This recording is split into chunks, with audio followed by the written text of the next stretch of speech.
Father, get us out of here. 400 years we have lived in a state of fear. The police hung us like we're deer. Yasharal has shed so many tears. Yahuwah, we need you. Yahusha, we need you. Yahuwah, our Aloha, deliverer. America with the triple K. Judgment surely is coming your way. For 400 years oppressed, for 400 years distress. For white supremacy will fall, Babylon will fall, America will fall. Yahuwah, burn it all down. Yahusha, burn it down. Bring fire and pestilence to every heathen that's around. We had enough, oh my Father, how much longer, oh why? Oh, it don't make sense.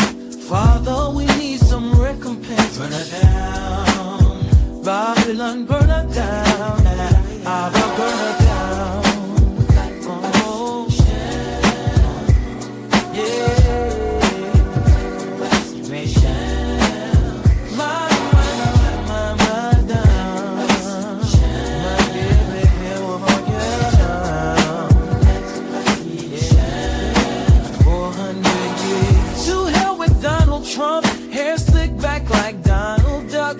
Kamala Harris ain't black. I ain't siding with no Democrats. Yeah, yeah, yeah.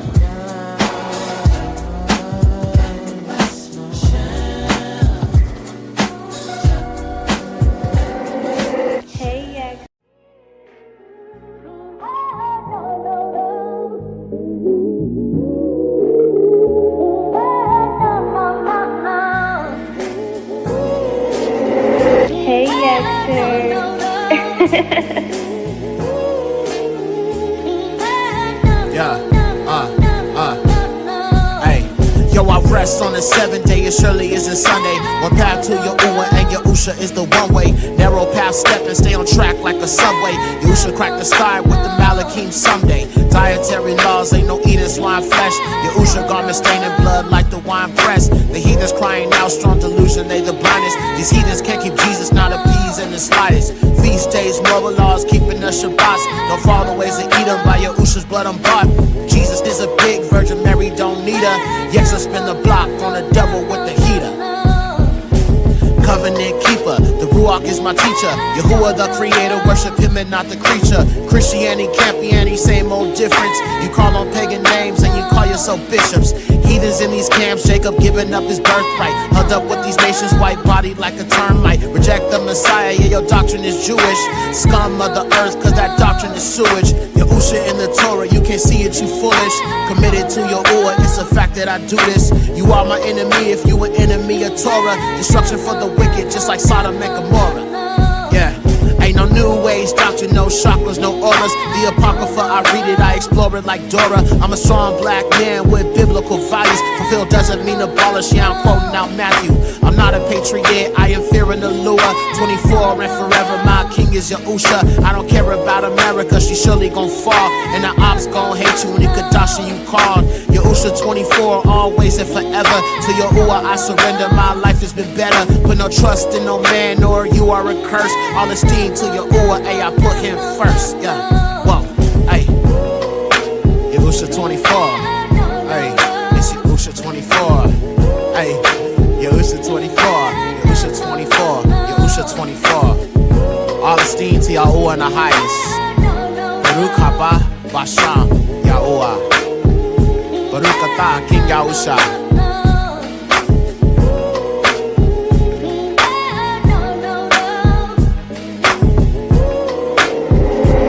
Hey, Yaxer.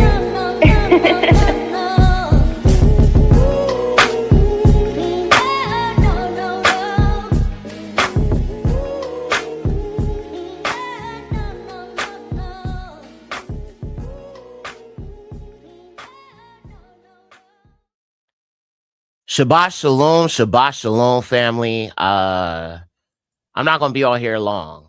I know I always say that, and then I end up being on here longer than I intend. So we'll see. But I just want to come on here and address something. All right, listen. So y'all know I did a video yesterday about the Aryans and the fallen bloodline and the mutations and all that. And believe it or not, some black woman had to come up in my comment section blaming immigrants out of the whole show. Now, I talked about immigrants, like, kind of briefly in the video, but the thing is, y'all know this channel, bro. And like I said, I know it's a lot of new people that come here and don't know like what I believe. Well, let me just put this out here right now. Okay. I am FBAK, meaning I hate FBA. I hate that group. That group is trash. That group is controlled by white men, white organizations, and people like Tariq Nasheed, they are agents. Okay. Because just in case you don't believe me, y'all talk about FBA and black Americans and all this goofy stuff. And it's like I said, only ignorant black people who don't look into anything believe FBA. I'm going to just come out and say it. Now, FBA is a group that is connected to the ADOS movement, and the ADOS movement is connected to the Tanton Group. And the Tanton Group is a white supremacist organization that basically hires black people to push anti-immigration talking points. Now, like I said, I'm not bothered by immigrants. You know why? Because even before I was doing this, I've always been very good at what I do.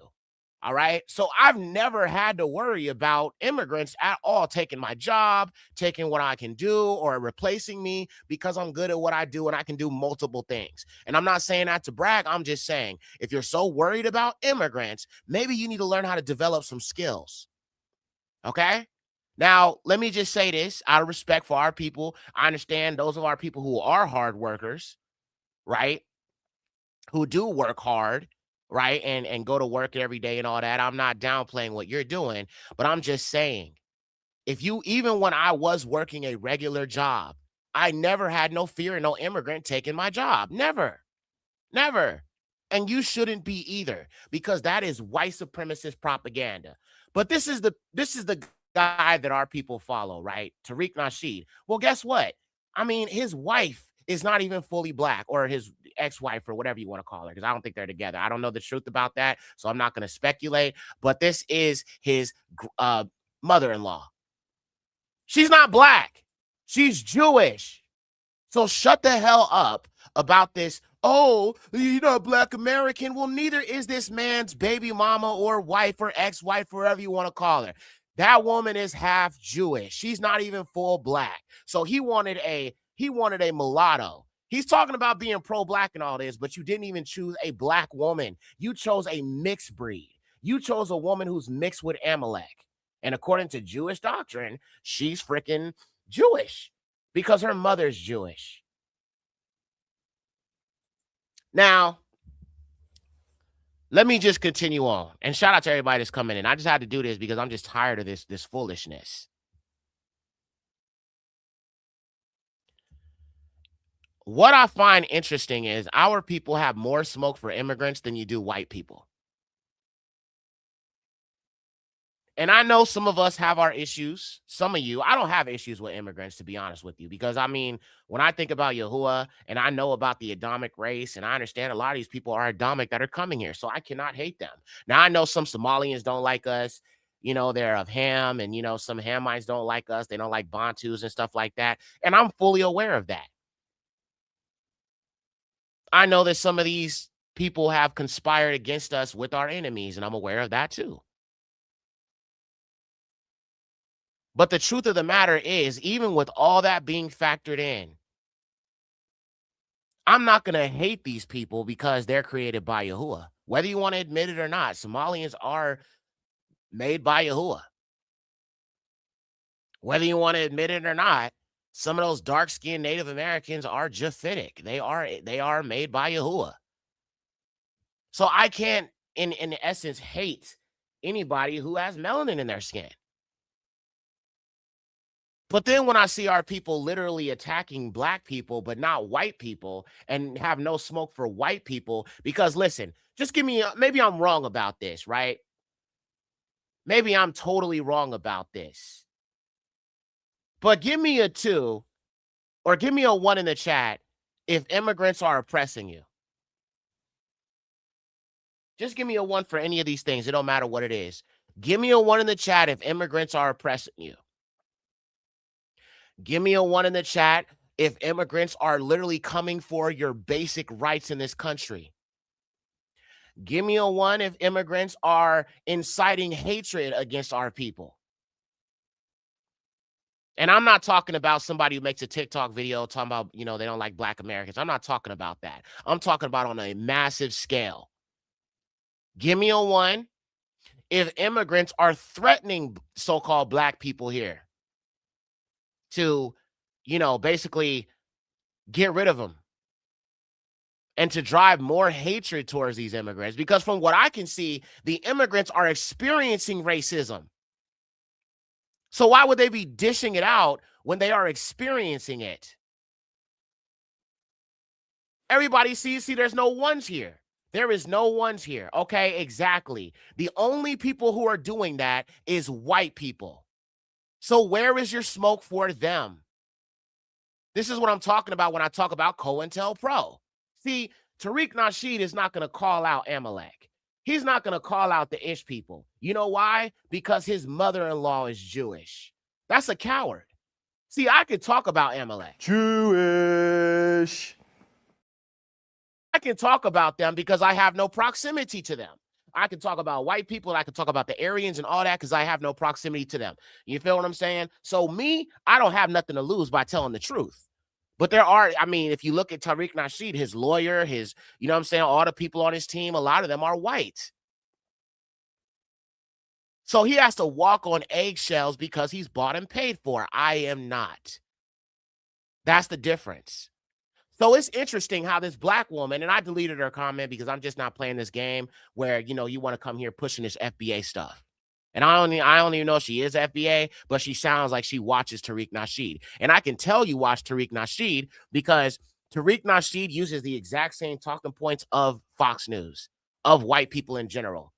And the reason why, see, the thing is, black people complaining about immigrants is you done lost the plot. You done lost the plot and you've been brainwashed. And you know why you've been brainwashed? Because there's a reason why white people are against immigrants. And it's something that doesn't affect black people. So what the hell are you worried about? All right? You talk about these immigrants are going to steal my job. Bro, Trump is already destroying everything. Look at the white man who's destroying everything. What the hell are you crying about immigrants for? Who else is, so the immigrants are to blame for the economy right now? Listen, to everybody who don't know anything, money is literally printed out of thin air, okay? The currency, the American currency, is literally printed out of thin air.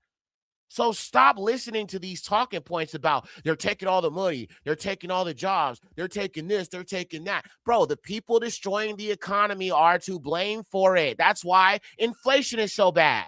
Blame white men, blame Joe Biden, blame Donald Trump.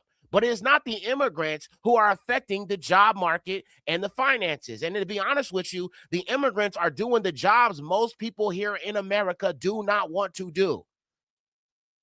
Specifically in Springfield, Ohio, they are doing the jobs that black Americans, so-called black Americans, and so-called white Americans will not do. Are they wrong for that? Ain't nobody else gonna do it. What's wrong with them doing it? From what I've seen, my experiences with immigrants who've come to this country, a lot of them are just hardworking. They don't bother nobody. They just mind their business. They invest in in their people and where they come from and all of that. And they have a right to do that. We have no right to sit here and tell people they can't come here and make a living if they choose to. That's up to them. What the hell that got to do with me? Nigga, this ain't my home. I'm an immigrant. I feel like I'm an immigrant, even though I was born here and my family's from the South and all that, but we was brought here as slaves. So I am a descendant of, I am a prisoner of war, essentially. I'm a prisoner of war. I am a descendant of prisoners of war. That's what I am. So I don't care about what's going on and I don't care. This is not my home. If we were in Jerusalem and we was back in the land, hell yeah, I would have a problem with it. But because I know scripture and because I know that this is not our land, I don't care about immigrants coming here. It doesn't affect me. As a matter of fact, I show them love when I see them. Haitians, Jamaicans, Afro-Caribbeans, and Bantus and all of that. I don't have no hate towards these people. You can't make me. Even though, like I said, so many Somalians don't like us, and like Myron Gaines and all that. You know what I'm saying? Look at him doing all that tap dancing and look how they treat him. But I know that some of these Adamic races will never accept us, so they're gonna be destroyed right along with the white man. So I have no problem with that either. But I don't hate them though, because they're still made in the image of the Most High, and they have still experienced the imperialism of white America and white men in general. And if they do have that mindset when they come here to hate so-called black people here in America, it's only because the white man told them to, taught them to. Matter of fact, I know somebody. She's from Jamaica. She's from the islands. And she told me when she first came here, she was cool. I talked to her. She was cool. You know what I'm saying? I had no issue with her, right? But when she first came here, she told me that the embassy was telling her to avoid so-called black people in America, to avoid so-called African Americans, so-called black Americans, whatever you want to call it, black people in America, whatever you want to call it. They told her as a Israelite, Jamaican, black woman to avoid our people. And y'all think that they're the problem? They're only believing what they've been told. And the reason why they're going to most likely go along with it is because they have been allowed into this country by white men. So sometimes when you want to get favored by white people, you're going to just believe whatever they tell you because they done allowed you to come into the country. So let me just make it clear. When you start blaming immigrants for everything, you are doing the white man's bidding. And I'm going to prove that right now. See, the reason why white people are so afraid of immigration is they fear being replaced. And I said I'm going to probably do a series on this, the great replacement theory, and just like showing you all these white people complaining about going extinct and all of that, because that's what's happening right now. So let me just show you. See, black people, we have no reason to care about immigrants coming here because our birth rates are not low. There is one race whose birth rates are low, and that's why they want black people to become the face or use them as puppets for this anti-immigration rhetoric. I don't care. I'm not being replaced. You feel what I'm saying? I'm not. I have nothing to fear. I have nothing to fear. You as a black person have nothing to fear. Yahuwah said he gonna make us as numerous as the sands of the sea. Yahuwah said he gonna restore us, and he said that we will take the richness, the fatness of the olive tree. We will get the richness of the nations. So what the hell are you worried about? You're in captivity. That's the problem with FBA. Let me say this real quick. That's the problem with FBA, this FBA movement. They are trying to get prosperity in captivity. They want prosperity. I like that. They want Barak Yahuwah. They want prosperity in captivity. Yahuwah didn't mean for it to be that way. So FBA, your whole mindset is jacked up if you're looking for prosperity in captivity. Prosperity comes when we go back into the land. Prosperity comes when the Most High regathers his children from the four corners of the earth. Our people in the islands, our people in the continent, our people, scattered across the four corners of the earth.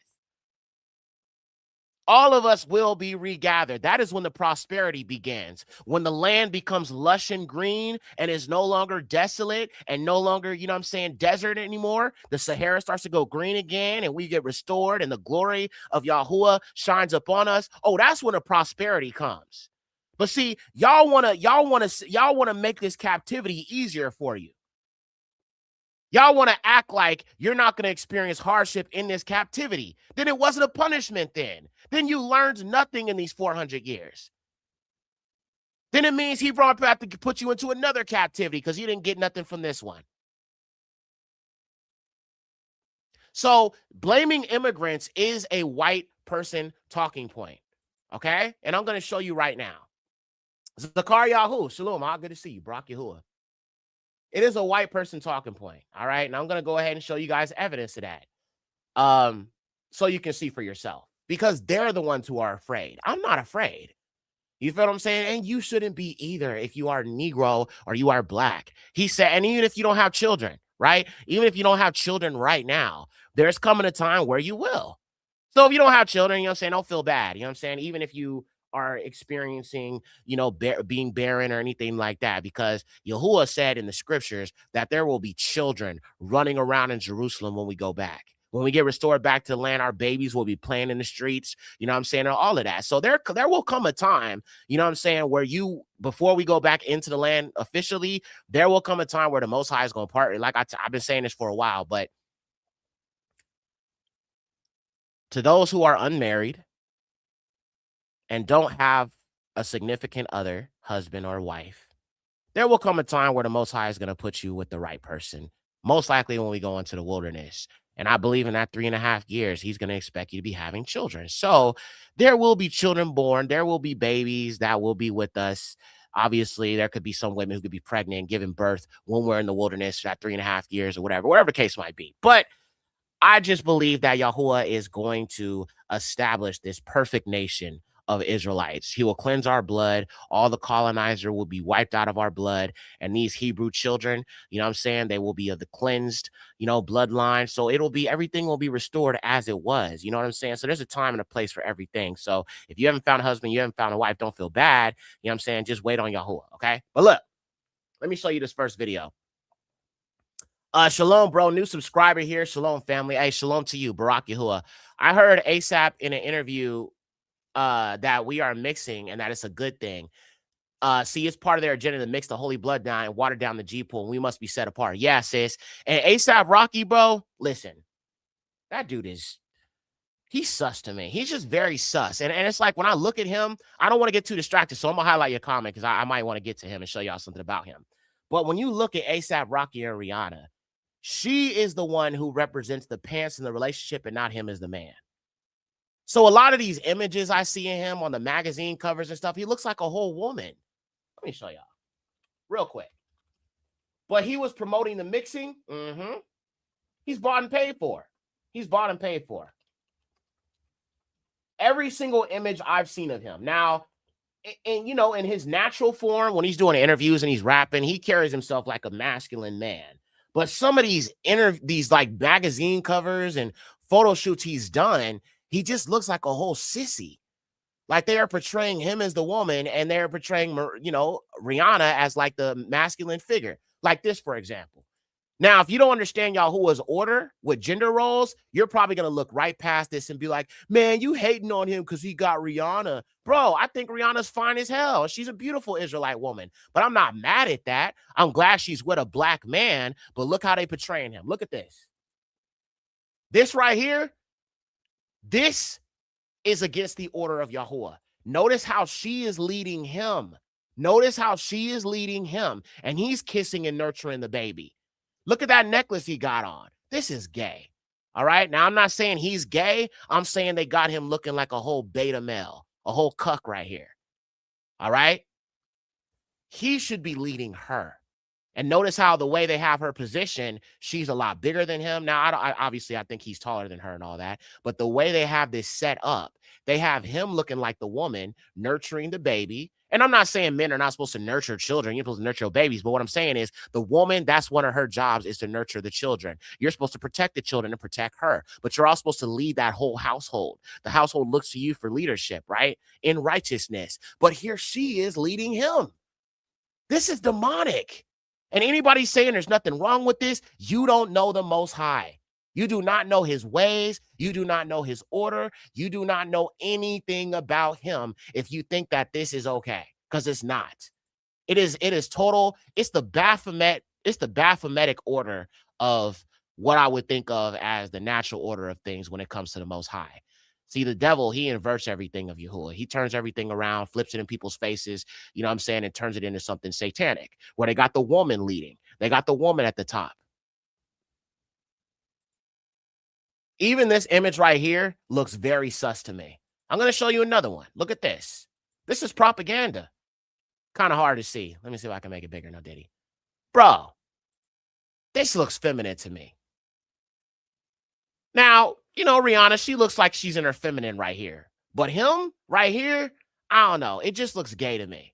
He just looks sus to me. It's just, and like I said, he doesn't typically, when I look at him and I've seen him in rapping and videos, like right here, he don't look like he's a weak, you know what I'm saying, beta male. He doesn't look like that. But in certain images, the poses they have him take display that. Right here, pretty masculine, right? But certain images make him look less than. You feel what I'm saying? And that's part of the agenda. So he was pushing the race mixing thing. Also be saying race mixing is not bad. Now, and listen, if a person chooses to go after these other nations, I'm not a type of person who's so obsessed with, you know, black women being with white men or black men being with white women. I'm not a type of person who's gonna go to you in public and be like, why are you with them? I'm not weird like that. White people do that all the time. They question white women being with a black man or something like that. I'm not on that kind of time. I feel bad for them because they've been brainwashed by this system and they did not reject the propaganda, and they don't understand that this is a way to try to eliminate the black man and breed out the black man and save the white man's life and save their race. So I feel bad because it'd be the most beautiful black women that go after those men. Sometimes it'd be because they were hurt by a black man, and you know, sometimes I guess, you know, and sometimes I'm gonna be honest, I do feel like sometimes when our people do that, it is to get back at our people. Like if you was with a black woman and that black woman hurt you, you want to get back at her, so now you're gonna date outside your race. Or if this black man was with you and he hurt you, now you want to get back at him, so you're gonna date the white man. Let me tell you something. Anytime you revenge date, that's what I call it, revenge dating. Anytime you revenge date, it's always going to come back and bite you in the butt. It's always going to do that.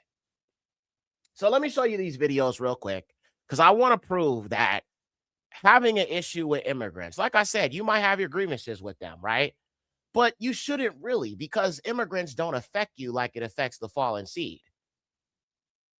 So let me pull up this first video here, and I just want you to listen to what they're saying out of their own mouths. It's their fear.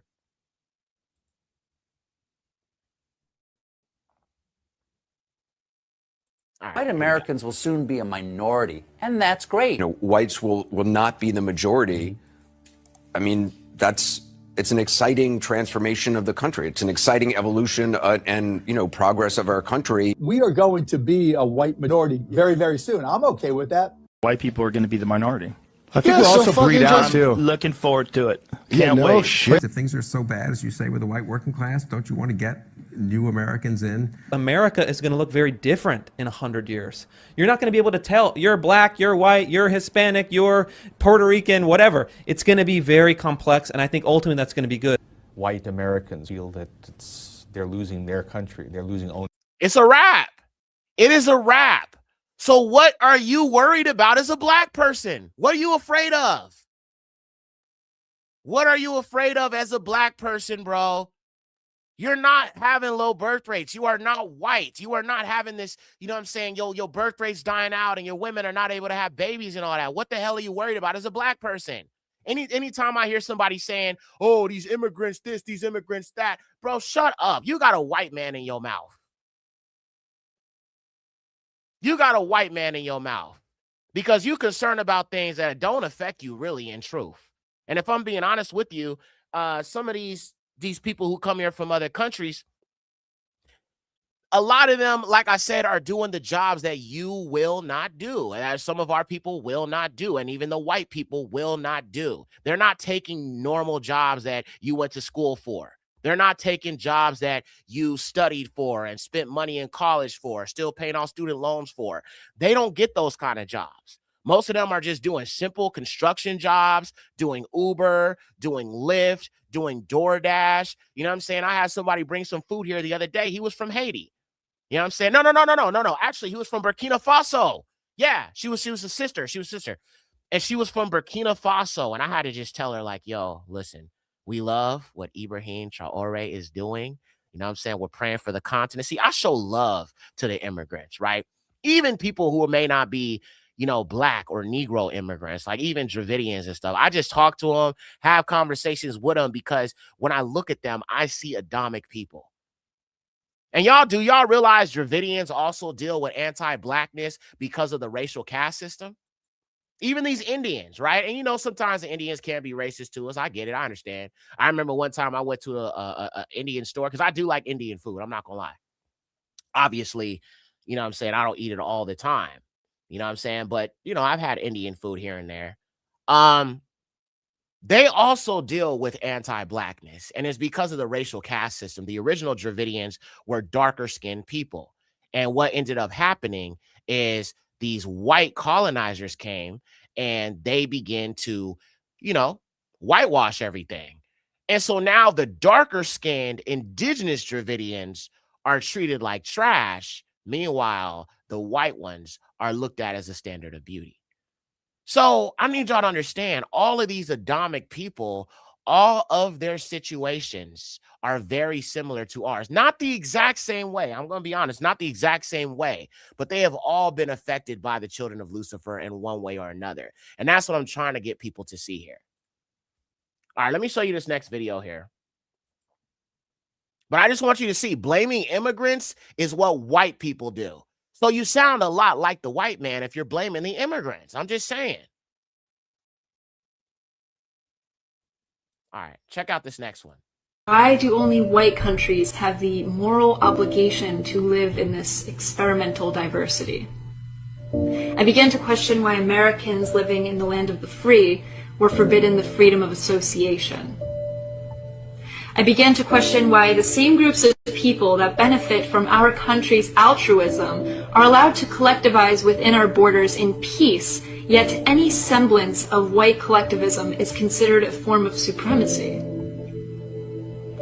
I began to question, why do I have to morally justify the continuation of my people? I am no longer a civic nationalist. I'm no longer a civic nationalist because demographics matter.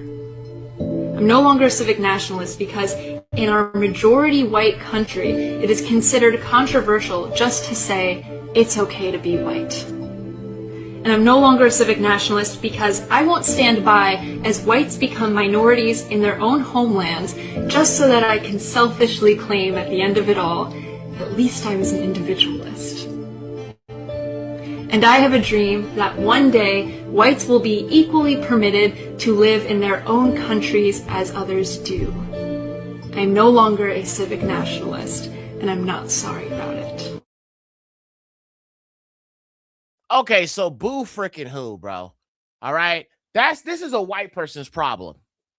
But again, because y'all are listening to these agents and these shills, and listen, I've been saying for a long time that these FBAs are coons. Well, they've taken it to a whole level now. Now these Sambos are going around talking about they have admixture, and they're proud of being mixed with the colonizer. You see, FBAs have no problem with biracials because their leader, his wife is biracial. She's not even fully black, and neither are his children, right? Even though he's black, but she's not fully black. And if you look at his children, they don't even look fully black because they're, you know what I'm saying, she's not fully black. So now where we have gone with this is the FBA thing has become so bad to now they are literally bragging about having colonizer DNA inside of them. I kid you not. I'm going to show some proof right now. All right. But I want you to just look.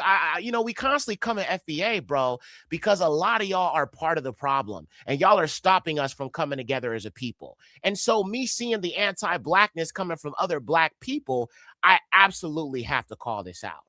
And this is the type of stuff other black people are saying to Africans and other black people. Look what this person wrote. Take your tether ass back then, SHIT skin. Now, this is what white people call us. They call us SHIT skin. But when you are trying to get in proximity to whiteness because you think patriotism is going to get you reparations, this is exactly the path we go down.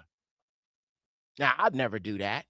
Obviously, I love my people. I love my blackness. I would not want to be mixed with the colonizer. And that's why I'm so glad neither of my parents are white. Barack Yahuwah. Okay? But this is exactly what's going on. See, the FBA, they want to make biracials the face of blackness in America. And I mean, hey, if that's what y'all want to do, cool. But just doesn't make any sense. All right. But this is what we deal with here, y'all. All right. This is just the audacity of these people. This person says, I agree with Charleston White on this point. The white American man is our only real ally. See, this is what I'm against, y'all. I do not rock with FBA for stuff like this, dude. You want to save the white man. You want to be a friend to the white man when the white man is showing you he's not your friend. Actually, you know what? We need some music for this. Yeah, we do. We do. We definitely do. There we go. So this person says, I agree with Charleston White on this point. The white American man is our only ally, and I will fight and die beside this white boy to defend our country. Matter of fact, hold on. Let's do it a little bit better. I will fight and die beside this white boy to defend our country before I unite with Africans and Caribbeans. So you don't want to unite with your own people, but you want to unite with the whiteys, the same people who enslaved you, the same people who made you a byword in all nations, the same people who raped our women, the same people who fed our babies to alligators. These are the people you want to unite with. I'm not gonna lie, I'm gonna have a hard time rapping.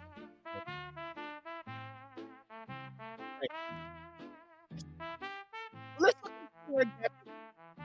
gotta see. A lot of our people, even though they don't realize it's COINTELPRO, they are in agreement with this agenda. Look what this goofy said. And these are black people. These are not white. All right. Just want to be clear. We descend from white men, so it must be genetic. LOL. That explains why we are far more successful, intelligent, innovative, and better looking than you tar-skinned third worlders. Oh, this is a black man, y'all. We would be ugly as hell like y'all if we didn't have admixture. Family, have I not been calling this out about these people? Have I not been telling you that they are Sambos? Stockholm Syndrome, exactly, is what it is. It's full-on Stockholm Syndrome.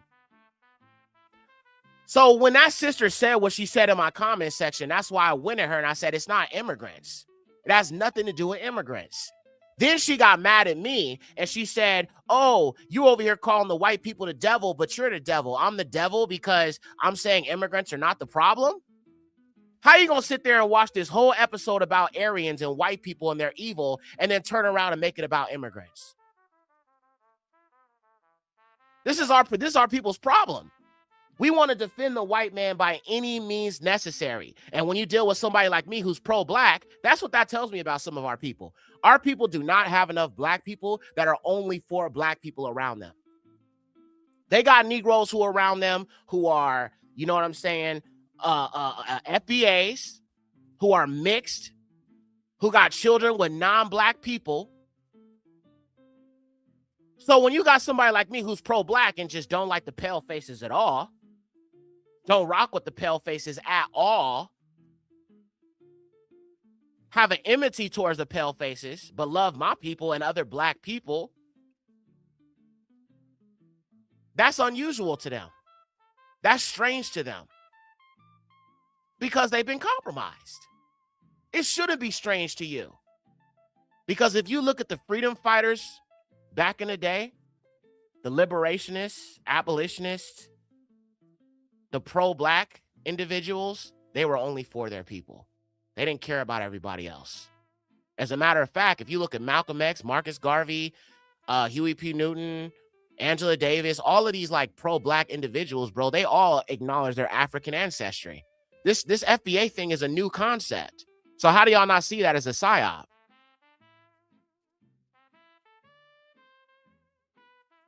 I mean, I could understand if we're talking about Israelite truth and everything. It wasn't time for us to wake up to that.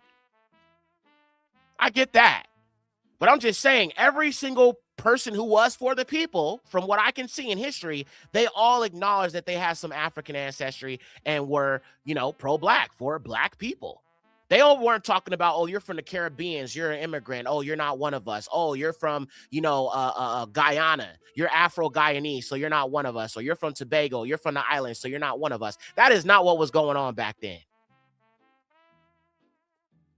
But you got these agents over here trying to undo the work of the progress that our forefathers have made in trying to get people to come together.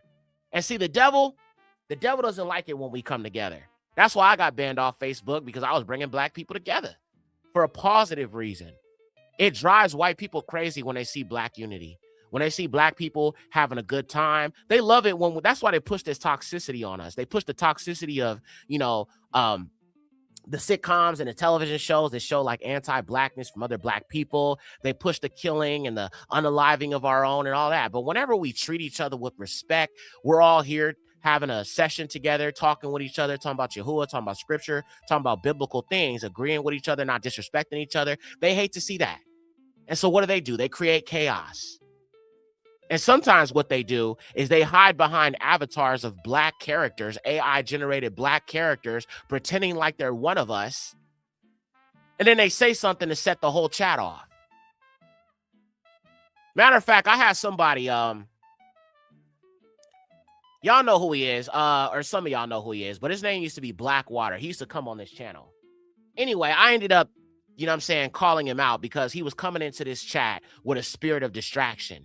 And that's one thing I don't like. I don't like when I'm teaching our people something and then somebody just randomly comes up in here and starts talking about something totally different from what I'm talking about in the lesson. That's a spirit of distraction, and I rebuke that in the name of Yahusha. So I checked him about it. Now, I don't know if he's black or not. He calls himself Blackwater. Who knows what the hell he is?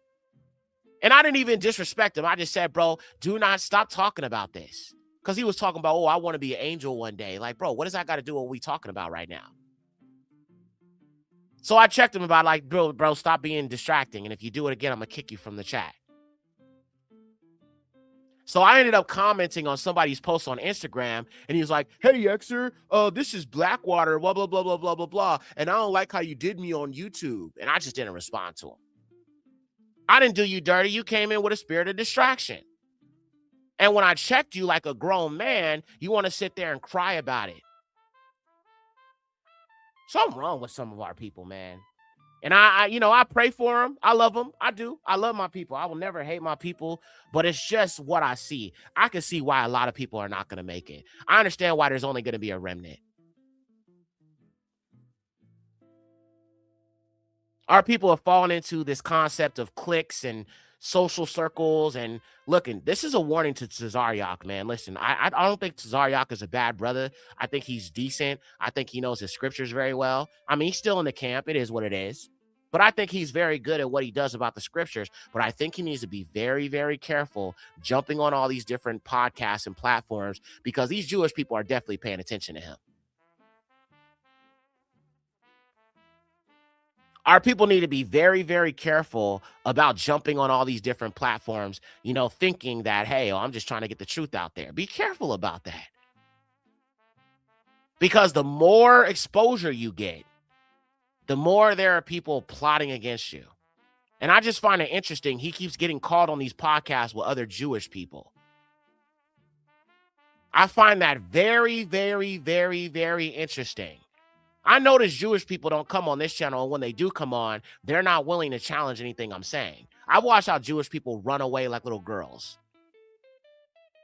I mean, that's all Indo-Europeans from what I've seen. All that racist stuff they be talking about, I don't ever see that in real life. All this, F black people and, y'all some N-words. Y'all don't never have that energy when y'all see me in public. As a matter of fact, a lot of y'all are scared to even make contact with me. Because that tall black man looked like he got hands.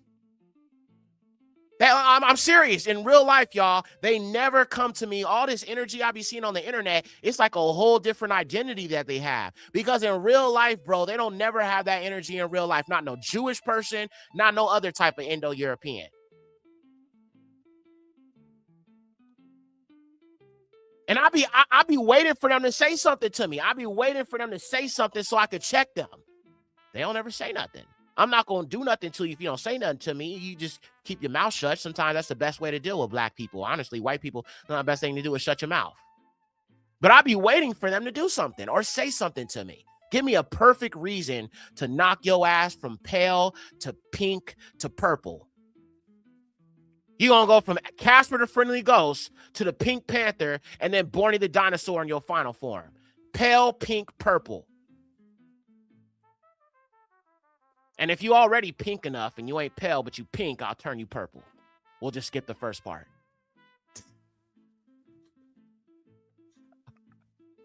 I'm just kidding, y'all. I'm just kidding. But I just want to come on here and address this because this is part of the problem. And sister, if you're watching, maybe, you know what I'm saying? I didn't understand your perspective, but it's just interesting that you could watch a 3-hour video talking about the evil of white people and you turn around and make it about immigrants. You didn't have nothing else to say about the whole video, but you have something to say about the immigrants. One little small talking point I used in it where I said that AI is going to make it where you're going to be competing with other people for other jobs. And see, the thing, it's not even just an immigrant thing either. Because there's going to be other so-called black Americans here in this country who are going to be competing for jobs against other black Americans. So how the hell is it just an immigrant thing? It was just a reason for you to flex your FBA, you know what I'm saying, ideology. But it's not going to work over here. And I do call it out. And like I said, people don't know. I even on Esau and the Horites, I go back and look at that and read the comments. And people over here talking about, well, they tethers. Bro, what the... Oh my gosh. Our people perish for lack of knowledge. Our people perish for lack of knowledge. Let me show you another one here. And anybody who is in agreement with this, you got to be just bought and paid for or just ignorant. Look at this next one here. This person says, a lot of dark-skinned people are insecure, both American and foreign. Like being dark-skinned is a bad thing. Homie, being dark-skinned is a blessing. Are you kidding me? But this is what I'm saying. The FBA movement is promoting biraciality. And that's what I'm trying to get y'all to see. They have no problem marrying these other nations. Nigga, I'm against that. So who's COINTELPRO, me or them? Because they seem to be in agreement with the agenda of mixing and race mixing and, you know, mixing your seed with these disgusting, nasty nations. Crazy work. It stems from colonialism and feeling left out despite them being represented in everything. Light skin is here to stay. We are going nowhere to get used to see us. Now, here's the thing about being light skinned. You could be light skinned and you could still have 2 dark skinned parents. Matter of fact, I know somebody. Me and my brothers, like, you know, I'm the darkest one out of all my parents, right? My mother was light skinned, had 2 black parents. But sometimes you could have 2 dark-skinned people that have 3 dark-skinned sons and 1 light-skinned daughter. It do be like that sometimes. Being light-skinned does not mean you're mixed with the colonizer. Let me say that again. Being light-skinned does not mean you are mixed with the colonizer or that one of your parents is non-black. That is not at all the truth. All melanin, including red melanin, or, you know, not red melanin. Red melanin would not be the word for it. Someone being light-skinned, they still have melanin in their skin. They are still made in the image of the Most High. And when I think about somebody like David, he would be what I consider light-skinned. But both his parents were black. So we need to stop it with this like way of thinking that we have where somebody's light-skinned, you know what I'm saying, they're mixed with the colonizer. That's not necessarily true. But then I don't believe in bashing dark-skinned people either. I don't believe in bashing black at all, man. Can we just put away with bashing other black people?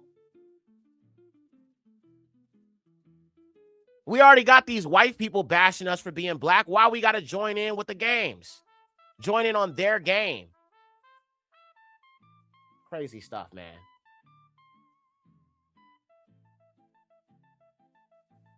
Look at this. They really want to be close to whiteness. Look what this dude said. Same dude. I'm glad our white ancestors went onto your turf and colonized y'all. And this dude said our white ancestors. And this dude said, yes, a quarter of our DNA is from Northwestern Europe. They're proud of that. Just like I was bothered when somebody said I didn't do my DNA test because I would hate to find out that I'm mixed with a Hamite. So you would be more bothered by being mixed with a Hamite than being mixed with the white man? You're more comfortable with being mixed with the fallen seed instead of being mixed with the people who the Most High created. I'll never understand that. I will never, ever in my life understand that. And I mean, personally with me, there's a good chance that I have Hamite DNA for sure because my dad, if you look at my dad, like my dad, his features are very Afrocentric, very Afrocentric. As a matter of fact, when I look at the Igbos, my dad looks just like these Igbos, and I look just like my dad. Most people I have talked to, like when I talk to other Africans, they say I look like I'm from Nigeria. So I definitely have that West African, you know what I'm saying, genetic, you know what I'm saying, Israelite, you know what I'm saying, features. I got it, you know what I'm saying? And I Barack Yahuwah for that. You don't look at me and be like, yo, is he black? Is he mixed? No one's ever thought that about me. When you look at me, you see a straight up Negro. There's no confusing me for being mixed. There's no confusing me for no other nation. None of that.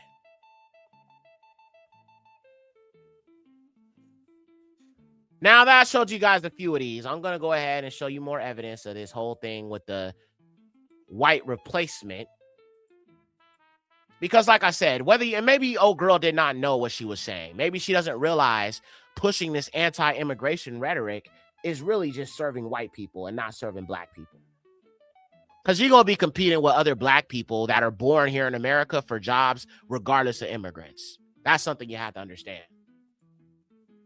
So let's look at this. And I talked about the whole digital ID being part of this whole immigrant thing.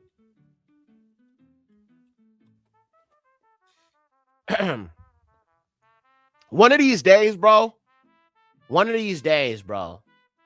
I am going to call in on Tariq Nasheed's show and embarrass the hell out of him. Because I know too much about him. I know he's connected to the Tantan Society. I know his wife is not fully black and she's mixed. I know that he got to ADOS under Yvette Carnell, and he was originally a part of that. Then he created FBA. I just know that there's a lot behind this, and he is bought and paid for. That's why he had a whole white supremacist on his show, and he got cooked by a dang white man. The white man had him looking stupid.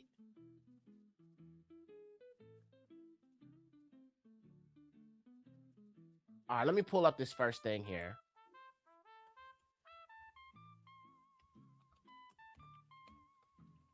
See, racism helps usher in this new world order.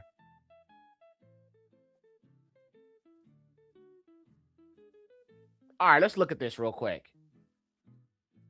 Got to show the receipts when I talk about these things, fam. So this is the agenda of immigrants. It's two agendas. One, they allowed immigrants to come here because they were going to use it for the digital ID thing. That's one side of it. They can bring in the New World Order using the immigrant as a cop-out. But many of these poor whites don't want immigrants here because they fear being replaced. So it's problem, reaction, solution. All right. So let me show you this real quick. Digital ID for immigrants, helpful tools or privacy threat. Digital IDs offer immigrants improved access to services like healthcare, education, but pose risks of privacy breaches, inequality, and surveillance. These systems may exclude vulnerable groups or create coercion issues. Success depends on robust protections, inclusivity, and migrant engagement in development. Balancing benefits with safeguarding rights is crucial to ensure digital IDs empower rather than marginalize immigrant communities. Digital IDs offer immigrant communities improved access to essential services, but come with concerns over privacy, security, inclusivity.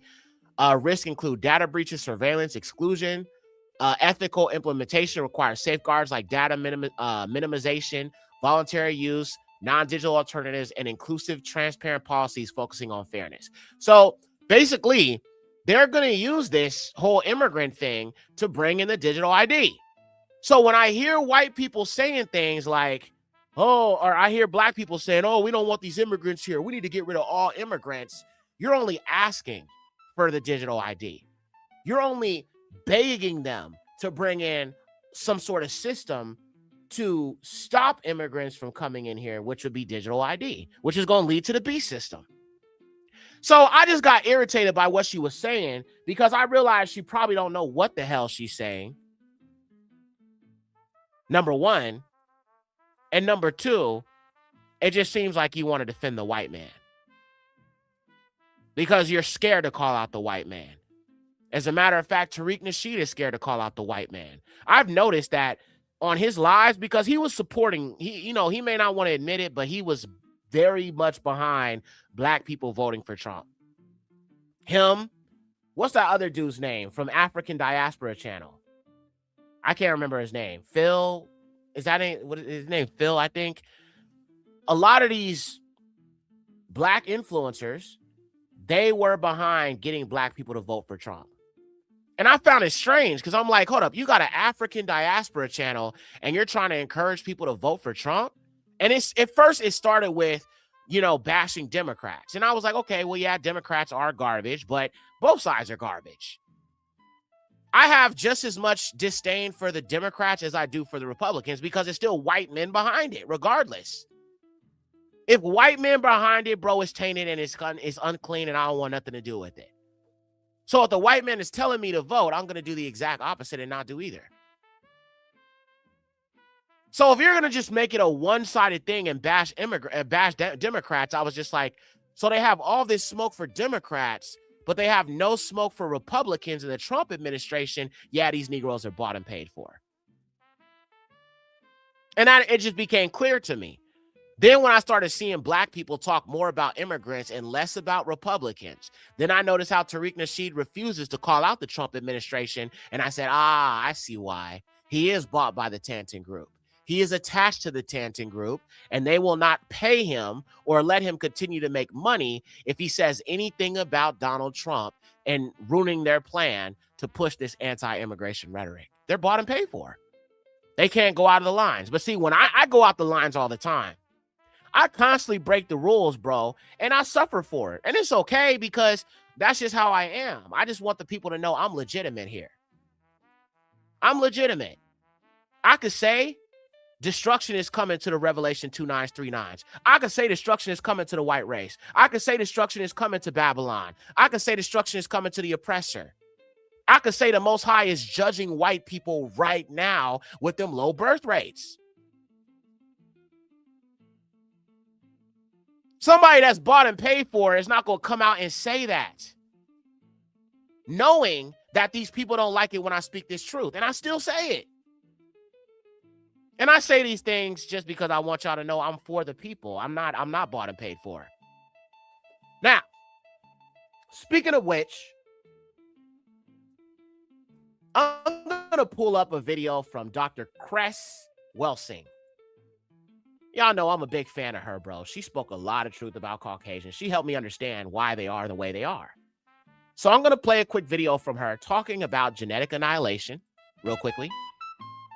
Kill the music. I'm going to pull up a video from her talking about genetic annihilation and how she actually brought up a very, very interesting point. She said, if you take a bowl, right?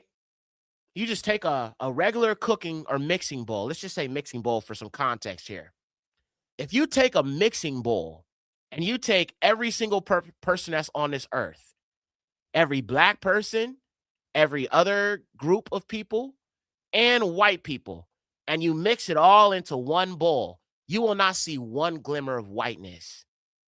Let me say it again. Let me give it to you one more time. If you took a mixing bowl and you took every single race of people that are on this earth currently, including Negroes, non-Negroes with melanin in their skin, and white people, and you mix it all into one bowl, you would not have one single hint of whiteness at all. The melanin would overpower the whiteness because they are such a small group on this earth. So you dominate people based off of lies. Okay, you dominate people based off of shaping their perception of how they look at you. And like I said, you can oppress Black people who are greater in number than you, stronger than you, more athletic than you, better than you at everything. If I can control history and I can change your perception of how you perceive yourself as a Black person. And that's what whites have done. And I'm not going to lie, they've been very good at it. They have been very, very good at it because they have succeeded in doing this. All right. So I'm going to play a few of her videos here for you guys. I just want you to listen to this Black woman, bro, because listen, if you don't know who she is, bro, you need to do your research on her. She helped me put together this understanding I have about Caucasians. A lot of the work I do, I owe it to this Black queen. You know what I'm saying? She helped me understand a lot of this stuff. So we're going to look at a few of her videos because I want y'all to understand that she was way ahead of her time. And a lot of our people are now starting to catch up to what she was on way back then. All right. So let me pull her up. Give me a second here. We're going to watch a few of these videos. Like I said, I wouldn't know. I've kind of collected information from many different Black people, Israelites. I know she wasn't an Israelite, but she did. She didn't know she was an Israelite. She is an Israelite. But I've kind of put a lot of this together watching our people. Other Israelites talk about this, and that's how I've gotten to where I'm at. So it's really just our people that have this understanding, which is why I say I just can't be anti-Black in any way, shape, or form. So first, let me show you this first video. From Howard in June 1975. In November 1974, while still at Howard, I heard a rumor that I was going to be blocked from promotion and tenure because of my views, not because of my academic work. Oh, okay. So Black woman censored. Black woman censored for speaking that truth that them people don't like. Huh. Well, I'm dealing with the same thing, so I must be on the right track. I must be on the right track if I'm experiencing the exact same thing. Well, how about that? Barack Yahuwah. That's what I'm saying. I have to almost kind of like not get mad about it and put myself up there with all these other Black revolutionaries, these pro-Black individuals who white people saw as a threat and had to silence them in one way, shape, or form. And you're going to see why her views were problematic to white people. All right. But hey, I experienced the same thing in the modern day. I mean, this was back then, but in the modern day, I'm kind of experiencing the same thing. So I understand this information they don't want you to know. And that's why I got to bring it out. I got to be that rebel, right? Barack Yahuwah. All right, let's keep going. And I went immediately to the Dean of the College of Medicine, Dr. Marion Mann, and I asked him, I said, Dr. Mann, I hear that I am going to be blocked from promotion and tenure because of my views. And Dr. Mann responded, to be frank with you, Dr. Welsing, this paper that you wrote, and I said, the Crest Theory of Color Confrontation, he said, yes. He went on to say that it did not make sense for me to say that white people were envious of Black people because white people lack skin pigmentation. And we went on from that point. But let me make one correction. My theory does not say that whites are inferior to Blacks. I don't say that. I say that whites feel that they are inferior because they cannot produce skin pigmentation and because their status as, I say, a variant of albinism is genetic recessive to Blacks, and they can be genetically annihilated by non-white people, that this is what causes that sense of inadequacy, that they have built a total behavioral system that is a compensation. White supremacy is a compensation for a sense of white genetic inadequacy. The late Dr. Frances Welsing, she had a lot of insight and wisdom. She did. She definitely did. And like I said, bro, for me to put the melanin series together, it came from a lot of her research. And I'm still going to do the melanin series. People are asking me about the melanin series. I'm going to get back to it. But sometimes when I'm doing a show and I feel like the series is kind of getting a little bit too redundant, and, you know, there's still so much that we're going to know about melanin in these end times. I feel like I set the groundwork for it, but I'm paying more attention to what's going on with Elon and why he's building these data distribution centers in Memphis and stuff like that. There's more that's going to come out, and I'll be able to continue the melanin research, but I just wanted to kind of like set the groundwork for it. So we will get back to it, but I owe a lot of the melanin research to this woman. She brought out a lot of things that I just didn't know. And now it makes sense why their behavior is the way that it is. They are really fearful of being eliminated. All right, let me play this next video. Matter of fact, okay, this is one of them. So this is her doing an interview with this white man. And, say this. And I want you to see how this white man reacts when she talks about their low birth rates. That's what I'm saying. When they get racist, be all like, bro, you're dying. Your birth rates are low. How does white supremacy not able to save themselves from dying? I'm literally going to make a shirt that says white deaths exceed white births. I'm literally going to get a shirt made, a hoodie, you know what I'm saying, and wear it everywhere. And I dare somebody to come up to me. They're not going to do that. Guaranteed they're not going to do it because they don't do it right now. I can tell they don't like me. I can see the hatred in these people's eyes, but they still ain't got the gall to come up to me and say something. And I keep that thing anyway. So let them come up. Just say it. Her name is Dr. Cress Welsing. And I'm going to put her name in here because I want y'all to look her up. There's just so much you can learn about your blackness and why you're made by Yahuwah and why it's a blessing to be black and why you shouldn't hate yourself. Okay? You should not. And you know, I'm doing a lot of things on this channel, but my job is to help black people to love themselves and love each other, man. And stop letting these Caucasians and the fallen seed make you hate your brother, make you hate anybody that's black, or hate yourself, man. We have to undo all of this programming that they've done. And so that's why I'm trying to show you what they are so you can understand why they act the way they do. There's a method to their madness. So her name is Dr. Cress Welsing. All right, I'm going to put it up here on the screen so anybody who wants to look her up, you can learn a lot. She has a whole bunch of seminars, books, you know what I'm saying, and things like that. Now, I'm going to be honest. She did not acknowledge us being Israelites. She did acknowledge the creator being melanated, obviously, which I can rock with. Some of her stuff is leaning more into Pan-Africanism, so I just want to let you know that ahead of time. But again, I could chew up the meat and spit out the bones. I am not a Pan-African, but I do, in a sense, believe in all of us returning back to Africa, returning back to our rightful place in the kingdom in Africa, the Israelites, but also all these other Adamic nations who want to serve Yahuwah, you know what I'm saying, being able to sojourn with us. So in a sense, I am supportive of that, but I'm just not with the whole, you know, worshiping my ancestors and paganism and all of that. I only serve Yahuwah, and he is not the Christian God. He is the Eluah of the Israelites, okay, that lived in Africa, okay? So I just want to be clear about that. Let's play this video here. This is another video she did, and she this is when she was talking to this white man, and I don't think he liked what she was talking about. But take a listen.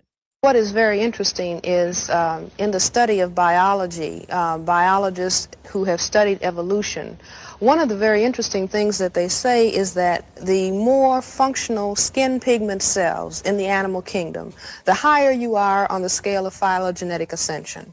In other words, nature in the course of evolution went to its highest state when it produced a cell that could produce pigment, and that we were sliding backwards. The mutation to albinism is a step backwards in the scale of evolution. And that is one of the items on the racial difference, that the neurological development of blacks is faster than whites. Black babies walk on the average a month earlier than white babies.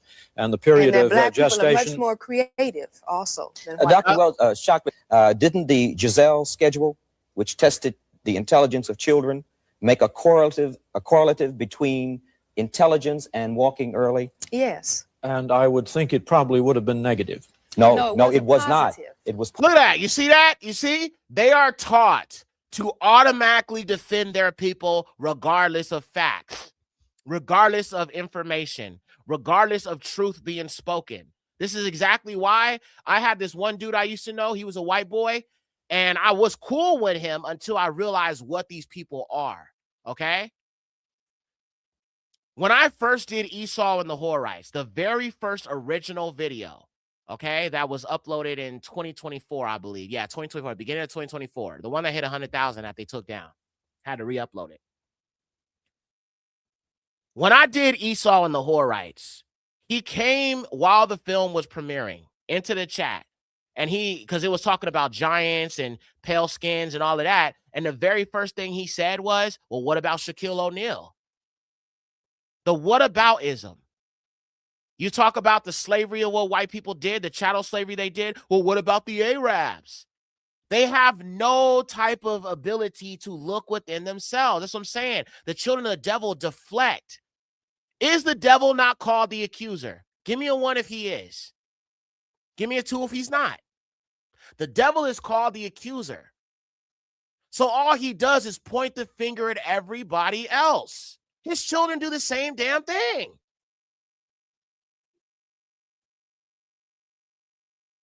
And I realized that they don't have the ability to look within themselves because this system has taught them to blame everybody else. And so when you blame everybody else, you never take accountability. And that's why accountability is going to have to come by the judgment of the Most High. Let me say it again. Accountability is going to have to come by the judgment of the Most High. But by then, it's going to be too late. It's going to take his wrath, his relentless, unequivocal, unequal wrath to fall upon them in the worst way for them to see what's really going on. But by then, it's going to already be too late. It's going to already be too late by that time. And I was struggling to understand, like, why is it that, white people just have such a hard time hearing about the evil of their people? And I realized it's not that I'm hurting them with the information. I am hurting their perception of their people. That means they're still holding the sour cream supremacy. They're still holding to them being, the special people, And I'm not hurting them. I'm hurting the image they have of themselves. I'm destroying their lies. And they want to hold on to that because that's all they have is the lie. This is how you know that they are the children of the devil, because everything that they hold to is attached to these lies that they have built up and they've told people and told themselves. They have gaslit themselves to death. I kid you not. They have gaslit themselves to death. What do I mean by that? I mean they've lied so much to themselves that when the truth is hitting them right there in the face, they'd rather unalive themselves than accept the fact that their time is over. And that's why you have such high suicide rates. But yeah, I just noticed that about them. They always, anytime you bring out facts or information, they try to deflect so they can turn around and defend their people.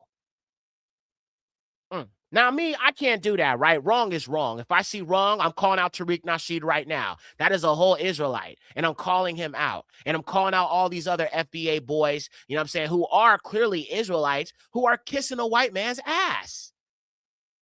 Of course I'm going to call it out. I'm calling out my own people, but I'm definitely going to keep my foot on the white man's neck because, ain't no salvation for them. At least the Negro can repent. At least the Negro can learn from his mistakes. At least the Negro can denounce America and denounce these organizations that are trying to keep your mind enslaved to the white man, kissing the white man's behind. The Negro can repent, Barack Yahuwah, but the white man cannot. But we so quick to defend them. So quick to defend them. The white man enslaved us. The white man made us a byword. The white man did all these evil things. And even right now, who is the face of the New World Order? White people. But you worried about immigrants? Really? Trump is over here sending ICE into Chicago where our people are, and you worried about immigrants, my nigga? And don't get me wrong, because you got, I'm looking at some of these ICE agents, some of them are Negroes. They love white supremacy so much, bro, they done join with the white supremacists. And some of these people are immigrants. One of them was Hispanic. He figured, okay, well, if I join ICE, I won't get deported. So you have Negroes who are so step in step with this that they are actually joining this organization to try to help the white man out, thinking somehow it's going to benefit you in the end, but it's not. Unfortunately, though, because of these job markets, a lot of people are going to feel like I need to join ICE because that's the only job I'm going to be able to get. And eventually, I'm going to be honest, that's kind of what it's going to come down to for some people. Some people are going to get so desperate, you're going to have to sell out. What do I mean sell out? Be a part of this beast system. The Bible says, because of the lack of Torah, because there is lawlessness in the world, that the heart of many will grow cold. Let's look at that scripture.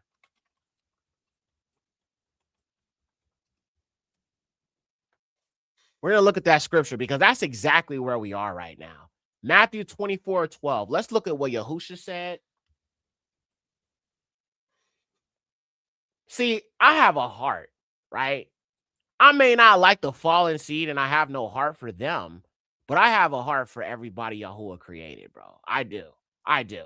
It doesn't mean I let them walk over me if they do wrong or anything like that. That's not what I do.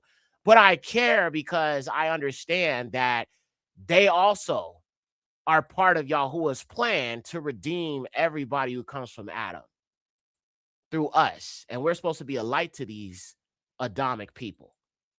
So let's look at the scriptures. This is Matthew 24. We'll start off at verse 8 for that context. Royale is in the building. Shalom says, Shabbat Shalom. Good to see you, Barak Yahuwah. So look, it says this, this is Yahushua talking about these end times. Matter of fact, let's just read the whole thing because these are things we need to be looking for when it comes to return of Hamashiach Yahushua. All right. So Matthew 24:1, and Yahushua went out and departed from the temple, and his disciples came to him to show him the buildings of the temple. And Yahushua said, see you not all these things? Verily I say unto you, there shall not be left one stone upon another that shall not be thrown down. And as he sat up on the Mount of Olives, the Talmudim came unto him, saying, tell us, Master, when shall these things be? And what shall be the sign of your coming and the end of the world, or the end of the age? Yahushua said unto them, take heed that no man deceives you. That's including Israelites. That's including me. That's including a white man. That's including the media, whoever, Israelite teachers, you know what I'm saying? These camp members, whatever. Let no man deceive you. That's our own people, and that's also including our enemies. All right? Seek Yahuwah for yourself. Study the word for yourself. Have a personal relationship with him. Like I said, I'm here to help you understand things about Yahuwah, Yahusha, and understanding the truth, but you still have to develop your own relationship with him. All right? I cannot be your mediator because Yahusha is that for you to Yahuwah, okay? For many shall come in my name, saying, I am Hamashiach, and shall deceive many. And you shall hear wars and rumors of wars. And we're going to talk about war because somebody brought it up. We'll get to that in a second. See that you may not be troubled, for all these things must come to pass, but the end is not yet. For nation shall rise against nation, and kingdom against kingdom. There shall be famines, pestilences, and earthquakes in diverse places. All of these are the beginning of sorrows. Then shall they deliver you up to be afflicted, and shall kill you, and you shall be hated of all nations for my name's sake. And then shall many be offended, and shall betray one another, and shall hate one another. And many false prophets shall rise, and shall deceive many. Okay, Ebo Noah. And because iniquity shall abound, the love of many shall grow cold. But he that endures unto the end, the same shall be saved. And this gospel of the kingdom, Malakuthka, shall be preached in all the world for a witness unto all nations, and then shall the end come. So Hamashiach is giving us a kind of time frame. He's giving us a time frame for what we need to be looking for. But right here, it says that because of iniquity, but if you look at this in the proper context, it should be lawlessness. And because of lawlessness shall abound, the love of many shall grow cold. Now, we were taught to love our people. And we were taught to love the Alua. So whenever I look at how our people are literally celebrating Haitians being targeted, Afro-Caribbeans being targeted, Afro-Dominicans, Afro-Peruvians, Afro people in general, man. When I see our people cheering that on, When I see white people over here, cheering on Alligator Alcatraz and, people being rounded up. And here's the thing. A lot of these people who are being rounded up are not illegals. They're just people who are out there, you know what I'm saying? Maybe Hispanics or something. They're just out there at the taco stand and, doing what they do, right? They're not actually illegals. They haven't actually committed a crime. They were just using that as an excuse to just start rounding up random people. That's what's going on.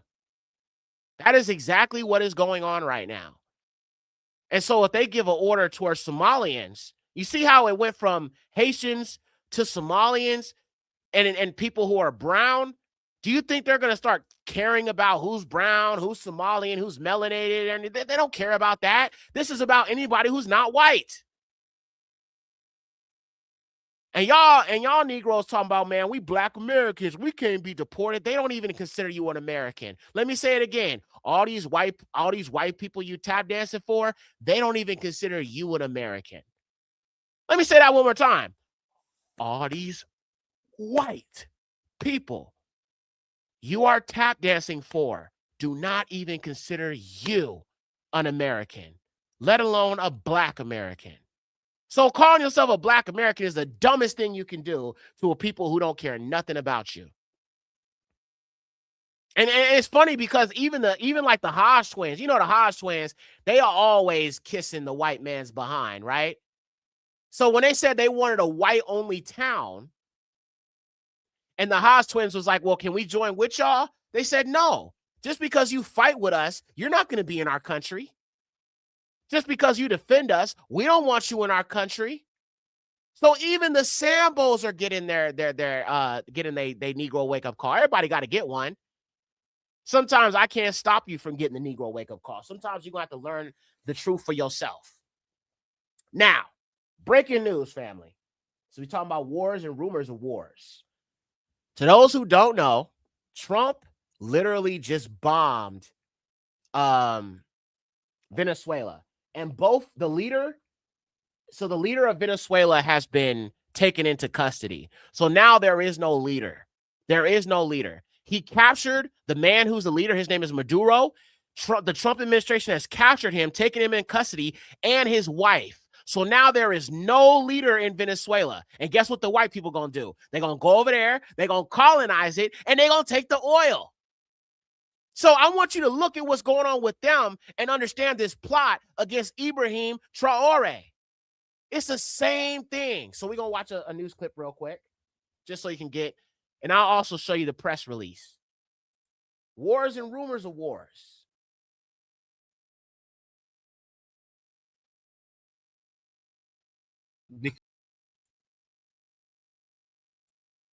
What to know.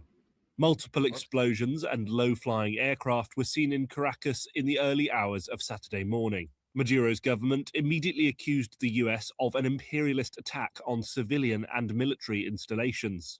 US President Donald Trump posted on Truth Social that Maduro had been, along with his wife, captured and flown out of the country. He added that the operation was done in conjunction with US. Yes, somebody said he did it again. Yes, he did. He did. And this time, not only did he bomb it, but he took President Nicolas Maduro and his wife into custody. All right. So now there is no leader of Venezuela, which gives these white people the perfect opportunity to go in there and seize the resources. And I told you, we probably going to go into a war with Venezuela, and this is about oil. It's the same thing with Nigeria. All right. So don't be surprised if you start hearing him talk about Nigeria more and more and more and more. He got Venezuela. All right. Now he's coming for Africa. I kid you not. Law enforcement. The apparent attack itself lasted less than 30 minutes. Trump said in his social media post that the strike was carried out successfully. It comes after the Trump administration has escalated pressure on Maduro, who has decried US military operations against alleged drug traffickers as a thinly veiled effort to oust him from power. It was not immediately clear who was running. So this is the man right here that has been taken into custody, and this is his wife that was taken into custody. So there is now no leader of Venezuela. Next, I'm going to show you guys Donald Trump and his statement on what has taken place. He spoke about it. He addressed it. And he said, we are going to run Venezuela. And this has been his whole agenda from the beginning. We're going to proper and judicious transition. So we don't want to be involved with having somebody else get in, and we have the same situation that we had for the last long period of years. So we are going to run the country until such time as we can do a safe, proper, and judicious transition. And it has to be judicious because that's what we're all about. We want peace, liberty, and justice for the great people of Venezuela. And that includes many from Venezuela that are now living in the United States and want to go back to their country. It's their homeland. We can't take a chance that somebody else takes over Venezuela that doesn't have the good of the Venezuelan people in mind. We've had decades of that. We're not going to let that happen. We're there now, and what people don't understand, but they understand as I say this, we're there now, but we're going to stay until such time as the proper transition can take place. So we're going to stay until such time as we're going to run it essentially until such time as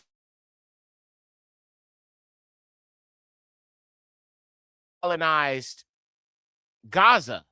And they were talking about turning it into like some kind of like tourist thing, right? Or not tourist thing, but they want to build like a Trump hotel over there. So do y'all realize that the scriptures reveal that the anti-Messiah is a colonial type of individual? Give me a one if you are aware that the scriptures reveal. Some people don't know this. I'm saying you got to look at this as with the Afrocentric perspective. Give me a one if you realize in the scriptures that the anti-Messiah is revealed as a colonial person or a colonizer. Give me a one if you're aware of that. Give me a two if you don't know that. I'm about to show you in the scriptures right now.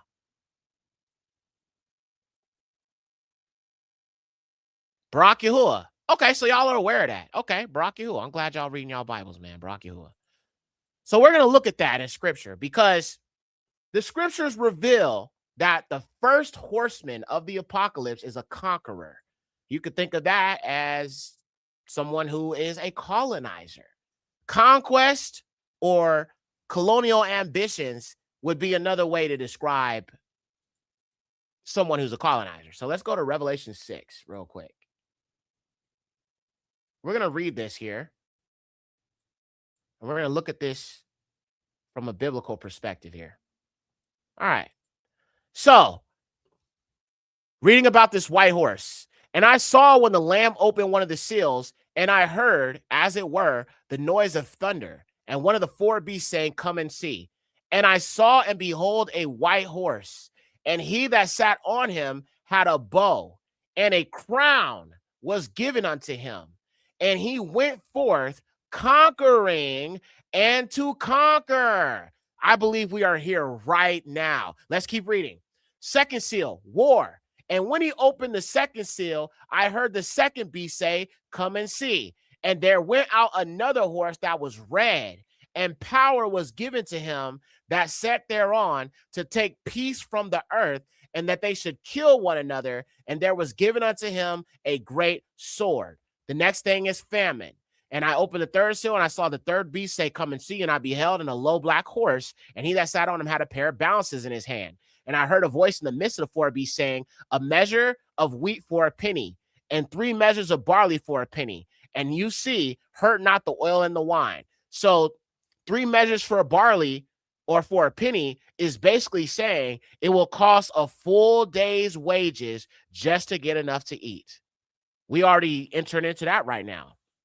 Then the final one is, and when he opened the fourth seal, I heard the voice in the fourth beast say, come and see. And I looked, and behold, a pale horse.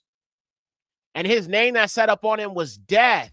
Now notice it's a pale horse. Notice that paleness represents death. That's something else you probably read as a Christian, and it just never stuck out to you because you just didn't have the Afrocentric understanding. But paleness can also be not only associated with uncleanliness, but also death. Just something to think about. Okay. A pale horse, and his name that sat up on him was Death, and hell followed with him.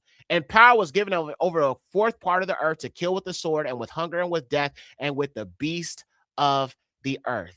And that is exactly what Trump is doing. He is conquering. He comes to conquer and take and plunder. The Bible says that the beast will have dominion over all tribes, tongues, and nations, and he will go on this conquest. Now, I remember a while ago, Trump had said that he had to make a deal with the devil for a strong military. There's a reason why I think he said that. And it may not be the reason some of y'all think.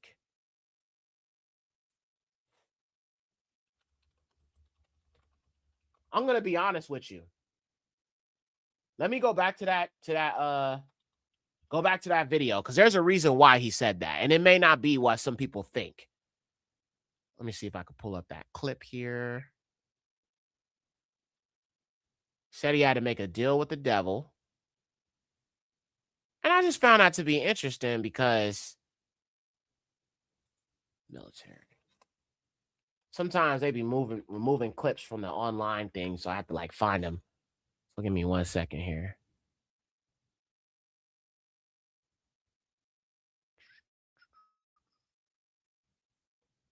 And it's just so interesting because he sits here talking about, I want peace. I want peace. I want peace. And the cost of beef, listen, okay, I want peace. I'm a president of peace. And then the way he says certain words is just weird. Even when he said beef, he don't say beef. He's like, beef. I want peace. Peace. We want peace. We want peace in the Middle East. I don't know. It's just weird the way he says that. You feel what I'm saying? But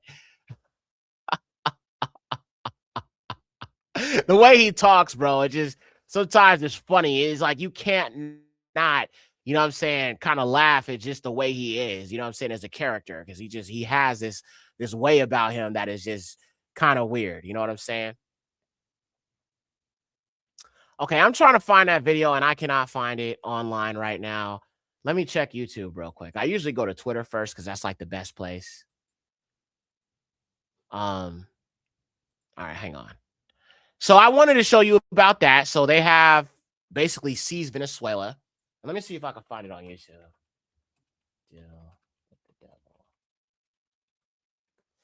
This is another reason why I think he says I'm not going to heaven.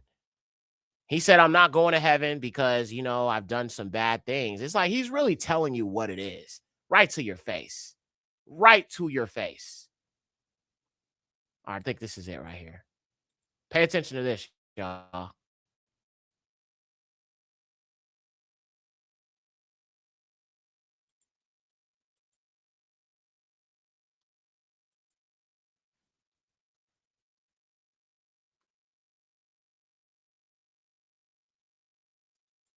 Okay, he made deals with the devil. Now, what he actually says in his whole statement is that he made deals with the devil so they can have a strong military. Why would they need a strong military? Y'all tell me why y'all think they need a strong military before I tell you what the real reason. Give me a 1 in the chat. Or no, don't give me a 1. Somebody said no sound. Okay, hold on. My bad. Let me play it again. So I'm going to play it again, and you tell me why you think he needs a strong military. Could not hear it? Okay, I got you. Let's replay it. Deals with the devil. Yeah, I made deals with the devil. Deals with the devil. The devil. The devil. The devil. Yeah, I made deals with the devil. Okay, so let's see what y'all think. Why do y'all think that he needs to have a strong military? Let me see what some of y'all are saying. Somebody said to take over the world. That's why they need a strong military. That's partially true, but not fully. To rule the world and make all countries bow down to Donald Trump. He think he gonna defeat Yahuwah. Okay, these are all good answers. The real reason why he needs a strong military is for two reasons. One, the 144K. They're going to be a huge threat to this system. The 144K, the chosen Israelite Negroes, children, they are going to be the biggest threat to them. That's why Israel said, we need to, they said that about the young black population. They know what it is, okay? So they need a strong military because the 144K is going to be serving up these whiteys, right? That's one. Number two is because when Yahusha comes back, he's coming with tens of thousands of his Malachim to slay these people. So they need a strong military against Yahusha. So you got two variants here having to do with the Israelites. You got the king of Yasharal, Yahusha, but also the 144K. And yeah, don't get me wrong. The military is part of the implementation of the beast system and all that. I'm not downplaying that. But it's really about fighting against the king and fighting against the 144K.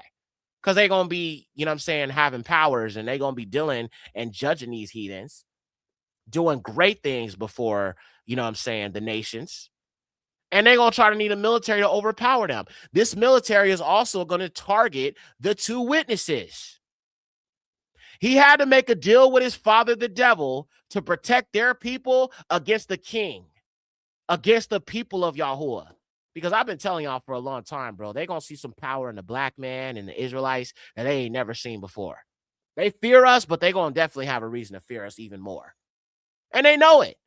So, yeah, while the military has a lot to do with implementation of the New World Order, implementation of conquering nations and so on, that is a part of it, yes. But ultimately, it's about fighting against Hamashiach. It's about fighting against the chosen people, specifically the 144K. So we had to make a deal with the devil. Detroit here, love your content. Shalom. Hey, Barak Yahuwah, thank you so much. I'm glad you are enjoying what we are talking about. The 144K are the true elite. I wouldn't say elite. I get what you're saying, but I wouldn't say elite, but they are definitely special to the Most High for sure. And like I said, I'm saying 144K knowing darn well I'm not one of them. Okay? Here on this channel, I believe the 144K are Negro boys. They're not women. They're not little Negro girls. They're not Gentiles. They are Negro boys who have never known a woman, most likely. Now, I'm not saying there can't be some men out there who are grown men who have never known a woman and have remained pure, which is a possibility, possibly a eunuch or something like that, possibly. But I fully believe that they are mostly going to be children, young children. And let me see if I can pull up that video.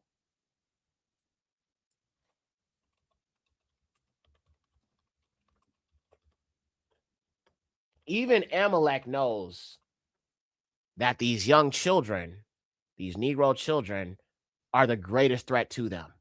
All right. Why did they say the young black population and not the black population? It's because there's a certain group of children that are Negroes that they are afraid of and that they fear. They fear the black man, don't get me wrong, but they fear our babies too. All right? Our babies are powerful. So look, let's play this video. I want y'all to pay attention to what. Now, this is the council at the fake state of 1948. Pay attention to what these heathens are saying. All right? They're telling you the truth right to your face. Make sure the sound's up. Okay, check this out.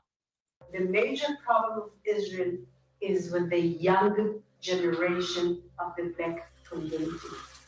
Black Lives Matter starts there. Judith Barney Schroer is the Israeli consul general in Atlanta. They fear us, y'all.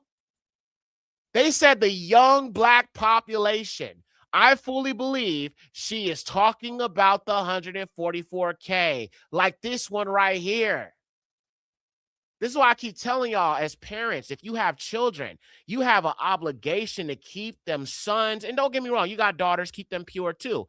But keep them young boys. And I know it's hard because we live in a system when it comes to the Black culture that promotes us, knowing women and, what I'm saying, having multiple women and all that. I understand, I grew up in the system. I was just like that too, bro. Right? But keeping your sons pure that are Israelites. If you got a mixed child, I ain't talking about you. I'm talking about people who are Black parents, a Black man, Black woman. All right. If you have a full on Israelite child, you need to keep that son as pure as possible. Now, if he done already known a woman, he done already been with a woman, you know what I'm saying? I'm not, it is what it is, right? And it's going to happen naturally. I mean, a boy is eventually going to start looking at girls and know he likes girls. And then when he get in puberty, he going to notice some changes in his body. That's a normal thing, right? But to those of you guys who have young boys who have not yet known a woman, try to keep them as pure as possible. Some of y'all want grandchildren. I understand that. Some of y'all want grandchildren. You don't have babies. You want some grandbabies. I totally understand. I am not against that. I understand. As if you are, we want grandbabies. But what I'm trying to say, though, is try not to think about it from the perspective of what you want, but think about it from the perspective of what Yahuwah wants. Fathers, we specifically, us men, we have an obligation to teach our sons what it is to be a man. And one thing it is to be a man, some brothers may disagree, but I'm going to be honest with you. One thing about being a man is control of your bodily urges. That is something we need to be teaching our sons. To be attracted to a woman, to be looking at a woman and seeing all that body and all that, that's a natural thing, bro. That is a natural thing. There's nothing wrong with looking at a woman and thinking like, God damn, like I understand, bro. I understand that. I'm just like that, bro. I mean, you know what I'm saying? Obviously, I done changed my ways. You know what I'm saying? I'm not how I used to be, right? But even sometimes I see a beautiful woman, I can't help but look, right? But when it comes to us as brothers, one of the biggest mistakes that we make and our forefathers make is letting our little head do all the thinking. Okay, when I say little head, y'all know what I'm talking about. Not the head between your shoulders, but the head down there. Sometimes we allow our flesh to get the best of us. And when it comes to Samson, it comes to Dawood, it comes to Solomon, it comes to the Levites and Yahuda and many of our people. It was because they could not control them urges when it came to, one, strange women and just women in general, right? You cannot allow your head, your second head, okay, to dictate the decisions that you make as a man, especially in this walk, right? You cannot. And we have to get better at that. You feel what I'm saying? As difficult as it is, because you have a natural inclination. I'm not telling you you're wrong because you feel that way. That is something Yahuwah put in you. It's natural to be attracted to a Black woman. I love Black women, bruh. Love them. But at the same time, I understand that some of the biggest mistakes I have made in my life is because I was thinking with my head and not using my head on my shoulders. Okay. So when it comes to talking about a man controlling his urges, we also have to teach that to our children, our sons, because that's going to determine whether or not Yahuwah will use your children in the 144K scenario. Now, I'm not saying he can't use these young boys that have known a woman. I still believe he's going to use Black people regardless. He's going to use the Israelites regardless. But what I'm saying is, when it comes to the 144K criteria, I believe that's only going to be applicable to these young boys who have not known a woman and who have kept themselves pure in as much as possible. So mothers and fathers, this is a message you can take away from this. Keep your sons, your Israelite sons, very, very pure. That's the best thing you can do. You might want grandbabies. They might be at that age, and it's going to be harder when they're in puberty. Because the thing is, sometimes you as a parent, you are not the only influence that they have. They got friends. Matter of fact, when I was young, I think I was like 13 or 14 years old, and I was in church, right? It's like, of all places, bro, I heard about sex the most in church. That's the craziest thing about all of this, right? We wasn't encouraged to, like, you know, there's like girls in the church that I liked and stuff like that. We were not in, you know, but I heard about sex more than often in church than I did anywhere else, believe it or not. So I remember in church, I was like 13, and there was this older dude. I think he was 17. He's only a few years older than me. And, you know, we were just in church. I didn't really pay much attention to church, to be honest with you. I used to just kind of sit there and do other stuff, or just like, there was one dude I used to know. He used to draw pictures and stuff like that. I used to sit with him. We used to talk or whatever. But there was this one boy named Marcus. And, you know, he was asking me about girls and stuff like that. He was like, "You ain't never had none before?" And kidding, I kid you not. He was saying this while we was in church. I kid you not. That's just how bad it was. But I was like, "Nah, I haven't." And, you know, he was like kind of making a big deal about me being a virgin. I was like, "Well, I'm 13." I was like, I haven't, you know what I'm saying, experienced that yet or whatever. But he was making a big deal about it.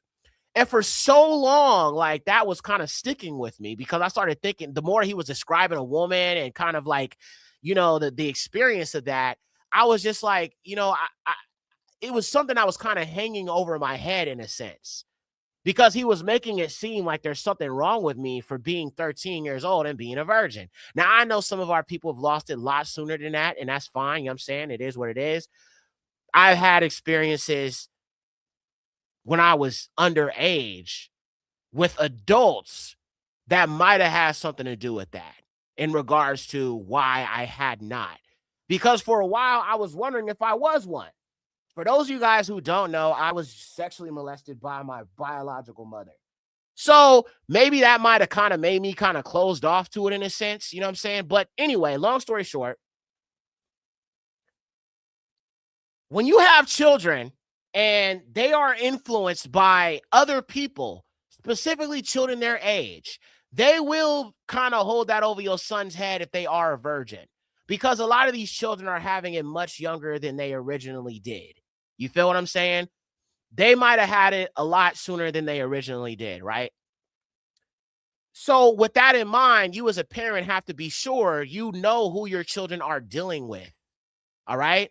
And I'm not telling y'all, you know what I'm saying? To those who don't know about that story, I've talked about it on here before, but I'm just kind of using it as an example to kind of like help you understand, you know what I'm saying, kind of some of the things that could have played into that factor, at least for me specifically.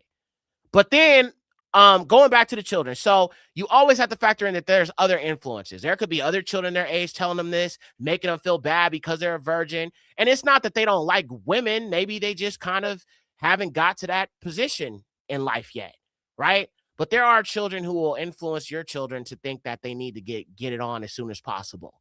So you as a parent, you have to also factor that in, okay? So 2 things to take away from this video is keep your son pure as possible. To y'all out there that have little girls, keep them pure as possible too. You know what I'm saying? Until they're ready to get married. But also teach these young boys that marriage is important when it comes to our people. All right? Marriage is important when it comes to our people. If your young sons are not virgins no more and they turn out to like women, you know, ain't nothing wrong with that, bro. It's a natural thing. But help them understand that, see, this is what I was taught, and this is why it's wrong. Babylon teaches us everything the opposite way. See, we were taught that when it comes to marriage and 13, dude, it's unlawful at that age. Yeah, but most of the people that I know who were having sex when they were 13, a lot of them, you know what I'm saying, were having sex with girls their age. You know what I'm saying? So, like I said, I know somebody who lost it at 11. You feel what I'm saying? And he was with a girl who was his age. And I'm not going to lie, I have had experiences with girls that were sexual in nature, but we just never did that actual thing. And the reason why I knew about these things is because of what happened to me when I was a child, unfortunately. So, you know, it is what it is. But nonetheless, what was I saying? Keep your children as pure as possible. That is the best thing that I can present to you about this whole scenario. All right. Now, And yeah, if you don't have children right now, don't worry about it. Okay? Do not worry about it if you don't have children right now. All right? There will come a time where we will have children. As a matter of fact, let me pull that up real quickly here. And I tell our sisters this all the time. If you are a mother and you have children already, and you're at the point where like, I don't want to have any more children, I would tell you that is not a mindset to adopt. It is not a mindset I would think Yahuwah would want you to have. Okay. Now, I'm not saying you're wrong if you feel that way right now. I'm just saying if you are a woman who has children and you're like, okay, I'm this age, I don't want to have children anymore. Or you might think you passed the age of having children. All I'm saying to you, sister, if that's you and you fit that criteria, just consider when we go in the wilderness, the Most High may have different plans for you. He may want you to have more children. All right. So just consider that might be what it is. So I'm going to pull up some scriptures about the children in Jerusalem.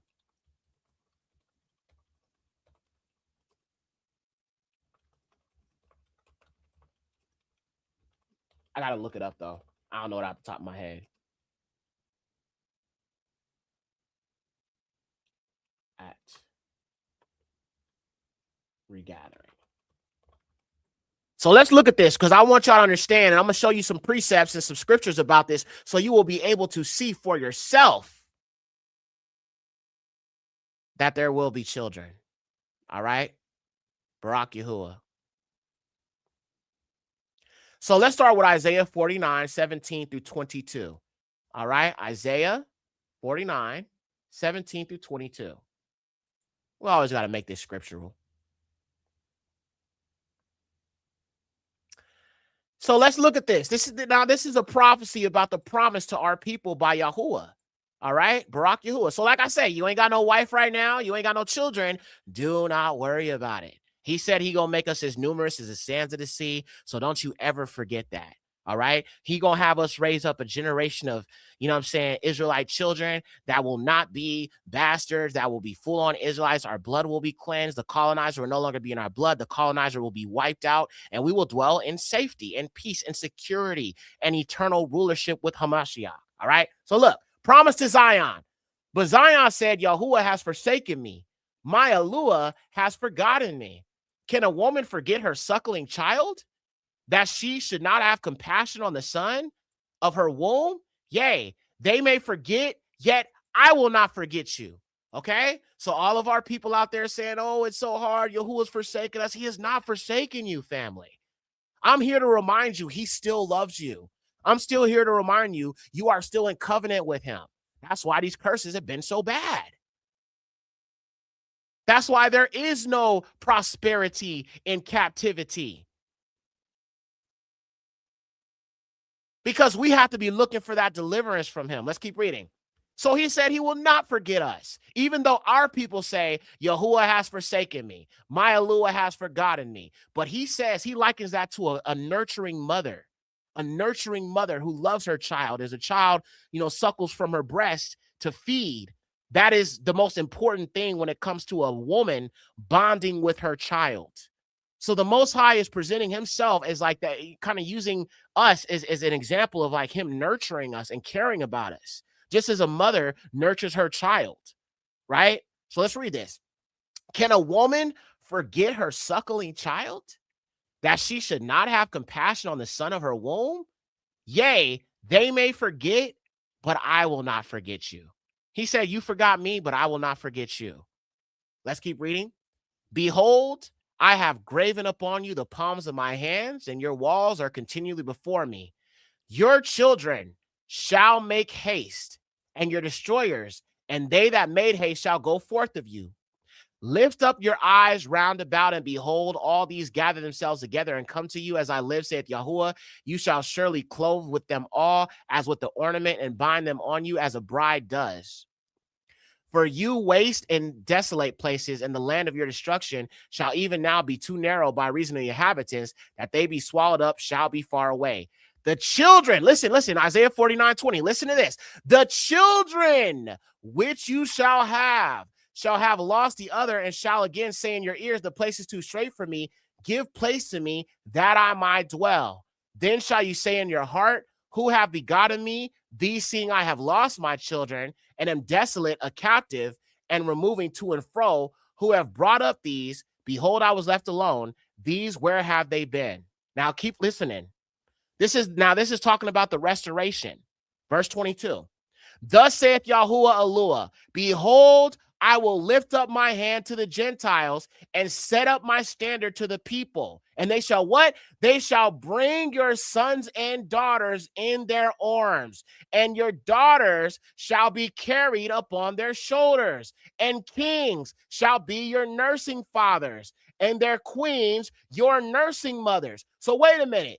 If these other nations are going to be serving us and nursing our children, that means there's going to be children in the kingdom. And if they're nursing them, these are clearly babies. These are infants. So you have to understand, family, there will come a time where he wants you to have more children. I mean, we got to rebuild the nation. I mean, look how many of our people, the children of Lucifer, have unalived. Look how many of our people have perished to the pandemic because they took the VXX.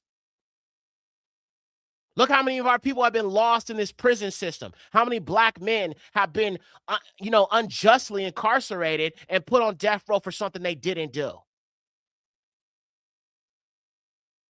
The children of Lucifer have literally tried to eliminate us.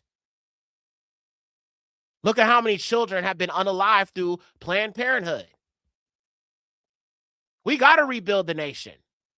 We got to have more children. We must do that. I mean, it ain't like we got low birth rates or nothing like that, but I'm just saying, for all the children we have lost, the Most High is going to be expecting a full-on, Israelite kingdom. Now, so we looked at that,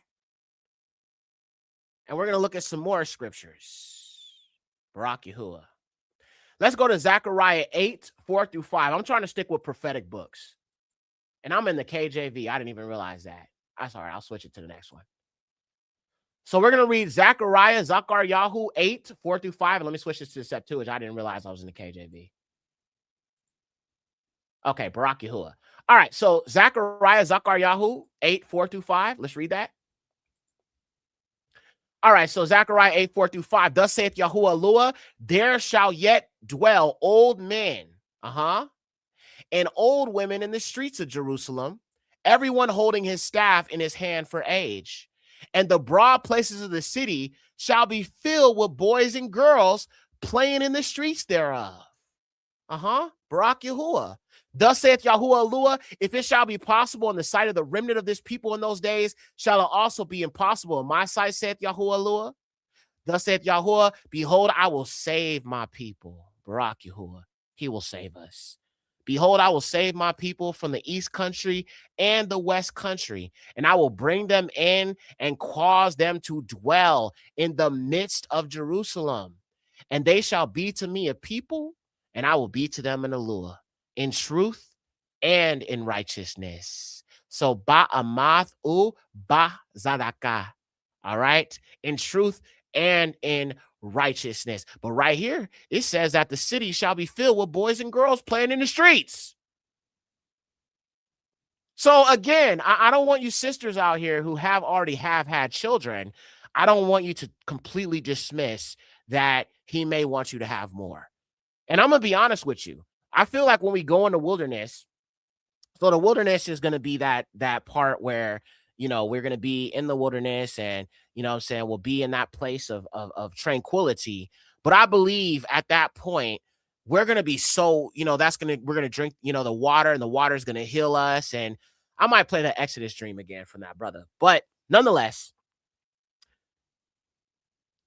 the wilderness that we're going to, according to the scriptures of Isaiah, as well as the book of Enoch, is a place of healing. So whatever, infirmaries you have, or whatever issues you might have, maybe you're barren, or maybe you have high blood pressure, all these things that have happened, the plagues of Egypt that have come upon us, all these different things we've dealt with, right?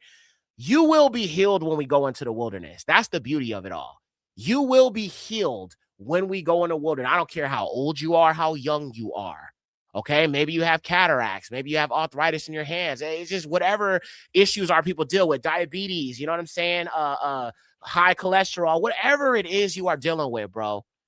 Cancer, whatever it is, you will be healed when we go into the wilderness. That's what the scriptures say. As a matter of fact, let's pull that up. I did a teaching on the wilderness.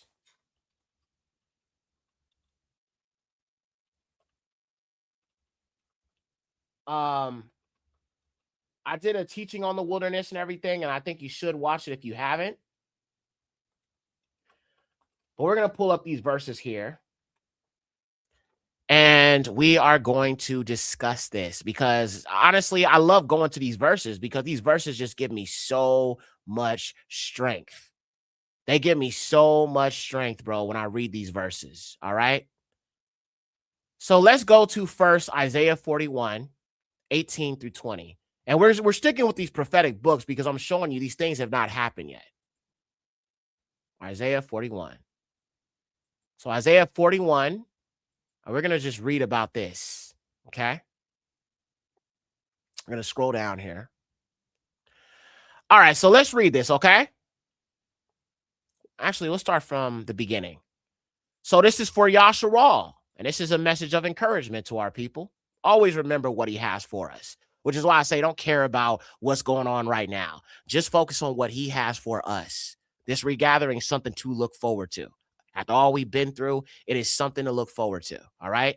So, Israel encouraged, Isaiah 41, hold a feast to me, you islands, for the princes shall renew their strength. Let them draw nigh and speak together. Then let them declare judgment. Who raised up righteousness from the east and called it to his feet, so that it should go? Shall appoint it an adversary of the Gentiles, and shall dismay kings and bury their swords in the earth and cast forth their bows and arrows as sticks. All right, so Yahuwah, he going to deal with these heathens. It says it right here. He going to dismay them. He said he's an adversary to them. He's not a friend to our enemies, all right? That needs to be understood. He shall pursue them, and the way of his feet shall precede them in peace.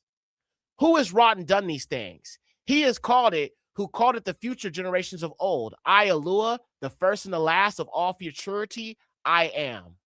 The nations saw and feared, and the ends of the earth drew nigh together.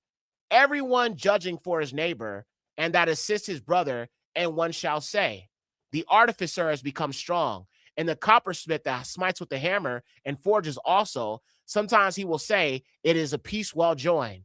They have fastened them with nails, and they will fix them, and they shall not be moved. But you, now he's going to talk about us. But you, Jacob, you, Yasharal, you are my servant. Okay, so who is his servant? Who is given the service of the Torah? Who are the chosen people? He tells you right here. Come on, y'all, say it with me. Jacob, Jacob, Jacob. You know what I'm saying? Do not listen to heathens and stop encouraging them and making them feel like they can teach. Reject them. When John Truth pops up on your video, say, you ain't supposed to be teaching our scriptures. And give him this, and also give him Romans 9, 4 through 5. These heathens are not supposed to be teaching this. Only us. Only us. Because it's for us, by us. Barak Yahuwah.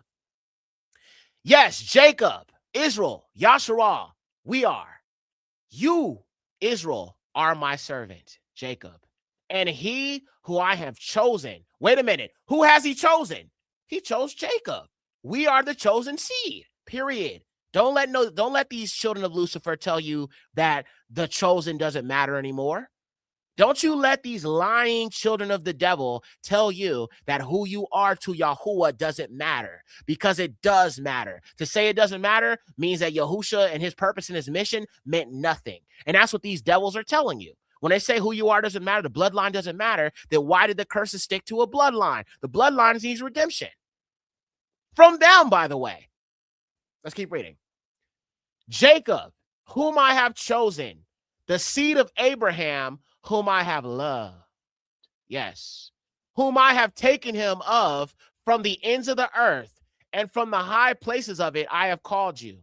So from the ends of the earth to the high places, he has called Jacob to himself, and only Jacob. And said to you, you are my servant. So again, he says it twice. All right. Israel, art my servant Jacob. Then he says it again in the next verse, you are my servant. So anytime Yahuwah says something more than once, he is making it clear there is no arguing with him. All right? You can't argue with that. He is making it clear Jacob is his chosen and only Jacob, period. Anybody in these Gentiles, anybody who ain't a Negro telling you they're chosen by the Most High, they are a liar. They are a freaking liar. The Most High don't lie. All right? So he says again, Jacob, you are my servant. I have chosen you and I have not forsaken you. Jacob, take this in right here. No diddy. I have chosen you and I have not forsaken you. He has not forsaken us, Yasharal. He will never do that. He was angry with us. He put us in timeout, put us on punishment. Some bad things happened to us due to the wickedness of our forefathers, which we can admit to, right? We can admit our forefathers were wicked, but he has not turned his back on us. He doesn't choose somebody for a great work and then change his mind.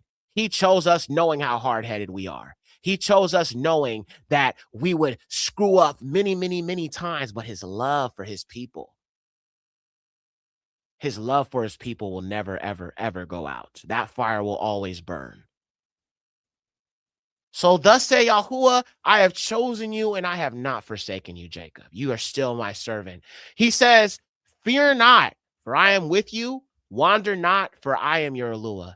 So when he's saying wander not, he's saying stop looking to these other deities. Stop following white Jesus.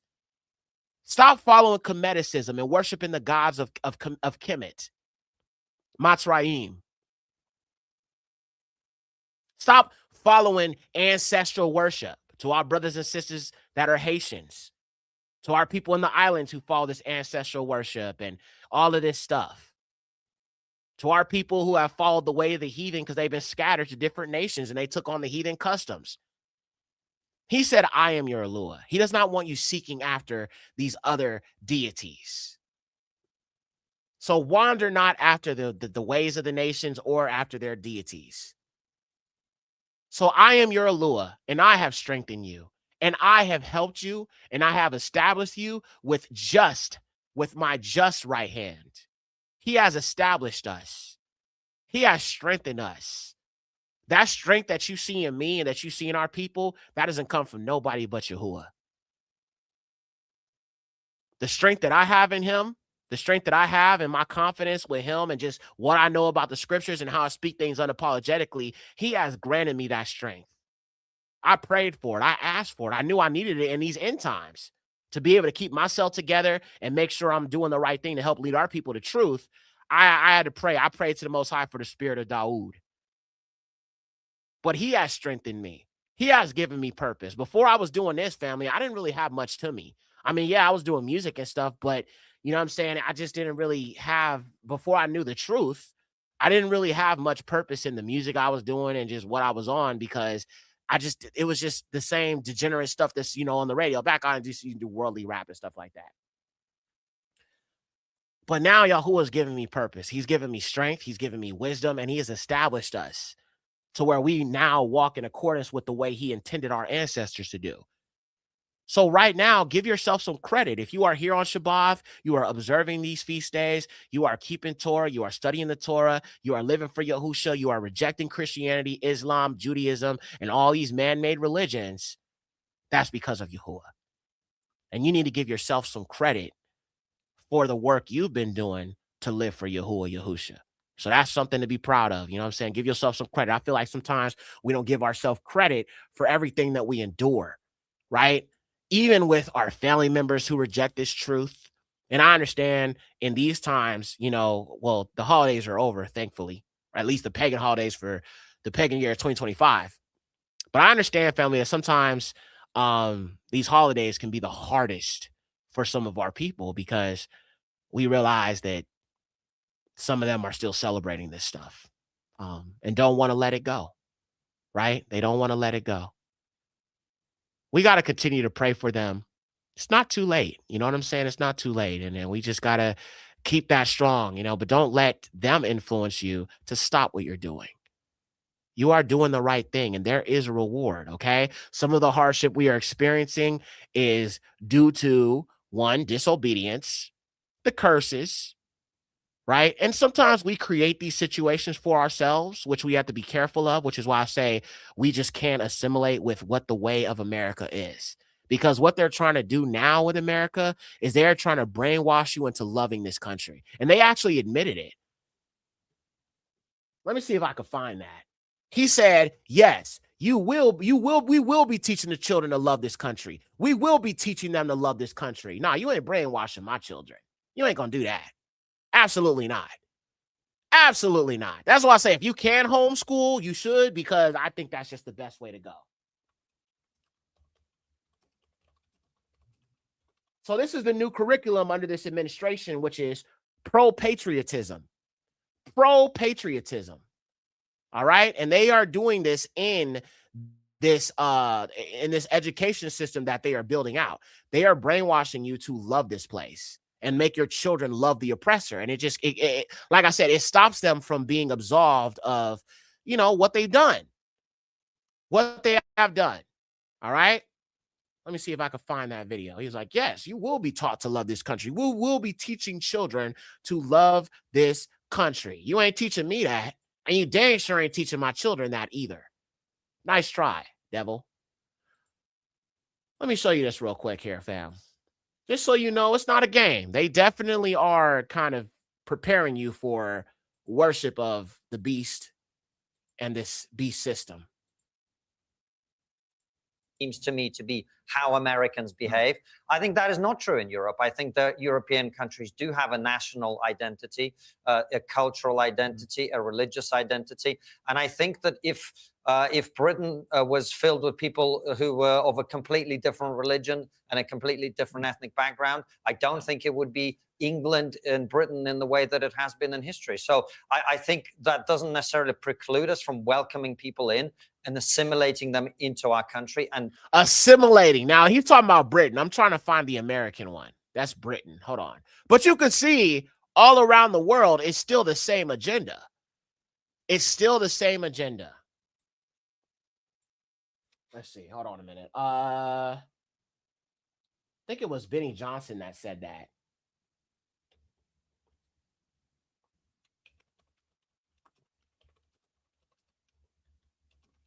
Let's see if I can find it, y'all. But this is also part of the Christian nationalism thing.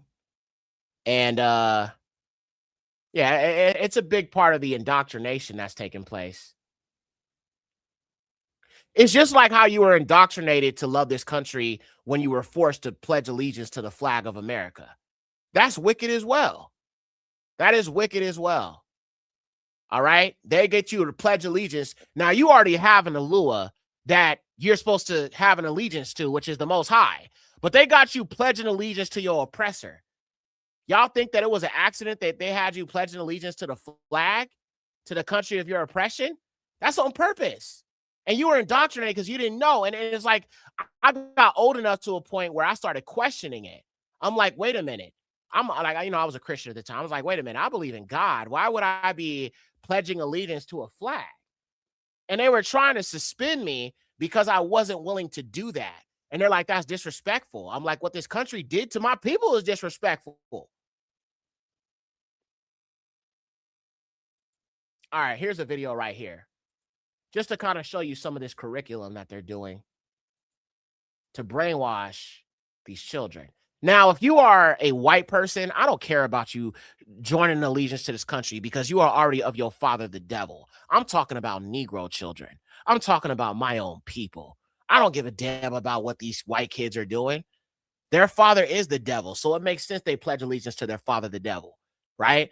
I don't want my children, and I don't want other black children making allegiance to the devil and his beast system, because that's exactly what it is.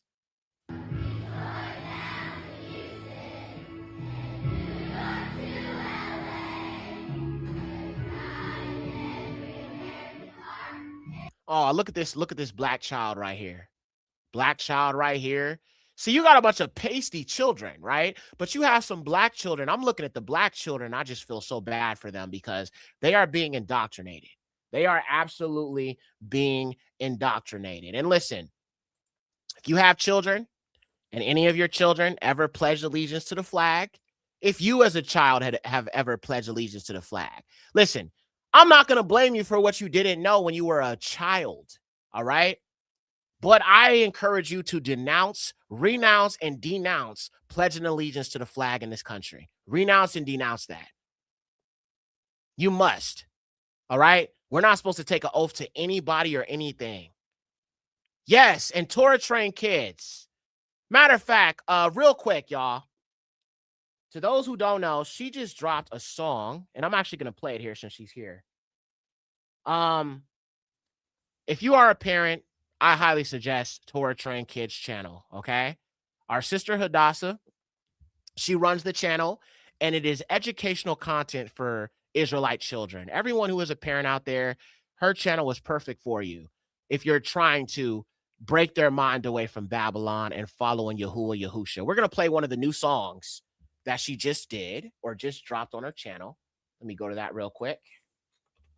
And I actually shared it on my community tab, but I'm going to play it for you guys that are here now. So when you want to fight against the programming, the best place to go is to Torah Trained Kids. She uses these songs, very catchy songs, very beautiful imagery for, our babies, man, you know what I'm saying, to know the truth. So we're going to watch this new song, and it's called I Only Eat What's Torah Good. All right. And this song is about eating clean. All right. Eating clean. Eating the things Yahuwah said we can eat. Because these pagan, churches and these schools, they're not going to teach your children this. It's up to us to teach them that. All right. So let's watch this real quick. All right. Barak Yahuwah.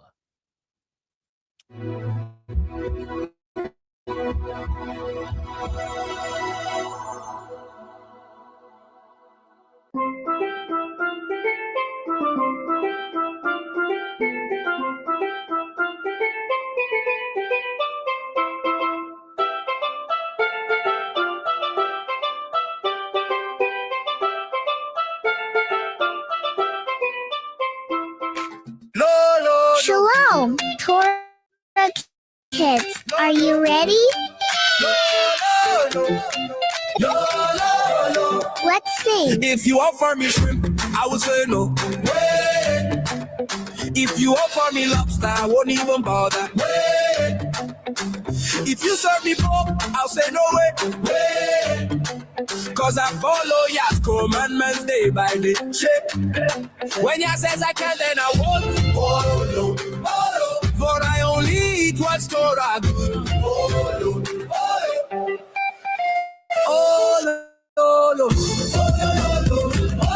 Yeah, I only eat what's Torah good. I only eat what's Torah good. For I only eat what's Torah good. I don't eat fish without scales. I won't compromise. Shellfish, ham, or catfish, I say goodbye. I only eat Israel I clean, and that's Yah's way. I'm living for him every single day. When Yah says I can, then I won't. For I only eat what's Torah good. Yeah, I only eat what's Torah good. For I only eat what's Torah good. For I only eat what's Torah good. I only eat clean fish with scales and meaty approved. I include grains and fruits, veggies too. I'm a Torah kid. I follow Yah's plan, obedience to the law as he commands. When Yah says I can, then I won't. For I only eat what's Torah good. For I only eat what's Torah good. No, can I eat that? No. Hey! I'm a child of Yah. I am bound by the law. I eat what he allows. Obedience is free. Oh, Torah trained kids. We only eat Israelite clean. If Yah says it's unclean, come. Well, it's unclean. If it's unclean, clean. It's not for me. Clap, clap, theory. It's only no. That is unclean. If it's unclean, then it's not for me. Clap, clap, theory. It's only for I only eat what's for a good. For I only eat what's for a good. Oh, God, yeah. Oh, Lord, yeah.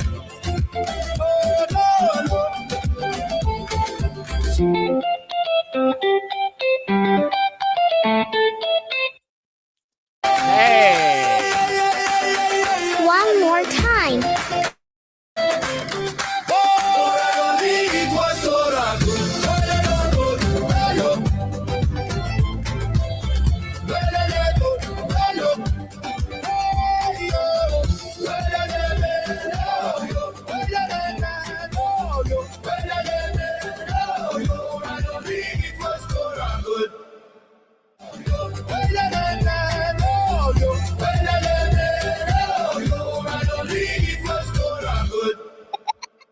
Again.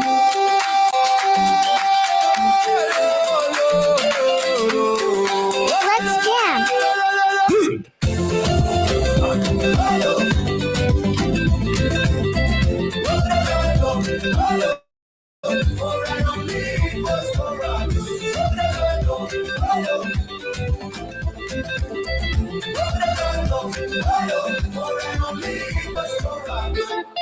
Hey, yo, all right, Barack Yahuwah. Now, I was just talking about the purity of the children and why, you know what I'm saying, it's important to keep your children pure. So those of y'all who are parents, that is one channel I will recommend to you when you're trying to help. And listen, this channel is good because it's not just for our babies.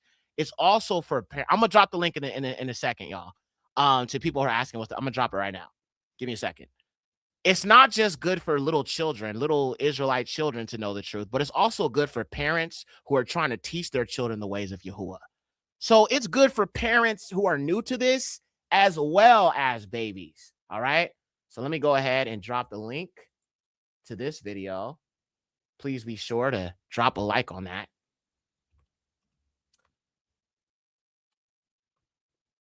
Food that's Torah good. Subscribe to channel. And if you guys could all just do me a favor and just drop a comment on the video, even though you already saw the video, just go over there. I'm gonna drop the link right now. Just go over there, hit a like, leave a comment, just so the algorithm is picking up on it and, you know, knows, like, anytime people engage with a video, the algorithm is like, okay, people like this, so I'm going to suggest it more. All right. But this is good for children, and it's also good for parents who are attempting to try to help our, you know, children wake up to this walk. You know what I'm saying? And she you know, she's got a lot of good stuff on there. A lot of, you know, different types of music and songs, and she's got like videos about the laws and the commandments and even the biblical stories and stuff like that. And what I love about her channel, all of those things are great, but what I love about her channel above all things is none of these children look mixed. These are full on Israelite children. There's no half white. There's no, you know what I'm saying, biracial children. It shows Negro Israelites. That's what I want to see. I want to see more representation of Black children with Black parents. I'm tired of seeing the whitewashing, the biracials, the mixed. I'm tired of seeing all of that. We need Black representation where Black men love Black women and have Black children together. All right. That's what the heck we need to be seeing more. We ain't got enough of that. We got too much mixing, too much biraciality. And I'm not interested in seeing that. I'm tired of the propaganda. Can't do nothing about it because the Jews run everything. Y'all know what it is. But I can at least use my platform to help Black people understand that that is an agenda to whitewash us and help the Indo-Europeans and the fallen seed survive. So we got to cut that all out. All right. So I think that's pretty much what I wanted to cover. The truth of the matter is, blaming immigrants, bro, is not the move. Just went to write a comment, but the comments are off. Oh, yeah. Torch and I'm sorry. Thank you, brother or sister. I'm not sure if you're a brother or sister, but shout out to you. I did forget. She does have the comments off, Torch and Chris. I've totally forgot that you do have the comments off on the videos. And you know, I get it. So family, if you can, please just hit a like on the video. Okay, it'll help. It'll definitely help. Barack Yahuwah. And I'm glad she's doing this for the babies, man. We need more content for the children to be able to watch in this because, you know, a lot of us make content for the adult crowd of this, or those who are old enough to understand, you know, some of these things we talk about. But the children, you know, some of them don't have enough to watch when it comes to this truth. And we can't forget our babies. They are the next generation of Israelites that Yahuwah is raising up in this truth. And they watch us as you know, adults and see that we keep Torah. But what good is that? Oh, I'm a sister. Okay. Barak Yahuwah, the light within. Oh, yeah, I remember you. Barak Yahuwah. Thank you so much, sister. So they watch us as adults live and try to, you know what I'm saying, keep Torah, but sometimes our babies don't have enough that's for them to understand this. They look to us to teach them, but sometimes if you're a parent, you might want to just let them kind of like watch TV or something like that when they could be watching Torah Kids, understand a little bit more about who they are. And I feel like that will help a household to work better in Yahuwah because they're getting something that they can watch where they can learn more about Yahuwah Yahusha and know our Father's true name with representation of our people. And then you as a parent, when you are new to this and you're trying to understand this, you can also watch this with your children and help explain it to them in a way that they can understand. Barak Yahuwah. So I just think, Sister Hadassah, keep doing what you're doing. You know what I'm saying? The Most High is definitely esteemed in the work you're doing. And I just think it's beautiful that you are focusing on our children. You know, this next generation of Israelites that Yahuwah is raising up. So Barak Yahuwah, man, it's beautiful what you're doing. So just keep at it. Yeah, Barak Yahuwah. So that's what I was saying. Do not blame immigrants. Okay? Stop blaming them for what white men are doing. That is the bottom line of what I'm saying.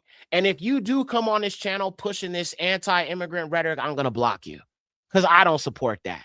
So why would I allow you to be here using white supremacist talking points when my whole purpose, one of my purposes on this channel is to expose the lies of the children of Lucifer. But here you are because you've been brainwashed by Negroes who sold you out for a check under the white man. I'm not going to allow you to push that over here because I don't support that. And I never will support that because I love all the scattered Negroes, no matter where they are. Actually, real quick. Okay. I saw this video the other day. So there's this brother, right? He goes around and he goes to these different countries where our people are. See, camps don't like to acknowledge stuff like this. Before we go, it's Shabbat, so I guess I'll just hang out with y'all before I go. Let me show y'all something real quick, man. So he went over to one of these Mexican countries, and he was trying to find the Afro-Latinos. Bro. He had to go to a whole separate section to find them because all he found was the pale-skinned Latinos who are obviously mixed with the fallen seed. So we're going to watch a little bit of these videos because these camps never acknowledge these people at all, bro. They never acknowledge these people who are obviously also scattered Israelites. And you know, this channel, I'm so bent on helping our people understand the truth. So we're going to watch this. Give me a second. Let me pull it up here. And when I looked at the black woman, I mean the Afro Hispanic woman, I'm like, bro, she looked like she could be my auntie or something.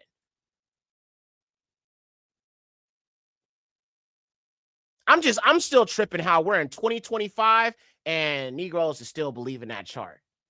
I mean, hasn't y'all, hasn't Abba Bivens been exposed yet enough to y'all? Hasn't he been exposed yet that he's a fraud and that this doctrine came from him?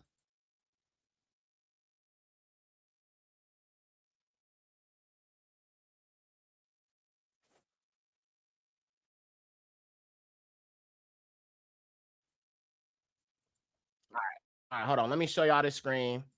And we're going to look at this video here. Okay. All right.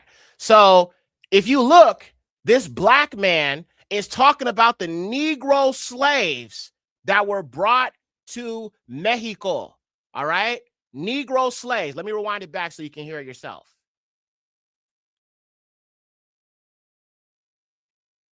Okay, I got you. We call him Tay International, but I call him Tay Technology because this guy's always popping up with some stuff.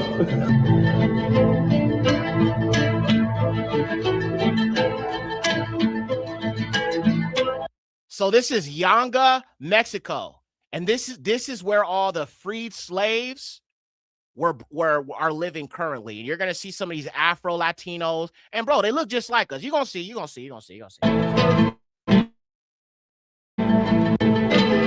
I'm here in Yanga, Veracruz, Mexico, and I'm in front of a very interesting statue right here. Just to give you some history about Yanga, Yanga is considered one of the first free slave towns in the Americas. Might even be the first. It all depends on the different dates or how you look on different dates, but we're not here to discuss who was the first.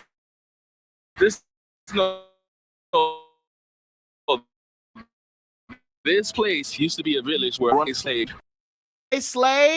We went from Hebrew to a Negro to a runaway slave, came up off the plantations, broke our shackles and chains, and it's no more cotton picking, no tobacco, no cane. This is a whole new plateau where Yasharal will remain. What? Runaway slaves. Runaway slaves. Yeah, these are our people, my nigga. These are our people, my nigga. Okay? Runaway slaves, just like our forefathers. See, this is what I'm saying. Y'all don't know the history, but y'all want to delineate from Afro diasporans. You want to delineate from your own, not y'all, but just some of these Negroes out here. Blaming immigrants, hating Afro-Caribbeans, hating Afro-Hispanics, and all this other stuff. Tariq Nasheed over here telling us that, you know what I'm saying, Afro-Hispanics he calling them Negroes, but then saying they're not our people. How you going to call them Negroes and say they're not our people? There's only one type of Negro. The only difference is a boat stop. But we are the same people. Don't let location divide us. Yes, sister, exactly. That's what I always say. You know what I'm saying? Brought on the same slave ships, right? Just brought and dropped off at different ports. But nonetheless, them Negroes was gathered up and dropped off at different places. Matter of fact, they had indigenous people.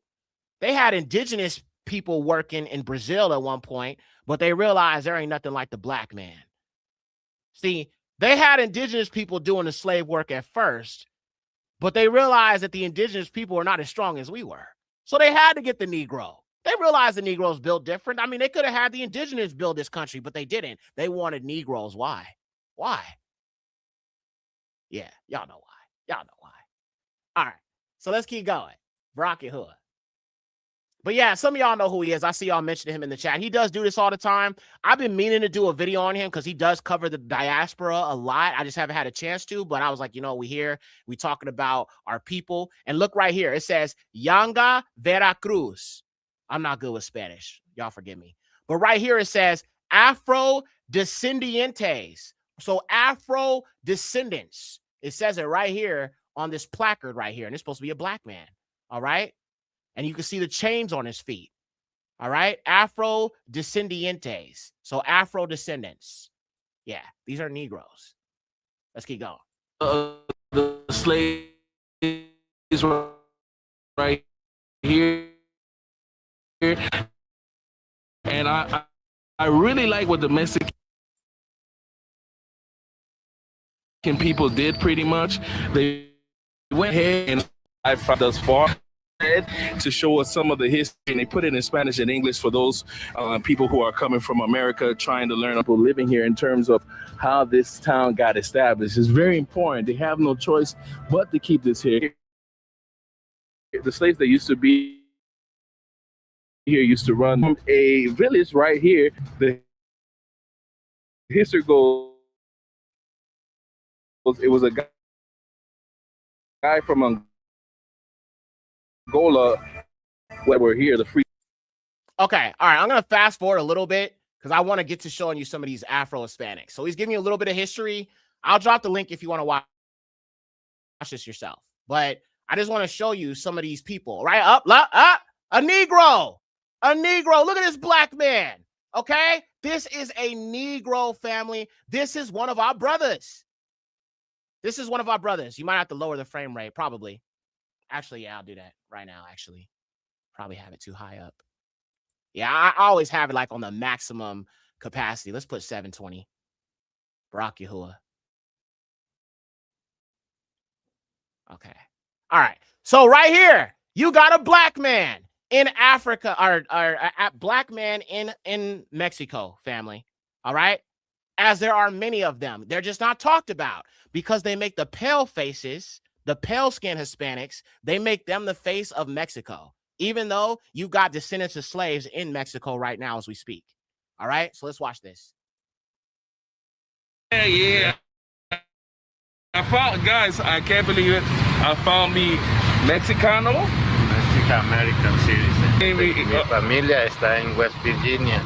Oh, your family's American. Yeah. Oh, okay. We trying to figure it out. Okay, we're close, but we're trying to figure it out.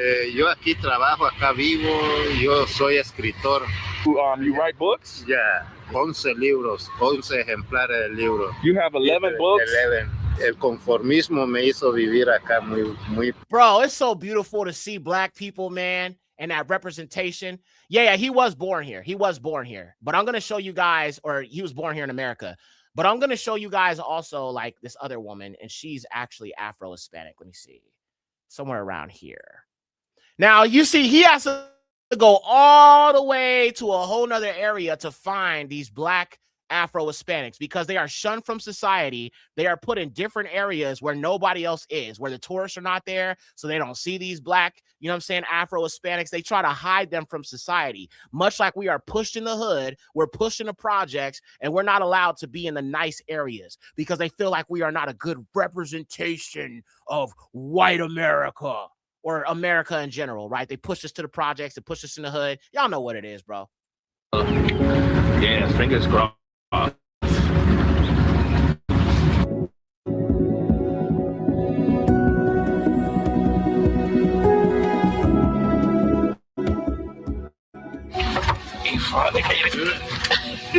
Fast forward. Jamaica?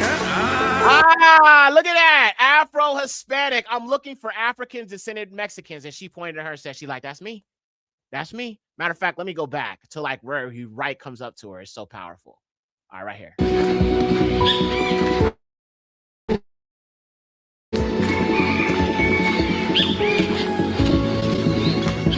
But I can see why immediately why people would come to stay here.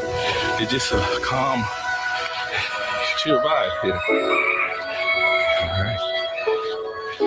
Okay, guys, so this looks like some form of hotel / restaurant here.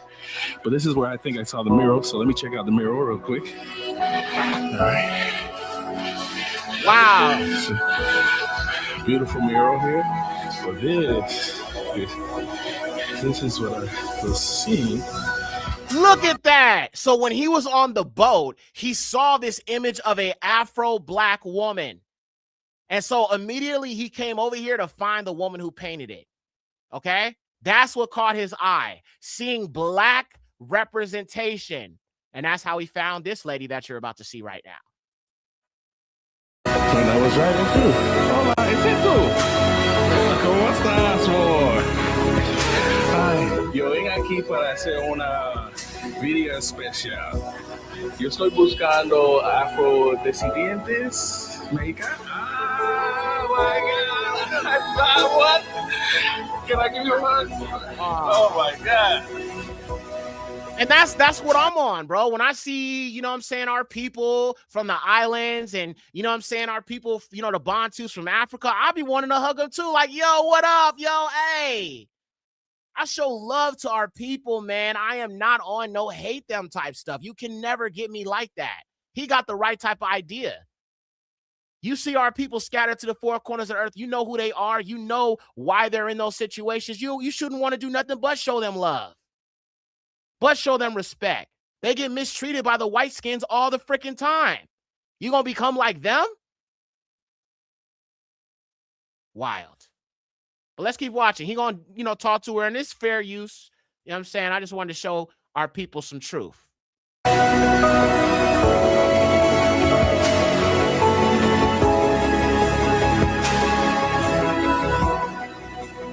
Fast forward. ¿Y cuánto tiempo tú tienes esa empresa?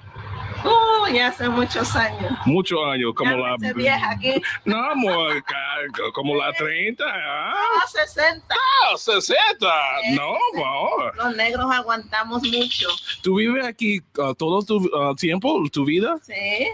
¿Tu familia en esa tierra por cuántos años? ¿100 años? Los abuelos, los papás, los tatarabuelos. So like really all her family, this is her island right here. ¿Y qué tiene aquí? ¿Qué está haciendo? Estoy arreglando. Okay, so she cooking now. She about to make some food. Now listen, these Afro descendants are scattered to the islands where they're not ever seen or known about. So when I first came into this truth, I didn't really start finding out about Afro Hispanics until I came into this truth. I didn't even know they existed because I grew up in Western society that doesn't like to acknowledge Black people, you know what I'm saying, being everywhere. Even though they're descendants of slaves, I didn't know about Afro-Hispanics, Afro-Dominicans, Afro-Turks, and all these different Negroes scattered all over the place until I came into this truth. So me understanding what I understand now is because of Yahuwah. It's just like when you come into this truth, you'll just understand more and more things about how the children of Lucifer have conspired to hide so much truth. Okay.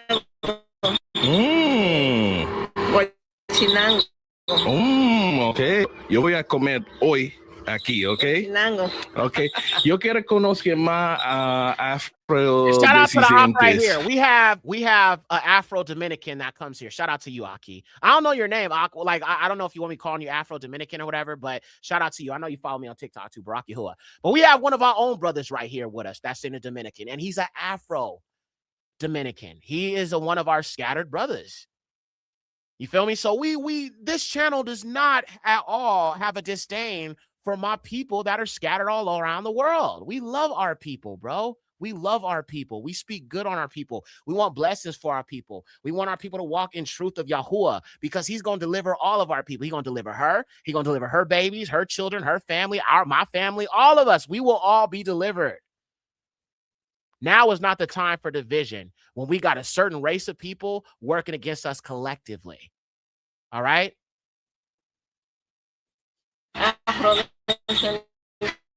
Es aquí.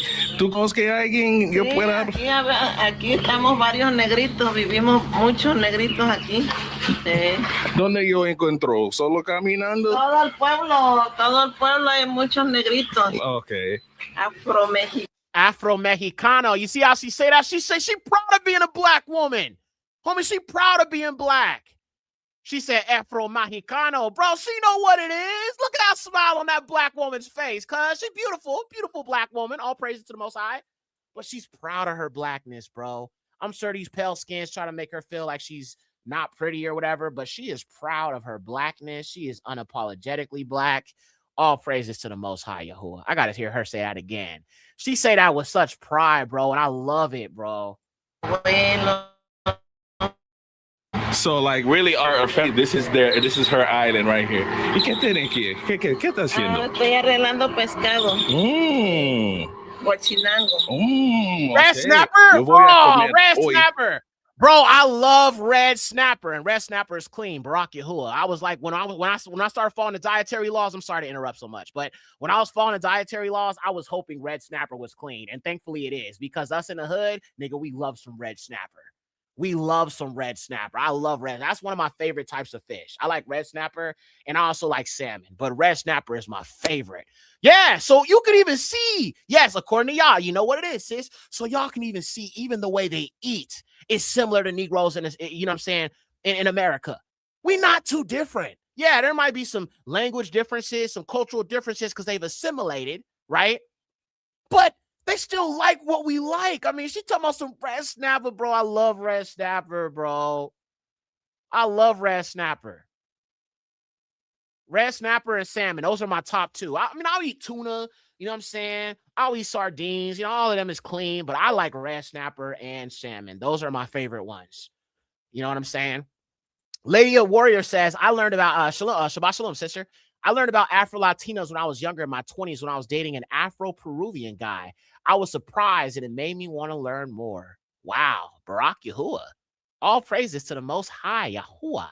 That is so beautiful, man. Man, them Gambians can hook up some red snapper. Oh, I'm already knowing, man. Shoot, man, Barak Yahuwah, man. And I eat all types of food. I've tried Jamaican, I've tried African, you know what I'm saying? I've had, obviously, Hispanic food, but I've tried many different types of black types of foods, bro, and all of it is good. And when you look at it, there's similarities to how our people cook in the South. There are similarities to how they season the food, okay? They're not like the pale skins who don't put any seasoning in their stuff. They season in a Southern type of way. So that means that our ancestors' knowledge of seasoning and cooking and preparation was long before slavery. So we're the same people. I keep telling y'all that. Straight up. Barak Yahuwah. Let's keep going. All esteem to the highest. I'm enjoying this. I hope y'all enjoying watching this. I am. I definitely am. I love seeing stuff like this. Aquí, okay. Ok, yo quiero conocer más a afrodescendientes. Afrodescendientes. Aquí, ¿tú conoces a alguien? Yo Sí, pueda. aquí estamos varios negritos, vivimos muchos negritos aquí. Sí. ¿Dónde yo encuentro? ¿Solo caminando? Todo el pueblo hay muchos negritos. Ok. Afromexicanos. Ok, yes. Qué bueno, no more. Yo fui a muchos lugares para encontrar, pero es muy difícil por mí. Yo fui al Veracruz, no lo ven. Yo fui a Yanca. Empieza de Puerto Escondido, Río Grande, Cerro Hermoso, Talito, Chacagua, El Azufre, Charco Redondo, Pinotepa, Collante, Morelos, todo allá. Corralero. En el específico. Toda la costa aquí. Ah, bueno. La costa chica en la orilla del mar. Ok, ok. Corralero hicimos una película que se llama La Negrada. Tú no eres mexicana, ¿verdad? ¿De dónde vienes, negra? And that is another Israelite black woman, another scattered daughter of Zion right there. Let me go back. Empieza de Puerto Escondido, Río Grande, Cerro Hermoso, Zapotalito, Chacagua, El Azufre, Charco Redondo, Pinotepa, Collante, Morelos, todo allá. Corralero. En el específico. Toda la costa aquí. Ah, bueno. La costa chica en la orilla del mar. Ok, ok. Corralero hicimos una película que se llama La Negrada. Tú no eres mexicano. That right there. See, now the FBA goofies, they'll look at this sister right here, and if she was in America and they didn't hear her accent, they'd be like, oh yeah, she black American, she black American. Even though she's actually Afro-Hispanic. She's still a Negro. Don't get me wrong. She's an Israelite. She's one of us. That's one of our sisters right there. But see, the problem with FBA is if you're not from America, they don't want nothing to do with you. That's division. That doesn't help our nation. Because as Yahusha said, the two sticks shall become one. As Yahusha said, the two sticks shall become one. As the prophet Ezekiel said, the two sticks shall become one. Barak Yahuwah. Ana, ¿verdad? ¿De dónde vienes, negra? Hasta que trabajas, negro. ¿Y esto? No es para ti. ¿Y entonces? Entonces nada. No es para ti, se acabó. Por negra me desprecias, no desprecies mi color, que entre perlas y diamantes esta negra es la mejor. Ay, ay. Bro, she said among pearls and diamonds, black people are the best. Wow. Barak Yahuwah, man. Barak Yahuwah. See, I love when our people are just unapologetic about that blackness. It don't matter where our people have been scattered, bro. We are proud of who we are, bro. Barak the Most High, man. Barak Yahuwah. All praises to the highest Yahuwah, man. I love her. I love this sister. I love her. I love her unapologetic blackness. Wait till she find out she an Israelite, though. Wait till she find out she an Israelite, though. Oh, that blackness going to hit a lot harder. When you realize you're in the image of the highest, oh, yeah. That blackness going to hit a little bit more harder. You feel me? All praises. All praises. Barack Yahuwah. I gotta hear her say that again, y'all. I love that. No es para ti, se acabó. Por negra me desprecias, no desprecies mi color que entre Among pearls and diamonds, black people are the best. And she ain't lying. perlas y diamantes, esta negra es la mejor. Ay, ay, ay. Oh, tú eres la estrella. ¿Dónde vienes tú? Miami, Florida. Ah, Sí, por eso. sí, aquí estamos los negritos perdidos, olvidados. No, ahora, no, Dicen- ¿cómo no está mira, perdido? sí, pero dicen que no saben que existimos nosotros aquí los negritos. Sí, hay muchos no saben, por eso yo ven aquí. Yo voy a comer aquí, ¿ok? Let me get una grande pescado, ¿ok? I want a big fish. Hey.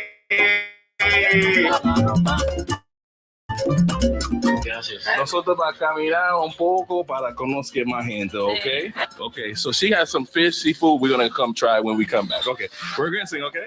And this is her restaurant, so you already know, guys. When you come here, you gotta eat here, all right? Come see her. She was the first who we met here, and she was so opening to talk about her life and the things she's done. So there's a mural she wants to check out. Right here. Oh, wow. Wow. Wow. That's beautiful. ¿Quién hace este? So you can see, family, it doesn't matter where we are scattered, bro. We still create. We are still very creative no matter where we go, bro. The salt of the earth shines everywhere we go. Our abilities and the things that Yahuwah has put up in us, no matter where we are in captivity, bro, the blackness and the greatness of the children of Yasharal will continue to shine, and you will know who we are. Now, I'm from LA. If you go down Crenshaw, they got these murals everywhere, bro, of like Nipsey Hussle. Shout out to, the late, great Nippy Hussle. You have murals of Nipsey Hussle. You have murals of the Black Panthers all down Crenshaw. If you go down from Crenshaw and like Lamert Park, if you go down Lamert Park and you go down Lamert Park straight down Crenshaw, go south down Crenshaw, you will see these murals everywhere. And if you go down up in Inglewood, go further down Crenshaw through Inglewood, you'll see those murals everywhere too.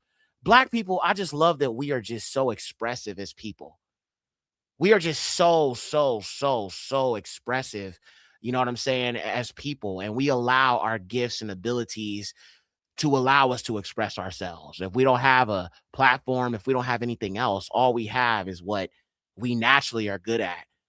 You know what I'm saying? Even in slavery, even these white men, you know what I'm saying, these slave masters couldn't deny the fact that when Black people sung, even these people who hated us and took us into slavery, bro, they couldn't even deny that the gifts that we have are not like anything they've ever seen.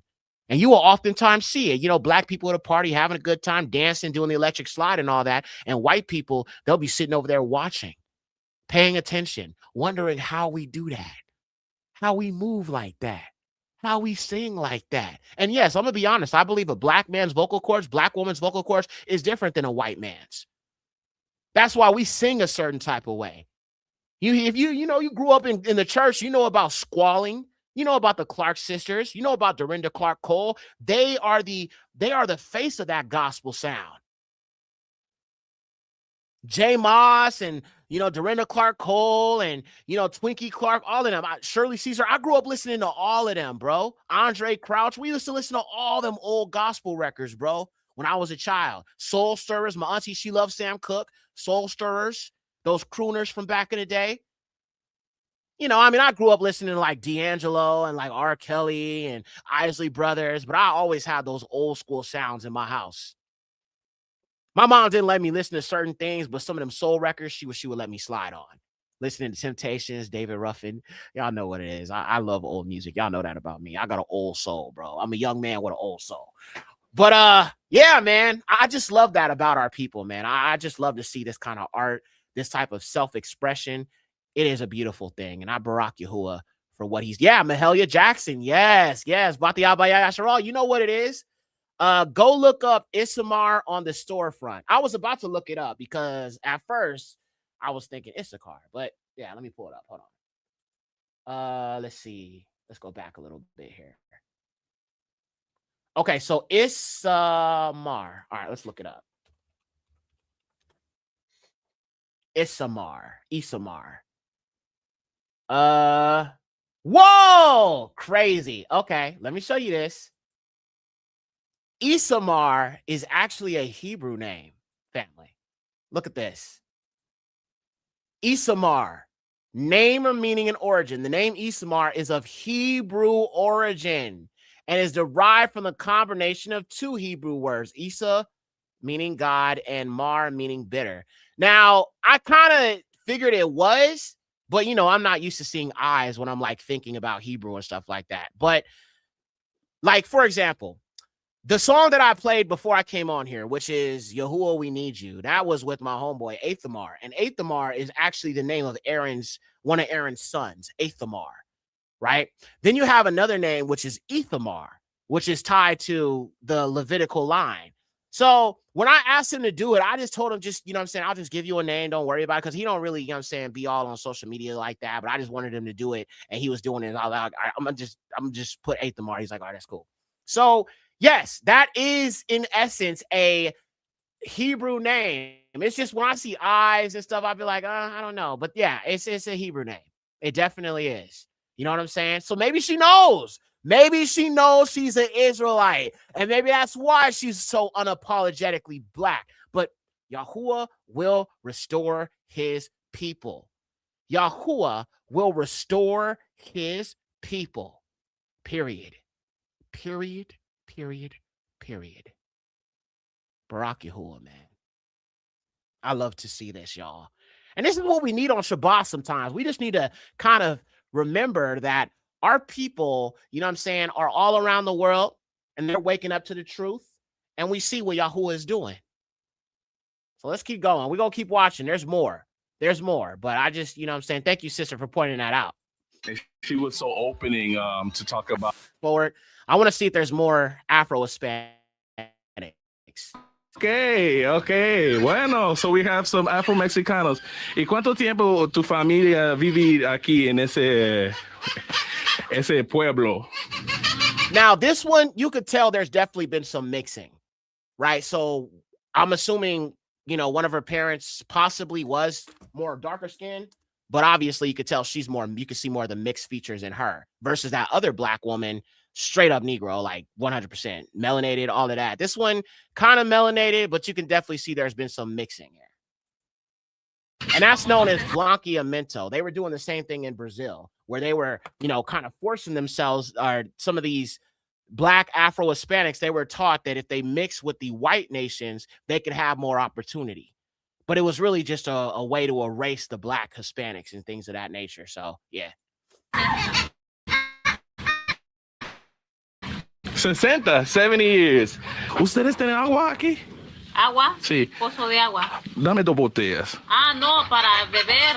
No tenemos botellas. Oh, okay. ¿Es una empresa aquí o no? No. Es una casa. Uh-huh. I'm just walking into people's homes. Wow. I'm That's sorry, crazy. okay. This is interesting how we invaded someone's house. Mamá. Sí. Está joven. ¿Cómo? Yo pensé esa es tu hermana. No. That's her daughter, yo. Todo ese tiempo. Está joven. Muy joven. All right, I'm going to skip past this because I'm looking for more of our people, not the mix. Look at that hair. Look at that Negro hair. Barak Yahuwah, man. Look at these beautiful Afro-Hispanics, bro. Look at the Yahudim family. I had to fast forward. I don't want to see the mixed ones. I'm not interested in the mixed ones. I want to see the ones they don't want people knowing about. On the lagoon. Nothing. We at another place right here. This is a common theme. Seems like the locals offer food to all the traveling tourists here. ¿Cómo estás? So we found another group of Afro-Mexicans, and this is their business right here, but it's closed right now. ¿Cómo estás? Todo mundo. Wow. ¿Cómo se llama mi reina? Yo me llamo María Luisa. Okay. ¿Cuántos años tu familia vive aquí? Yo tengo 52. 52, como la 30, baby. He flirting for real. He trying to shoot his shot for real. She said she's 52. It's like, no, but like got the it going on. Bueno, yo quiero conocer cultura de los afro-mexicanas. Y como qué comida ustedes te gusta comer, música, todo eso. Me gusta comer el pescado. She likes to eat fish. ¿Y la música? La cumbia. ¿Ah? Pura cumbia. Bumbia. ¿Es un afro-mexicana música? ¿Bumbia? Mis abuelos que vinían, que los traían, los que traían a los afroamericanos, los traían donde venían antes, que los traían aquí como amarrados, como esclavos. Mis abuelos llegaron allá collantes y de ahí vengo yo, la dependencia de ahí es mía. Okay. Primero afroamericano, porque mi abuela era india y ya mi abuelo era afro. De América. De Collante. Llegaron ellos a Collante. Llegó ahí los bajaron porque ellos trabajaban en los barcos así.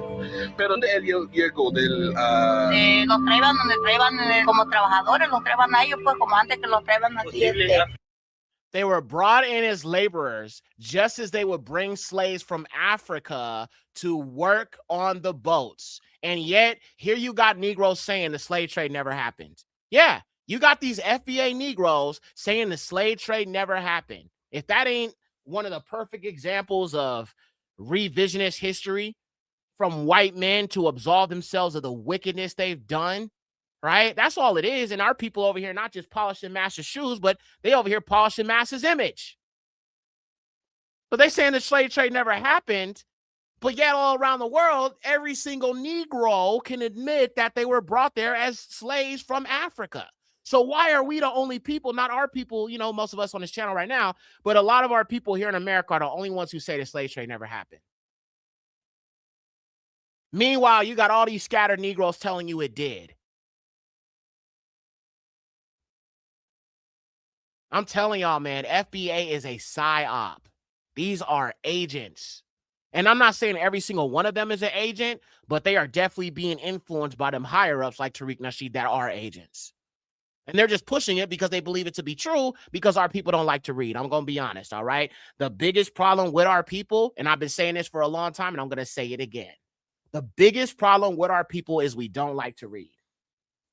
So when you say I don't like to read, I need you to understand you still have a slave mindset. Because the white man never wanted you to be educated. He never wanted you to read.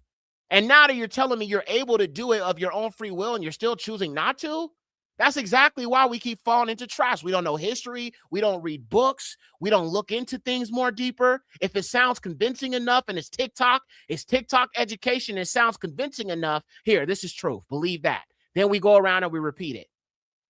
Even when it came to us being the Israelites, I had to look a little bit more into it before I could fully accept it. I mean, Deuteronomy 28 is very convincing, but I had to dig a little bit more deeper. Then I started understanding the Igbos. Then I started understanding Yoruba. Then I started understanding the Bantus. And I started understanding all of this other truth.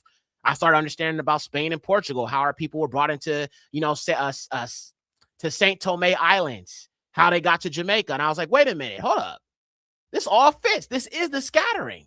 This is the scattering he talked about.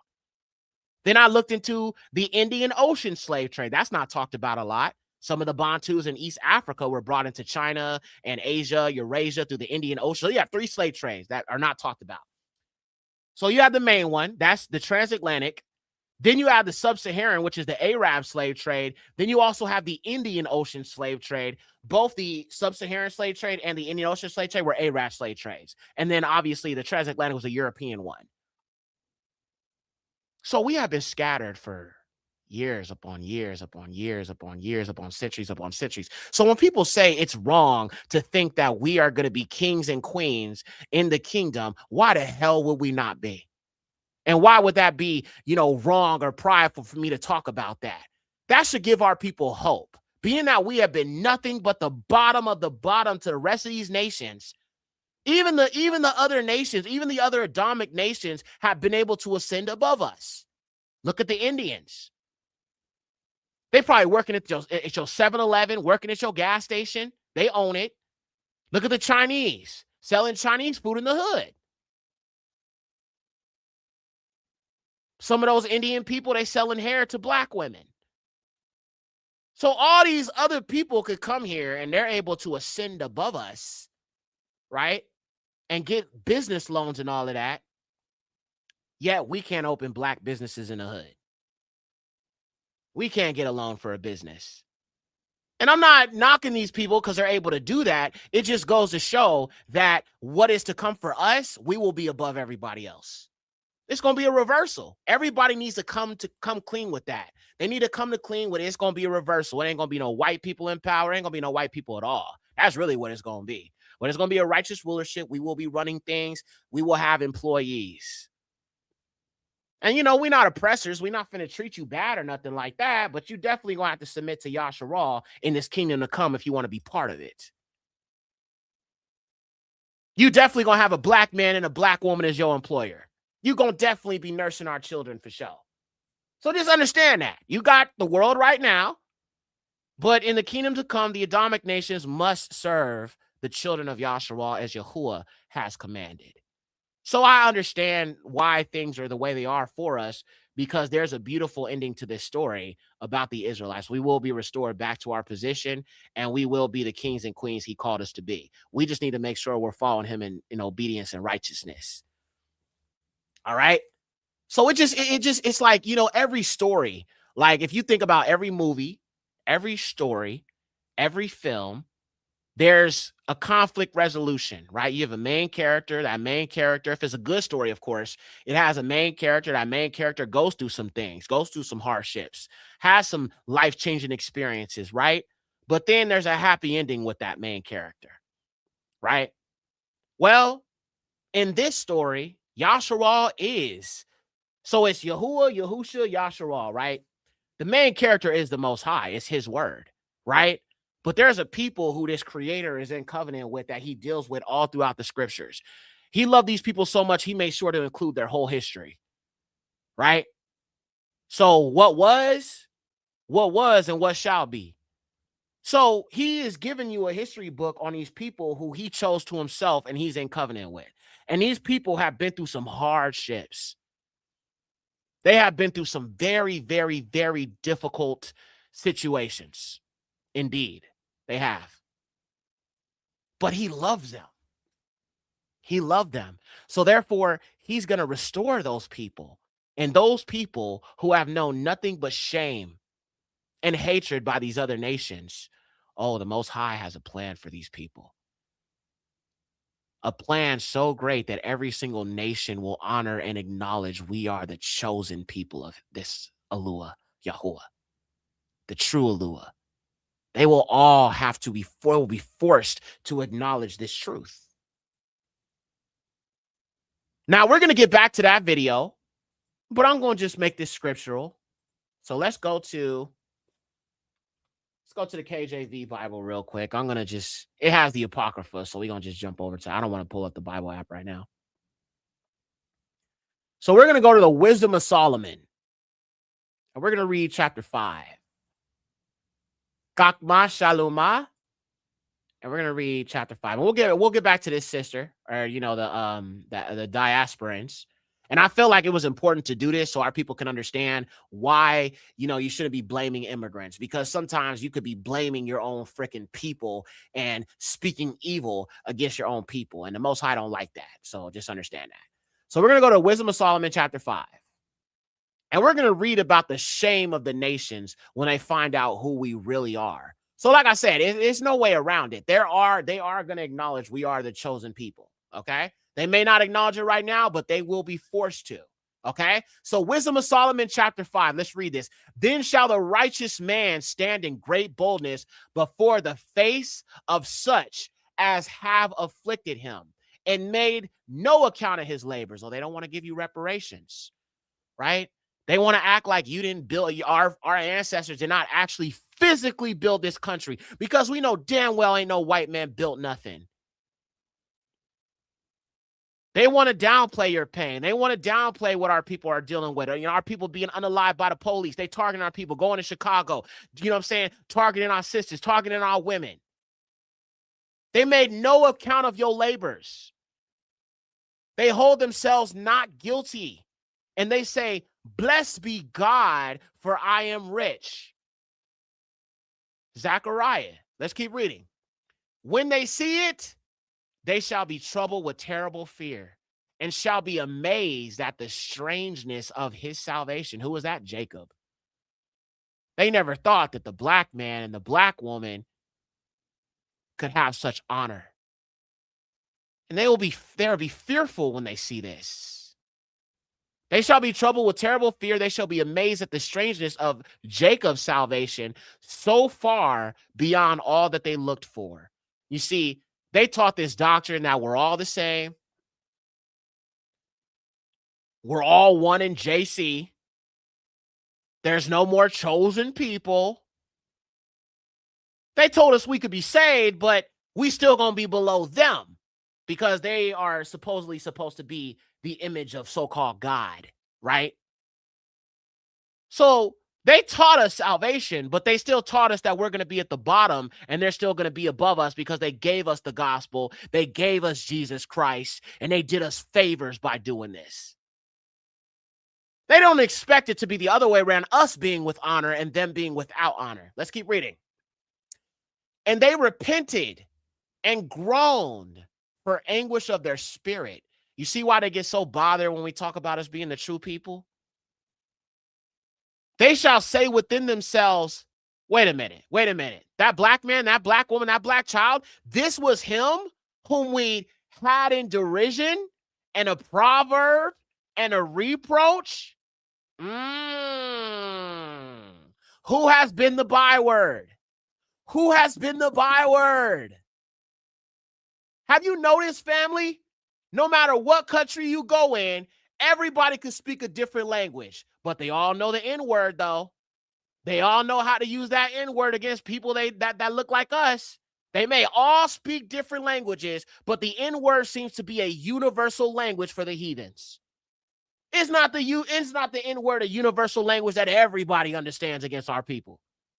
Everybody understands. It don't matter if you speak English, French, whatever it is. They all use that same byword. The N-word is universal when it comes to hating our people. Let's keep going. Barak Yahuwah.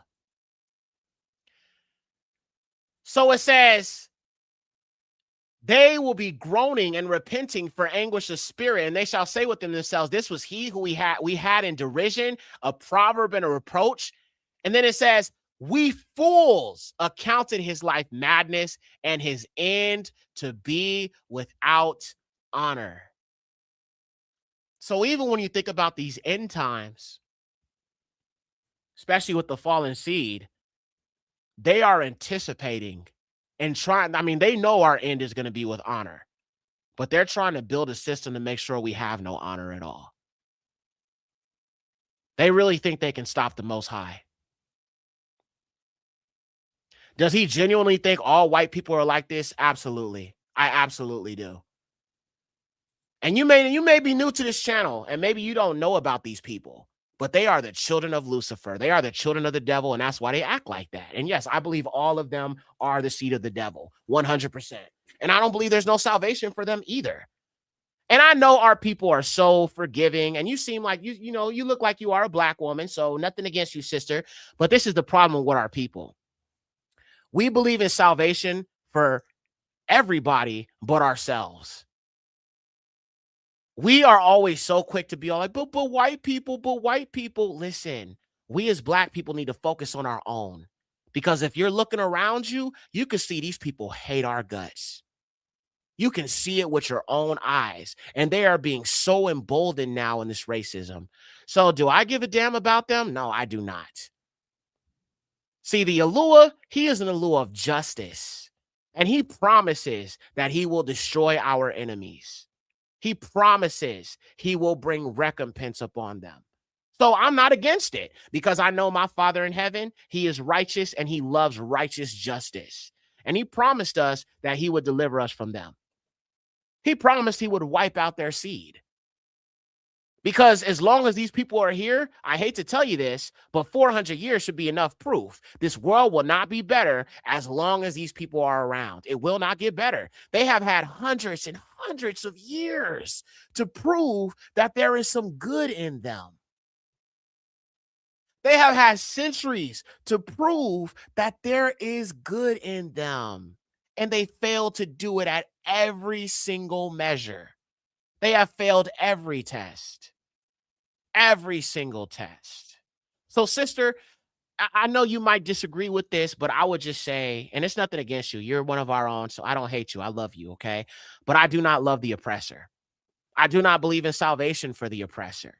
I believe in salvation for the oppressed, as the scriptures say, because Yahuwah, he is the Alua of the oppressed. He doesn't love the oppressor. I mean, if you read the scriptures, nothing about the scriptures reveal any type of love or salvation or anything like that for the oppressor. And they may say, but I didn't oppress black people. My family didn't own slaves. Well, guess what? We did not, you know what I'm saying, do the things that the Most High said that our forefathers did. We weren't setting up Ashtoreth poles and, we weren't worshiping other idols and bowing down to these other idols. I mean, we bow down to the Christian God because we thought that was the truth. But our people did not do this. So if we had to suffer for our forefathers, then why do our people think they don't have to suffer? Let's go to Psalms 146, verse 7. For Yahuwah is the Alua of the oppressed. All right? And that's why I say we have to be a light to those who are oppressed, who are looking for this liberation, because the gospel is liberation. The gospel is liberation. The good news is not for everybody. Matter of fact, let's look at that real quick. We'll go to that first, and then we'll go to the Alua of the oppressed. So let's read the gospel. The gospel is first mentioned in the book of Yashayahu or Isaiah. And like I said, we'll get back to the videos and all that, but I want to address the sister respectfully. So look, let's look at this together. So, exaltation of the afflicted. Now, afflicted would be another word for oppressed. So let's read it together, because Yahushua HaMashiach, he also quoted these exact same scriptures. This is one of my favorite verses. This is what Yahushayan is essentially about. The Spirit of Yahuwah is upon me, because Yahuwah has anointed me to preach good tidings unto the meek. He has sent me to bind up the brokenhearted, to proclaim liberty to the captives, and the opening of the prison to them that are bound. Hold on, let me switch it to the Septuagint. Barak Yahuwah.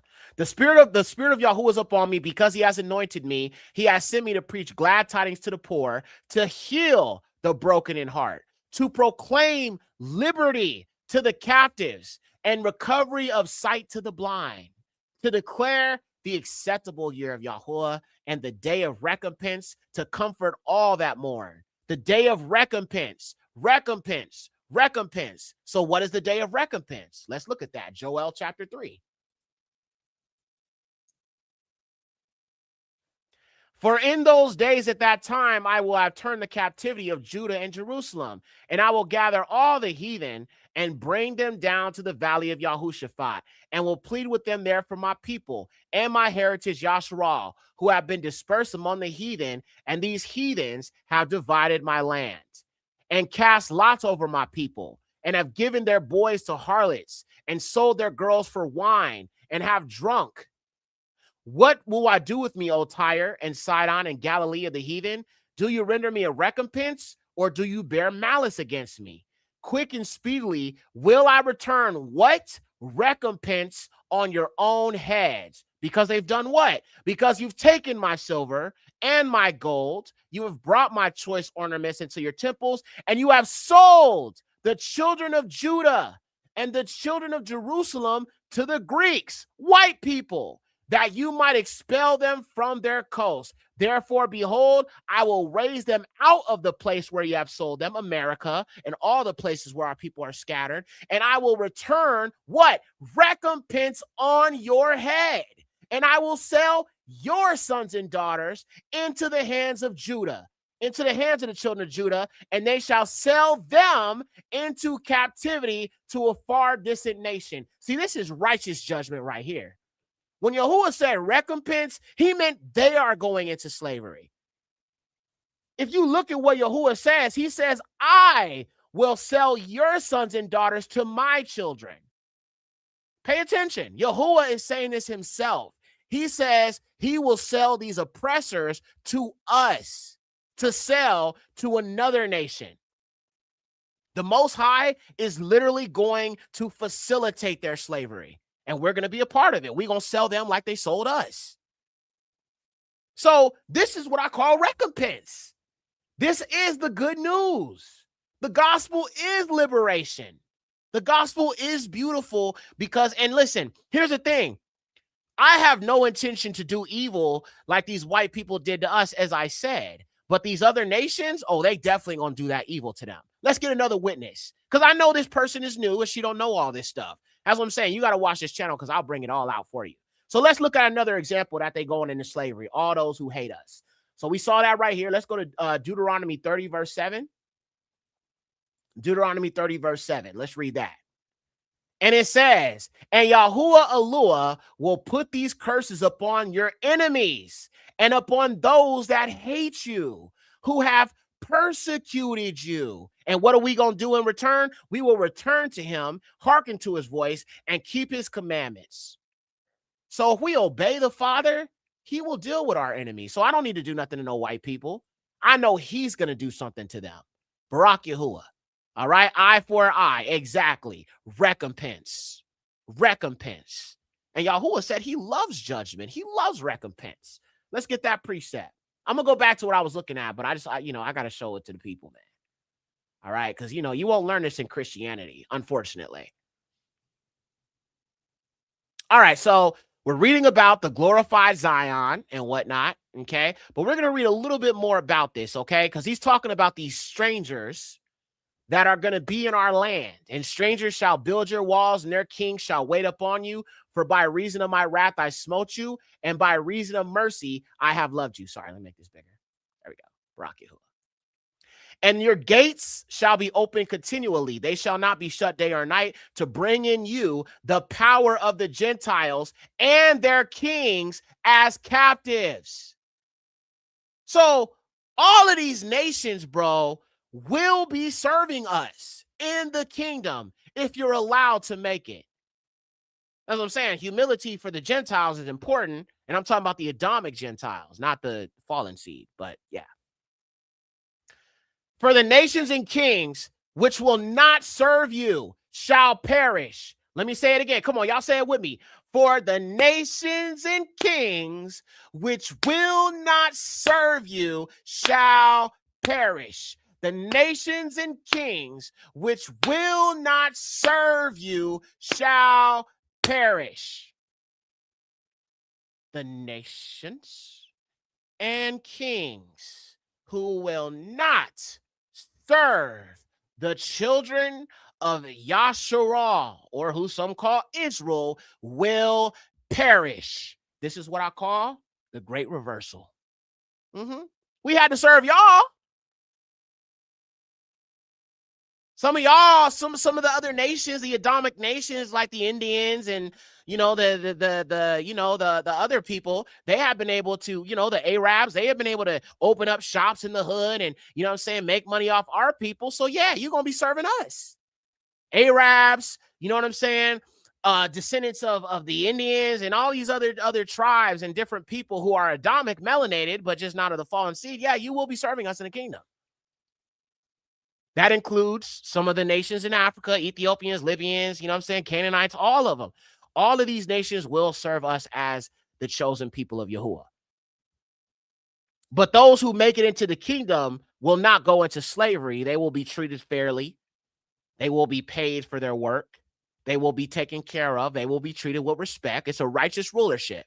However, what I will say is the people who are going into slavery of these other nations, they are not Israelites. So they will probably treat you very badly.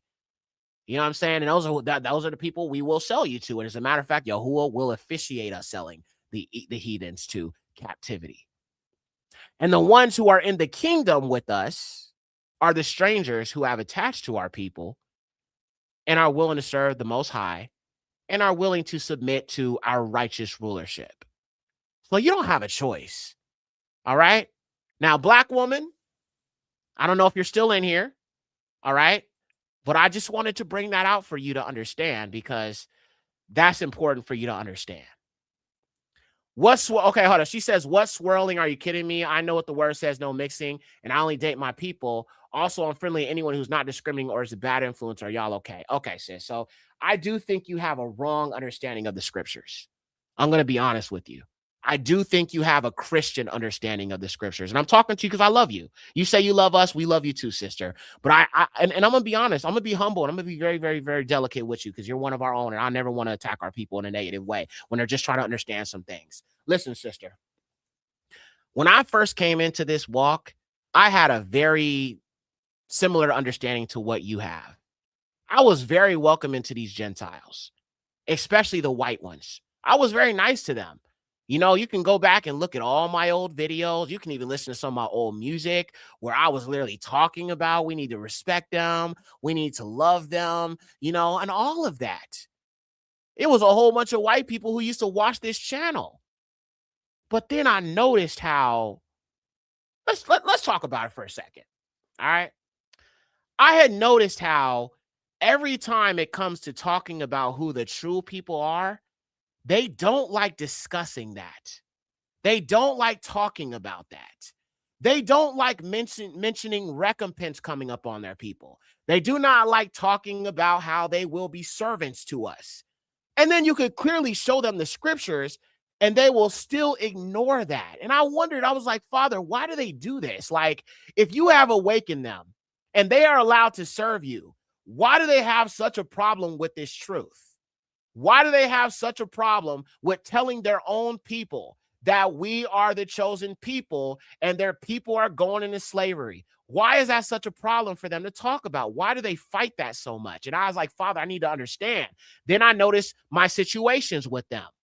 There's a white man who calls himself John Truth, who makes videos, which he stole from my channel, by the way. And I noticed that, and I'm all like, I felt a way about it, but I didn't say anything at first. Then when he wrote me and he basically tried to lie and say that he didn't steal it from my page, and I caught him in a lie and I showed him he was lying, then he turned around and lied to my face and said, oh, well, it's not your video anyway. I'm like, what, dude? You can't even admit you was wrong? Nah, my nigga, I can't rock with that. I cannot rock with that. So I've been in this truth for almost 7 years in totality, almost 7 years. I did not come into this understanding about them until I would say the beginning of this, of last year, 2025. So for 6 years straight, I'm a person who doesn't ignore the obvious. When I can see that they have a problem with the truth, when I can see how they fight against the truth and how they want to write themselves into being saved so they don't have to face for what their people have done. Like, sister, I want you to really ask yourself something, sister, okay? I want you to really ask yourself something. You as a black woman, you know we're the Israelites, right? I'm assuming you do. You say that the law says we're not supposed to mix. Okay, good. So you know the Torah. Good. Do you really think that Yahuwah would allow us to go through everything that we have went through? All the trauma, all the unalivings, all the abortion centers, all of the, you know what I'm saying, separation between the black man and the black woman that they've pushed, all these things they've done. Even if they weren't those slaveholders, but they are descendants of them. If we had to suffer for our people, you think they don't have to suffer for theirs? Who is building the New World Order right now? Who is building the New World Order? Who is building the infrastructure? I see Elon Musk. I see Donald Trump. I see Benny Johnson. I see Jeff Bezos. I see Klaus Schwab. I see Bill Gates. I see Mark Zuckerberg. I see the Jewish people. They are all white. Let's stop sitting here acting like these people are not the face of the devil, because they are. You think about the Satanic Temple? Who is it? A white man. They don't hide what they are. They do not hide what they are. 2 Baruch 72 verse 6. Let's get it. Oh, is that about Hamashiach and him? You know what I'm saying? Yeah, I know that. I know that verse. Some will be spared, some will be destroyed by Hamashiach, given to the sword. Yeah, 2 Baruch. So, sister, and I'm gonna go to that in a second. But what I'm trying to get this sister to understand is it wouldn't make sense that we suffered for what our forefathers have done, even though we didn't do those things to Yahuwah. But then for these people to do the evil they've done and just be able to walk right into the gates and no recompense. That's not how the Most High operates. He said vengeance is mine. You know why he said vengeance is mine? Because he doesn't want us going around terrorizing these people. He's going to do that. And that doesn't mean to be defenseless as a black man, a black woman. When these people are oppressing you, I'm going to press them back. Like I said, they don't have that energy in real life when they talk about this racism stuff. They don't have that energy in real life. The Alua Yahuwah is all about recompense, as we just read. So our people are not wrong because they're looking forward to that. I'm definitely looking forward to it. Aren't you tired of oppression? Aren't you tired of racism? Aren't you tired of these bankers and the financial system not ever working for you? This is not going to go away until they're gone. They must be wiped out as it is written. And Yahuwah said they shall have no peace. No peace. So, sister, it's not wrong to want that. It doesn't mean I'm going around telling white people, oh, you're going to be destroyed. And I walk up to them and be like, oh, you the devil. No, I don't do that. I know what they are. And sometimes if I'm at Walmart or I'm out shopping or I'm buying something and they're at the cash register, I got to deal with them. You think I'm calling them a whitey? You think I'm disrespecting them? No. But I know deep down inside it's over for them. I don't need to vocalize that in public when I see these people. You piss me off. Oh, yeah, I might just do that. I still have to live in this world with these people around, clearly.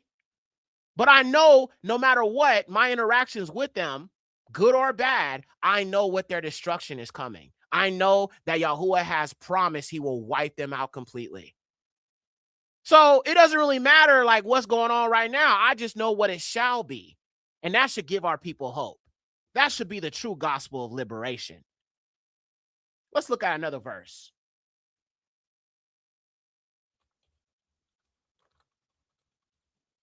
As I said, the gospel is liberation. And I just read you Isaiah 61.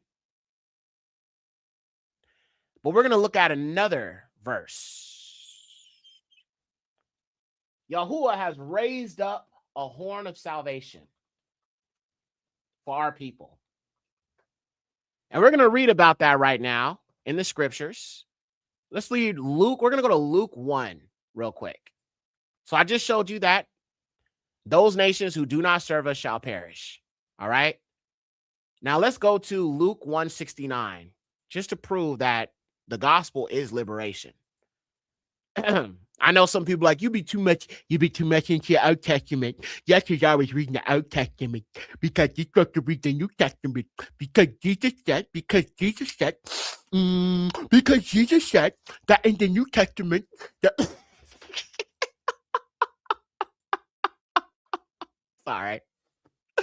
Okay, so let's read what Luke 1 says. We're going to go down here to Luke 1:69. Sorry, y'all. So listen, this is from Zechariah's prophecy, and we can go to Zechariah to get us a second witness if we need to. And his father Zacharias was filled with the Ruach HaKodesh, prophesied, saying, blessed be Yahuwah, the Alua of who? Yasharal. For he has visited and redeemed his people, Barak Yahuwah. And he has raised up a horn of salvation for us in the house of his servant Daud or David. And he spoke by the mouth of his Kadash prophets, which have been since the world began, that we, this is salvation. Listen to this, family. Get it in your system. That we should be saved from our enemies and from the hand of all that hate us. The gospel is liberation. Period. Period. Period. Hold on, I'm reading her comments. I'm trying to deal with this sister with patience. Sometimes I get irritated when our people just constantly want to defend them, but I'm trying to work on myself on this Shabbat, and I'm trying to come at her with respect. Sister, listen, if you want to call in, so we don't have to go, I would love to talk to you, because I think this could be a good teaching moment for our people. Now, you don't have to do this. If you want to just do it through the comments, that's fine. But I'll drop a link if you want to call in and you want to have a conversation. I'm not here to attack you. I'm not here to, disrespect you, call you out your name. We don't do that over here to our people. We treat our people with love and respect, even if they're wrong. And this is not a moment to shame you or embarrass you. So you don't have to call in if you don't want to. All right. If you want to just talk through the comments, that's fine too. I can answer you through the comments, whatever you want to do. But I would appreciate if we could have an actual conversation. This is a Sabbath. This is a Sabbath day. I call it Shabbat, but Sabbath, same thing. Some people may not be familiar with that term. This is Yahuwah's Kadash day, and this could be a beautiful moment before the Shabbat closes out for a moment of edification with our people. And I would be happy to show you the truth and have a conversation, because maybe there's something I'm missing here. All right? So look, I'm going to drop the link. Now, only she can call in, family. If you don't want to call in, sis, it's okay. I'll answer your questions in the comments if you don't want to call in. I just think it'd be better if we have a conversation. Okay? She wants me to drop the link? Okay, cool. All right. So this is the link right here. Click it. And Barak Yahuwah, only she can call in. If I don't see her, I'm not going to bring you on. I'm only going to bring her on. Okay? And I got scriptures, I got precepts, I got all of that. All right? So, sis, just understand, I am not a foolish person. I'm not camp-minded. I was never in a camp. I'm very astute in the scriptures. So, just understand, if you come on here, I'm definitely probably going to bring out some things you didn't know. And here she comes. All right, Barak Yahuwah. Okay, so first thing I want to say, I'm not... This is really crazy to me because I've never seen anyone act like this. But also, I'm very young, if you can tell by my voice, okay? I am still learning in this faith. Okay. Also, and I'm not a swirler. I only date my people. I'm not a heathen lover. I literally have no hate in my heart towards white people at all. Of course, I don't like the way that, before they've enslaved our people, or some have, been racist. I've faced racism before and everything like that. The thing how they group all of our people together and everything like that, I don't appreciate any of that. Okay. But that doesn't mean I have to have hate in my heart for anyone. They say, Father Yah said that there is salvation to the Gentiles. So who am I or anyone else to say that there's not? Or to call all of them as colonizers, male monkeys, whatever the case may be. Okay, so let me stop you right there. So first, you said you've never seen anyone act like this. What are you talking about? This whole stream, I don't. Wait, hold on. Let me finish. We can't talk over each other. Okay, I'm gonna let you talk. I promise. So this stream has been kind of a culmination of different things. We talked about our people that are scattered around the world. So we talked a little bit about that. But I also showed that there is recompense coming to these people. Now, I got some precepts for that. Now, here's the thing. Let me ask you a question real quick. Does the Most High hate anybody? He doesn't like Edom.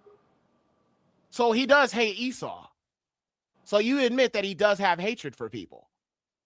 I said doesn't like. I would have to reread exactly what words, but I'm just going to say doesn't like. No, he said I hate Esau. Let's look that up real quick. And listen, I'm not in a camp, okay? So I'm not these brothers that be, screaming at people in the streets. I'm not one of them. I've never been one of them. But there are some truths that they speak that are true. So let's look at the scriptures, because Yahuwah did say he does hate Esau. He hates him. He doesn't love him. He will never love him because Esau is wicked. You feel what I'm saying? And, people have to understand that. So Esau, I have hated. Let's go to that real quick. There's 2 precepts where he actually says that. So first, let's go to Romans 9:13. And if you have scriptures you want to present, I'm happy to look at them, but we got to look at what the scriptures say. So Romans 9:13, let's go there first. Romans 9, verse 13. And he actually tells you, as it is written, Jacob have I loved, but Esau I have hated. So don't like is not scriptural. Do you agree with what this says right here? That the Most High does Yes, hate I Esau? see that. But do we know who is the Edomites? Can you tell me Yeah. who that is? We definitely can tell you who the Edomites are. Whoops, my bad. The reason why I can tell you who the Edomites are is because the scriptures actually they reveal some characteristics of Esau. And when you factor that in, it helps you understand who he actually is. That's why the Bible says that his seed is spoiled, because he's no longer what he used to be. Let me bring you back on. Okay. He's no longer what he used to be. So he's no longer what he originally was. He was originally a Hebrew, born from Isaac and born from Rebekah. But now, because he is mixed with a fallen bloodline, and this is what you have to understand about Caucasians. Caucasians, now, when I talk about Gentiles, I agree with what you said about Gentiles.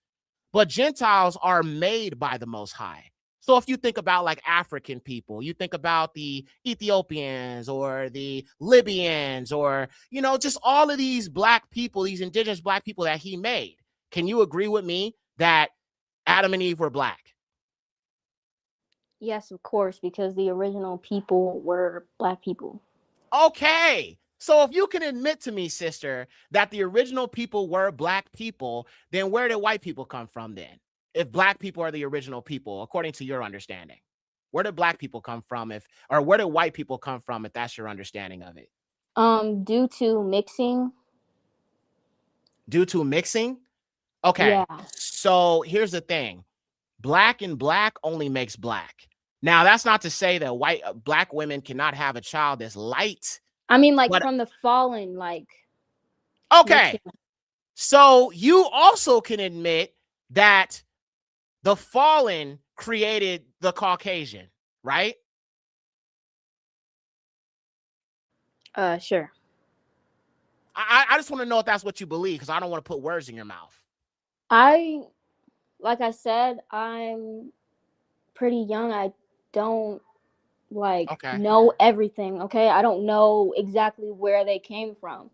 Okay, But from things that I have seen, huh? How old are you? I'm only 19. Oh, you just a baby. Okay, you just a sweetie. Okay. All right, Barack Yahuwah. And that's why when we're dealing with the youth, we got to be very, very careful. So you're young. I thought you were going to say younger than that. I thought you were going to be like, I'm like 12 or 13 or something like that. But you're 19. So I think you have a lot of understanding as a 19-year-old. So Barack Yahuwah. Now, you said you haven't studied this enough. And that's why I say I think you need to look a little bit more into it. As I said, I kind of came into this understanding only just this year. And Yahuwah, he deals with us, you know, in different ways at different times and things of that nature. But I will just say, in all fairness, I do think that there's some pieces that you are missing. Now, you also said we're not supposed to hate them. Let me ask you one more thing. Does the Most High put hate in people? It seems like there's I don't really know, but it seems like there's a lot of hate in your comment section. And like, what would you describe as hate? Huh? What would you describe as hate? Heavy dislike. Like, it just makes you want to burn with anger. That's what hate is to me. Okay. Do you hate the devil? I really don't like him. No, I don't like him at all. Okay, so Yahuwah told us that they would hate us and we would hate them. Let's pull up a precept for that as well. Yeah, I would like to see that. So we're going to go to the serpent seed, because that's literally mentioned in the very first book. Genesis 3. They're obviously Adam and Eve both eat of the forbidden fruit. And when it's confessed that this is what they did, Yahuwah places a judgment on the serpent and on the woman. But I want you to pay attention to what he says.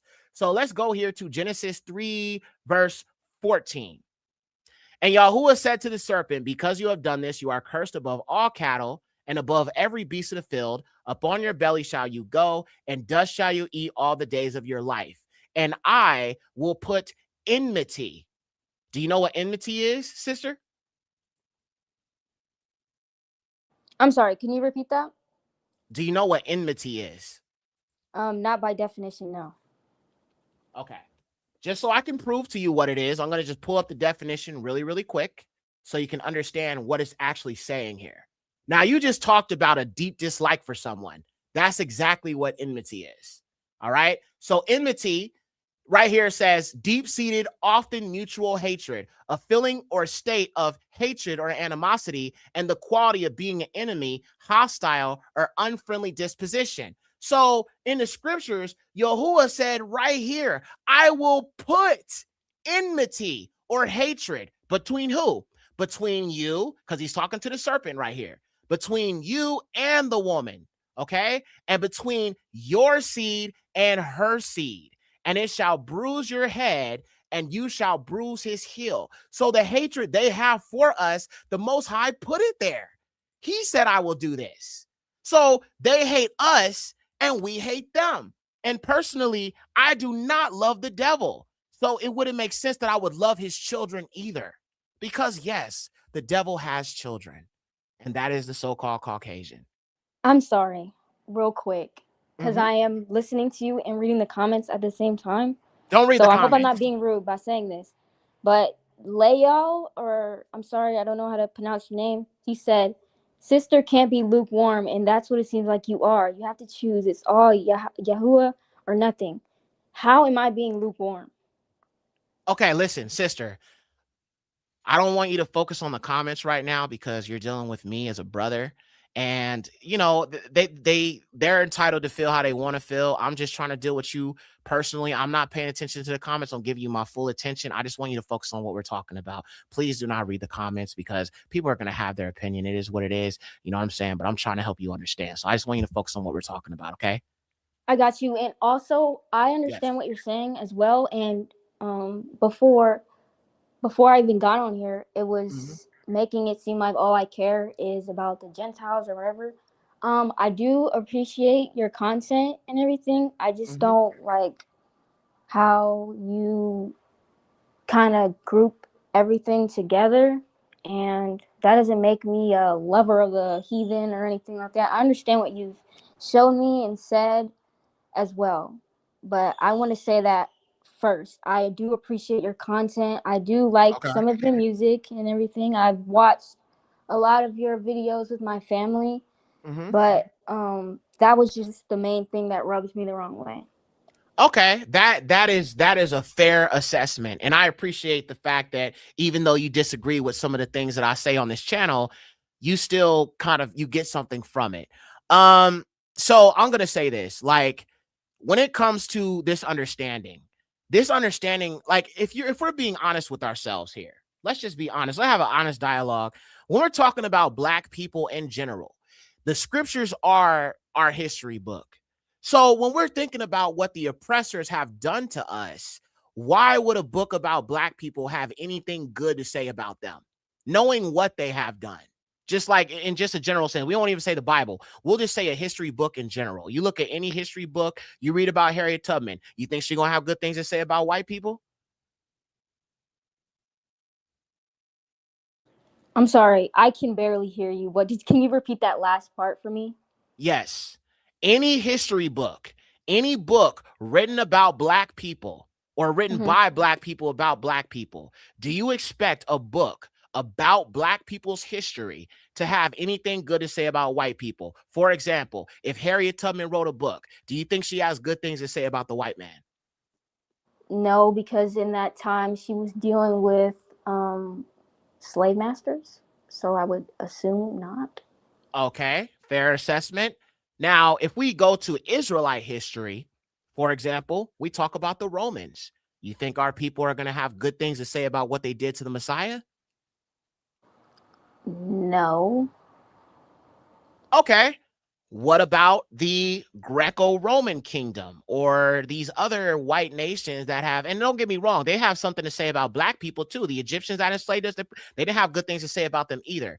The bottom line is I'm trying to make here is that when you're talking about Black people and their history with the oppressor, there's never going to be anything good to say about them if we're talking about it from a factual perspective. Now, you said people called you a heathen lover. I can understand why they would say that, though I don't Are think you for you real are. right now? No, hear me out. Hear me out. I'm not calling you one. All right. But I can see why they would say something like that, because sometimes I get irritated with our people when they want to sit there and defend the white man. When our people are literally being targeted right now, they're writing all these legislations and laws to take away our rights and all these other things. It's like they're working against us directly, and you're worried about saving them. You know, at some point, we have to be able to wake up and see what Yahuwah is showing them for who they really are. Right? Donald Trump has stirred up a spirit in these people where their racism is just off the charts. They've always been racist, but now they're not so covert about it. Now they're so overt about it. Even Fox News is talking about the N-word now. So Okay. I want you to understand that the reason why white people are in power, white people are behind this beast system, is because they are the children of Lucifer. You don't see black people talking about we need to depopulate the world. Do you see black people saying that? No, but what I was genuinely trying to say, like, not all white people are like that. There's some that have repented for their ancestors' sins. They Mm-hmm. want to come into this faith and everything. And if they're doing it the right way, they acknowledge us as the chosen people. I feel like, why not? Like, why wouldn't there? Why should I have a problem with that? Why wouldn't I want other people to know about Yahweh and what he's done for us and what he can even do for them? Like, why would I say no? Or why should anyone else? I would And I say feel like no. Go ahead. we Go ahead. only got into this situation of them ruling over us and slavery because we were straying away from Yahweh and trying to do the things that the heathens were doing, sacrificing children, worshiping false idols, everything like that. So it's just like, you can't really, of course you can be mad at everything that's happened and everything, but it gets to a point to where it's just like, okay, I'd rather not just focus on like that instead of focusing on like the Torah, the commandments. What can I do to better myself so I make sure I get into the kingdom instead of worrying about someone else's salvation? Okay. So I like what you're saying, but I gotta correct a couple things. Number one, Yahuwah is not saving anybody he never created. He did not make them. He did not. He didn't. They are not a creation of Yahuwah. All right. That's number one. That's why their birth rates are low. If you look up there, you look at statistics and you look at how low their birth rates are, that is a people the Most High doesn't care about and does not love. That was like the first thing that like made me realize, wait a minute. So Africa's about to hit 1 billion. All these other melanated nations are not having low birth rates, but these Caucasians are specifically experiencing this. Then I go look at Obadiah, and Yahuwah said, I have made Esau small among the heathen. And I'm like, there it is.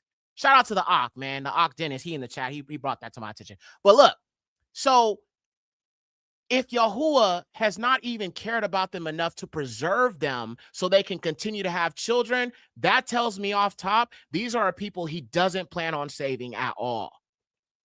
Because if that was the case, we'd all be suffering low birth rates. It's one race who's experiencing that. That's his divine plan, and they don't understand it. And that's exactly why they want to get rid of immigrants. They don't want immigrants coming here because they have always been the minority. They have always been the smallest group of people on this earth. And so in order to make the majority hate themselves and to, basically conquer the majority, you have to convince them that they're less than, convince them they're cursed with black skin, convince them that they're meant to be slaves, and so on and so forth. So Yahuwah is already marking them for judgment. So why would I preach the gospel of liberation to a people he is not even planning on getting their numbers up at all? He's not saving their kind. He doesn't love them. That's what you have to accept. And you may not accept it right now, and that's okay. I would say you probably should check out some more of my content. I don't know what videos you have seen. There's a lot of content on this channel, but I would say you got to definitely look a little bit more into this. I would say the Nephilim series is a good start because I did explain. You mentioned fallen angels before. That's where they come from. Caucasians are examples of what happened when angels mixed with women on the earth and created abominations and bastards. And that is what the Caucasian is. That's where the wild man came from, the Neanderthal. And we've been digging deep into this. You know what I'm saying? I try to help our people understand. And I believe in salvation to every other person who was created by him. I fully believe in those Dravidians, dark-skinned Indians, all these other people. I believe in salvation for them if they accept Yahusha. I just don't believe in salvation for the oppressor because that's Christianity.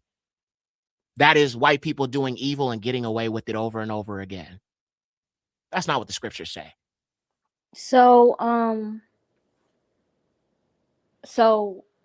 like I said, you don't think that if someone is truly that is of white complexion, does do the Sabbath, follow the Torah, the commandments, and everything, you think that there's not a zilch, there's no chance for them, Absolutely in the not. kingdom, not even to be like servants or anything. Absolutely not. Because the Most High says that the Nephilim and their descendants, there's no salvation for them. And they will beg and beg and beg for salvation. And Yahuwah said they shall never have peace. As a matter of fact, let me give you a precept for that. They will be completely wiped out.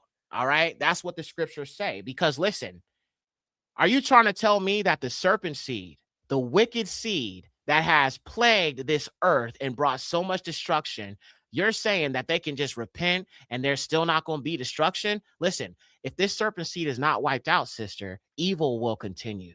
Aren't you tired of evil? And don't get me wrong. Listen, our people are evil too. Our people do wicked, evil things. But it's because we're influenced by the people who push these movies and these television shows and all of this stuff. We are being influenced by them. And that's why they platform black people as long as we push wickedness to our people. We need to reject that. We need to reject the ways of Edom, Esau, and the fallen seed. But I'm going to show you a scripture real quick to prove this. They will be completely wiped out. It's not my word. It's what the Most High says. So let's look at this. We're going to go. So I just showed you about the serpent seed. I just wanted you to see that the serpent would have a seed, but then there would be the seed of the woman, which would be the Israelites, Yasharal, which is the bride of Yahusha. Now, if you go to Isaiah 14, it mentions two groups of Gentiles.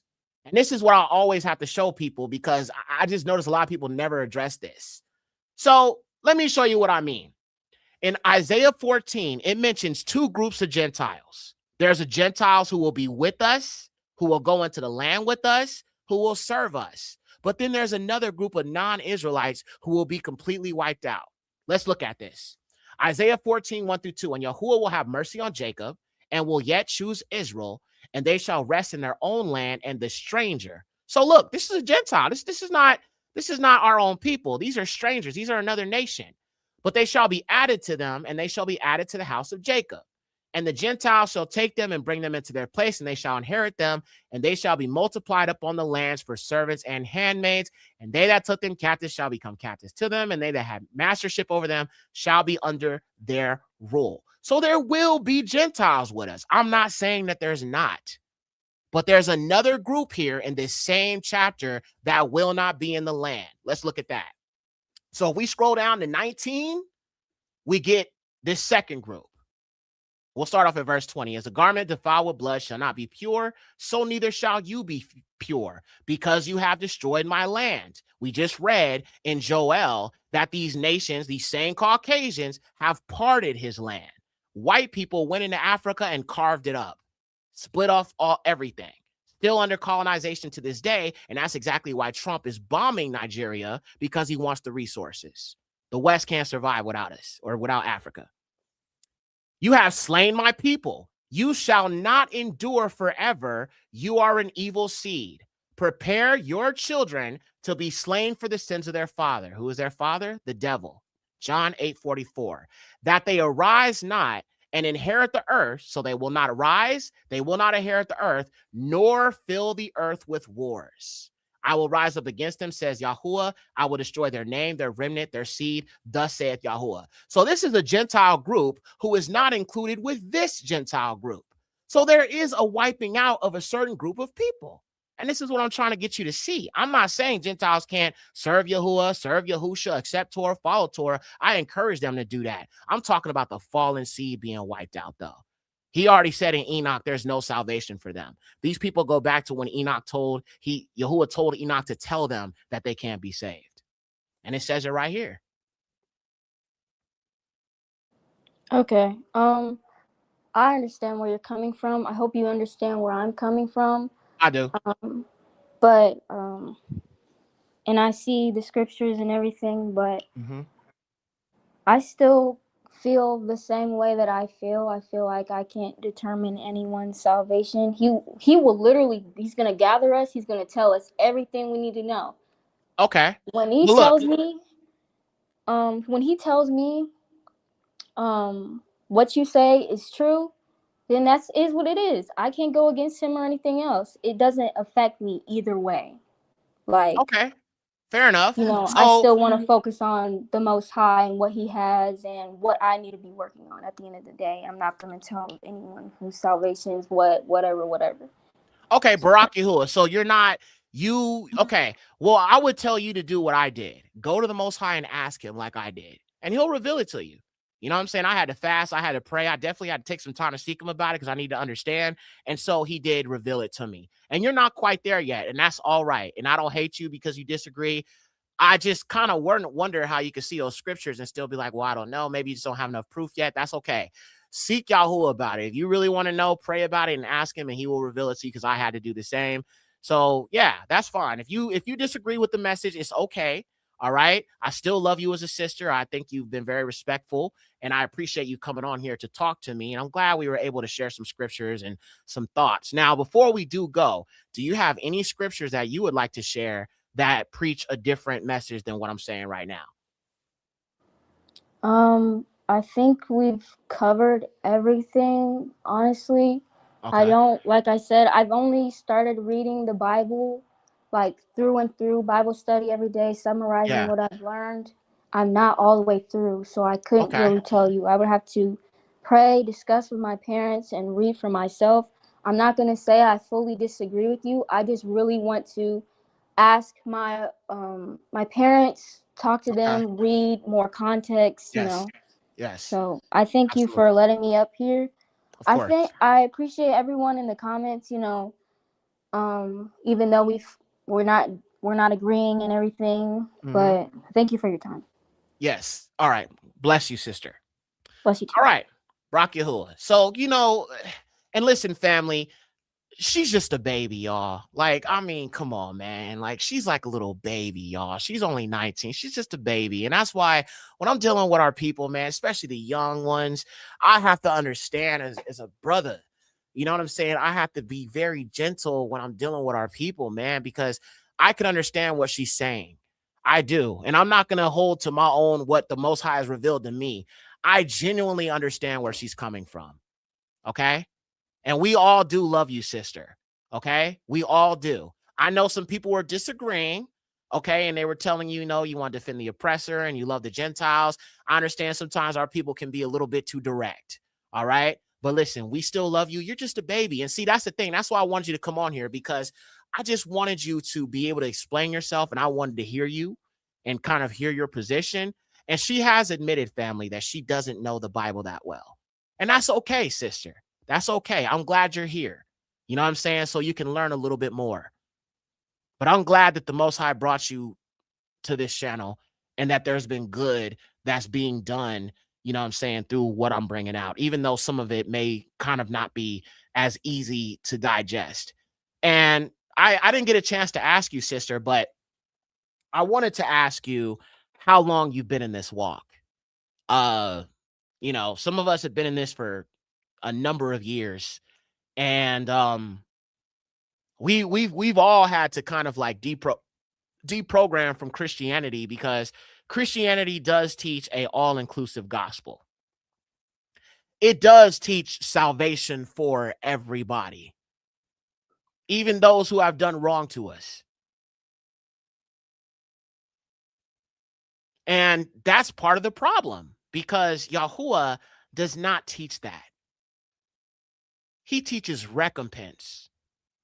Righteous recompense. And if his recompense is coming, it is a righteous recompense. Sometimes we feel like deep down within ourselves that if we desire the Most High to slide for us, we're wrong for that. And that's what the children of Lucifer have done. They have convinced us that wanting our Alua to avenge us is wrong. Wanting the Alua to save us from them is wrong. Even though That has always happened. He's always done this for us because he loves us. Let's go to 1 Ezra, 2 Ezra, chapter 1. I want to show you guys a precept here. His love for us. Now, of course, he said this in a way because he was chastising our people. But he did this because he loves us. Okay? And as we know, our people have sinned, and I would never want to shy away from that, family. I would never want to shy away from what our people have done to the Most High. And she is right, sister. I agree with you. She said, I've been in the way for 2 years. I'm not biracial. My parents are both fully black as well as grandparents. Okay, I never said you were biracial. I don't know who said that. Family, listen, she's just a child. Can y'all kind of chill on just how you coming to her? Y'all saw I came at her with respect. So please don't make assumptions if you don't know the truth about her. All right, let's be respectful, okay? When we're dealing with our people, bro, it's just, now when I'm dealing with a man, I probably ain't going to be so nice. But when it's women, it's a little different for me, right? I was raised by a woman who was patient with me.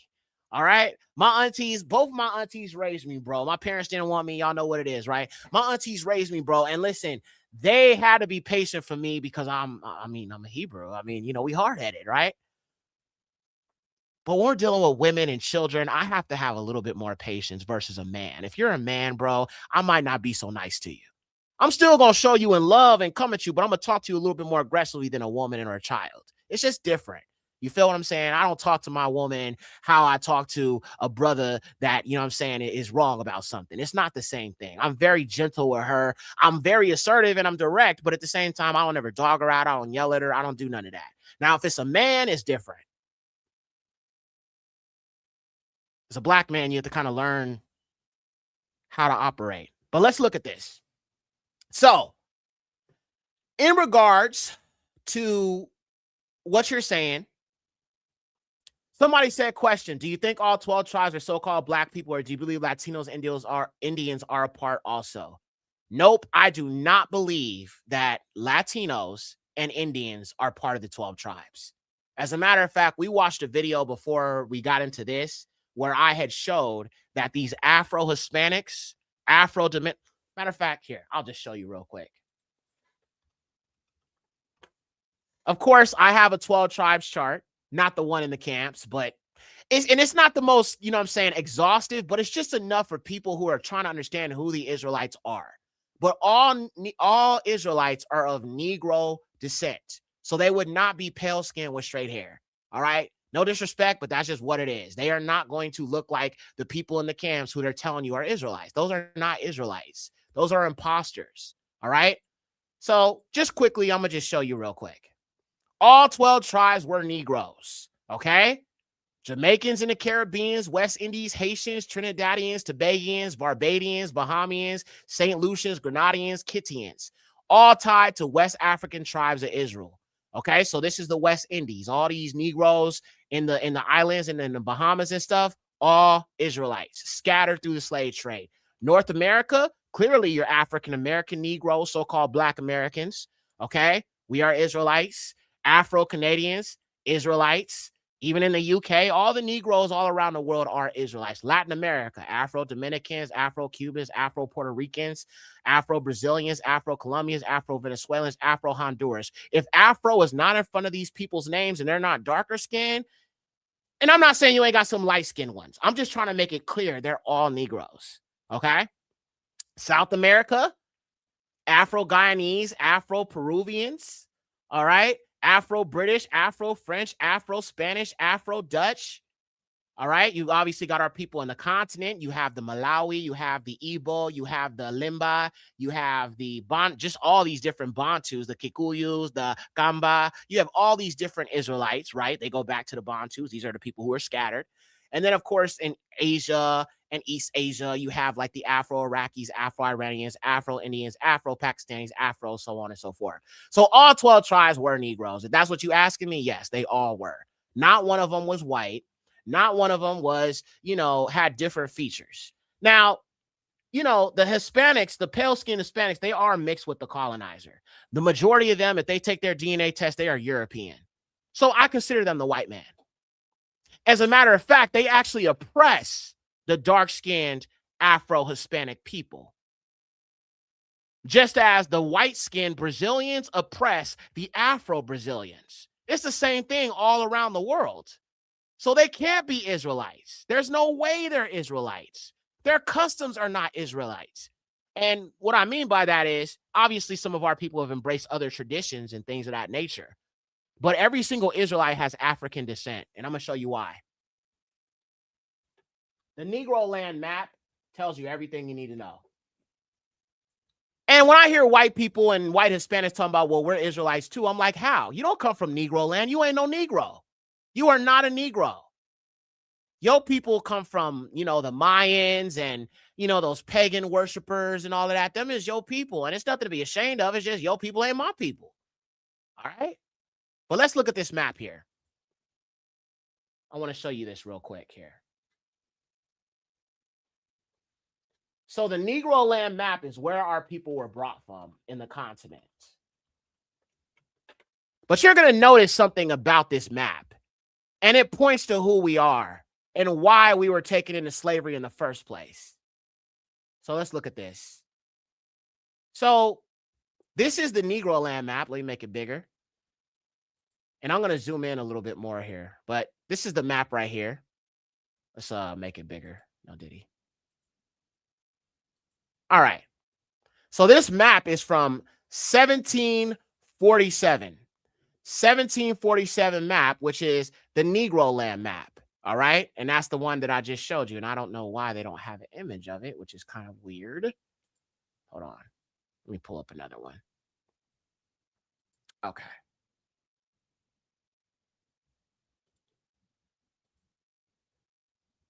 Still nothing. Let me try Google. Hang on a second.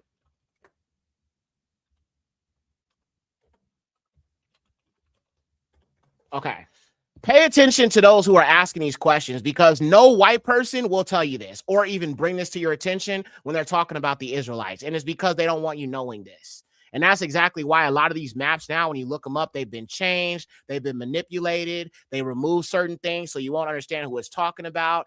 These white people didn't just go up randomly picking Africans. They picked up a certain people. All right. So look, this is the map right here. Negro land. The Negro land map. And this is the west coast of Africa, which would be, modern day Nigeria, Ghana. You can see the Gold Coast right here, and you can see the Slave Coast right here. Okay. Now, if you look at other variations of this map, it says something that is very, very, very interesting. All right. And I'm going to go ahead and pull that up now. Give me a second. So if you look at the Negro land map, literally on the map, it literally says Kingdom of Judah right on the map where it says the Slave Coast. So again, these people knew who they were picking up. They weren't just randomly snatching up Africans. Okay. Look, this is it right here. Same map. Look at what that says. Kingdom of Judah, the Slave Coast. This is where they bought us from. So they gathered us knowing who we were. If it was about skin color and they just wanted to capture black people, they could have went to anywhere else in the continent, but they went to a specific place where they knew Judah would be. Right here, Kingdom of Judah, right there in your face. Okay? So all 12 tribes were 100% Negroes. And I have another piece of information I'm going to share actually about a place in Africa called Yahudi. Yes, called Yahudi. Let me pull that up here. I got receipts all day about us being the Israelites. Y'all know that. Matter of fact, since we doing it, I'm going to just show y'all some of this evidence. Y'all know I got a whole bunch of stuff, bro. So let's destroy Issachar right now, because I hear a lot of people say that these Hispanics are Issachar. No. This is Issachar. This is biblical Issachar right here. Black people. How do I know this? Well, these are the Issachiri people of Africa. The Issachiri people. Now, if you translate their tongue from Swahili, this is what you get. Let me pull it up here. All right. You translate the name Isakiri or Iskari. If you translate it from Swahili, this is what you get. Issachar. This is biblical Issachar. It's not Hispanics. I don't know where y'all got that. Oh, well, I know where y'all got it from. The lion camps. Okay? But if you translate this, you get Issachar. Shout out to my brother right here, man. Family, when you get a chance, I'm going to recommend this video. I don't watch him anymore, but I'm going to recommend his video. Truth Unedited did a really good job breaking down the Songhai Empire and the Hebrew kings of Ghana. He did an amazing job breaking that down. Don't watch him anymore because me and him, we just not on the same playing field. I still think he's very Christian in a lot of his things. And when I say that, it's not because I'm trying to disrespect our people, but I'm going to be honest. Our understanding of a lot of these scriptures are Christian. And you got to understand, it's not like the first covenant where I can go to the Septuagint and I can get the most accurate version of the text. All you have is a Greek version of the renewed covenant. That's all you have. You have no Hebrew to compare it to. You have nothing. So there's a whole bunch of leaven that they've added in there, and there's no way or there's nothing to compare it to. So you really, we're kind of stuck into that mindset of Christianity because we don't have anything else we can compare with the renewed covenant. My mom DNA traced back to Issachar. Well, one, the other was Yoruba. Yeah, so you have to understand when you're talking about the tribes, let me just say this. When you talk about the Bantus, no particular tribe is going to be one particular people. Just like the Igbos say they're the tribe of Gad, but some of them are Judah. Some of them are Issachar. Some of them are, you know what I'm saying, Banyamin. Same thing with Nadalimba. They mostly identify as Levi, but they could be a mix of other tribes too. You know what I mean? So you have some of the northern kingdom that was scattered along with us because they look like us. They can't tell the difference. Do y'all really think that these white people came up and said, okay, what tribe, which one of the 12 tribes of Yasharal are you? Are you Judah? Are you Simeon? Are you Levi? Are you Asher? Are you Zebulon? Are you Naphtali? Like, do you really think they was asking our people what tribe they're in? No, bro, they didn't. They didn't care about that. They just wanted to enslave the chosen. Now, I'm going to show you another example here real quick. When they took us into slavery, they did it because they knew who we were. That's one thing a lot of people don't know. They took us into captivity because they knew who we were. They knew who we actually were. So don't let nobody tell you that they literally went there just randomly grabbing people, randomly grabbing Africans, and the Africans sold their own into slavery. I'm going to be doing a video on that very soon because that's not true. Okay? Yes, there were some Africans who participated. Absolutely. But guess what? They weren't Israelites. They were different people than us. And that's why they didn't like us. We came from the Songhai Empire and Timbuktu. So we were very well structured. We were stonemasons. We were priests. You know what I'm saying? We wrote literature. We are obviously descended from kings. We had all these skills and abilities because we were the children of Torah. We were the children of Jacob. It will make sense that the Most High's children would be very astute in these different skills that they had. Even the people in Spain knew that our people was very well, you know what I'm saying, procured in skills, right? So these tribes didn't like us because they knew that we had much more to offer than they did in regards to culture and just what we knew how to do with our own basic know-how. All right.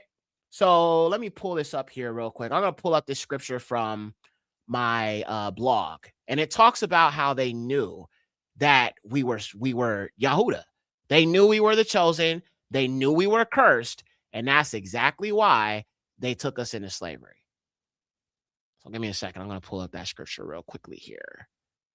It says that the heathens have oppressed his people because they knew that we were cursed. Okay, so let's read these scriptures real quick. All right. And yes, I listen, I appreciate everybody who is reaching out to this sister and encouraging her. All right. That's why, you know, the Bible says hear a whole matter. I wanted to bring her on because I did not want to write her off or just like make up something about her that's not true. You feel what I'm saying? But sister, I want to encourage you. Just keep doing what you're doing. Keep following Yahuwah. Listen, don't come to me for knowledge. Come to the Most High for knowledge. Of course, I still want you guys to do your own research and look into these things yourself. This is why my videos be so long, my documentaries be so long, because I be trying to show y'all this is evidence. You feel me? But you still got to research things. So let's read this scripture here, okay? It says, Yahuwah will utterly destroy Babylon to avenge his people. Let's read this. It says, this is Jeremiah 28:11 in the KJV and 28:11 in the Septuagint, 51:11 in the KJV. Prepare the arrows, fill the quivers. Yahuwah has stirred up the spirit of the king of the Medes, for this wrath is against Babylon to destroy it utterly, for it is the vengeance, and it is the vengeance of his people. Oh my. Vengeance of his people. Let's keep going. Let's keep going. See, it talks about all these in this kind of like teaching. I brought out all these precepts about how America is Babylon. And if you haven't seen it, you'll have to go back and watch it. You would definitely have to go back and watch it. All right. But let's read this. The fall of Babylon. All right. Let me scroll up here. Actually, there's another verse I'm specifically looking for here.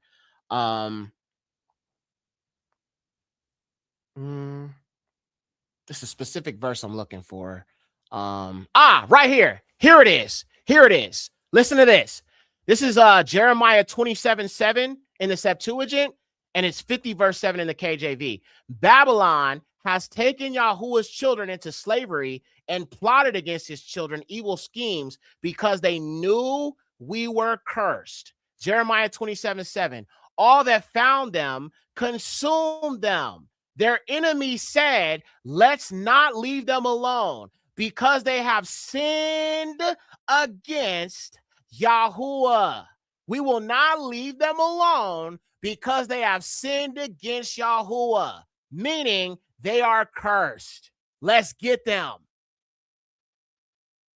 So don't tell me that they were just randomly grabbing Africans and just saying, oh, we're going to take all of them. No, they wanted a specific people, and they knew who we were. That's why they went to a specific place to get the Negro.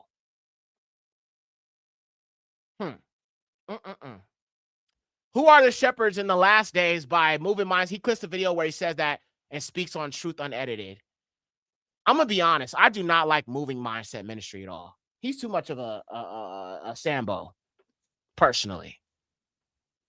He's too much of a Sambo. He's always trying to make these white. As a matter of fact, when I came out and I brought out the precept about the grafting in only applying to broken branches, Hellenized Israelites, the very first thing he did, or the very one of these white people, y'all know who she is, the white girl that used to come up on here. What's her name?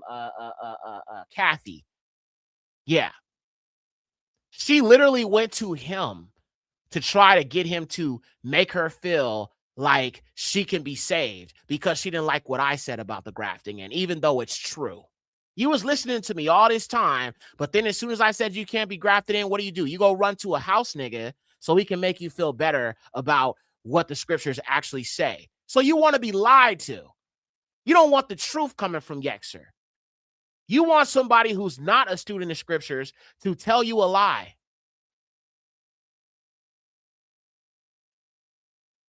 Moving Mindset Industry, man, listen. I don't respect him at all. I just don't like him. I don't. And listen, he's one of our own. But if I was talking to him right now, I would not be so nice to him. I would not be so nice because he is a black man. He should be knowing better than this. He want to save the oppressor. He even telling our people it's not a sin to mix. Are we kidding? Why are we keeping our people in bondage still? And this is what I'm saying. Not everyone is called to teach. They're just not. And I get it. Their intentions might be in the right place. Their heart may be in the right place. But Yahuwah has not revealed enough for you to be able to see the truth. And then when you challenge it, Moving Mindset Industry or Ministry. This guy, I'm going to show you who he is. And I'm not telling you who he is so you'll go over here and attack him. I'm going to just say steer clear of him because he don't know what he's talking about when it comes to the scriptures. This dude right here. I would avoid this man. All right? Not because he's a bad person. He just don't know scripture. He has a Christian understanding. A lot of our people do. I had one at one point. I had to break that. And you know how I broke the Christian programming? I'm going to tell you how I did that. Of course, it's the Ruach HaKodesh of Yahuwah. But what I did is I started watching a lot of African people give a perspective on the Bible. And when I watched these African brothers give perspective on the Bible, and they weren't, not so much Pan-African, but just African people. That's what I'm saying. They have a better understanding of the scriptures than our people do here. But when they started looking at the scriptures and talking about the colonizer, that was never a perspective I was taught in church.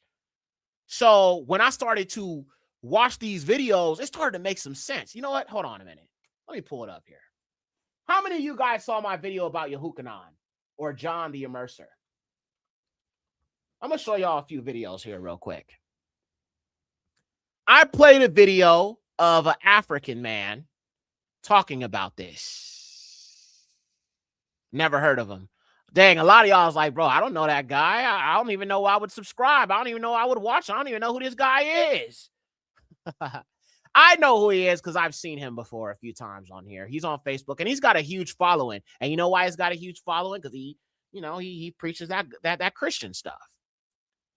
Okay, so some of y'all saw my video on Yehukanan the Immerser. Okay, cool. I'm not going to play the whole video, but I'm going to play just a small section where this African man is talking about the truth about the scripture. And it helped me break that white Eurocentric Christian programming. It helped me see through those lies. And I was just like, bro, he's right. You know what I'm saying? And it put some things into perspective for me. And I was like, bro, I've had this all wrong. And that kind of led me to a place of being able to kind of see through all these lies. All right. So let me see if I can pull up that video here. Let's see. Where is he? Where is that video at? Hold on, I'm trying to find it. I'm on the video right now, and I'm just trying to find that particular section. I didn't play the whole thing, but I played a little section of it where he was talking about the different political parties and you had the Essenes and you had the Nazarene, and then you had the house Negro. So you had the Sadducees, you had the Pharisees. Both of them were doing the house Negro tap dancing for the Roman church. And then you had the rebels, you had the zealots. Bro, you know what? I might just play a little bit of that whole teaching because that is I feel like I'm the only person who brought this out in that way, in regards to our Israelite community. So I'm going to go ahead and play a little bit of it because it's just important you understand this. But these African brothers, bro, they help me understand this, in the way it's supposed to be. And it just began to make sense from there. All right, hold on. I'm going to fast forward a little bit and we'll look at it together. Where I was explaining these different, parties. If you think of the Nazarene, they were a political party. If you think about the Sadducees and the Pharisees, they were a kind of political party. So you have parties of Uncle Toms, all right? And then you also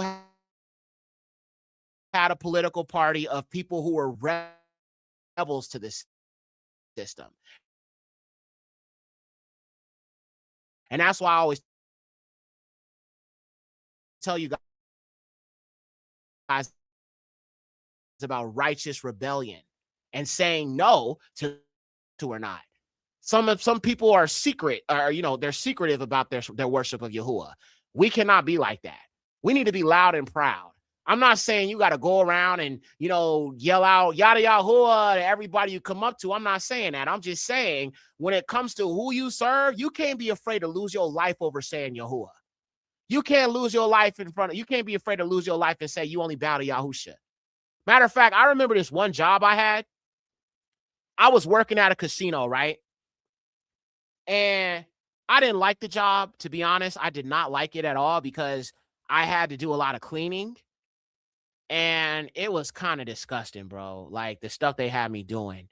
Like in the casino, there was like, you could smoke in the casino. So there was like this room they would have you in where it's just a bunch of cigarette smoke, bro. It ain't got no air conditioning in there. They would have me in there all freaking day, cuz. And if I wasn't in there doing that, they had me in the freaking bathroom scrubbing toilets, nigga. Scrubbing toilets. And if they didn't have me doing that, and then when she realized I'm gonna try to get this black man to do whatever I want him to do, right? She was making me do stuff the other white people wasn't doing, right? Freaking disgusting. So then what she tried to do is take it to another level. So then she said, I want you to get on your knees and polish these seats. And that was where I draw the line. That's where I draw the line. They wanted me to get on my knees so I could bow down to her. It was a white woman. So I could bow down to her. It's something about these white people wanting you to go get on your knees and bow down to them. So, when I'm cleaning and on my knees, I said, you know what? I'm not doing that. I only bow down to the Most High Yahuwah. Oh, well, if you want this job, I don't want the job then. I'm not getting on my knees. I don't get on my knees for no man. I sure as heck ain't sucking no sausages. The heck I'm going to get on my knees for? You ain't the Most High. So I quit the job. I'm not doing it. This is what I'm saying. Righteous rebellion. I was going to quit my job when they was trying to push the VXX. There's no compromising. I don't care if it's Shabbat. I ain't working on Shabbat. I will quit. And I've suffered the hardships of not complying. I've been fired because I didn't comply. At one point, I was homeless. And guess what?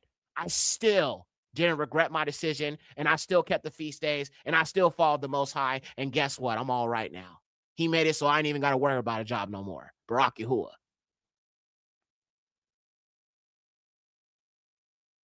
So you got to be willing to say no. Especially when we talking about, you know what I'm saying, this system. And I'm not saying y'all got to ever do something like that, but I'm just saying in regards to this system and complying with stuff, you're going to have to say no. So look, let me show y'all this video, all right? So this is the video about Yehukanan, and we're going to watch a little bit of it because I think y'all need to understand this. Y'all need to understand this Afrocentric understanding of the renewed covenant. Without it, you will never see the truth, unfortunately. All right, so let's watch this together and make sure the sound's on. Barak Yahuwah. Now, let me just explain. I'm going to explain the video, but I'm going to just give you a quick little run through. You have the Roman authority, all right? Then you have the Sadducees and the Pharisees who are house niggas or house Negroes. They were doing all the bidding of the Roman Catholic Church or the Roman authority at the time, okay? That was in Judea. So you had house Negroes, right? But then you had these other sects of these parties who were not with it, such as the Nazarene. All right, that was who Yahusha was leading. Yahusha was leading a revolt. The Zealots, they were also radical, but they were more violent. Like, we'll overthrow these people by force. You know what I'm saying? But I'll explain all that in the video. So let's watch it together. Them were Edomites, because if you know about the Maccabean revolt, John Hyrcanus or Yehuda Hyrcanus, he ended up converting these Edomites to follow the ways of Yahuwah. So some of them started studying the law and they started ascending up to the positions of Pharisees, Sadducees, so on and so forth. And some of the Yahudim ended up intermixing with them too. So that's something to think about too. All right. So that is your authority. All right. And let's continue on here. Now, let's explain this piece by piece just so you can kind of understand what I mean when I talk about the authority. All right. So let's start with the Roman authority. This was the ruling authority of Yahud under the leadership of Herod the Edomite, who was appointed as king by the Romans. Everything about this authority was exploitation, oppression, and persecution of the Yahudim. Rome collected tribute from the Yahudim as well. So they were living in their land, ruling over their land, and the people of the land were being forced to pay money to them, the Romans. All right? This is why they were looking for liberation. Let's keep going. Now, let's talk about these Sadducees and Pharisees. Now, in scripture, they're known as the Zadakim, all right, or the righteous ones. So the Sadducees, they were priestly aristocrats centered in the temple in Jerusalem. They were wealthy, connected, and loyal to Rome. Now, the reason why they have so much power is because they were actually bloodline Levites. So everyone who's not of the children of Levi doesn't really have the authority to be questioning them. So they use their bloodline as Levites to make themselves very, very rich. So these were some sellout Uncle Tom Levite priests, Kahanim. All right. Their core beliefs: they denied resurrection and afterlife, Acts 23, verse 8. They denied angels and spirits, so Malachim and Ruakuth.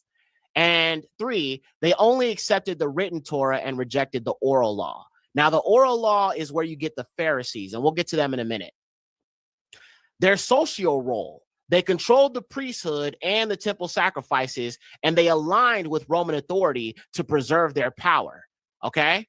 So when you think about Maccabees and how all these Yahudim, some of those Jews, were those black Jews, were going around assimilating and making covenants with the heathens, these would be the remnant of those who still continued to tap dance and sell out their own. Okay?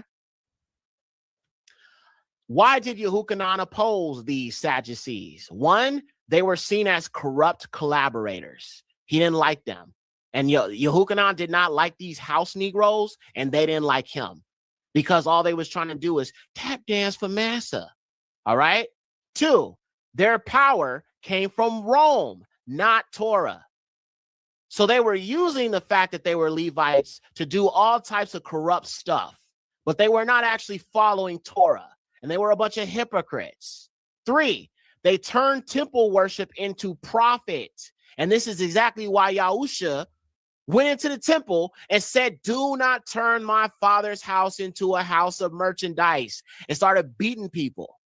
He wasn't playing, turning over tables, flipping over tables. He was mad because of these house Negroes. And let me tell you something. Yahusha didn't like house Negroes either. We'll get to that later. Now, let's look at these Pharisees. All right? So the Pharisees, or the Faroshim, they were a popular lay movement. They were not priests, okay? Some of them were Edomites. Some of them were just regular descendants of Yahuda or Benjamin. But they were not priests. They were not Kahanim. Okay, this is me, Current Yexer. This is Current Yexer. He says, I have to go. It's 1 o'clock here at night. Late, stay safe, family. Yexer, love y'all. All esteem to Yahuwah Yahusha, man. Much love to you, Ak. All praises to Most High. Thank you for joining us for the Shabbat. All right, Barak Yahuwah. All right, let's keep watching this. This is so good, bro. That's what I'm saying. You gotta have that. How many Negroes have broke this down to you? How many Negroes? Just let me know in the chat. How many Negroes have broke down this concept to you like this? Who's done this for you? Who? Has anyone ever helped you understand these different political parties in this way, you know what I'm saying, with the Afrocentric understanding? Nobody. That's what I'm saying. What this channel is doing, I understand some people don't like what I say, but I'm not wrong about this. I'm not. And that's what I'm saying. We have to decolonize our minds from Christianity and all of this stuff, because they never explain this to you like this. Only a Negro can do that. You know what I'm saying? But I had to go to another Negro, a Bantu, to explain this to me so I can understand. Right? So that those African brothers, they helped me decolonize my mind. Barak Yahuwah. All right? Iron sharpens iron. Let's keep going. Yeah, you won't get it nowhere else. You know what I'm saying? Barak Yahuwah, man. All praises to the highest Yahuwah. All right, let's keep going. I'm going to mute myself and let this version of me speak now. Emphasize the oral law, which is a man-made law. And this is where you get your Talmud. This is where you get your Babylonian Talmud, your Zohar, you know, Kabbalah, mysticism, and all that other stuff. That's man-made stuff. What they were accusing Yahusha of was man-made stuff, man-made law. They didn't follow the written Torah. Let's keep reading. So they emphasized this fake made-up oral law. They were meticulous about Shabbat and purity rules and synagogue teaching. Their core beliefs was they did believe in resurrection of the dead. They did believe in angels and spirits, and they believed in the Torah and oral tradition. So Torah and man-made laws, but they held closer more to the man-made laws, which is why Yahusha didn't like them, or they didn't like Yahusha because Yahusha stood for the law of Mashah, Moses. Their social role. They were influenced among the common people, the teachers of law, often respected for their knowledge. And while they clashed with prophets like Yehukanan, they clashed with them because they added burdens with their oral laws, Matthew 23:4. They often sought honor in public, Matthew 23:5-7. Yehukanan called them a brood of vipers, Matthew 3:7. And they had religious influence, but were compromising with Rome to keep peace. So this is the authority over the Yahudim. All right? They were the authority. They were the one calling the shots. Now, let's get to the rebellion. The rebellion. First, you have the Nazarene. Who were the Nazarene? These were also radical followers of Yahusha. So his 12 disciples would be considered Nazarene, and they were the radicals. All right, all the people I'm about to name, these are the rebellion against the Romans. They were not the assimilators. Okay, so Nazarene were the followers of Yahusha, specifically his taught ones, his Talmudim, and those that accepted him and followed and returned the covenant. All right, so you had the Nazarene, that was one party of the rebellion, and then you had the Zealots. Now, the Zealots were radical, but they were extremely radical. Okay, when I talk about extremely radical, I'm talking about by violence. So you have some Yahudim is like, bro, we'll just go over here and cap all these Romans. Let's just go here and overtake all these heathens. Let's just overthrow this whole system right now. Get your sword, get your weapons. Let's overthrow these Romans. Okay. Hold on, let me come on the screen real quick. Yummy said, Yexer, can you drop the link? Yeah, sis, I got you. Barak Yahuwah. I'll do it right now. 1 second. Okay. There's actually a part 2 to this, but if you go to the video, you'll see that I have part 2 in the description box. But Yehukanan, the immerser. Somebody says similar to Sakari. Yeah. Now, that's an interesting thing. A lot of people don't know that Sakari is actually one of those Maccabean, Hasmonean sects, right? But they kind of were like Sakari, but the Zealots were way more violent than the Sakari was. Sakari was not as violent as the Zealots were. You feel what I'm saying? The Zealots were the most extreme version of the rebellion. You feel me? I would have either been a Nazarene or I would have been a Zealot. Chances are, knowing my behavior, I would have definitely been a Zealot. I would have been like, bro, let's just kill them all. Screw it. Let's go. We're gonna take our land back. We're gonna take our kingdom back. Let's just get them all right now. These house Negroes too. That's just me. You know what I'm saying? I would have been like, yo, we ride it on. Let's get them. You feel me? I would have been definitely on that radical, either Nazarene or Zealot tip. I would not have been in a scene. The Essenes were more separatist. They were more kind of separate from everybody. They were just like, we're just not going to assimilate. We're going to just leave Judea because it's defiled with heathens. Therefore, we're going to just go into the mountains and just keep the law. The Essenes are the ones who actually preserved the Qumran calendar and preserved the 364-day calendar in Enoch. That's what I'm saying. I follow righteous Israelites. Y'all, some of our people follow the Jewish people. The Jewish people are not Essenes. The Essenes would be literal Negroes. But yeah. All right, Barak Yahuwah. So let's finish this up, y'all. They did not want to go about things in a peaceable way. They didn't believe in that. They were totally with the stuff. All right. So you had the Zealots, who were also radicals, but more extreme and more willing to be violent to overthrow the system.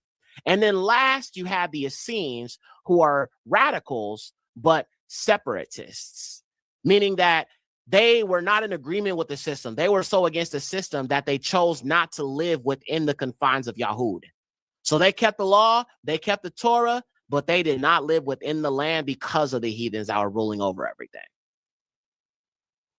You feel me? So those three parties make up the rebellion. All right. Now let's talk a little bit more in detail about these different parties so you can understand what they were doing and what they were about. So the Nazarene, they were the radical Torah faithful prophetic reformers who rejected compromise with Rome or the priestly elite.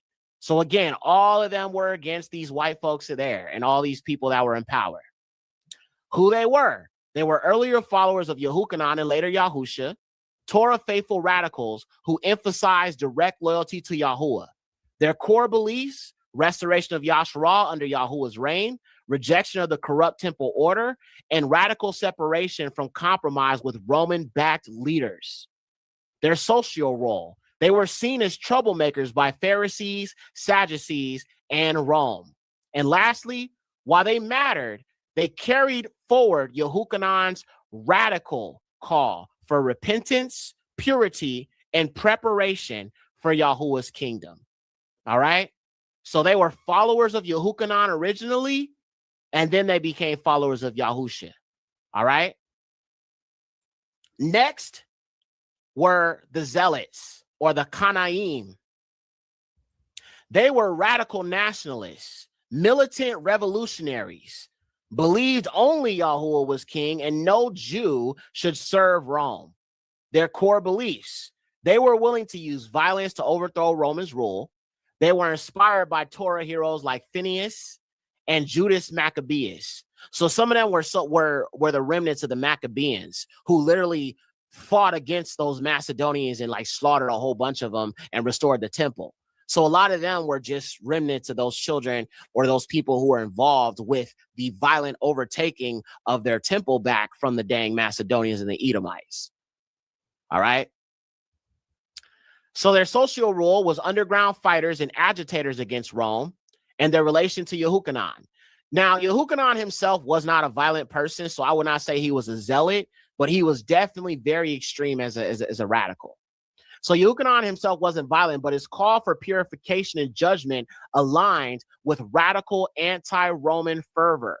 Okay? Anti-Roman rhetoric: screw them, throw it down. The Most High gonna destroy all this. Return to the covenant. Return, believe upon the coming Redeemer, the coming Liberator. The two sticks shall become one, right? So he was really focusing more on our people. He was denouncing the system, but he wasn't really worried too much about destroying it because he knew Yahusha would. All right? Many zealot-minded people would have definitely been in support of Yehukanan because of his extreme message. Then lastly, you have the Essenes. All right? They were separatists, not radical, and devoted to the Torah. So people ask me, why do I follow the 364-day calendar? You know who preserved it? The Essenes. They were the ones who rejected the corruption of the calendar and the priest, you know, the corruption of the priest. So they separated from all of the priests who became compromised and became Pharisees and Sadducees, and they kept the calendar the way Yahuwah intended it. And many of them went to Qumran. So the calendar I follow and what's mentioned in Enoch was preserved by bloodline Yahudim. So if you are following the Jewish calendar, you are following the calendar of these heathens who are part of the Pharisees and the Sadducees. The Essenes preserved the 364-day calendar that goes back to creation. That's why I do 364 days. That's why the Shabbat is forever. It's every 7th day. It doesn't change. It goes back to creation. If Wednesday was the 4th day of creation, then that means Saturday is the 7th day when Yahuwah rested. I know y'all talk about, oh, well, the pagans. I don't give a damn about the pagans, homie. The reason why they preserved the calendar is because the pagans were trying to corrupt it. They said, no, we gonna preserve it. Let me come back on the screen. And that's the problem. A lot of people don't know this history. Ask anybody who follows New Moon, what about the Essenes? They have no idea who the Essenes are. They don't know anything about the history, but they're so convinced we're supposed to follow the moon when it comes to, you know what I'm saying, following the calendar, when you're following the Jewish people. The Essenes did not use the moon, bro. I mean, they used all of the luminaries, right? The moon, the sun, and the stars, but they didn't just sit there observing the moon, be like, oh, it's a new month. No, they counted their days, they numbered their days, and they also knew that when you look at the equinox or the solstice or any of those, you know, every time it's a new season, they knew how to be able to calculate that. But if our people don't even know what Essenes are, how the hell are you going to tell me following the new moon is correct and you don't even know who they are? You don't know enough history.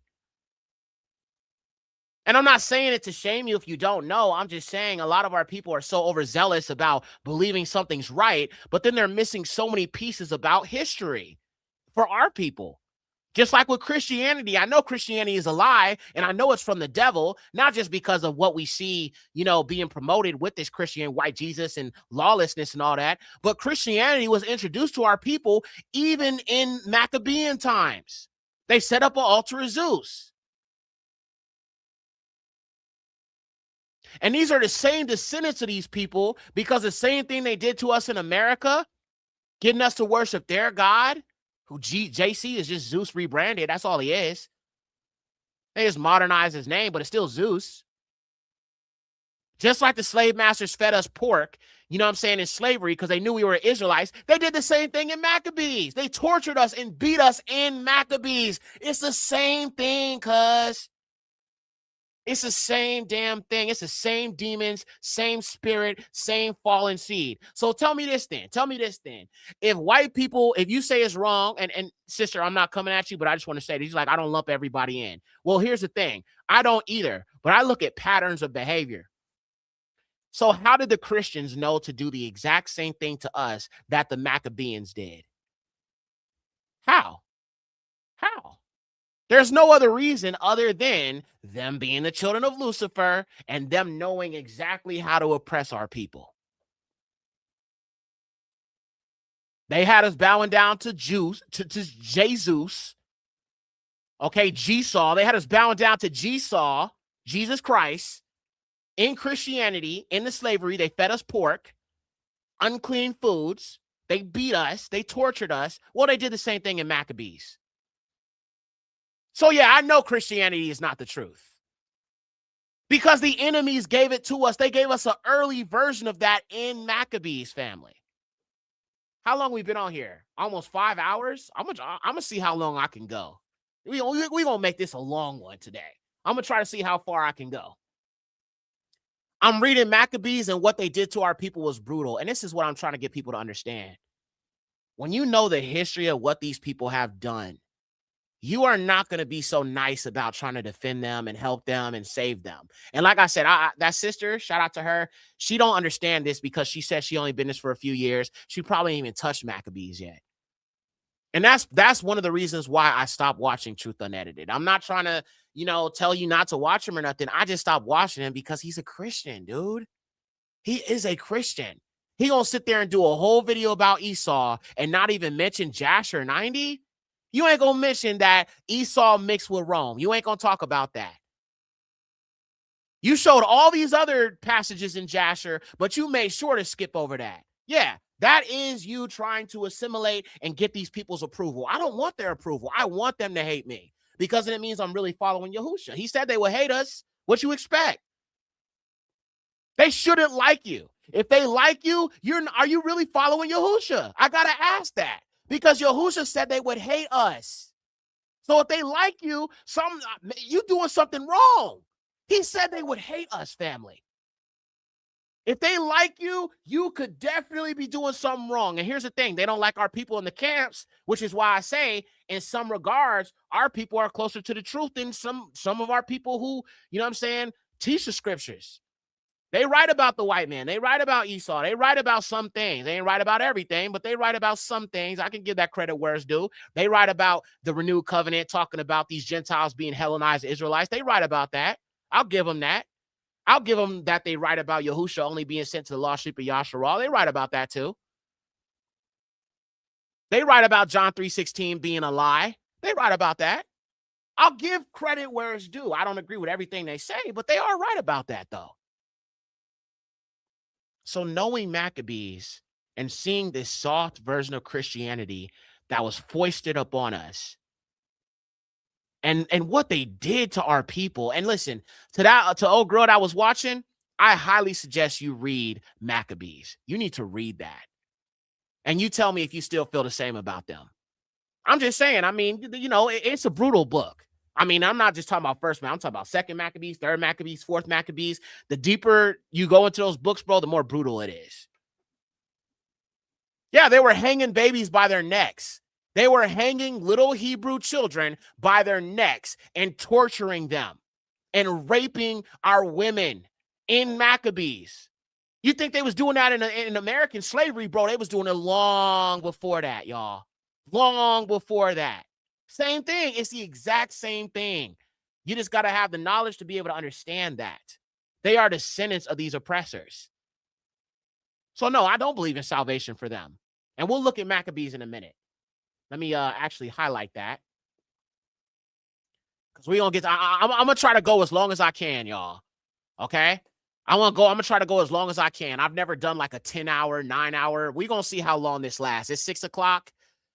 We're going to try to see if we can do like a 9-hour show tonight. I mean, why not? I'm feeling good to be with y'all today. Y'all been with me this whole time. I helped y'all get through Shabbat. I think some of y'all still have a Shabbat right now because it's 6 o'clock. So some of y'all on the West Coast, y'all at 3 o'clock right now, 3:16. So I'm going to try to keep this going as long as I can. I've never done a long stream, but I'm feeling up to it tonight. So we're going to have some fun together, okay? We're going to get into some scriptures. We're going to get into some deep stuff. You know what I'm saying? We're going to get into all of this, all right? Barak Yahuwah.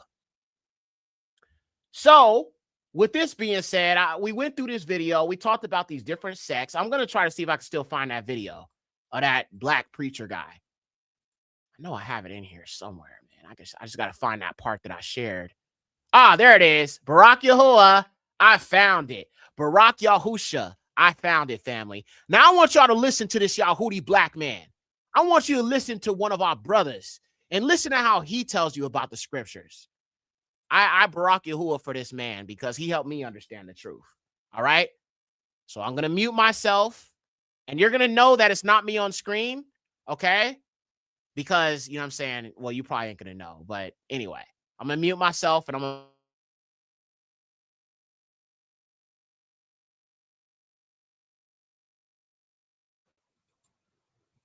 All right.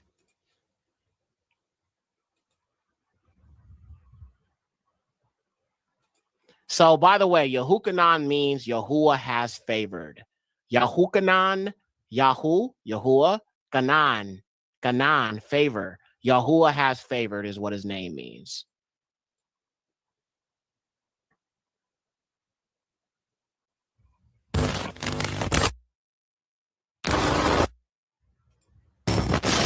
You had governments where there were kings. Isn't that right? And in such a place where there are kings, you call it what? A kingdom, right? And so the Jews wanted their own kingdom. And they believed that there was going to be somebody who would come and lead them to find their own kingdom. Not after you die, but right here on earth. Right here on earth. They wanted a kingdom. They wanted to get out from under the domination of the white people from Rome. But there were all kinds of organizations among the Jews, just like there are organizations among you. The House Negroes. There was one organization that was called the Sadducees. And this was an old Uncle Tom organization that comprised mostly of rich Jews. And they were religious, rich Jews, real rich Jews, not just, and so just like now, back then you could still be under foreign domination and get rich. And then there were the Pharisees. The Pharisees were also Uncle Tom Sellout group, except the Sadducees were nonviolent. They were, some people call it pacifism, but I call it masochism. Right? Okay. The Sadducees believe in a nonviolent approach to everything. And then you have the Pharisees. The Pharisees believe in a legalistic approach to everything. Just like that. The Pharisees was key. They were ticklers about the law. And both groups were Uncle Tom groups. But they weren't the only groups among the Jewish people while the Jews were suffering this oppression. And the Romans used the Sadducees and the Pharisees. And they had a neo-colonial institution called a Sanhedrin, through which the Uncle Tom Jews exercised the law. And then, though, there were groups like the Zealots. The Zealots were revolutionaries, violent revolutionaries. Yeah, nigga. Okay. The revolutionaries, the zealots. You feel what I'm saying? The zealots, bro. And this is what I'm saying. That's that Afrocentric understanding that you got to have about this book, bro. They will never teach you this in Christianity. They will never show you this. They talk about the Pharisees more like a governmental power when in actuality it was a political party that was doing the bidding of the oppressor. No Christian church ever told you that. They never said that the Sadducees and Pharisees were doing the bidding of the oppressive system over them. They never tell you that. You feel me? But yeah, so even back then, bro, and even in Maccabees, yeah, you had house niggas. That's what I'm saying. Our people have had a house nigga problem for a long time. A long time, even in ancient days. You got house niggas all throughout the scriptures. Yahusha didn't like them either. But let's keep going. So I'm saying you got to have that Afrocentric understanding, Barak Yahuwah. I'm not making this up. You can check out your history. You can even check your Bible history. John the Baptist was a zealot. And John was a bad boy. He was. All right, now let me just come on here and say this real quick. I do not believe he was a zealot. He was not violent enough to be a zealot. He was definitely radical. He was definitely revolutionary, but he was not a zealot because he was not violent. But he was very bold and he was very loud and he was very in people's faces about this. But he definitely wasn't a zealot, though. Zealots were violent. Okay, he definitely didn't try to overthrow the Roman system by force, but he was very radical, though. Just want to say that. He was a guerrilla. You heard what I said? He was a guerrilla. He was a revolutionary. And how do I know he was a guerrilla? Because even back there during those times, John acted strange, they would call him, sort of like Nat Turner. Right there. Check up on Nat Turner and then read about John the Baptist and see if they don't sound alike. And John the Baptist, he had a great following because many people thought John the Baptist was the Messiah, was the one that was going to come to lead them to this kingdom right here on earth. And John, he was running around baptizing people and telling them to repent, change your ways. Brothers and sisters, change your ways. He was trying to get them to come out from under the Romans. And they said that he wore clothes made out of camel hair. And they said his diet was grasshoppers and honey. This ain't somebody who hang out at the supermarket. You understand? This is somebody living off the land. This is the gorilla living off the land here. John the Baptist, check it out. John the Baptist, according to scripture, was also Jesus' cousin. In fact, he was born about 6 months earlier than Jesus. It's really interesting. An angel came and told John the Baptist's daddy, where's Nyabinga? What was his daddy's name? What was John the Baptist's daddy's name? Zachariah. So Zachariah said, look here. So your wife pregnant, Zach. Zach said,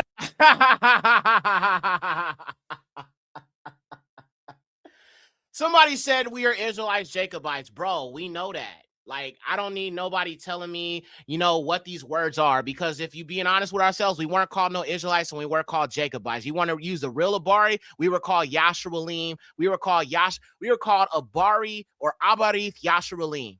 So let's not get politically correct with the language because he's saying Jews or he's saying Jesus, we know the true names, bro. Nothing on this channel supports pagan names and all that of the Most High. All right. This is an old video if you really look at it. We know who we are. We don't need you telling us, oh, we're Jacobites. Jacobites is not even a word, bro. That's something y'all Negroes made up. So if you're going to talk about what we are, how about you use the real Hebrew since you want to be all corrective about the language that's being used? I don't say Jacobites because that's not even a word. That's some modern English, Indo-European made-up thing that y'all are talking. And it's like, y'all don't even speak Hebrew. So how you going to tell me, what we was called? You don't even know we was called Abarith? You don't know that? Exactly. So let's just stop it with that. This schematic stuff. Just unnecessary. That ain't possible because I'm too old. You understand? I'm an old dude, you know. And the angel said we gave her some holy Viagra. say she pregnant. She pregnant. And say, This I nigga want you to said name him Viagra. John. Say, I ain't gonna let you talk no more till after the baby is born and you name him John. And Zach couldn't talk either until the baby was born. Say, what the baby's name? And somebody said, well, the wife, what was her name? Was that Elizabeth? Yeah, it was Elizabeth. Said, we're gonna name him John. And they said, well, hey, you ain't got no family members named John. Why you gonna name him John? And so they went to Zachariah and said, what we gonna name him? And Zach wrote down John. And after that, John could talk. Oh, now let's look at the Abari. So Yahukanan, let me pull up the visual here for y'all. Y'all know I got a visual. All praises to the highest. Let me pull that for y'all real quick, fam. All right. Yahukanan. Yahuwah has favored. Yahuwah has favored. So when he named him Yahukanan, Yahuwah has favored. Yahuwah's favor was so great upon Yahukanan. At that very moment, he started talking. Wow. Barak Yahuwah, man. All praises to the Most High Yahuwah.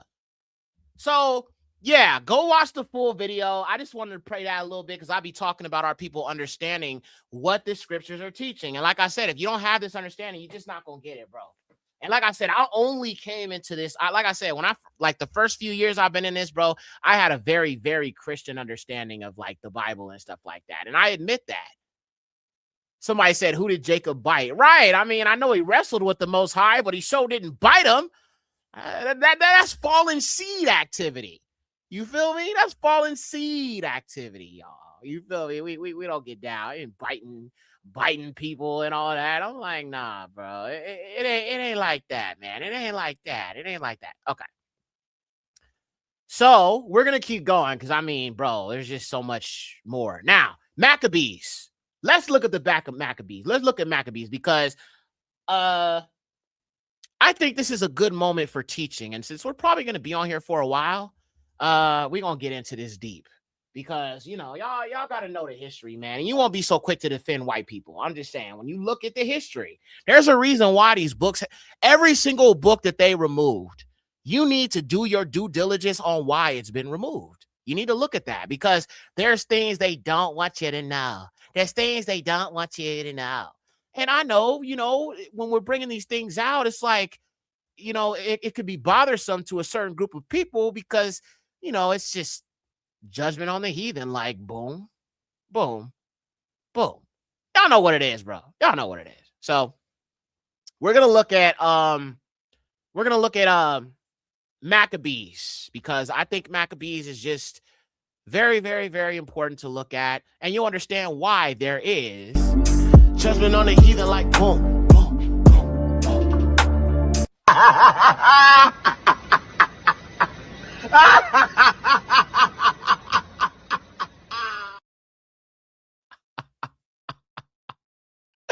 That never gets old, cuz. Okay. So I'm gonna jump over here to the Bible app. And we'll look at the Septuagint version of Maccabees.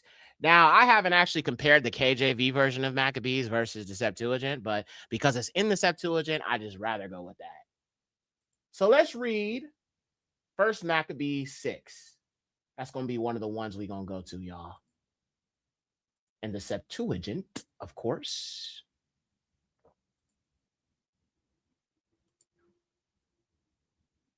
All right.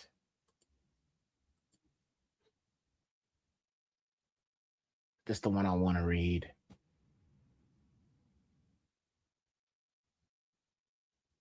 Might actually be 4th Maccabees. Let me pull it up here. Give me 1 second, y'all. We're going to read a little bit of Maccabees, man, because I just want y'all to see the truth, bro. Okay. So let me pull up some precepts here before we get deep into this.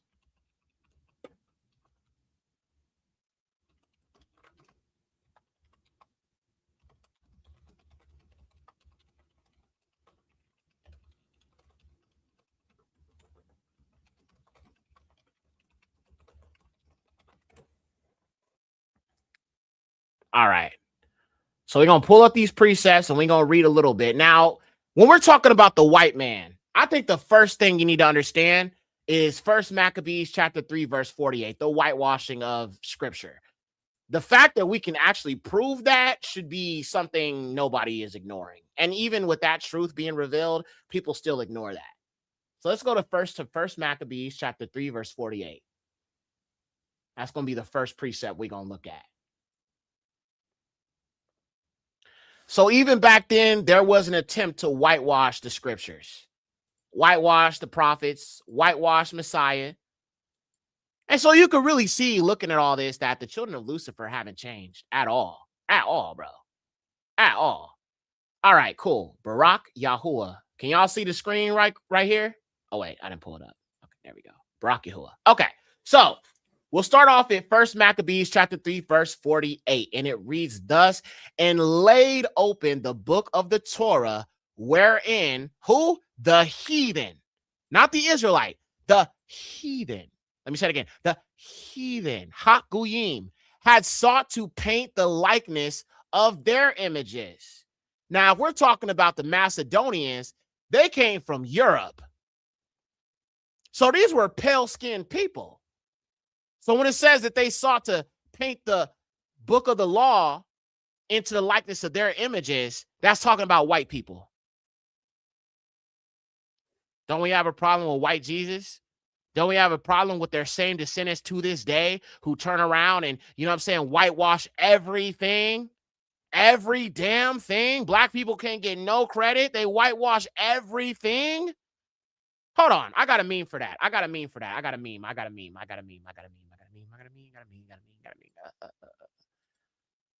Let me show y'all this meme. I feel like this meme is a perfect example of what I'm talking about right now.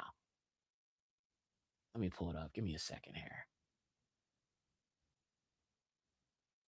A perfect meme for what I am discussing with the whitewashing. All right. Let me pull it up here. Hold on a second.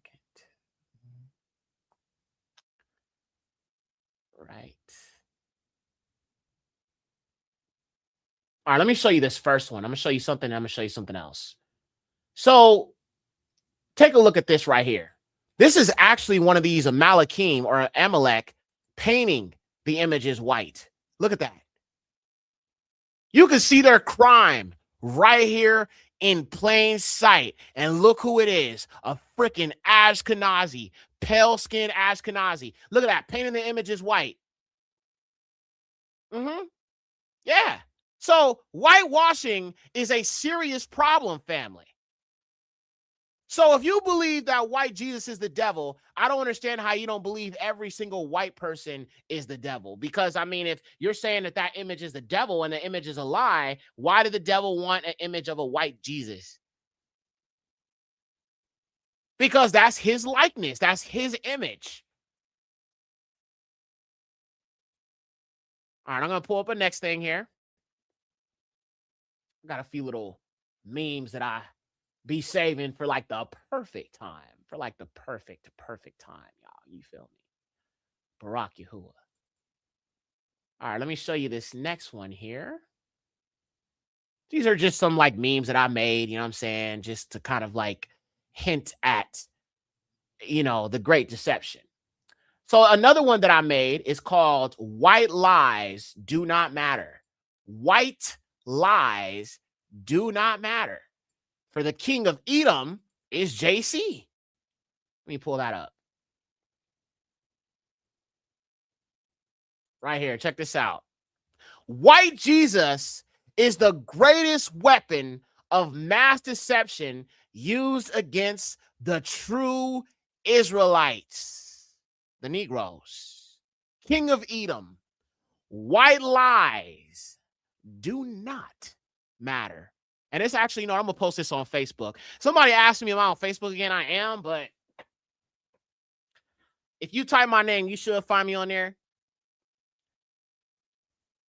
I have made this because this needs to be shared on social media much more.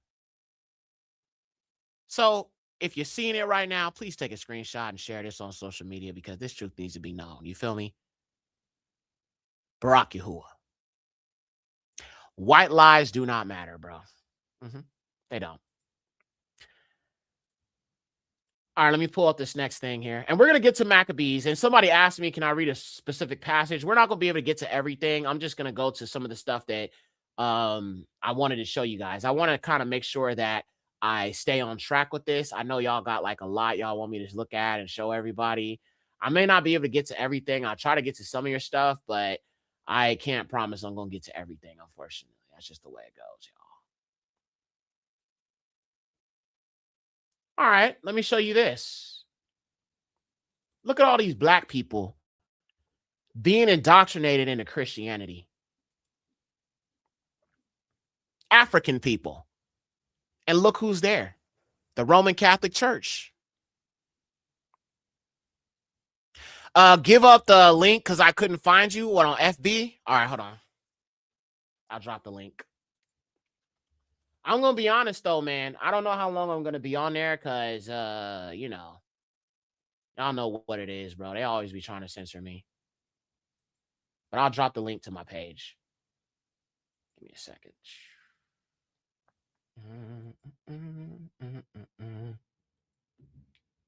All right.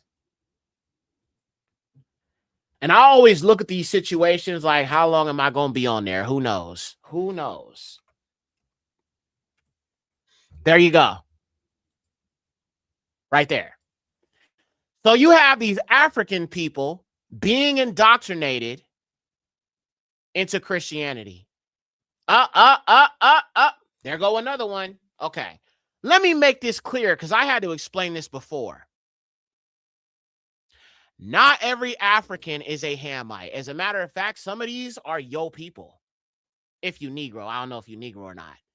Not every African is a Hamite. I wish y'all would stop saying that goofy ass shit. It's because a lot of y'all are listening to people who don't know anything about our people and don't know any history. Why? Because y'all, a lot of our people are camp minded and think everybody's a Hamite. And to be honest with you, some of them are Yahudi. This is why I know you don't know what you're talking about. They're not just Yahudi. They are Israelites, period.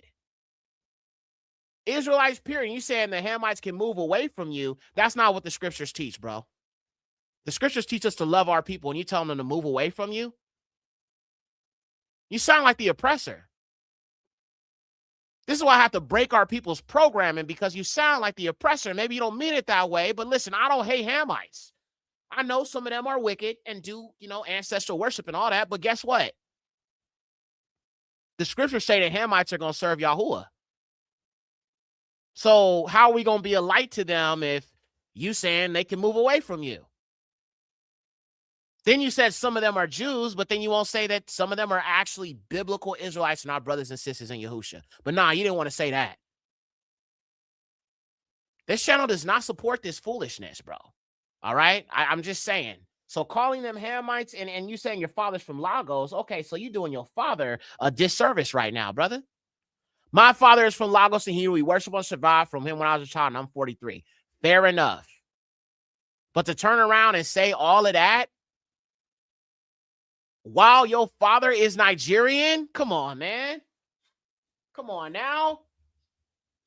How? I'm not from Nigeria. I mean, well, obviously, every time people look at me, they tell me I look Nigerian. My dad definitely looks Nigerian. That's what I'm saying. I'm definitely probably of like Igbo stock or, something of that nature. I haven't done a DNA test because I don't want to. I don't want to be given the Ashkenazi my DNA.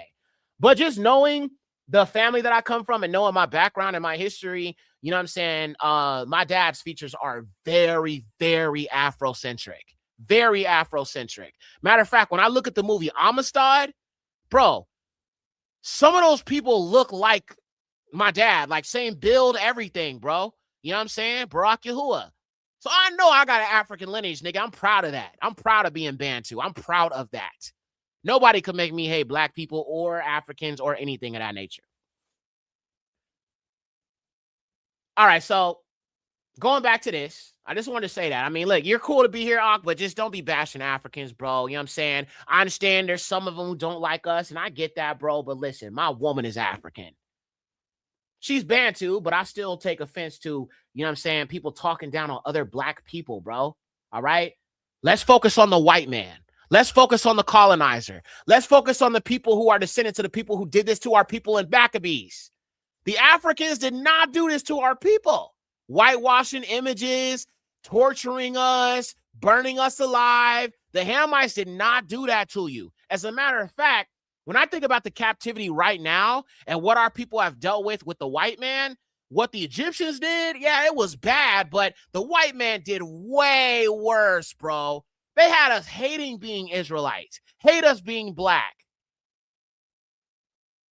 The Kemetic people didn't do that to us. I'm just saying. There's a big difference from the captivity in Egypt versus the captivity right now. It's way worse right now. Just saying. I'm not saying any captivity is good, but what they did was way worse. This channel focuses on the evil of the white man. Okay? Why? Because that is our current enemy as we speak, and they have always been our enemy, but they just didn't want you to know that they were the Indo-Europeans mentioned in Deuteronomy 7. Hittites, Hivites, Jebusites, the Ites, all of them Indo-Europeans. So I'm going to go off what the scriptures say. The scriptures say those people have always been our enemies. Therefore, I'm going to continue to push that message that they are our enemies. And I'm not saying other nations are not our enemies too. I'm not saying that. But currently, I'm dealing with the white man. Haven't dealt with no Ishmaelites. Haven't dealt with no dang Arabs. Actually, I did deal with an Arab before. I used to work for this guy from Turkey. Them people do not like us, bro. And y'all know I know about the sub-Saharan slave trade and what them crusty, raggedy Arabs did. So I got a problem with them too. But I've never dealt with kind of the oppressive system of Arabs. Usually when you're dealing with an Arab who's oppressing you, it's because you're probably in an Arab country or you're just within the vicinity to them. Never dealt with oppression from, people from India or anything. My only oppression I've dealt with thus far is white people. So I can only speak on the enemy that I'm familiar with based on the scriptures and based off of what I'm experiencing currently right now. So I'm not going to allow anybody to distract from who the real enemy is. So just understand that, all right? I deal with Ishmael. They were horrible to me in Dubai last year. I lived there in 2025. And listen, I'm not downplaying that either because my woman's sister, I was telling, because, my woman's sister, she's real chill. She's real cool and stuff like that. But like, she was telling me about working in Dubai. And when I first saw her wearing like the what do they call it? The hadith? Is that what it's called? With the covering and all of that. I was asking my woman, like, why is she's Muslim? She's like, yeah. I was like, why? They don't like us. They don't like the Bantus. I was like, babe, they don't like us. And she's all like, yeah, but she works for him. And I was like, oh, man.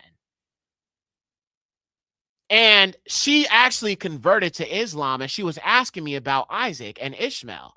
And I said, because in Islam, they teach that Ishmael is the promised child. And the reason why they believe that is because Ishmael was Abraham's first son before Isaac, right? So usually the birthright and all that, the blessing goes to the firstborn, according to scripture. So they believe that Ishmael is the rightful child of promise, but we know it was actually Isaac. And the reason why Ishmael was born is because Sarah and Abraham, in that little bit of instance, had a lack of faith in the Most High. Why did they have a lack of faith in him? Because Yahuwah told Abraham to take Sarah for a wife. He told Abraham to take her for a wife, and he literally told Abraham he would have a seed and a progeny. He didn't tell you to take no other woman. He said take Sarah. All right? So Sarah had lack of faith because she was dealing with barrenness. And Abraham had a lack of faith because he admonished her. As a man, you're supposed to say, well, Yahuwah said you gonna have the child. So I'm not taking her. Because now I'm going against what he told me. But he did it anyway. So I'm going to say Abraham, though he was a friend of Yahuwah, there was a time where his faith was not as strong as it should have been. Because in that moment, he should have corrected his woman and said, listen, Yahuwah said you going to have the child. I don't care if you want me to take Hagar. He said you are going to bring that child of promise. So I would have shut that down immediately. But see, this is what I mean. Same thing with Adam. You know what I'm saying? Sometimes brothers, you know, they're supposed to lead the household, but sometimes to go along to get along, they gonna just listen to the woman and not make the decision, especially when the Most High told you differently. So, you know, there's something to learn in that. And yes, Ishmael was black. Thank you, Ak.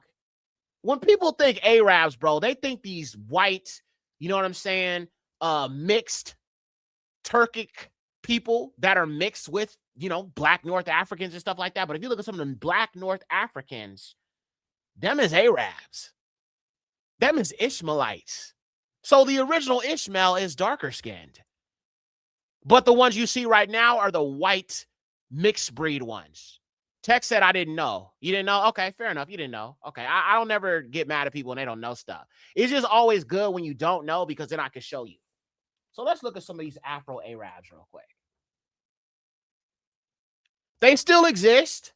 Some of them have been heavily mixed in with these Berbers and these whites and all of that. But yes, you do have darker skinned Arabs. Like if you look at some of those Moors of North Africa, like right here, black Iraqis. Let's look at these ones right here. Hold on, let me pull this up. I understand that the mixed fallen seed ones have tried to make themselves seem like they, you know, are like the true face of Arabs and all that, but that's just not true. You know, like Arabia was definitely inhabited by black people. Right here, this is a black Arab. Look at that. Right here, black Arab. Up. What do I see? Black Arabs, bro. Look at this black Arab, the daughter and son of Sultan of Zanzibar. Okay? Black Arabs. Oh, wait, I'm sorry. I wasn't sharing my screen. My bad, y'all. There we go. Okay. Barak Yahuwah. So look right here. Defining the Arabs, genetically, phenotypically African tribes, which would make sense, right? So you have black Arabs right here. Black Arab right here. Black Arab. Here's another one right here. Black Arab. And these right here are some black Iraqis. Look at that. You feel what I'm saying? So you have had these black Arabs for a long time. This is what I mean when I talk about the whitewashing. They don't want you to know everybody was black. Everybody on this earth was black. These right here, these are obviously remnants of Egypt, okay? Ancient Kemites or Nubians, okay? You could tell this dude right here, like the Afar tribe, they are definitely descendants of the ancient Egyptians, as are the Sudanese. And look at this mixed Arab. Look how he's treating this Afro-Arab. Look at that. Evil. I don't like these people either, bro. Another Afro-Arab right here. Look at that black woman. And she could be a scattered Israelite. Oh, she's beautiful. Look at that. So if you think about a full-on Afro-Arab who is not a scattered Israelite, then they would likely be of the Ishmaelite stock, the original Ishmaelite stock. Some more Afro-Arabs. See, this is why we got to do that education, y'all. We got to bring this out. Moors were found to be sub-Saharan African. So that's not true. If you look at Genesis 10, it mentions all of the tribes of Ham. Let's look at that real quick. Like I said, I've done a lot of studies on this. Moors are not just sub-Saharan Africans. Because if you know anything about North Africa, the Moors have been there for a very long time. And you know why? They are descendants of Ham. All right, let me show you something real quick.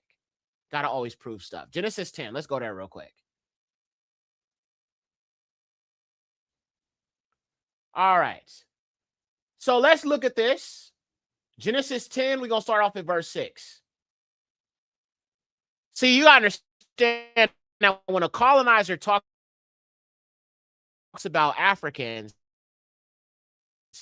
some of them don't know the difference between the sub-Saharan and because, as I said many times, there is so much genetic. Understand there's been migrations, there's been slavery, there's been so many things that people are not factoring into this. So look, Genesis 10:6, and the sons of Ham, Cush, Mitzrayim, Put, and Canaan, and the sons of Cush, Shabah, that's where you get the Sabians, Avila, Shabbatha, Ragama, Sabakta, the sons of Ragama, Sabah, Dadan, and Cush begat Nimrod, and he began to be a giant upon the earth, right?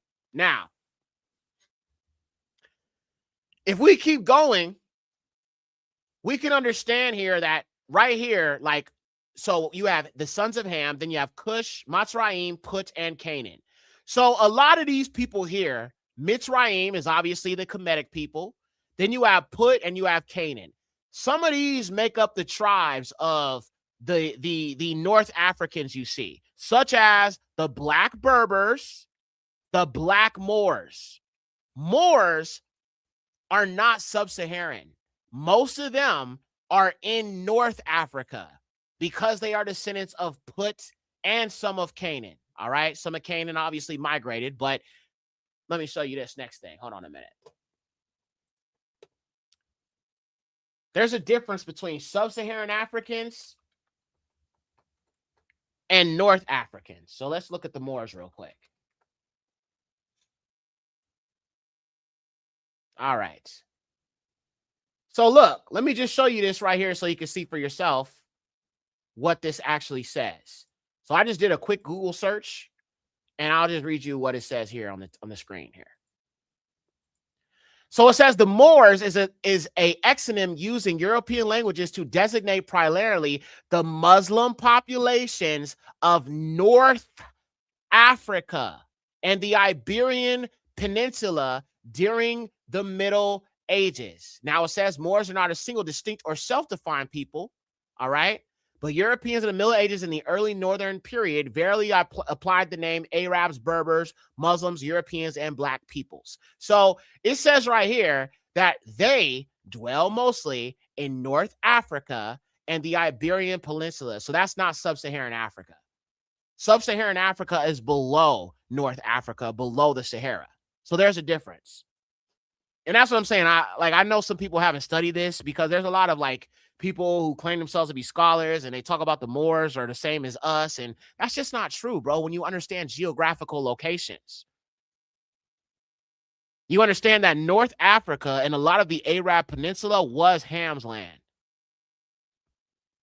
Below the Sahara, where it used to be green, that's all Shem's land.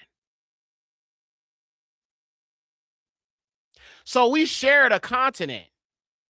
And that's exactly why there's lions in Jerusalem, elephants in the scriptures, ostriches in scriptures, wild dogs in scriptures. All these animals can be found in Africa. Why were we having so many experiences with Hamites? I mean, if Yahusha and his family could leave Beit Lakam and walk to Egypt, we weren't that far from Egypt. If our people could flee into Egypt to avoid persecution, we weren't that far from Egypt. It was a hop, skip, and a jump away, meaning we could walk there. It only take a few days' journey. So when our people are trying to say America's a promised land, bro, y'all just really believe anything you see, bro. And then when I try to show information, y'all reject that because you want to adhere to what you believe is true, even if I can easily disprove that. If you believe America's a promised land, go look up Ola Uda Equiano. Go look up that black man who was from the Igbo tribe who literally said that the ways of Torah are what Igbos do. And he was from the Igbo villages, and he was taken into slavery, and he actually documented what his experiences were on the slave ships. Ola Uda. Think about his name. Ola Uda, Yahuda, Yahusha, Yahuwah. Come on, y'all. Hallelujah, Yahuwah. Come on. It's right there in his name. It is right there in his name. So when people tell me that there was a W and his name is not pronounced Yahuwah, but Yahweh, then how do you explain this whole Ola Uda Akiano and his people keeping Torah? And you also got to explain how they could actually be, this could be the chosen land if Ola Uda was brought there as a slave, just like our people were brought there as slaves, brought to America as slaves. Ola Uda Akiano, it's right in his name. Let's read a little bit about him. Ola Uda Akiano, known for most of his life as Gustavus Vasa, was a writer and abolitionist. So this was like one of the first black men who was of our own people that fought against this whole, fought for the abolition of slavery. But they want y'all to delineate though. Okay. According to his memoir, he was from the village of Asaka in present-day southern Nigeria. Enslaved as a child in West Africa, he was shipped to the Caribbean and sold to a Navy officer. He was sold twice more before purchasing his freedom in 1766. As a freedman in London, Equiano supported the British abolitionist movement in the 1780s, becoming one of its leading figures. But look at that name, though. It's right there in the name, family. Ola Uda, Uda, Yahuda, Yahusha. Come on, y'all. It's right there in your face. So there's no way I'm delineating. Not interested in delineating. I'm trying to help our people come together as one. Somebody said Moors were involved in the slave trade. So look, when it comes to the Moors, bro, it's kind of a hard subject to really tackle because the Moors are likely descendants of our cousins, likely descendants of Ishmael, people that are related to us, that are the seed of Abraham. I mean, so Ishmael's the seed of Abraham, and then Ham is this, obviously that Ham has to be descendants of Ham. Because they look like us, sometimes our people can just be all like, oh, they look like us. Them is our people. But that's not always true. So sometimes when you look at the Moors in Europe and how they civilize the Caucasian, oftentimes our people could say, oh, yeah, we did this and we did that. But sometimes they don't know that this is a different people than us. And the only way to really know the truth is to look at the traditions of the Moors. And from what I can see, a lot of them were pagans.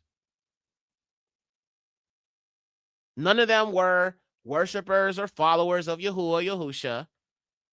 None of them kept Torah, talked about Torah, anything like that. So they were heathens. So they're not us. And you might say, well, that could be true, but then how do you explain that, you know what I'm saying, our people don't know the laws and commandments? I'm like, yeah, that is true, but guess what? They were not brought on slave ships. They went to Europe of their own volition. Moors were not brought on slave ships to end up into America. They ruled America for 700 years. When have Negroes, or not America, Europe, when have Negroes ruled over anything? When have our people, us specifically, when have we ruled over anything? I can't think of a time. Except, around the time of the kings of Yehuda and Yasharal and all of that. Yeah, at that time. But I have not seen us rule anything as of lately. So if you're saying those are our people, help me understand how they had rulership and they're supposed to be cursed. I'll wait.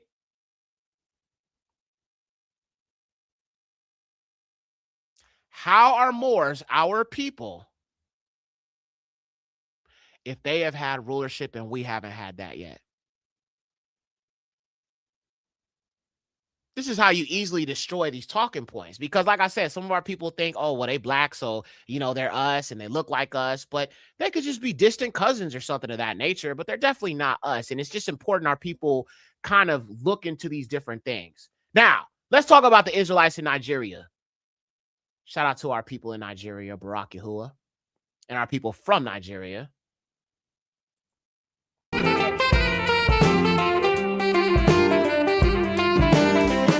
A sound of the people casting off 2 centuries of colonialism, returning to what they say are their native roots. I know from birth I'm a Jew. Whoa. I know that my forefather missed the way. Did he say Thura Rabba? Did he say Thura Rabba? Shalom? Yeah, Israelites, bro. Y'all got to know the history, man. And I know our people want to delineate, but how you going to reject these people or our people and they Israelites? I'm just saying, how you going to do that? I grew up alongside every other Igbo youth. We kept on hearing that Igbo people came from Israel. There was a story my mom told me at the age of 6 years. I never forget. He said, the Igbos are Jews. A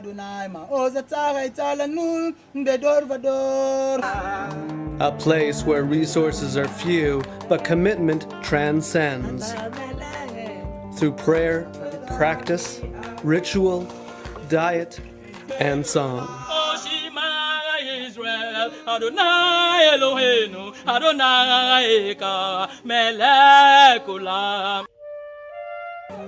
Alua Heka? What? This is the story of the Igbo. 25 million strong. A people once under siege by their very own government. Biafra declared its independence. And a people once captured and shipped across the Atlantic by the hundreds of thousands. A people who helped build America. And a people whose descendants are now discovering their Igbo roots, raising questions of cultural identity for countless African Americans. Many African Americans actually do not know that they have Igbo heritage. The chances of their being Igbo is much, much higher than their chances of coming from Ghana or from Western Nigeria. If you're from the right county in Virginia, you probably have a 60% chance of having Igbo ancestry. It's a story of the strength of belief, ancestry, and community. Okay? All right? So, Barack Yahuwah, man, this is that awakening, man. And, you know, even some of them out there, they are waking up to who they are for real, Barack Yahuwah. Okay, so now, getting back to the scriptures. I know we kind of got away from what we was getting to, but that's all right, Barack Yahuwah. We're going to get to it, all right? So, first, I want to start off in 2 Maccabees chapter 6. Okay? I just want to show you that Igbo thing real quick, but we're going to get into these scripts, all right? So 2 Maccabees chapter 6, we're going to read about Eleazar, who was actually killed for refusing to eat pork. And then we're going to connect that to what we deal with or what our people dealt with in slavery, all right? And why our people just love soul food, even though that stuff is unclean, disgusting, and all of the above. But these things have just been normalized to us, all right? Because of the slave master. So let's jump over here to Maccabees, and we're going to start off at 2 Maccabees, and I believe that was going to be 6. Let me write that down. Yeah, 2 Maccabees chapter 6. Okay, Barack Yahuwah. All right, y'all. All right, so 2 Maccabees chapter 6. We already looked at the first one about the whitewashing of the images. So 2 Maccabees 6.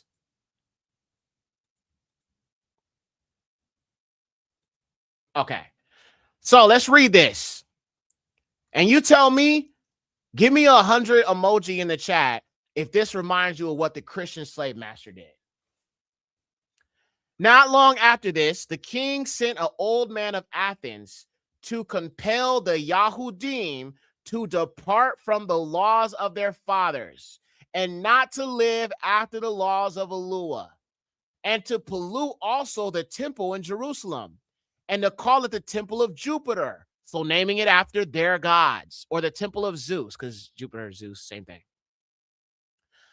To call it the temple of Jupiter Olympius. Look at that, I-U-S, J-E-S-U-S, same thing, family, same thing. And that in Gazarim of Jupiter, the defender of strangers, as they did desire that dwelt in the place. The coming of this mischief was sore and grievous to the people, for the temple was filled with riot and reveling by the heathen, who dallied with harlots, with prostitutes, and had to do with women within the circuit of the holy places. And besides that, brought in things that were not lawful. The altar was filled with profane things, which the law forbid. Neither was it lawful for a man to keep the Shabbat or ancient fast, or to profess himself at all to be Yahudi. And in the day of the king's birth every month, they were brought by bitter constraint to eat of the sacrifices. So celebrating birthdays, Birthday celebrating. They were forced to celebrate birthdays. And our people don't want to let that go. Y'all don't want to let that go because y'all want to fall after the heathen ways. No, I don't celebrate my birthday. And I don't give a damn about my birthday. I acknowledge Yahuwah, but I don't tell nobody it's my birthday because it ain't about me.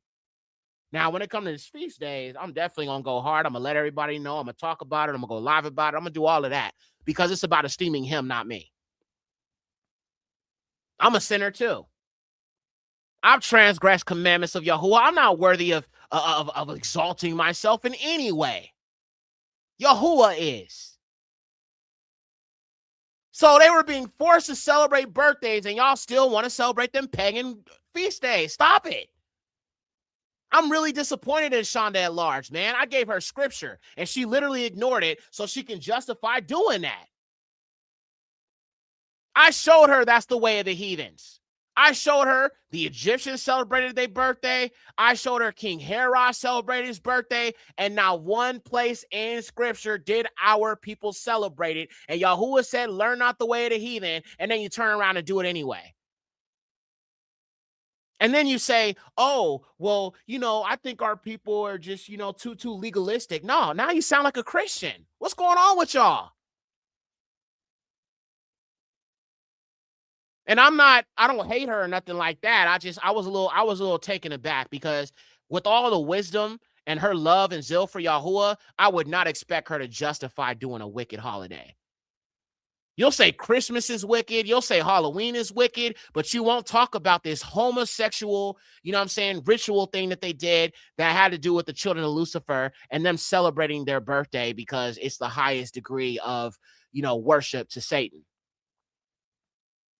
Well, I don't know what the Satanic Bible says. Well, I don't read the Satanic Bible either, but I just find it interesting. It's the highest holiday of all satanic holidays, and you're going to still celebrate it? You could say Halloween is wicked. You could say, Christmas is wicked. But you don't think birthdays are wicked when you're making it about you and not about Yahuwah. See, the thing is, with me, I don't need man's approval, right? I don't need man to tell me happy birthday. I don't need man to acknowledge me. As long as Yahuwah does and Yahuwah knows that I woke up that day and I gave esteem to his name for another year that he has allowed me to see, I don't need nobody else to know it's my birthday. As long as the highest knows that I'm grateful. As long as the highest knows that it's because of him that I live to see another year, I don't need to tell nobody it's my freaking birthday. Doesn't matter. As long as he knows that I acknowledge it's because of him that I'm able to live another year, that's all that matters. And I do that in private because my relationship with Yahuwah is personal. As soon as you tell everybody it's your birthday, you are making it about you and not about Yahuwah. And then what people gonna do? Happy birthday. They're gonna start talking about you and not talking about Yahuwah. So our people in Maccabees were forced to worship birthdays? I'm wondering how many people are actually really reading the scriptures because somehow, some way, people ignore this. But let's keep going. Now it says, in the day of the king's birth every month, they were brought by bitter constraint. So it wasn't necessarily his birthday, but the day of his birth every month. So whenever day that was, let's say it's the 21st. So it'd be the 21st of every month. That's how they were being forced to kind of attach to it. But that means he would have had to let them know it was his birthday in order for this to be documented, or the day of his birth was on a certain day. So in a way, it is kind of like celebrating your birthday. But he was just using oppression to introduce our people to birthdays. Oh, my. Let's keep going. And in the day of the king's birth every month, yes, it says they were brought by bitter constraint to eat of the sacrifice. So now not only do you got to celebrate it, you need to eat the unclean meat too. Not only celebrate my birthday, but eat the unclean meat too. And when the fast of Bacchius, now Bacchius is a horned deity. That is a demon god. Isn't it interesting how all these names that have the US at the end, just like Jesus or Zeus and all of that, right? And let me show y'all who they had them worshiping and making feasts to. So like even when you do like Christmas and all that other stuff, you are setting out a feast offering to a deity, right? So when you leave out milk and cookies for Santa, that is a feast offering. This is who we had our people celebrating. This thing, okay? Bacchius or Bacchus is The mythology of Bacchus' wine is not just a drink, but a symbol of transformation, renewal, a cycle of life. This is Bacchus, the deity of God and the god of wine. Yeah, the god of wine and ecstasy in Roman tradition. It's also, you know, another name for the deity Dionysus. Notice all these names with the S-U-S at the end. That's what I'm saying. Dionysus. Let's pull that up. Winemaking. All right. This same deity. All right. So they had our people celebrating these birthdays. My bad. I didn't share. My bad, y'all. This is Bacchus right here. So they had our people doing these rituals to this demon god right here. So if you type in Dionysus or if you type in Bacchus, it's the same deity. Bacchus. So that's Dionysus right here. And then this is going to be Bacchus. All right. So this god right here. So that's how they had our people doing rituals too. You feel me? So, I mean, again, do you serve Yahuwah or do you follow man? That's a question I always have to ask when it comes to this stuff. But let's keep going. Just want to show you who Bacchus was. All right. So, moving on, continuing on. So, when the fast of Bacchus was kept, the Yahudim were compelled to go in procession to Bacchus carrying ivy. Now, isn't that interesting, family? That's interesting because in Esau and the Horites, I talked about that laurel wreath. You know, that little, those leaves that they wear on their head in like Roman Catholic, you know, the Romans and the Greeks, and they wear the laurel wreath around their head. And I told you how FBA literally appropriated that same pagan symbol. And the wild man and the Neanderthal is often seen with that laurel wreath around their head or the ivy. Same thing. So they got our people worshiping this deity, bringing sacrifices to this deity, eating unclean meat, and then bringing offerings to this deity. Wow. Wow, wow, wow. Let's keep reading. Moreover, there went out a decree to the neighbor cities of the heathen by the suggestion of Ptolemy against the Yahudim, that they should observe the same fashions and be partakers of their sacrifices. And those who would not conform themselves to the manner of the Gentiles should be put to death. Then might a man have seen the present misery. For there were 2 women brought who had circumcised their children, because that's our people's way, to circumcise our sons, right, for Yahuwah. Now, what happened to these women? Whom, when they had openly led round about the city, the babes, handing out their breasts, they cast them down from the wall. So listen, these evil heathens took the children of these 2 women, these 2 Israelite women who were circumcising their children, and took the children and threw them over the wall. How do y'all not see how evil these people are, cuz? They murdered these children for following Yahuwah's Torah. Well, the children were being circumcised, so they were little. But nonetheless, they killed these children because their mothers were following the way of Yahuwah. So when you say I shouldn't lump in all white people, bro, come on. I look at what's going on right now. Who's benefiting from Planned Parenthood? Is it other black people or is it white people? I'm just asking a question, family. I'm just asking a question. Who is benefiting from Planned Parenthood? Is it black people or white people? Because I know white people want to get rid of us. I don't know how Planned Parenthood is doing us any favors right now. Thank you. Thank you. They are the ones who are benefiting from Planned Parenthood. Like I said, I can only go off of patterns and what I see with my own eyes. And listen, I'm not saying every white person is got that wicked nature about them, but what I will say is they definitely have benefited from the prejudice against black people. Them same people telling you, oh, we're not like that. They've definitely said an N-word at some point in their life. They definitely understand their privilege. They definitely joined in on the racist jokes against black people. They definitely probably supported Trump at some point because they don't like blacks. They definitely used, covert racism to try to make black people feel as less than. Ain't nobody gonna tell me that they don't have that mindset. That is foolishness, bro. This system has given you too much benefits for being racist. Stop it. Stop it. I lump them all in because they are all of their father, the devil.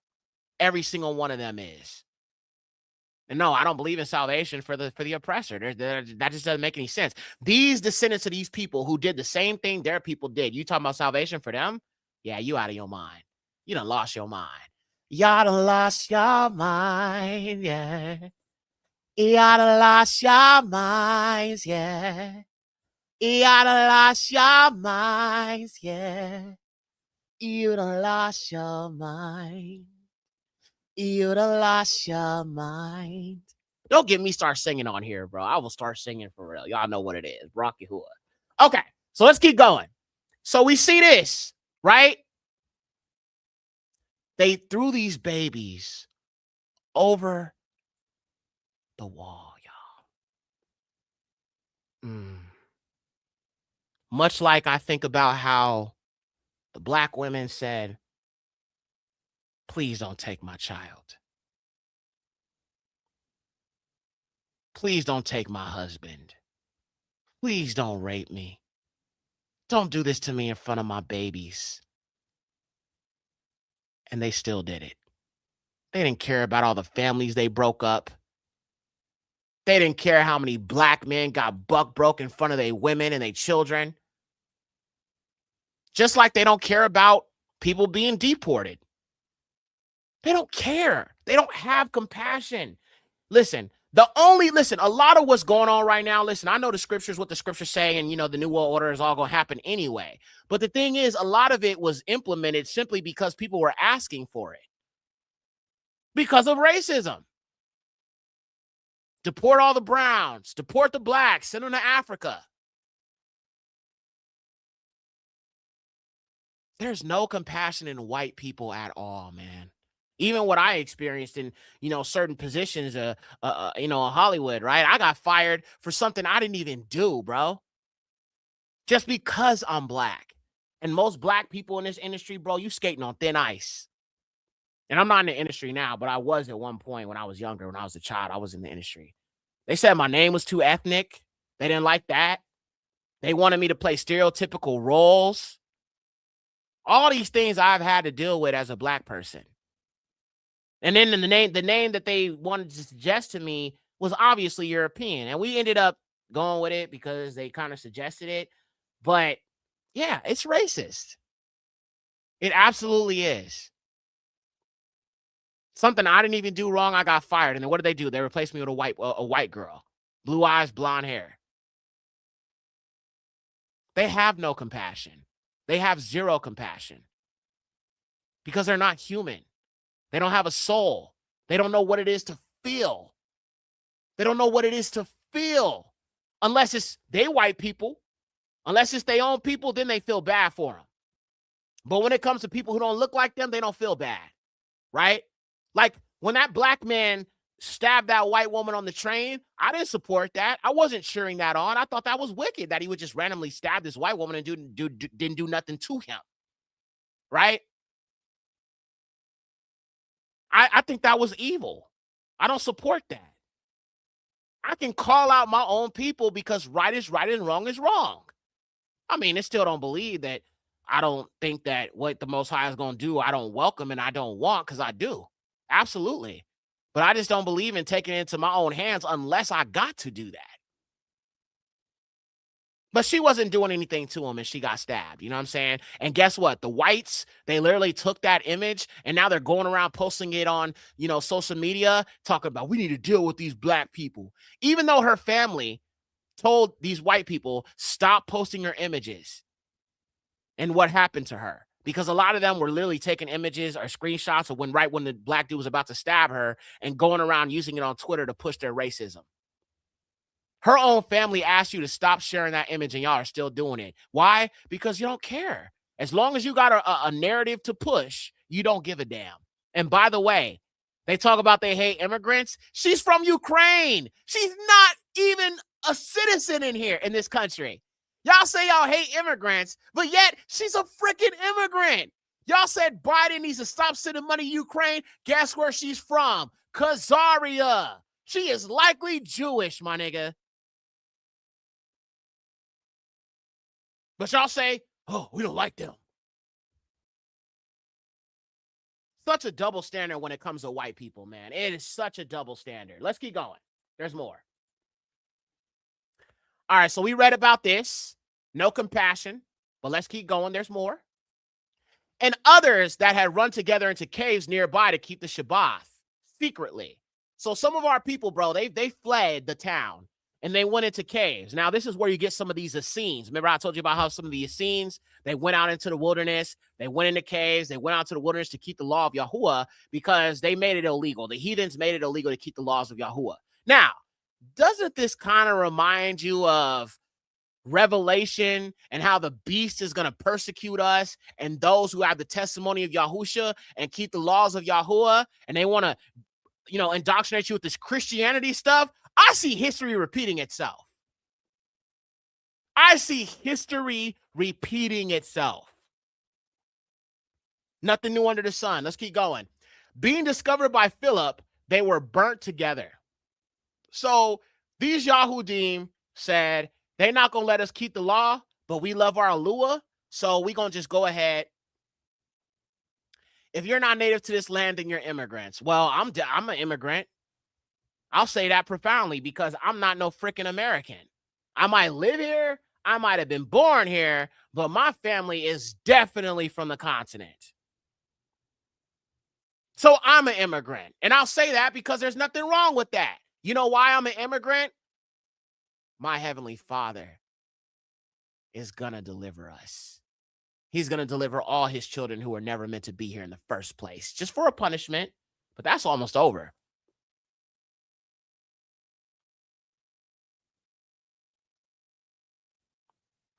I am an immigrant because my home is not America.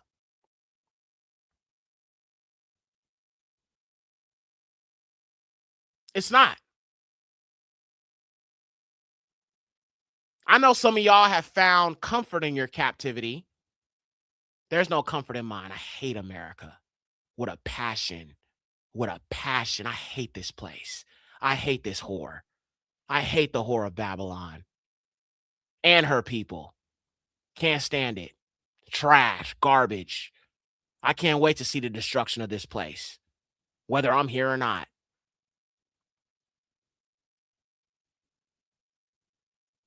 I want the Most High to bring nothing but destruction up on this place. Fire and pestilence. I want their mansions to fall to the ground.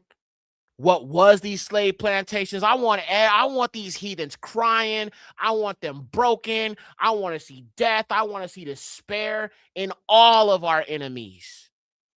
All of our enemies. I want to see Hollywood on fire. All these Jewish people who have lived deliciously from Babylon, all the merchants who have made deals with the great whore, who have fornicated with the whore, drinking her wine. I want to see all of their despair, every bit of it. And we're seeing it right now. And it's honestly, it gives me comfort because I know the Most High is in control. Barak Yahuwah. But let's keep going. All right. So these Yahudim decided to go into the wilderness of the caves, right? To keep the Shabbat day, just to keep following Yahuwah. And guess what? One of these Macedonians found them and he burnt them alive. Look at that. They were all burnt together because they made a conscience to help themselves for the honor of the most sacred day. So these Yahudim died following Yahuwah. These brothers were burned alive for keeping Yahuwah's day, Kadash. And this is what I mean when I talk about righteous rebellion. When they start giving decrees for Sunday law, when they start giving decrees and telling you can't call yourself no Yahudi no more, you know what I'm saying? You got to worship the Christian God. What you gonna do? You gonna comply? Because they put a gun in your head? Are you willing to possibly be snatched up and thrown into a dang FEMA camp for not complying? Homie, I will go to war for the Most High. I swear by his name. I swear by the name Yahuwah. I swear by Hashem Yahuwah. Yahusha.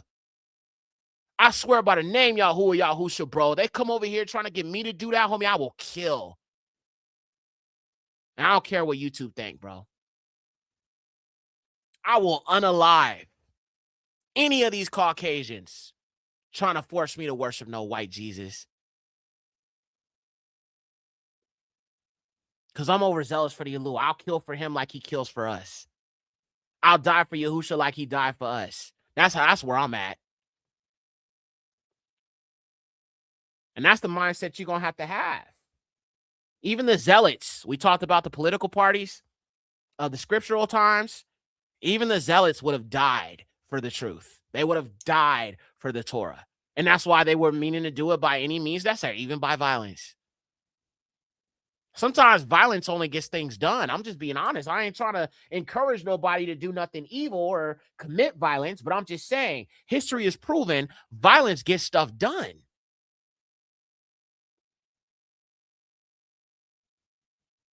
I mean, look no further than the Haitian Rebellion. Look at the Mau Mau Rebellion of Kenya. Look how many of those Kenyans overthrew the colonizers. Look at the slave rebellion of Nat Turner. Come on now. Violence gets stuff done, bruh. I'm not encouraging you to do anything. I'm just saying in those instances, yes, it does get stuff done. It absolutely does. I remember I got into this one situation. I remember I got into this one situation with a white man, right? And, you know, he was being all racist and stuff. I guess he thought I wasn't going to do nothing to him. You know what I'm saying? And he really thought I was playing around, right? I warned him. I was like, bro, listen, you need to chill out. Don't talk to me like that. I ain't got no problem putting hands on you. I don't give a shit if you white. Call the police. I'm going to still stand in what I did. So then he started getting really, really disrespectful. And then he squared up like, what you going to do about it? Don't ever square up to me unless you really can throw hands. Don't you ever do that in your life.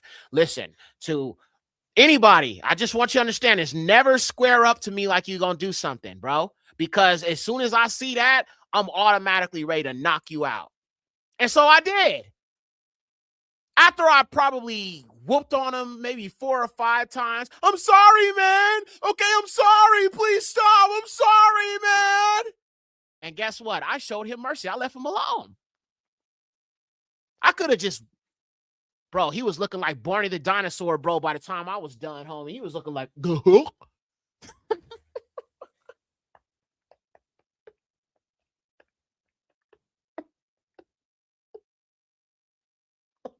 hi, guys and girls. That's what he was looking like. Yeah.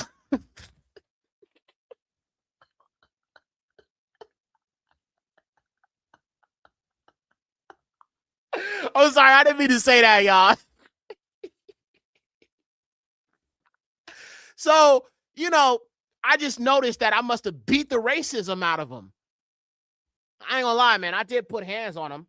But that's what I'm saying. Don't ever square up, bro, because it's like, I don't know. I guess in the hood, you kind of have like a fight or flight response. So like if I'm on the block and I see a car driving up real slow, I'm gonna think automatically drive by. So I'm either grabbing something or I'm just running. Because it just looks suspicious. This is kind of the survival tactics Black people, we've kind of had to like, you know, institute living in captivity. And it was like that for me as well. You know what I'm saying? So I just have like a fight or flight response, you know what I'm saying? Kind of having to be in situations where, you know, you're going to have to whoop somebody's behind. You know what I'm saying? Just like I told you, I was in jail one time, caught a charge back when I was like, I don't know, 19 or something like that, caught a charge, had to go to the county. And you know, you had I was in general population, so I was around a lot of the gangs. You know what I'm saying? You had Bloods, you had Crips.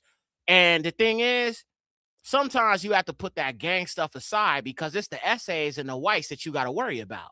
And them essays ain't got no problem joining with the whites to get the Negroes.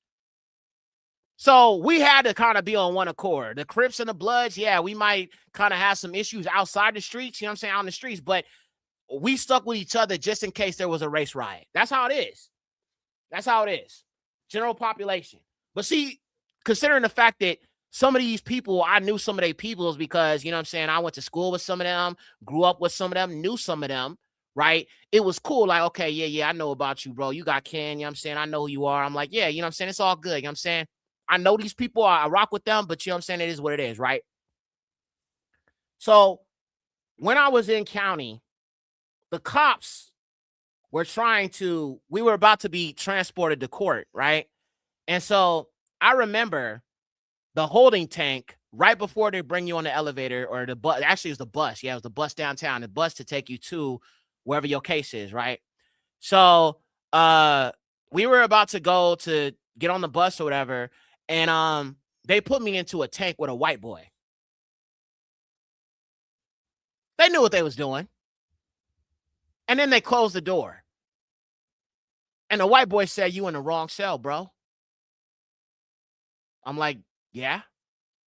Well, they put me here. And then immediately after that, the cop came back and took me out. See, he was trying to scare me, right? I'm not scared of nobody. I'm not afraid of nobody, bro. Except Yahuwah. So when he did that, he was trying to test me to see if I was going to get scared.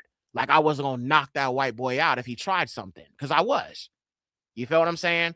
These are the games that they play with black people, especially black men, to try to test if we really about that life or if it's just cap or if we just saying something. And I'm not justifying the correctional facilities. I'm not justifying the gang life or jail or prison. I don't want any of that for our people. I hope that we'll make better decisions when we follow Yahuwah. But this is just a Negro who didn't know the Most High back then.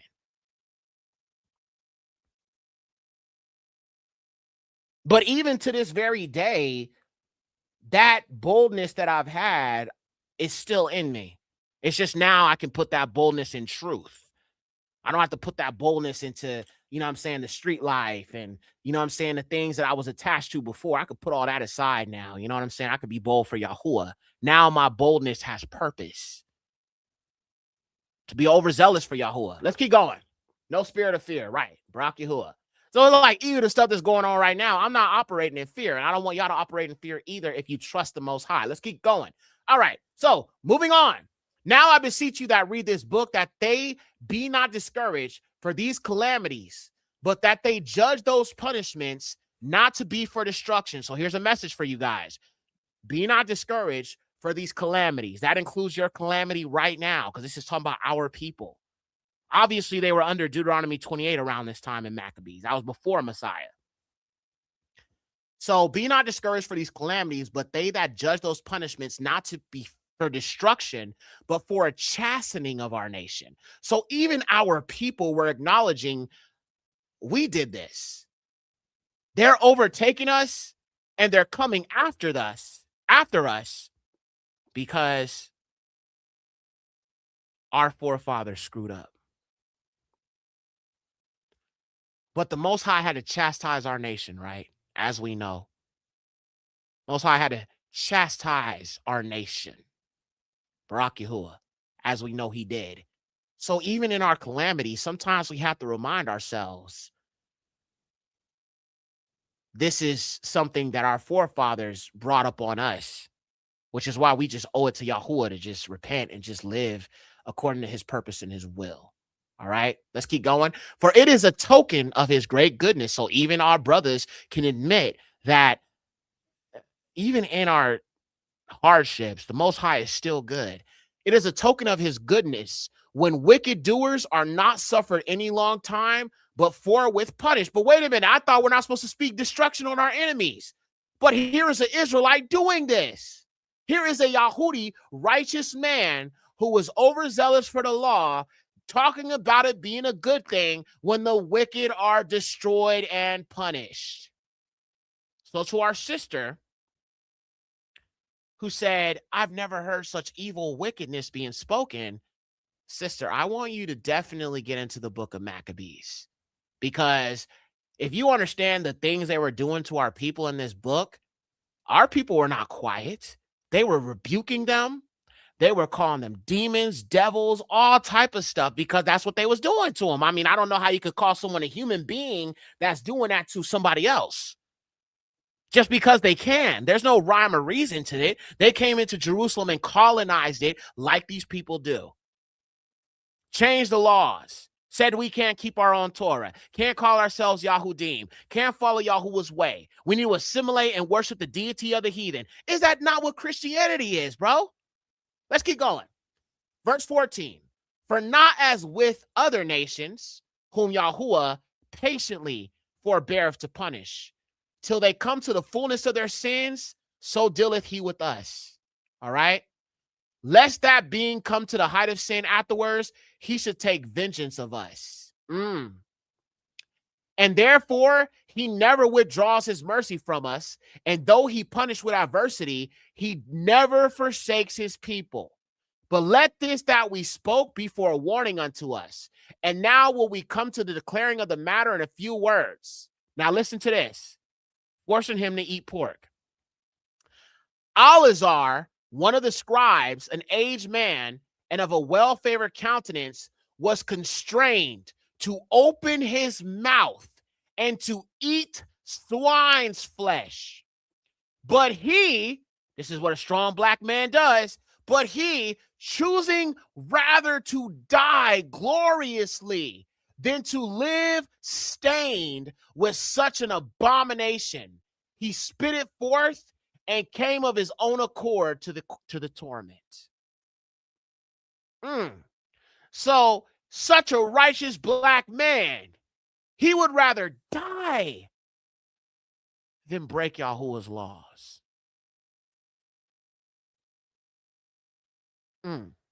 Wow. Is this the kind of faith you got, family? If it's not the type of faith you got and you can't imagine yourself doing that, you're going to have to work on that. Because that's where I'm at. And when I came into the truth, I had already vowed to the Most High, bro. Like, I'm going to die for you, for real. Like, I will go to the ends of the earth to do your will. Ain't nothing going to stop me. And that's why I keep coming back. I keep doing videos. I keep coming back on Facebook. I keep posting truth because there's just no stopping me.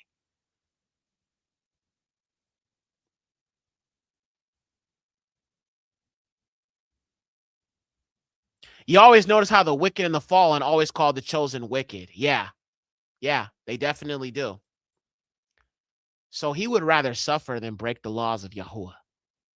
But yet our people are saying, because they don't understand the origins of Christianity, don't read Maccabees, they don't understand they are following the exact same religion that they were forcing on our people back then. So I don't know how the white man is not our enemy.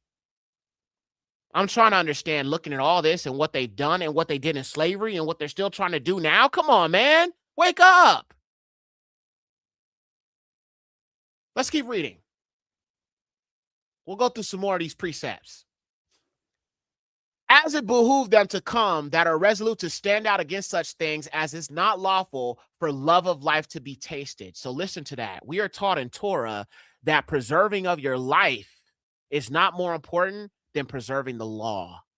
Ooh, let me get that to you again. That's why Yahusha said, those who seek to save their life shall not find it, but those who do not seek to save their life shall live. That's a powerful precept. I got to give that to y'all again.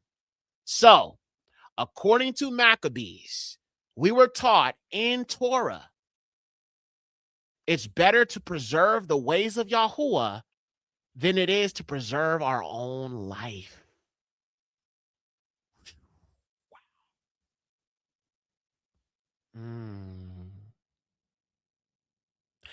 So I think, and I'm not trying to scare you guys or nothing, okay? I'm not, but we have to look at the reality of things here.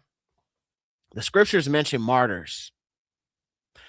Every one of us Israelites has to consider, including myself, being a leader and helping to help lead Yahusha's sheep to him. I have had to come to terms with that fact that I could be a martyr. And you know what? I say this right now before every one of you. Bahasham Yahusha. That's what the Most High's plan is for my life. I accept it. But I will die believing upon Yahusha. I will die believing upon the redemption of our people. I will die knowing that Yahuwah is the true Eluah and there's nobody else. I will die in Hamashiach. And I'm not saying that's what's going to happen to me, fam. I'm just saying that that's something I have to accept. And you, as an Israelite, have to accept. Even if you're not somebody who teaches the word, you're in the truth, you follow Yahuwah. But see, the Bible says that the persecution of our people will be bad in these last days. So any one of us could be. Any one of us could be a martyr. Just don't put that out of your mind that it could be any of us. And that's okay. Because if you're living for him and you lay your life down for him, that's true faith. That's the faith he's talking about, that no man without no faith can please Eluah. That's the faith he wants. Just like the faith of the three Yahudi boys, Misha'al, Azaryahu, and Kananyahu. Every single one of them was facing death, being thrown into that fiery furnace. Did they back out? No. They firmly stood for Yahuwah. And sometimes, even when you're facing death right in the face, miracles can happen so that his power can be demonstrated through us.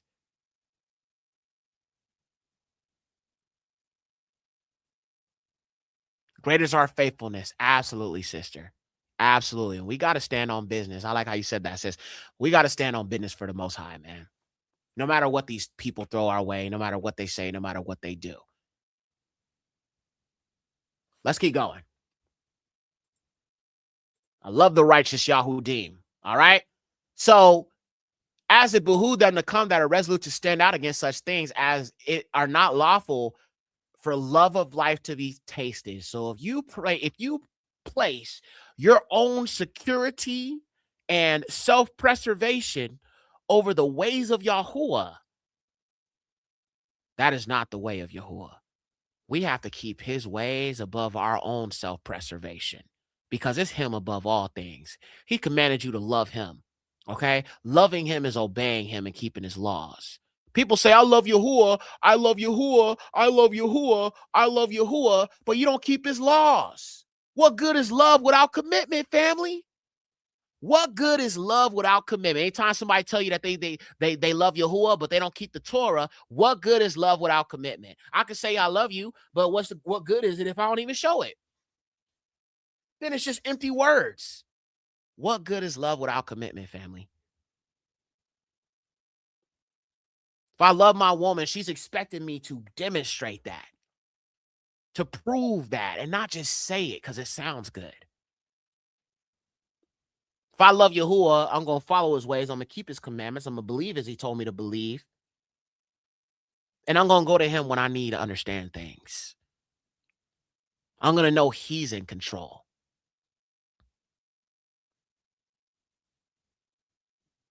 Let's keep going. And we're going to read some more Maccabees as we go through this. We're 6 hours in. Okay. I'm going to try to do, let's see, 6, 7, 8. I'm going to try to do 10 hours today. 10-hour stream. So I'm going to probably rename this stream and call it Yexer 10-hour stream, nothing but cooking. That's what I'm going to call it, nothing but cooking. Hey, y'all want to call it that? Nothing but cooking, nothing but cooking. There's so many presets. Barak Yahuwah. Okay, let's get going. All right, 10 hours. We're going to try. I'm going to try. If I get sleepy, I'm going to just shut it down. But we almost passed the point we was going to be in. Verse 21. But they that had the charge of that wicked feast, the wicked holidays, the wicked feast, that's including Christmas, birthdays, pagan holidays, anything that ain't in the Torah, okay? For the old acquaintance they had with the man taking him aside, besought him to bring flesh of his own provision, such as was lawful for him to use, and make it as if he did eat the flesh taken from the sacrifice commanded by the king. Okay, so our brothers were trying to kind of find a way to deceive the king. And they said, maybe we can trick the heathen into thinking this clean meat is the unclean meat he's trying to get us to eat. Maybe we can fool him so we don't actually have to break the commandments, but we can make him think that we are breaking the commandments. You see, they gave you pork and slavery, gave our forefathers pork and slavery because they knew who you were. They gave our forefathers pork and Maccabees because they know who you are. And one way to buck break a man, it's not just, you know what I'm saying, buck breaking him, having him put on a dress. One way to buck break a black man or a Israelite in general is ushering them to do lawless stuff, to do wickedness. That's another way to buck break a black man or a woman in that sense, because these are Alua. So if you want to buck break somebody mentally and spiritually, you get them to break the Most High's laws. See, they can't hurt the Most High. They cannot hurt Yahuwah, okay? But they can hurt him by making you sin against him. I've said it 1,000 times. Hashatan does not want you to do what he wants you to do. He wants you to do what Yahuwah doesn't want you to do. Let me get that to you again. Hashatan does not want you to do what he wants you to do. He wants you to do what Yahuwah doesn't want you to do. So he normalizes it. He normalizes the holidays. He normalizes, interracial marriage. He normalizes homosexuality. He normalizes, abortion and Planned Parenthood and, the Ashkenazi manufactured so-called black culture. All of it is sin. All of it is justifying and having a love affair with sin. I reject all of this because our culture is in this Torah. Our culture is in these scriptures. It's not so-called black culture. Ashkenazi got us doing that. They came up with these ideas. They're the one that brought the gangster rap to the forefront when black hip-hop became too conscious. So what did they do? They gave you bull crap. And what did that do? Right around that time of the 90s hip-hop gangster rap scene, you had the Ronald Reagan era in the 80s, and then you had the 94 crime bill in the 90s. So by the time Snoop Dogg and Ice Cube and all of them came out, Negroes was already in the streets. Then you had the feminism to push the man out of the home, right? So now that the man is out in the streets, okay, we ain't got no economic opportunities. We ain't got no jobs, bro. I'm about to get these rocks off. We'll sell these. And there was crack cocaine, freebase. All right. So some of our people, and like I said, I've sold drugs in the past. That's why I know about this stuff. I used to really be in the streets for real. You know what I'm saying? I'm not proud of it, but I know what it is with our people. I understand our plight. So around the 90s, 94 crime bill was signed, which is massive incarceration of black men, right? That was around the time the gangster rap scene was really blowing up. And Biggie, he had a song, bro, about how to cook crack. Okay, the 10 crack commandments. Y'all know about that? How to actually, you know what I'm saying? That was kind of like a blueprint for some of those of us who were in the street selling. All right. That wasn't an accident. At the same time, while black men are being massively incarcerated for possession of crack cocaine, for distribution, the same time around that time, you have a Yahudi from Queens making music about how to do it, sell it, and make it. And he don't actually give you like instructions on how to do it, but he actually tells you how to kind of like get around the law when it comes to slinging rocks. So that was not a coincidence. That was not an accident. That was all part of it. So if you want to talk about Democrats and Republicans, I see white supremacy on both sides. You had the Republicans who brought in the Ronald Reagan era that filled our communities with crack rocks. I told you, my father is a victim of the Ronald Reagan era. All right. And that's why he's no longer with us. Them drugs jacked him up. A lot of my family members, they have all been hit hard by the Ronald Reagan era. I could say, like I told y'all recently, I had a cousin who overdosed, you know what I'm saying, in his apartment in a pill. So the Ronald Reagan era comes in the 80s. Then after that, you have the 94 crime bill. So the Republicans and Democrats work together to take our people down. Bring in the drugs, bring in the guns. Then you bring, that was the Republicans. Then you bring in the Democrats to do a massive incarceration. They knew what they were doing, y'all.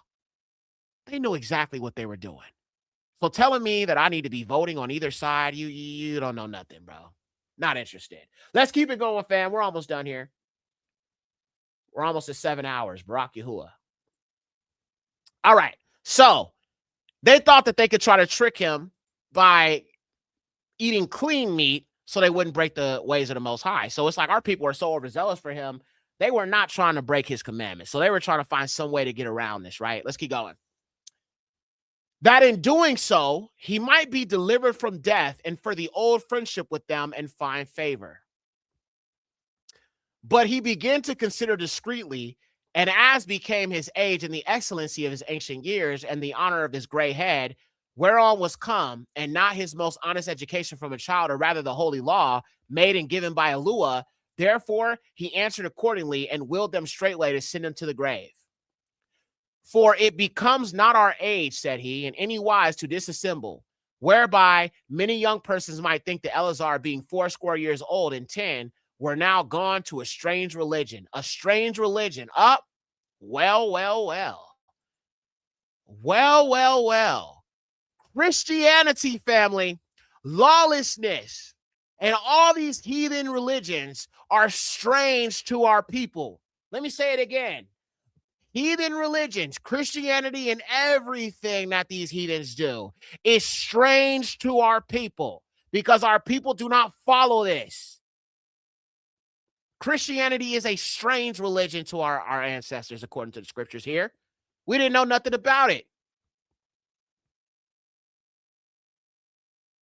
A strange religion that forces us to eat pork, forces us to celebrate holidays, forces us to worship their gods, persecutes us for keeping Shabbat, persecutes us for following the ways of Yahuwah.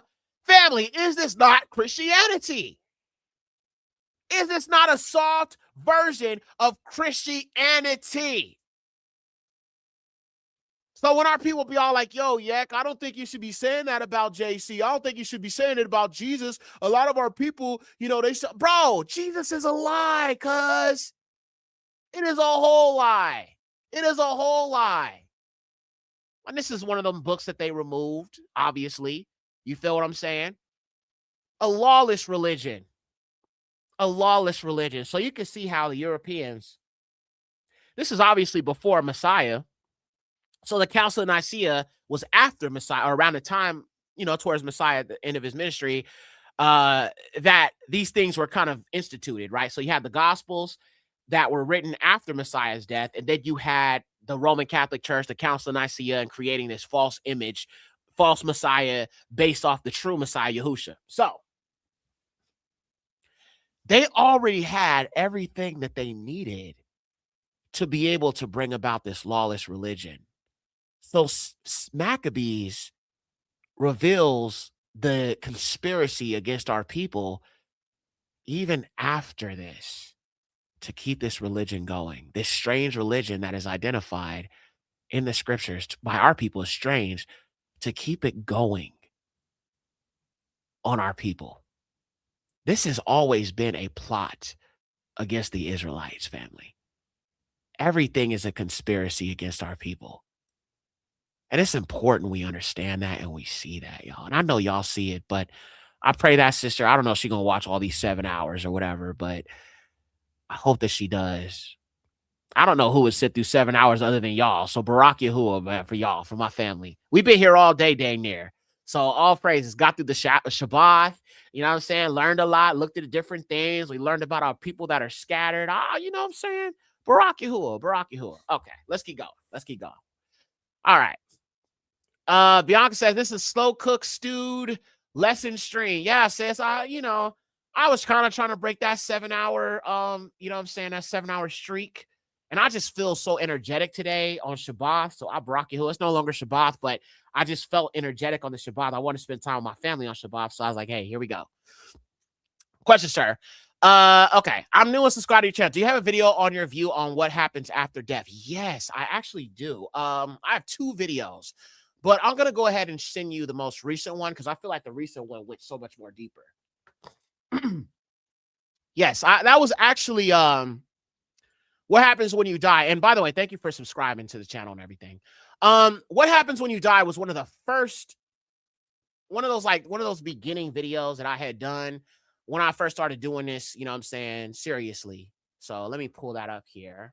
It's called What Happens When You Die. It talks about, you know, a lot of people believe in, you know, the Christian doctrine that when we die, we go straight to heaven or hell. That is a whole lie. That is a whole lie. Okay, so we're going to go ahead. Let me pull up that video for you. Give me 1 second here. Okay, so I'm going to give you the most recent version of this video. So what happens when we die? Let me drop that in the chat. Give me 1 second. Yexer, have you heard about Kyle Odom? His story reminds me of the Seed of the Fallen video. Some crazy stuff. Kyle Odom? That name is interesting. Odom, Edom, Esau, Odom, Edom. Interesting. Okay, here, let me drop that real quick. What happens when you die? Teaching.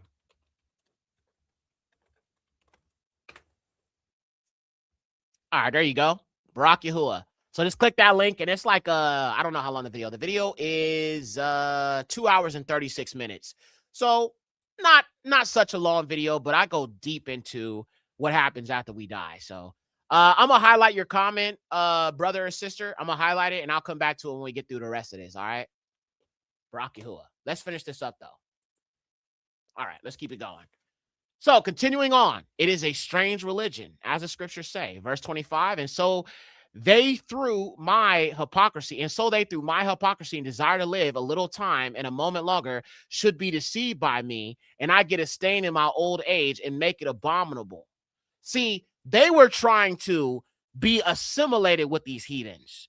So they're like, well, maybe if we pretend like we're complying, maybe they'll be cool with us and maybe they'll treat us a little bit better. But see, this Yahudi, this elder, see, he was in old age, okay? You got to respect your elders, brothers and sisters, okay? He was an elder. He said, no, I don't want nothing to do with these wicked people, nor am I going to even pretend like I'm complying with them. He was going to die for the Most High. But these youngsters, they wanted to assimilate. For the present time, I should be delivered from the punishment of men, yet I should not escape the hands of the Almighty, neither alive or dead. You see, this elder, he had a lot of wisdom. He was speaking, I could get away with this right now with the heathens, but I got to answer to the Alua. What these heathens can do to you ain't nothing to what the Alua can do to you. He had to factor that in. And I think that's what we as Black people have to also think about as Israelites is like, yeah, we could do this, but we still got to answer to the highest. All right. We always have to remind ourselves when you're being tempted, these strange women are pursuing you. These strange men are pursuing you. They're telling you don't got to follow the ways of Yahuwah. You know, you ain't got to keep the laws because we're not in Jerusalem and all this other stuff that people are telling you, brothers and sisters. You need to remind yourself who your maker is.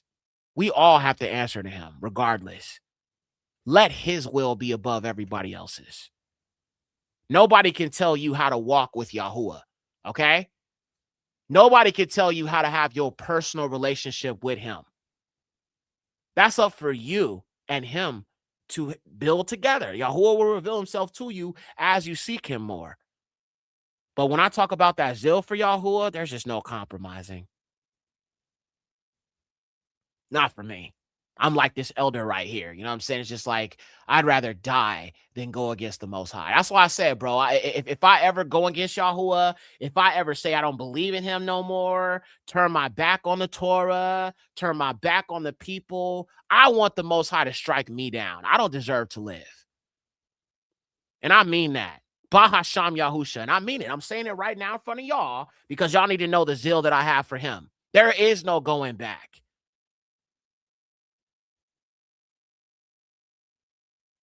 There is no going back. And yes, I am asking Yahuwah, if I ever turn my back on him, on his people, or his son, strike me down and destroy this YouTube channel so I never am seen again.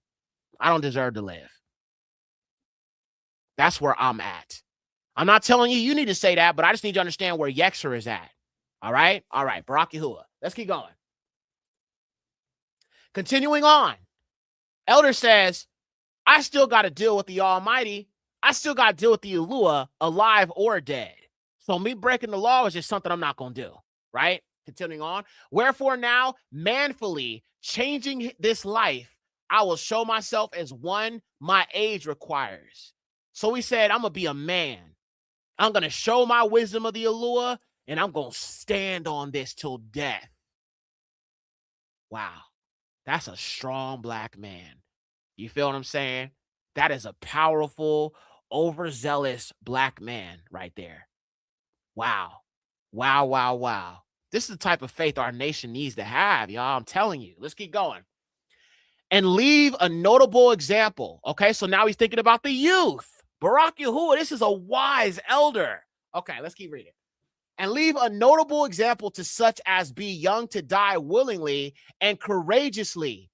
All right, so he's trying to be an example to our people, even now. Barak Yahuwah, he's being an example. He'd be an inspiration to me right now. As be young to die willingly and courageously for the honorable and Kadash Torah. And when he has said these words, immediately he walked into his torment. So listen to me, y'all. He said, I'm going to die for the Torah, and he willingly walked towards the torment. He accepted his fate. Wow. Wow, wow, wow. Oh, wow. He was a righteous rebel. So when you guys hear me say righteous rebels or righteous rebellion, this is what I mean. Are you willing to die to keep his ways? Matter of fact, we'll do a poll. Since we're gonna do a long stream, I might as well make it interactive with y'all a little bit more here. So the question is, and don't answer. I'm gonna put the poll in the chat. Just give me a second. I gotta pull it up. Give me 1 second, y'all.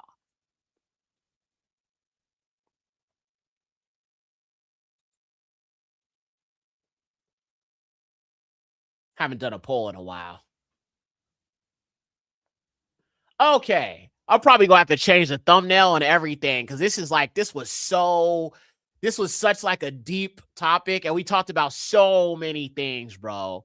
And the thing is, I didn't even get on here to do this, but it's just funny how that's how it turns out. I felt the inspiration. I felt motivated.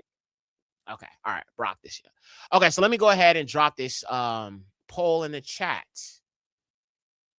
Are you willing to die for Yahuwah?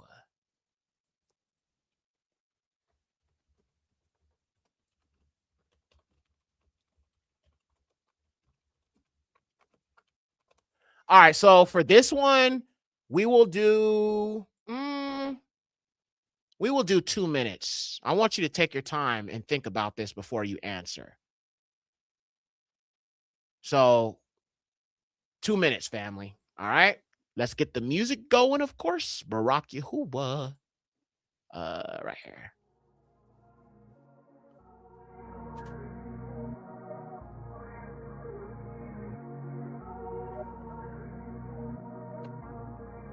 Two minutes, family. 120 seconds. Let's go.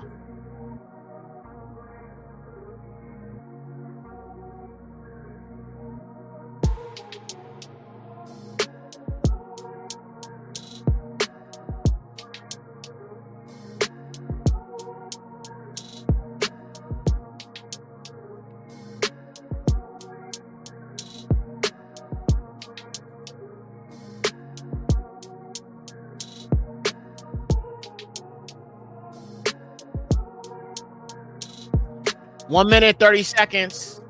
Lock in, lock in, lock in, lock in. Poll in the chat, family. Hey. Hey. I love this beat so much, bro.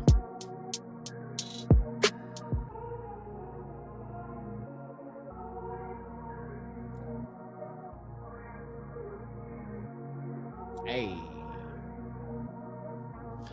1 minute, family. Lock in. Hey.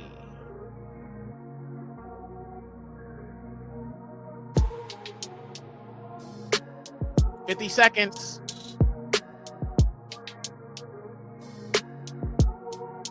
Hezekiah's like, of course, I don't even need to think about it. I love this little boy, man. Wow. Lock in, fam. 35 seconds. Polls closing in 30 seconds, y'all. Hey.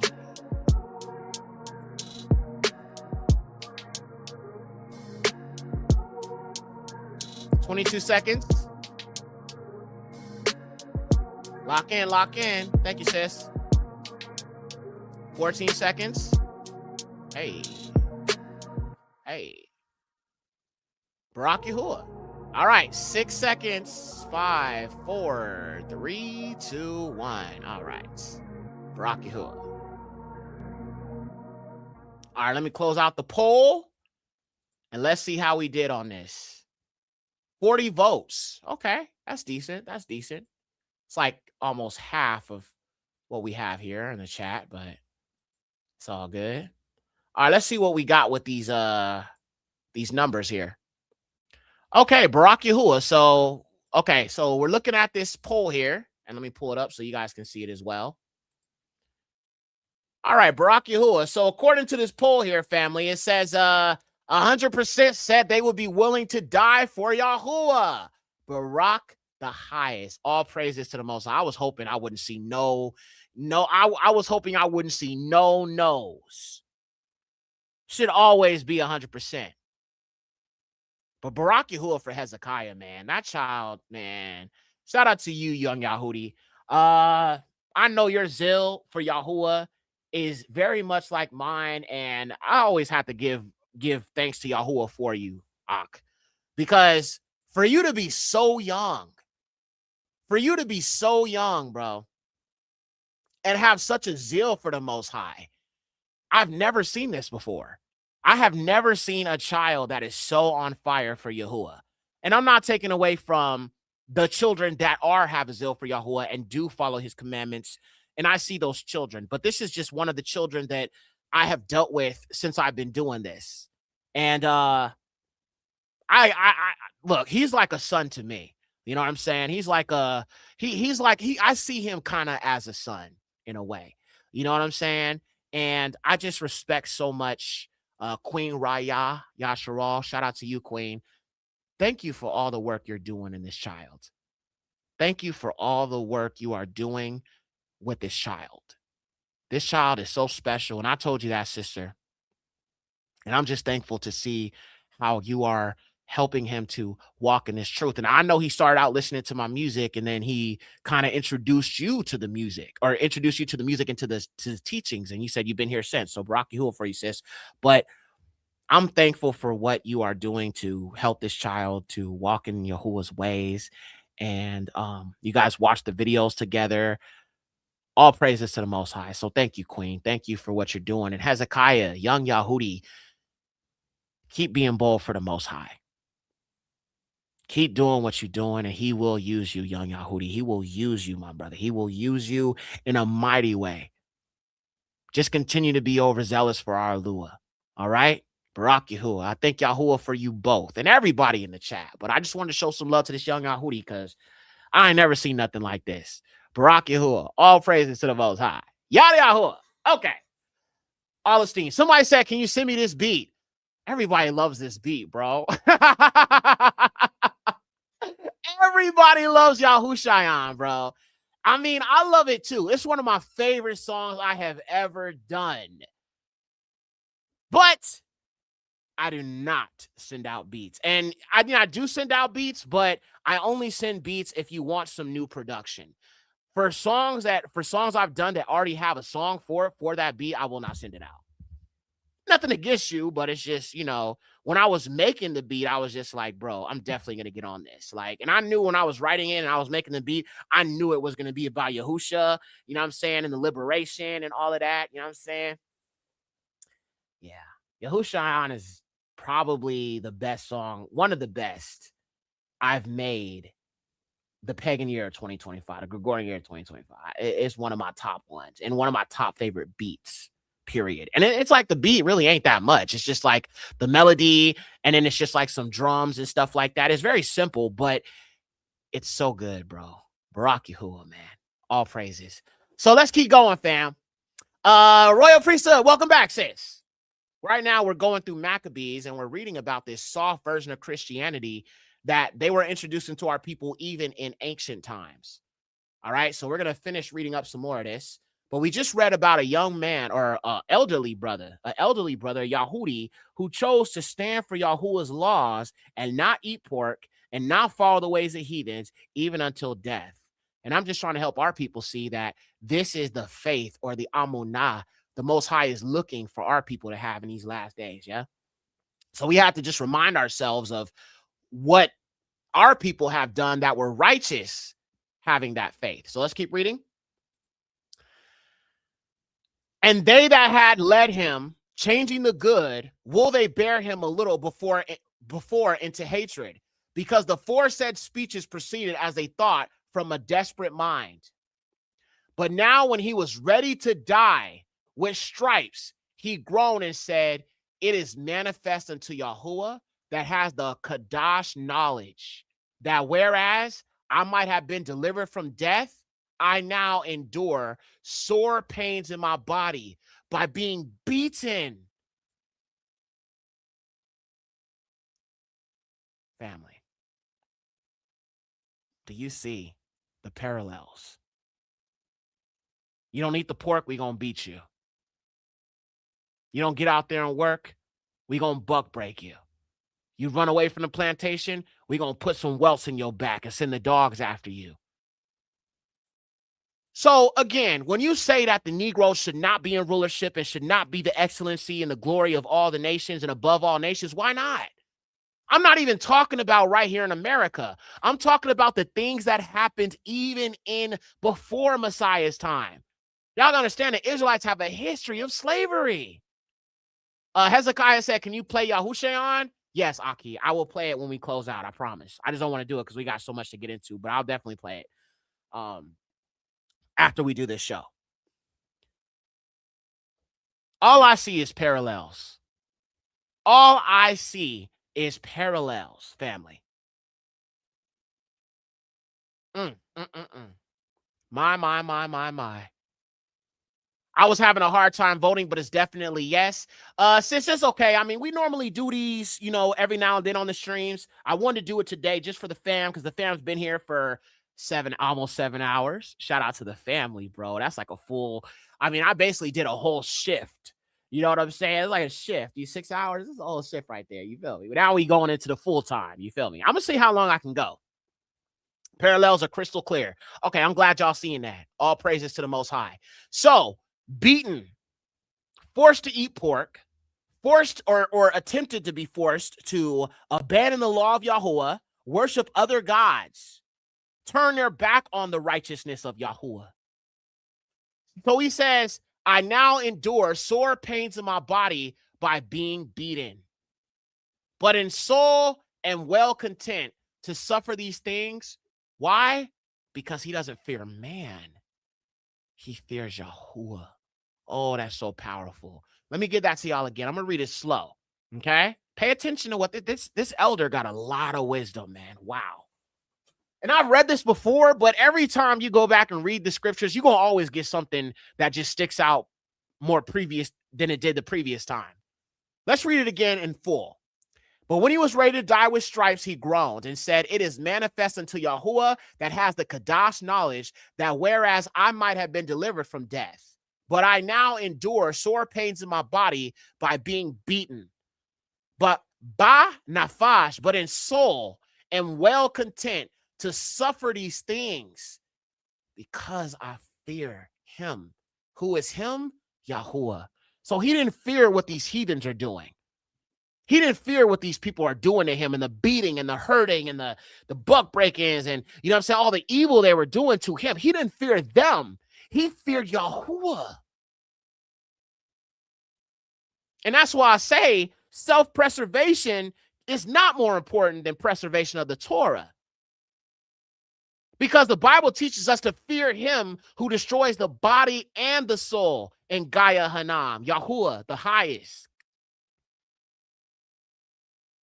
I'd rather wear my shame here on this earth, but when Mashiach returns, receive that crown of honor. I'll take the shame. I hate America. I hate the situations we're in. I hate what's happening to our people. I hate all the division. I hate all the anti-black rhetoric. I hate all of this, bro. But at the end of the day, I want that crown of life that's promised to those who endure to the end.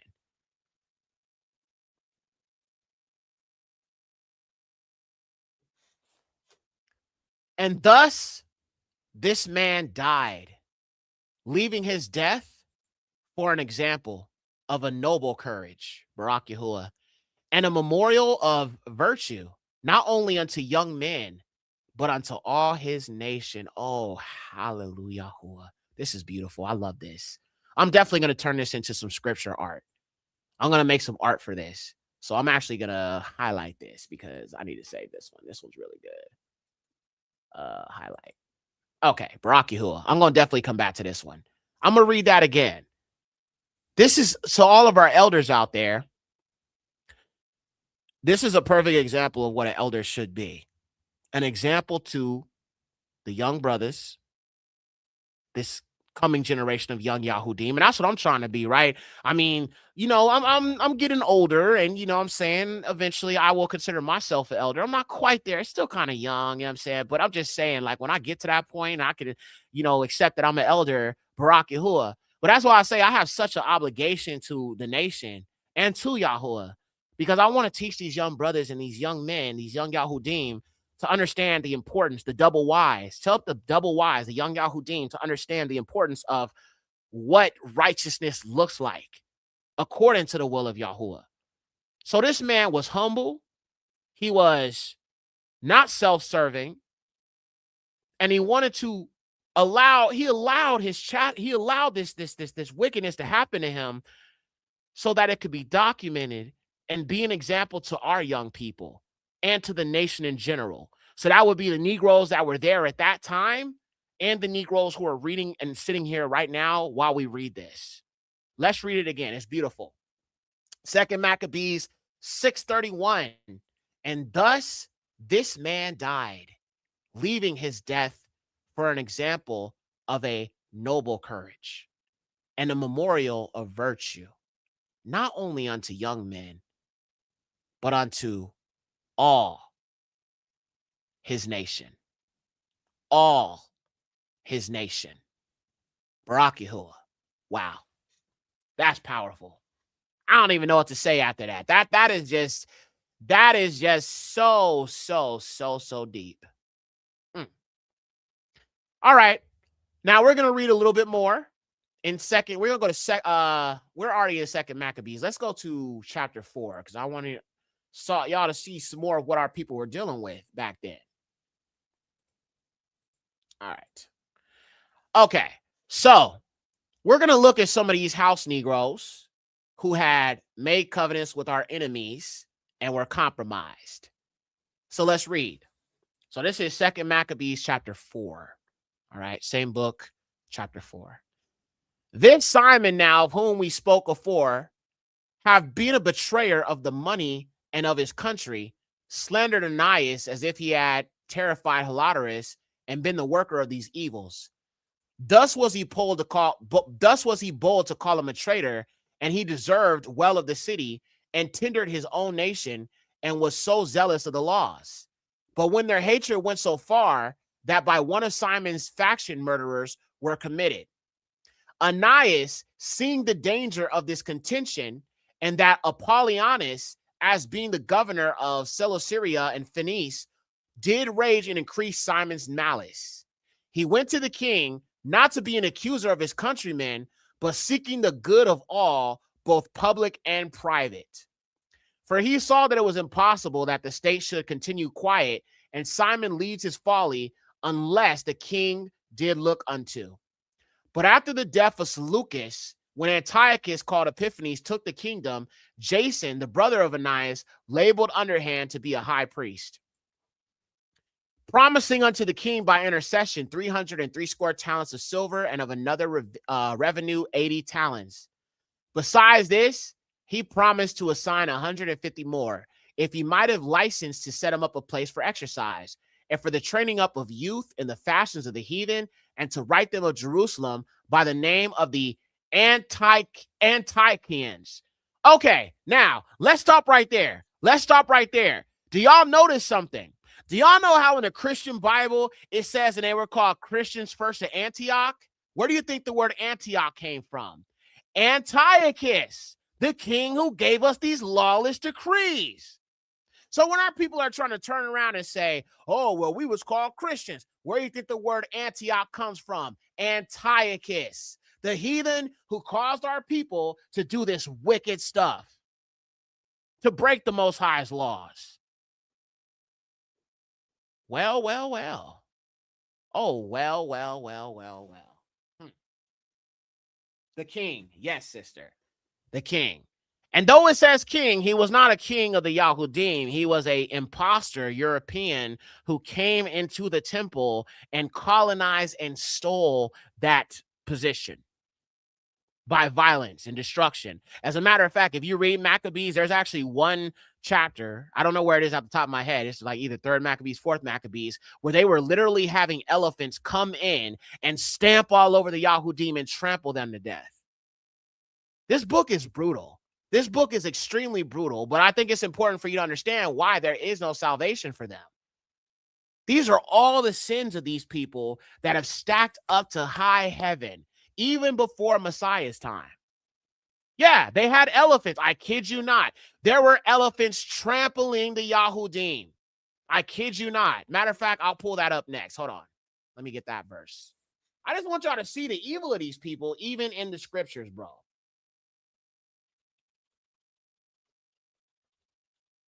I'll pull it up. Hold on. I don't remember which Maccabean book it is. I don't know it off the top of my head. 2nd Maccabees, let's see. Antiochus, I believe it's Antiochus, one of his sons, if I'm not mistaken here.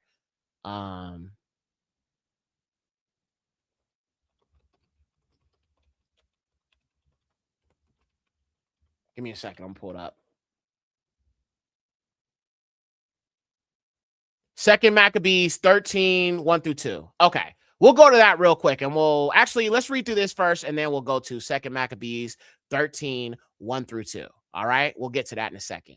I just want y'all to know the evil of these people, man. Y'all know it, but in case that sister's watching, I want her to know as well. All right? So let's keep reading. Continuing on. Which when the king had granted and he had gotten into his hand the rule, he brought forth with his own nation to Greekish fashion.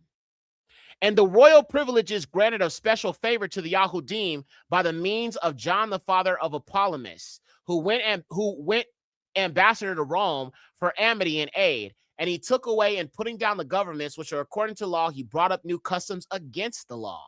For he built gladly a place of exercise under the tower itself, and brought the chief young men under his subjugation, and made them wear a hat. Now, such was the height of Greek fashions and increase of heathenistic manners or heathenish manners, okay? Now, when I think he's talking about the hat, I think he's talking about that olive branch or those little branches that they wear around their head, like the wild men, the Greeks, the Romans, you know what I'm saying? The beast man, the Neanderthal that you see with the wild man, the shaggy wild man where the olive branch around his head. That's what I think he's talking about, which is why I say that's heathenish. You see it right here in scripture, but anyway.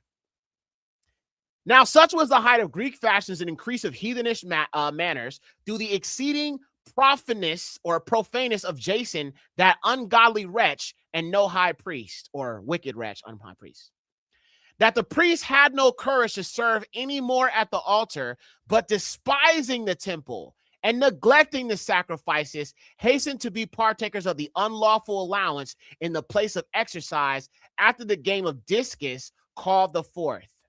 So you have some Negroes who are compromised, not setting by the honors of their fathers, but liking the glory of the Grecians. Wait a minute. Just like today, our people want to be in these Greek fraternities, Greek sororities, want to do the hazing rituals and let them brand Greek letters all over your body. Oh, my. Wow. If the Bible says there's nothing new under the sun, our people still deal with these same things today, family. Ain't nothing changed. Nothing has changed.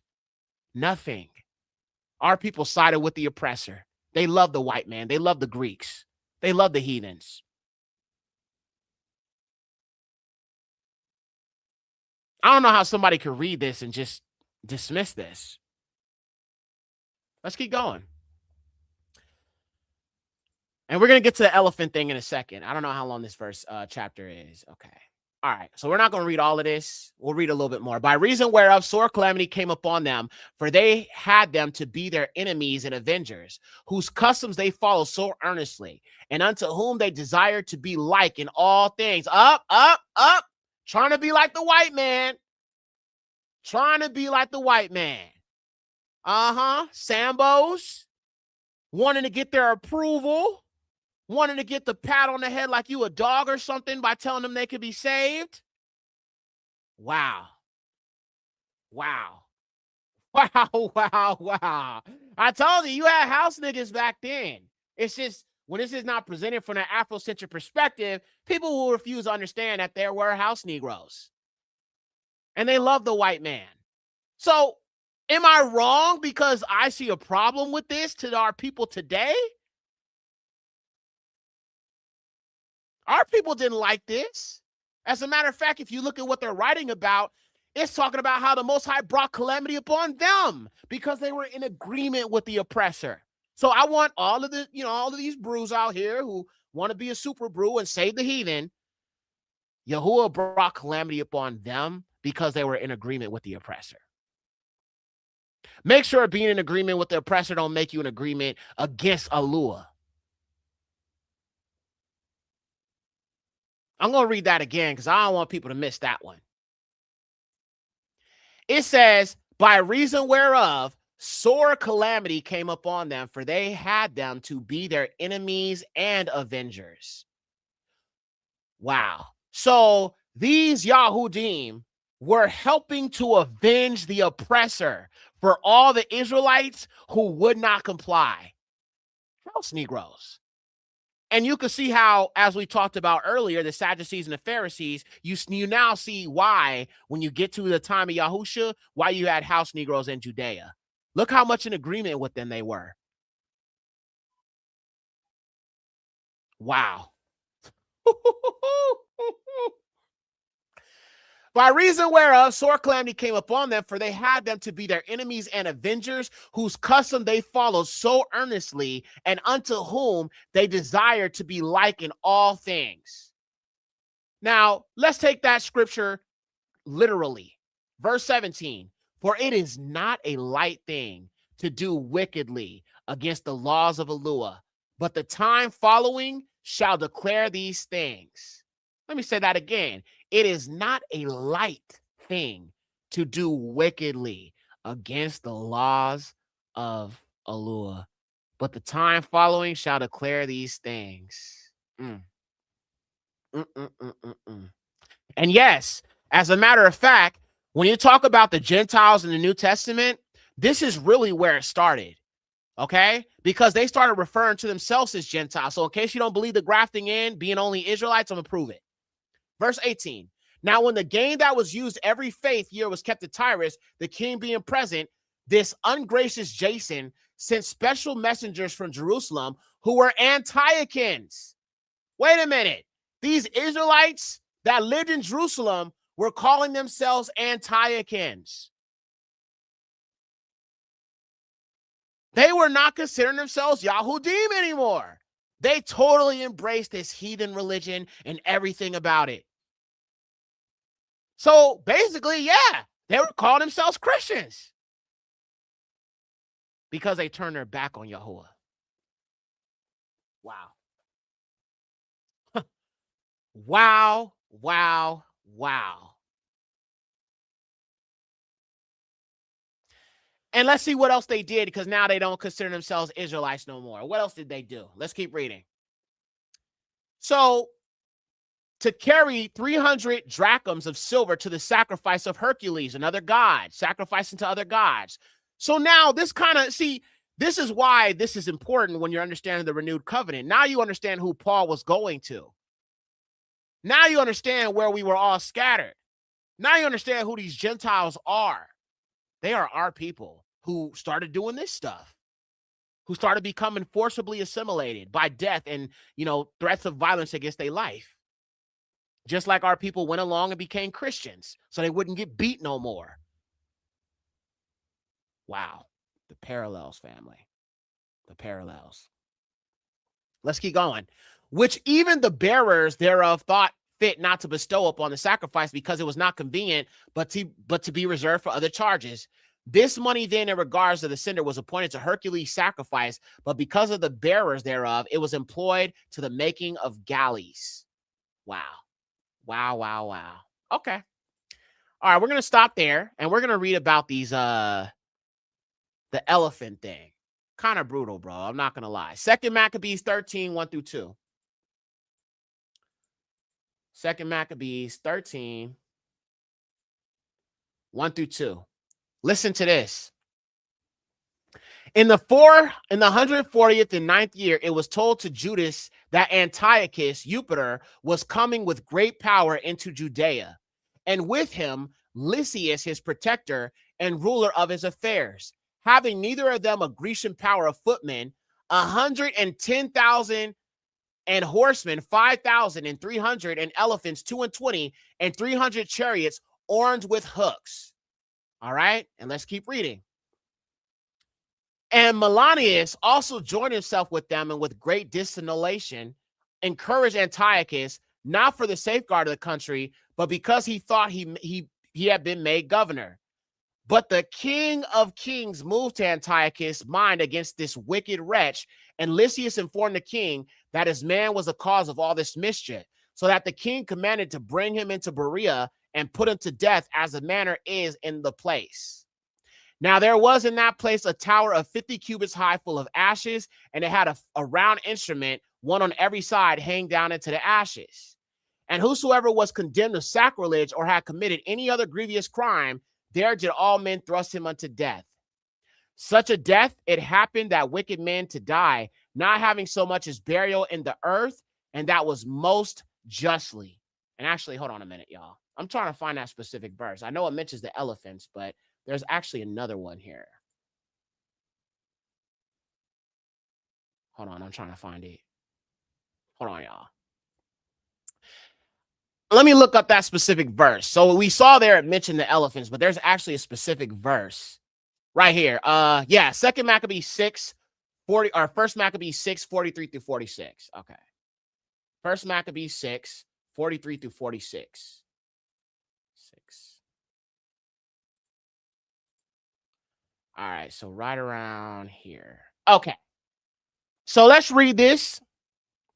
Now, he came with these elephants, and, well, we're going to read what happens. We'll start off at verse 41. Wherefore, all that heard the noise of their multitude, so there was a multitude of horsemen and elephants and all these things. All right, so let's read it together here. So part of the king's army, being spread upon the high mountains and part on the valleys below, they marched on safely and in order. Wherefore all that heard the noise of their multitude, the marching of the company, and the rattling of the harness were moved, for the army was very great and mighty. Then Judas and his host drew near and entered into battle, and there were slain of the king's army 600 men. Alazar, that's the one who died for honor, surnamed Sarveron, perceived that one of the beasts armed with royal harness was higher than all the rest, and supposing that the king was upon him, put himself in jeopardy to the end he might deliver his people and get him a perpetual name. Wow. Let's keep going. Verse 45. Wherefore he ran upon him courageously through the midst of the battle, slaying on the right hand and on the left, so that they were divided from him on both sides. Which done, he crept under the elephant and thrust him under and slew him. Whereupon the elephant fell upon him, and there he died. Howbeit, the rest of the Jews, seeing the strength of the king and the violence of his forces, turned away from them.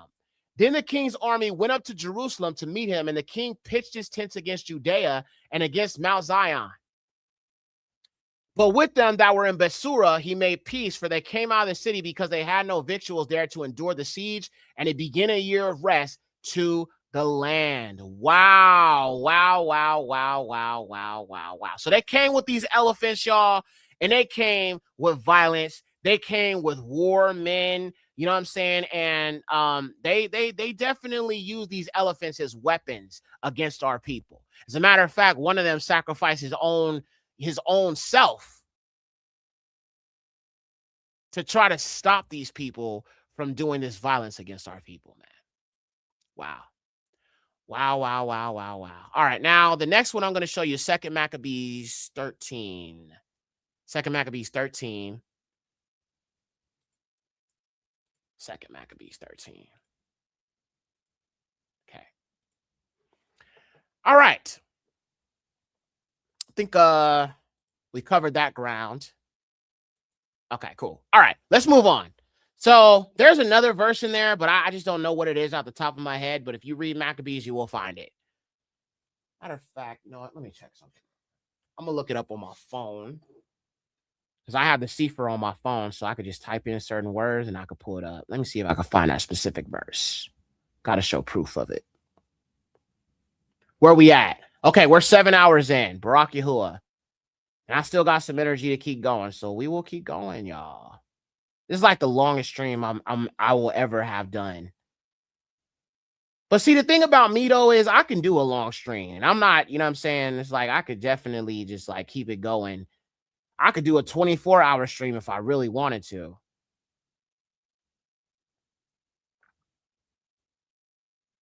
Okay. Let's see here. It's in Maccabees. Okay. Not sure which Maccabees book, but I'm going to find it.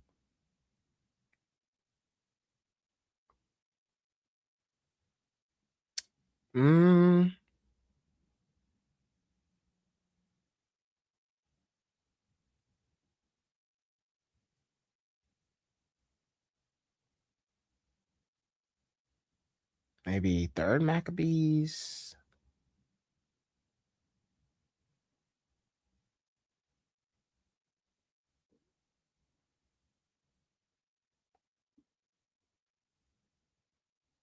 Okay, right here. 3rd Maccabees, 538. Yexer, please finish showing the video of the Afro-Mexicans from earlier. Okay, I will. Just give me a second. I just want to prove this verse I was talking about. So 3rd Maccabees 538. That's where it is. 3rd Maccabees. See, there's so many. There's like 4 books of Maccabees. 538. Okay. Right here.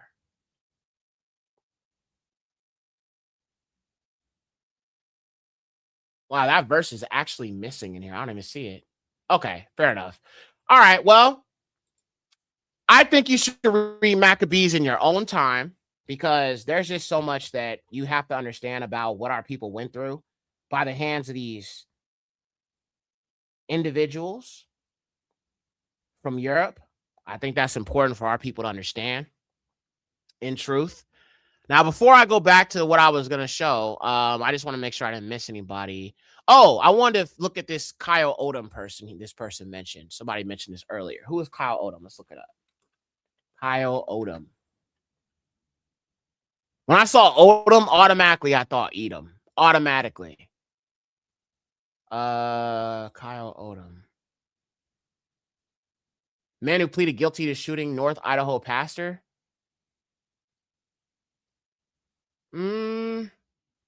Yeah, if you want me to like go into this, you gotta at least give me some context on this individual so I can know what I'm looking up. Because I hate, like, one thing I want to say to you guys, look, and I'm gonna say this to people in general who send me videos. I have no issue with you sending me videos. Okay, that's totally fine. Sometimes I use them on the show. What I don't like though is when you send me a 40-minute, 2-hour, 3-hour video and you won't even summarize what you want me to look at or what you want me to explain or whatever. I'm not gonna sit through no 3-hour video, okay? Especially if it's not something I'm interested in. So if you want me to break down something, or if you have a question, or you're trying to understand something, you have to, and you're going to send me a video, you're going to have to summarize it or give me a timestamp or something. I don't want to sit through no 40-minute video. I could be working on the teaching right now, and you want me to sit through this so I could put off what Yahuwah's got me doing because you want me to watch something I'm probably not interested in anyway.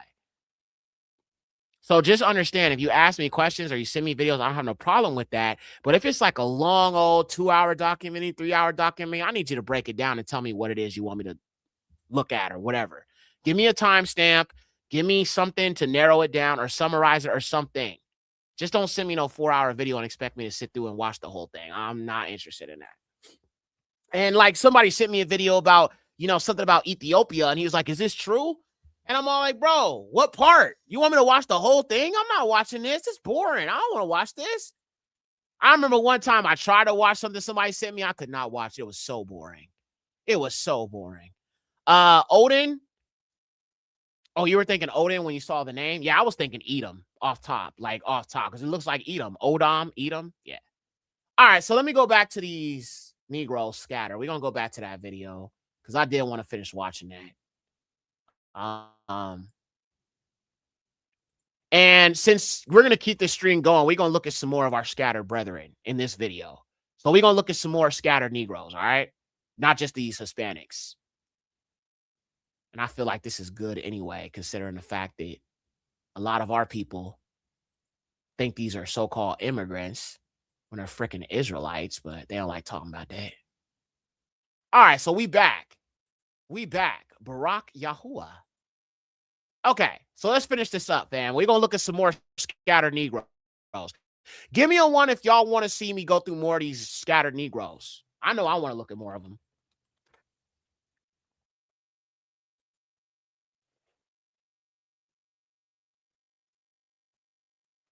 I mean, if not, we could talk about other stuff. I'm still going to be on here for a while, so it's whatever y'all want to do, bro. I'm just having fun with y'all. We got through Shabbat together. We did that thing, man. I'm proud of y'all, man. Brock you. Okay, y'all want to see more of these scattered Negroes? Okay, cool. Let's do it. All right, so we got this woman right here. Now, she did say that her father was black and her mom was Indian. So that kind of explains some of her features a little different than ours, obviously, because her mom is Indian, a darker skinned Indian woman. So she's got that melanin, right? For sure. But her dad was definitely Negro.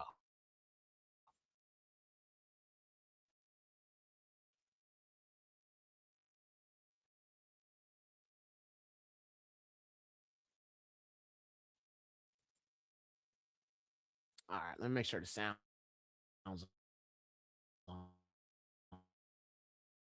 this thing. Hang on. This thing is not playing. Hang on a second, y'all. Let me lower the resolution. Let's put it to 480. Make it a little bit easier. And I'm going to close some of these windows as well. Barak Yahuwah. All right, there we go.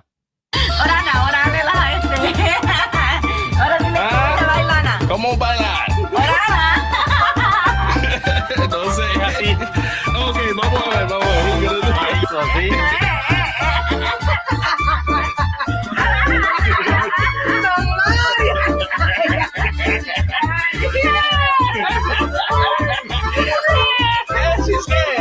Bro, I'm not gonna lie, man. A lot of these Afro Hispanic women are beautiful.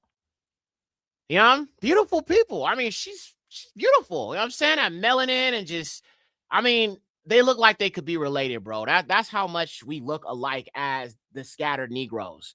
You know what I'm saying? Very, very beautiful, beautiful, beautiful, beautiful people, man. You know what I'm saying? Just Negroes in general, But yeah. Yo sabía bailar. Yo sabía bailar. Es muy buena. Sí. Ah, muy buena. Right here. Okay. Bonita música. Bonita música. Yeah. I'm happy I came to meet you guys. Okay. Okay. Nice to meet you. Okay. My name is Benny.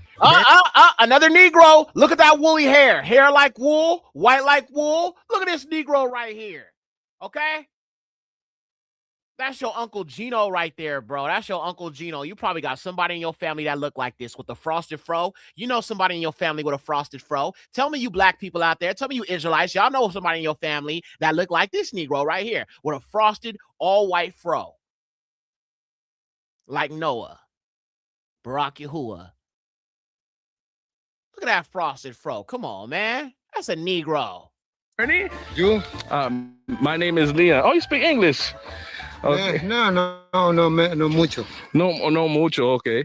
Poquito. How you learn English? ¿Aquí mucha gente? Sí. ¿Por cuántos años vive aquí? Yo, DW. 60 años. Aquí en esa tierra. Sí. Yo nací aquí, quitar el monte. So he's taking some weeds Limpiar. Sí. Tú dejas esto muy feo. Yeah. Restaurante. So he said, if you leave these here, this will really take over the whole look of the restaurant. So he's just keeping the upkeep here. ¿Y tú cómo tú vives aquí? Es muy bueno. Sí. Muy bueno. Tomar agua. Toma agua. No tomar cerveza. Oh, tú. No licores. Para eso está flaco y muy fuerte. Sí. Sí. Mira. Black don't crack, bro. Sí. I don't know how old this brother is, but y'all know we built different, bro. Okay? Look at this man. I mean, I don't know how old he is. I don't want to guess and get it wrong, but you can see he's in shape. He takes care of himself. That melanin is glistening. He looking, you know what I'm saying, very well preserved. Take care of himself. Don't drink. Don't do nothing. He in good shape at his age. Israelite genetics there's nothing else like it, bro. And I did a video going deep into Israelite genetics, and I probably will go deep, do a review, another video of it again, and like do a more updated version. But if you haven't seen that video, bro, you done missed out, because I went so deep into like the genes that black boys or black men have, which makes us much more stronger, faster, greater in sports, why we dominate NBA, why we dominate the NFL, why we dominate all sports, is because of this gene that we have that goes back to West African people from Nigeria, the Igbo, so on and so forth. Like, even like, you know what I'm saying? If you look at some of these Nigerians, bro, a lot of them are born with a very, you know what I'm saying, strong athletic type build. You know what I'm saying? So when I talk about being genetically gifted, we talked about that in the show yesterday. And I talked about some people are just born with genetics that just make them very, very tall. Well, that would also apply to some of the Nigerians and, some of the, that's why Nigerians or people from West Africa dominate certain sports. It has a lot to do with the genes that the Most High gave us. And I broke it down in an old video. And like I said, I'll probably do an updated version of it. I did one about the Israelite men and their special abilities. Then I did one about the Israelite women and their special abilities. So if you haven't seen it, you got to look for it. Just say it. ¿Cuántos años tu familia vive aquí en esa tierra? ¿Como 200 años? No, como 80 años. 80 años. Antes de aquí, ¿dónde? Mi abuela Collantes. Mi papá Collantes. Yeah, black don't crack, sis. Mi abuelo también. Todos Collantes. Pero ellos, cuando mi padre es pequeño, se viene a vivir aquí. Y aquí él crece. Aquí se hace de novio con mi madre. Y ya viene para Chacagua yo. ¿Tu madre afro también? Mexicana. Mexicana. Okay. Todos mexicanos. No hay gringos. No gringo. No me gusta gringos. Yo soy gringo, no sé. No, es gringo. No me gustan gringos negros. Hey, that's what yo soy gringo negro.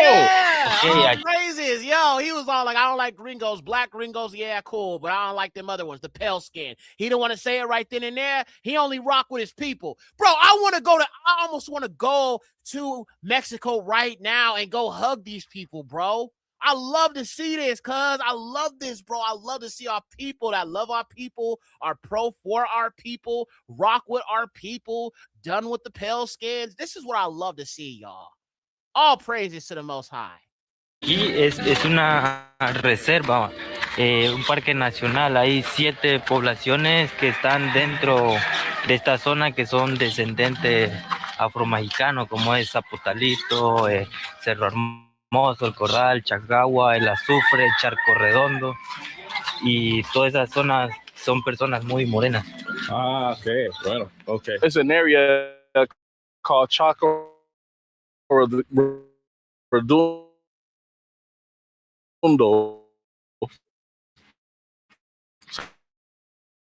If I said the name wrong, that basically you'll find a lot of Christian. Fix this real quick, y'all. Close some of these windows here before we continue on. I don't know what I'm gonna name this live when I'm done. I'm probably gonna just put 7-hour cookout. I like that. Y'all like that 7-hour cookout, boy? 7-hour cookout, boy. What, boy? What, boy? The 7-hour cookout. Yexer's cookout.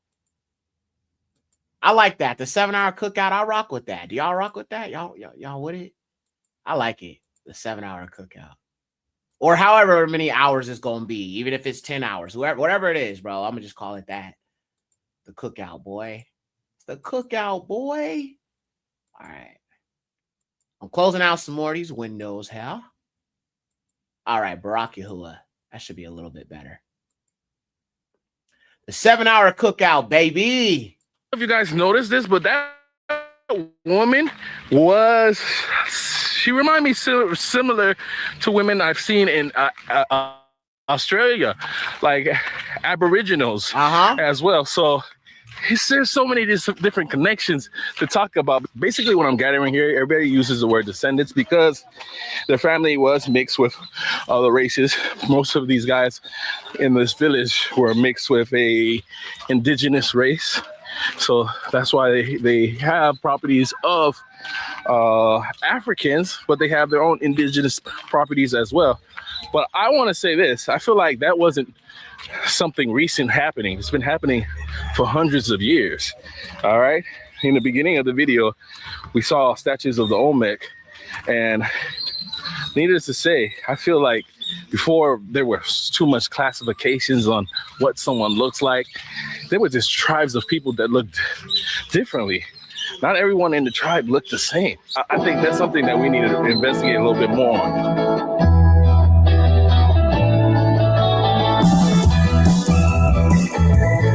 All right, guys, so we found some more Afro-descendente descendants. Descendiente africano. Okay, ¿cuántos años tu familia vive aquí? How long your family been living here? My grandfather, maybe. Nah, you more mixed, bro. I was looking for the darker skinned ones. You know what I'm saying? The ones with the beautiful melanin. I mean, don't get me wrong, they got some melanin in them, but they ain't like us though. Yeah. Fishing has stopped a little bit slowly in this area. ¿Cuánto more? Oh, there we go. Look at that hair. Look at that hair. Look at that woolly hair. Afro, Negro. $10 pesos. Okay, one moment. All right, guys, so I got some lemon ice cream. It's like an icy, real cold. Really good, okay? La Chosa. You gotta come here and come get La Chosa ice cream, okay? Cool. Ciao, amor, okay? Bien, primo. Okay, yeah. There's another one right there. Oh, okay. All right. I thought you were says Afro-Mexican. Okay. She's from Germany. All right, so that's pretty much the video. All right, let's find another video to watch. We're gonna look at some more of these Afro descendants. So I'm gonna find another video. Give me a second. I'm on this playlist, so we're gonna go through some more of these. Okay. So let's see. All right, I'm gonna give you 3 choices. We gonna try to go through as many as we can while we're here. We have Cuba, Colombia, and so Cuba, Colombia, and Venezuela. Which one? Cuba, Colombia, or Venezuela? Which one? Cuba, Colombia, or Venezuela? Which one y'all want? 3 choices. I'm not going to do a poll because it's okay. You don't need to. 1 for Cuba, 2 for Colombia, 3 for Venezuela. 1 for Colombia, 2 for Cuba, 3 for Venezuela. 1 Colombia, 2 Cuba, 3 Venezuela. I see a whole lot of 3s, bro. I see 3s, 3s, 3s. Okay, we can get to the other 2 after this, after the Venezuela. So let's do Venezuela, yeah? All right, let's pull it up here. All right, Venezuela. That's the next place we're going to. Barack Yahuwah.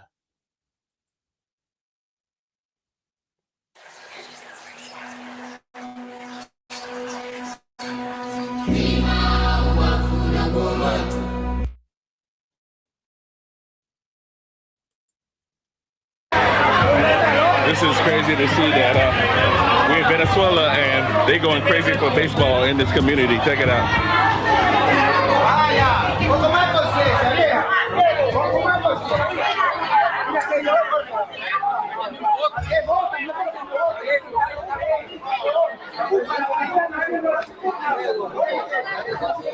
One of these guys are probably going to... Somebody said, you're doing an amazing job. Thank you for this. Some of us study by ourselves. Oh, well, sister, you're always welcome to join us. I never really do streams this long. I think the longest stream I've ever done is 7 hours. But so far, we're almost at 8 in about 30 minutes. I'm going to try to do 10 hours, bro. I'm going to try to do 10 hours as long as I feel up to it. And if I start getting sleepy, I will let y'all know. But I'll just try to keep this going as long as I possibly can. Barack Yahuwah. All right? Let's keep going.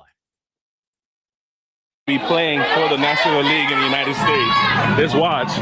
This is where a lot of these guys get picked up from. Scouters will come to these areas just to see what they got going on. They might think I'm a scouter. Let's check out the picture, see what he got. This is my first time in Latin America at a baseball game, for the record. Yeah, these guys is not playing, man. They got real heat. I don't know if you caught that. All right, I'm going to fast forward because I want to see more of our people. I want to see them up close. I want to see these niggas. Bro, this look like... Bro, to all of our people in Cali, y'all know what it is, man. Shout out to the Cali gang. Shout out to the Cali family. Shout out to my people, my family, my homies, my homegirls. You know what I'm saying? Everybody that I know up in the city, right?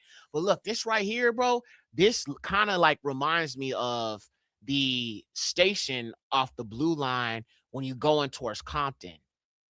It just kind of, it don't look exactly like it, but it kind of look like when you go up on that platform and you're about to hop on the Blue Line, whether you're going towards Long Beach or whether you're going towards Compton, CPT, right? You're going to hop on that Blue Line and you're going to take that Blue Line all the way down, right?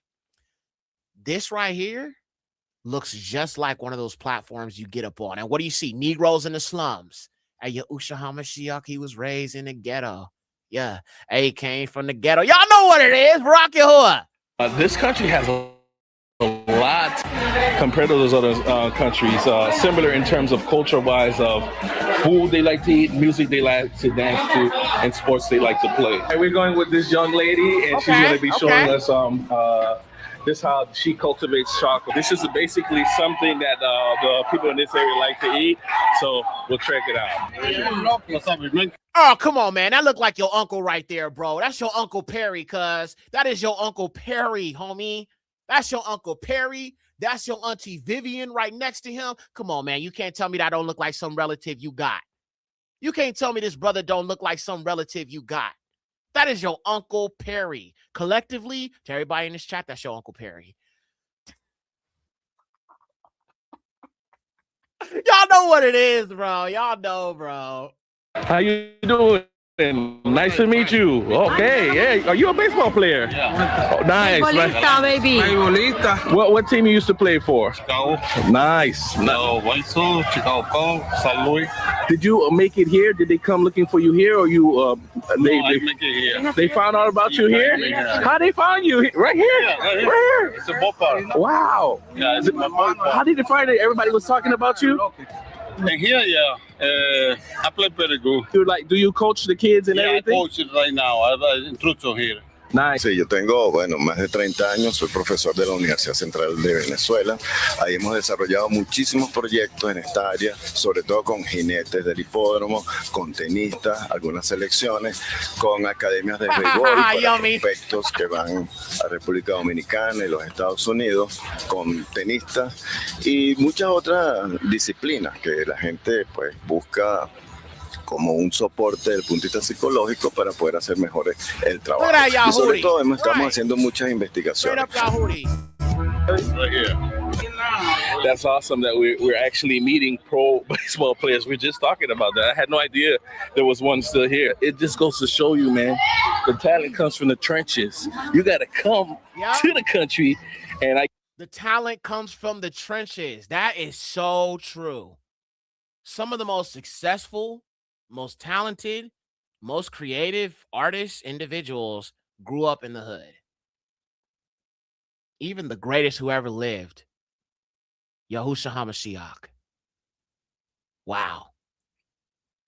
Even in Venezuela, our people are in the trenches, but there's still so much talent coming from that. See, we cannot factor out our people who are scattered because they're still Yahuwah's people. And those talents still shine. Regardless of where we are. The Yahudim, we just like that, you know? I guess he was making so much noise that people came from the United States to recruit this guy. Beautiful.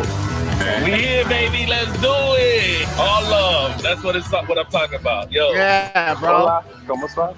Of course, you know, I got to see how the beautiful women here, los muchachas bonitas. Man, just to show you this community here, man, it's well clean.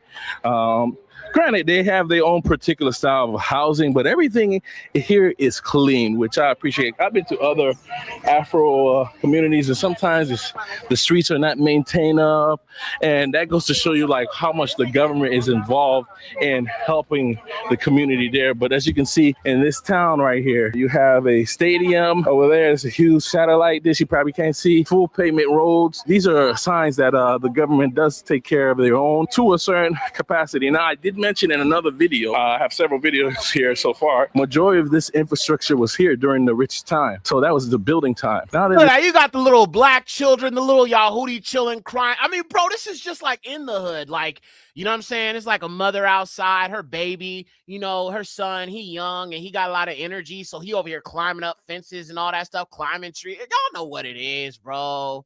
Wow. This country has gone through this crisis and still trying to make it out. These buildings are still here. As a reminder how rich this country is. Let me see her. I need to see her. I need to see her. Hola. Bro, that's an Israelite woman, bro. These are Israelite children, bro. That is a beautiful black woman in Venezuela. That's one of our sisters. I needed to see her up close. I needed to see, like, so y'all can see, bro, Negroes all throughout Venezuela. And it looked like she actually, you know what I'm saying, both her children are obviously more darker skinned people. So Barak Yahuwah, man. But yeah, the neighborhood, I think, is actually very, very decent and clean. I know the housing is a little different than what people are used to, but there's no trash in the street. There's nobody laid out on there. You know what I'm saying? Barak Yahuwah, man. I'm glad he's keeping our people together, even in this captivity, wherever we might be. ¿Cómo está, amor? Look at he flirting with her. He flirting with her. He like, ¿cómo estás? Like, you know what I'm saying? He definitely, you know, flirting. He blowing kisses and all that. Okay, I see you, bro. I see you shooting your shot. I see you, bro. I see you. So you still gonna I see really good infrastructure here. Now things have changed. People are making way, and I have spoken to them, and yeah, they said that there used to be a lot more people in the neighborhood. A lot of these homes are empty. The families have moved to Caracas to find a better life. I wonder what was the main economy here beforehand, but now it's just chocolate, which we're about to find out from this woman, and people who fish. All right. Yeah. Right up back. Right up back. Yeah, I can smell the chocolate as soon as I walk in. Wow, this is a factory here.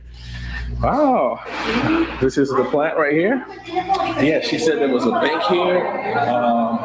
People do construction here, so that's how people make money. All right, and now this is another way. This is a full-on factory here. Wow.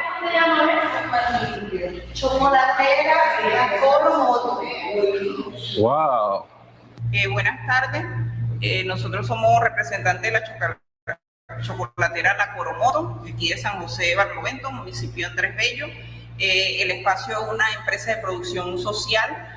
Fue entregada por la gestión de Enrique Capriles Radonsky, donde entregó la estructura con todas las maquinarias. Aquí se benefician 6 personas en la comunidad directamente como empleados.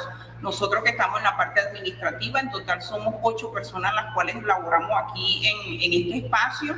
Del gobierno actual, como es el gobierno del señor Héctor Rodríguez, hemos recibido la nevera y han venido personas del gobierno también a visitarnos, nos han felicitado con relación a nuestra gestión, que hemos mantenido todas las maquinarias en funcionamiento y que estamos creando empleo en nuestro municipio. Nosotros nos encargamos de procesar el cacao, de articular con todos los productores de la zona de aquí de Barlovento. Hacemos lo que es la pasta pura de... All right, I'm going to fast forward a little bit. I want to see some more of our people.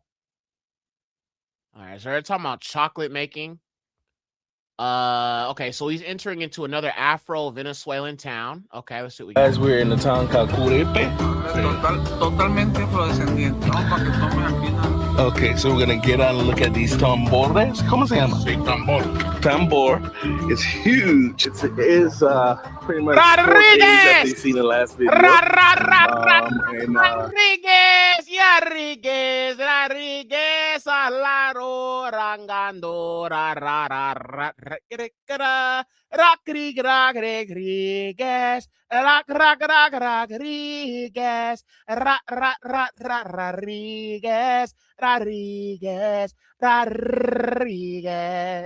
Sorry. Yomi got me started, bro. Yomi, it's your fault. Yeah, this time it's just me and the lady and her brother this time. Wow, this is amazing. This town is majority Afro-descendant, and I'm already excited just by its representation right here. This huge tambora, I would never thought I would see this. All right, cool. All right, why we are here? We are here to meet people who speak Patois, a African type Venezuelan dialect. I don't know what it is. I don't know if it's been filmed before. We're gonna film it. All right. Este es el pueblo de Curiepe, uno de los primeros pueblos afrodescendientes de acá, con relación a la cultura, con relación a las creencias, a las tradiciones. Ahorita vas a ver. Este es el emblema aquí, que son los tambores de acá, que empiezan a bailarse el 1 de junio. Ahorita. All right, you got some more Afro descendants right here. Okay, Barack Yahuwah with a black man right there. I think is that him? Yo, that's him. It looked just like, bro, that's him. Yo, yeah, definitely. I mean, same features, everything. Barack Yahuwah. Okay. Complejo cultural aquí. Okay. Okay. All right, guys. So this is a music school that they have to, I guess, to honor the different type of drums they have here. Interesting. They use these long drums here. So far, we've seen that because we just noticed the ones from the front, the monument. I thought that was just a monument. But actually, they make them in a size this long. I've never seen drums this length right here. And as you can see, this is the idea of how they create them from the tree trunks. And I guess they scent. El Moody Sajo. ¿De dónde? Miami, Florida. Pero yo soy haitiano, pero nació en Miami, en Estados Unidos.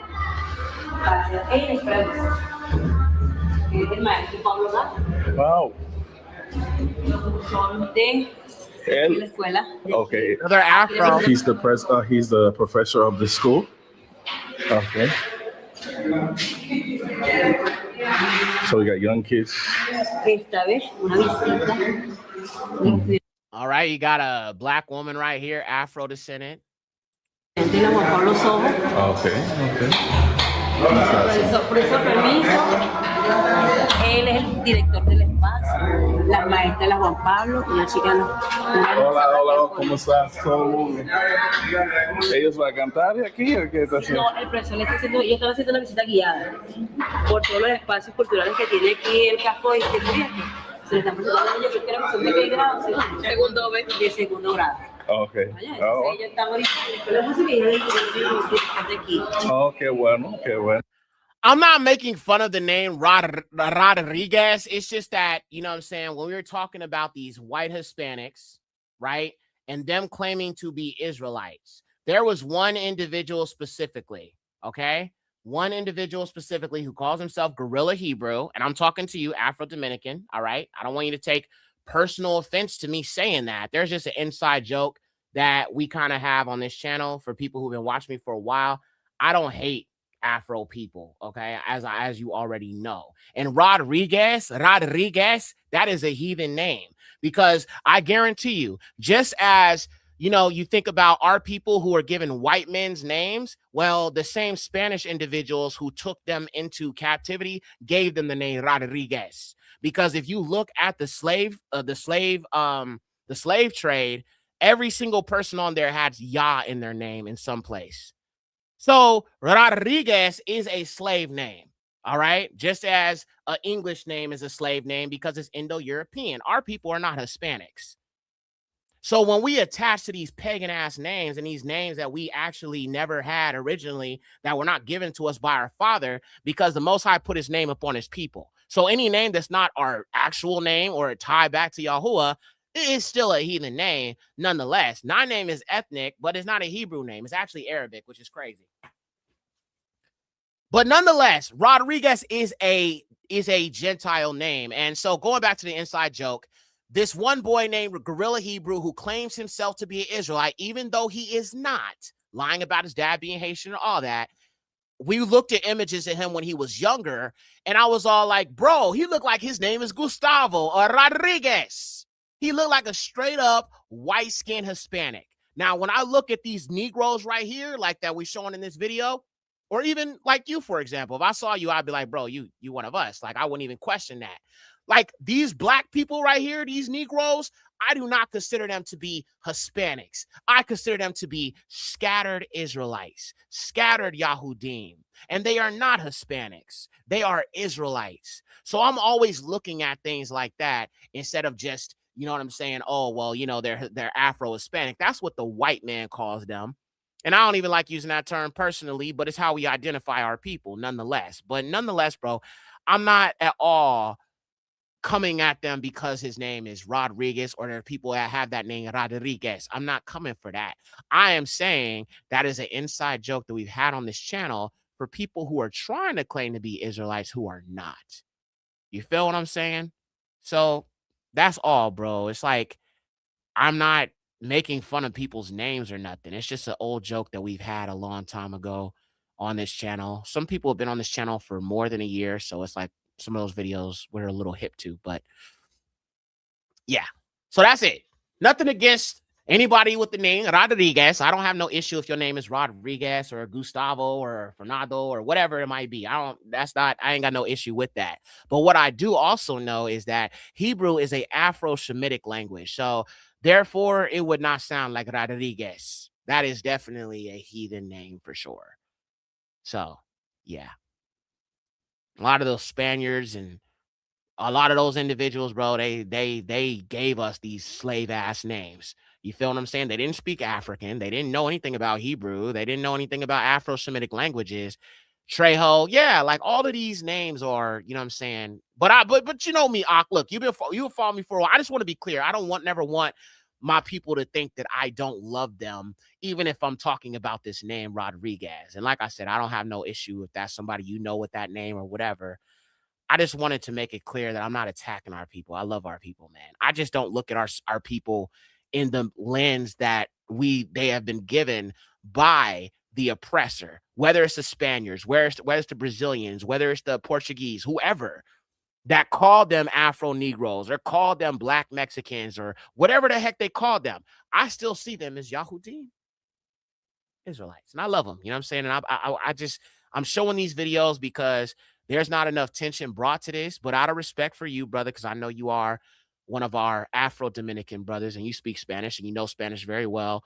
Out of respect for you, I will not do that no more. You know what I'm saying? Out of respect for you, because you a cool dude. I don't want no tension. We had such a great day today and I don't want nothing to go bad. So if I offended you by saying that, I'll apologize. Didn't mean to. We just have an inside joke, but we have to also factor in that there could be Afro people, Afro Negroes watching this channel, and I don't ever want to make them feel like they're not welcome here. So that's something I will definitely fall back on, okay? Much love to you, though, Ak, and thank you for understanding, all right? Barak Yahuwah. See, sometimes we could just keep on, you know what I'm saying, making it clear. You feel what I'm saying? You know what I mean? Hey, if you do, sis, feel free. At least he kind of understands, but he's a cool dude. I don't want to, you know what I'm saying, make him feel uncomfortable. He's welcome here. You feel me? All of our people are. So I don't ever want to try to make our people feel like that. All right? ¿Quién está jugando? ¿Ellos?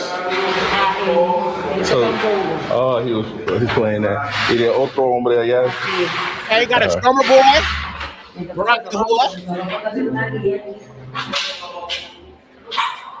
Aquí está el chico, ¿ves? Aquí donde sale en la parte de instrumental. Okay, got the trombone. What? Okay, all right. Bro, look at these Negroes, these Yahudim. They're everywhere. Son parte de los estudiantes, viene de fuera, viene precisamente visitando en la comunidad afro y está como me llamó la atención el espacio de la escuela de música. Sí, sí.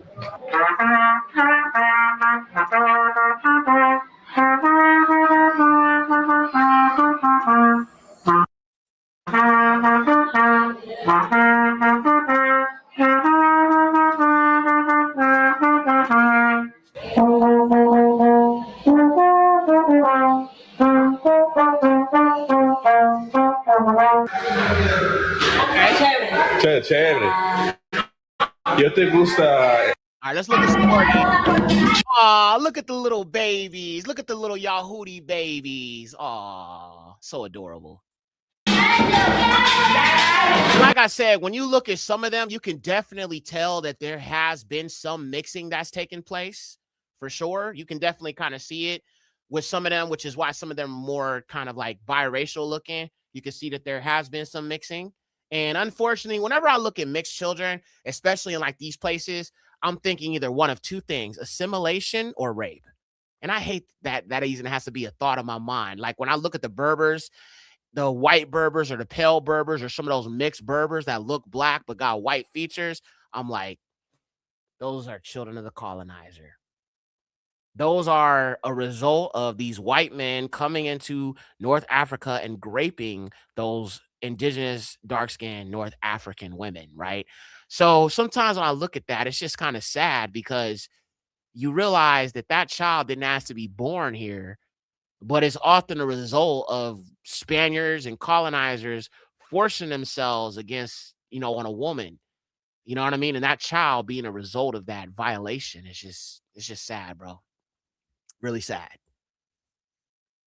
And it's not the child's fault, right? But it's just sad. It's just a sad reality of these individuals. Black woman right here. Another Negro.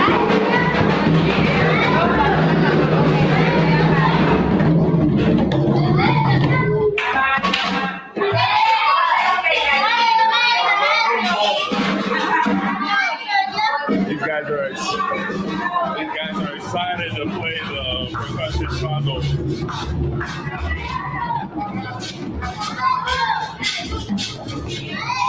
All All right, we're going to keep going. Barack Yahuwah. I want to see some more of our people. Okay, some baseball stuff. I hate baseball. I never liked baseball. Shout out to the Ak who was all like, I used to play baseball. I never liked baseball. It's the most boring sport in all. I like to play it is boring, and also watching it is the most boring thing. I remember one time there's this dude from the church who brought me, him and his wife, and like it was him and his daughters. I used to like his daughters, so I was like, I went along with it. Bro, it was the most boring thing, bro. Going to that, I didn't know what was going on, what quarter we in. I didn't know anything about baseball, and it was just the most boring thing. And I looked at all these white people, and I'm like, why do people come to this? Just like golf, it's just boring.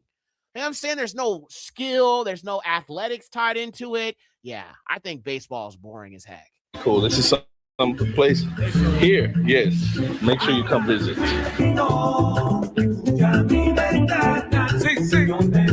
All right, more Afro-Spanish. All right, guys. So we are going through this town. This is another town we're going through, and it's called Yanga. He was born here. Yanga. ¿Cuántos años ese pueblo se llama Yanga?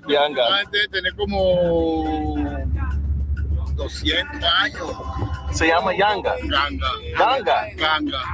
Ganga. So this town he was born in has been named Ganga for over 200 years. 200? Años aproximadamente o más. Curipe tiene 300. I'm gonna say this about this black man. I like the one who's doing the videos. I like that he has familiarized himself enough with understanding the tongue so he can communicate with the natives. And this is exactly why they're willing to show him around. They are willing to allow him to film because they could see that he has a respect for this culture that they have, right? Just like if you were to go somewhere and speak a language, sometimes people will treat you a lot better because you're familiar with their language, meaning that you actually took time to kind of try to, be a studious in going to a certain place. You did your research. You're not just someone who just, come in just to sightsee. You actually care about the culture and the people that are there. So I respect the fact that he is very fluent in Spanish and he's able to communicate with the locals to be able to bring us this type of content. So Barack Yahuwah for that. I think that's a beautiful thing. And I'm saying, all praises to the Most High for that. You know what I mean? He wouldn't, I don't think they would be so willing to show him around if he didn't at least speak some Spanish, right? But it's good that you can see he's actually very fluent.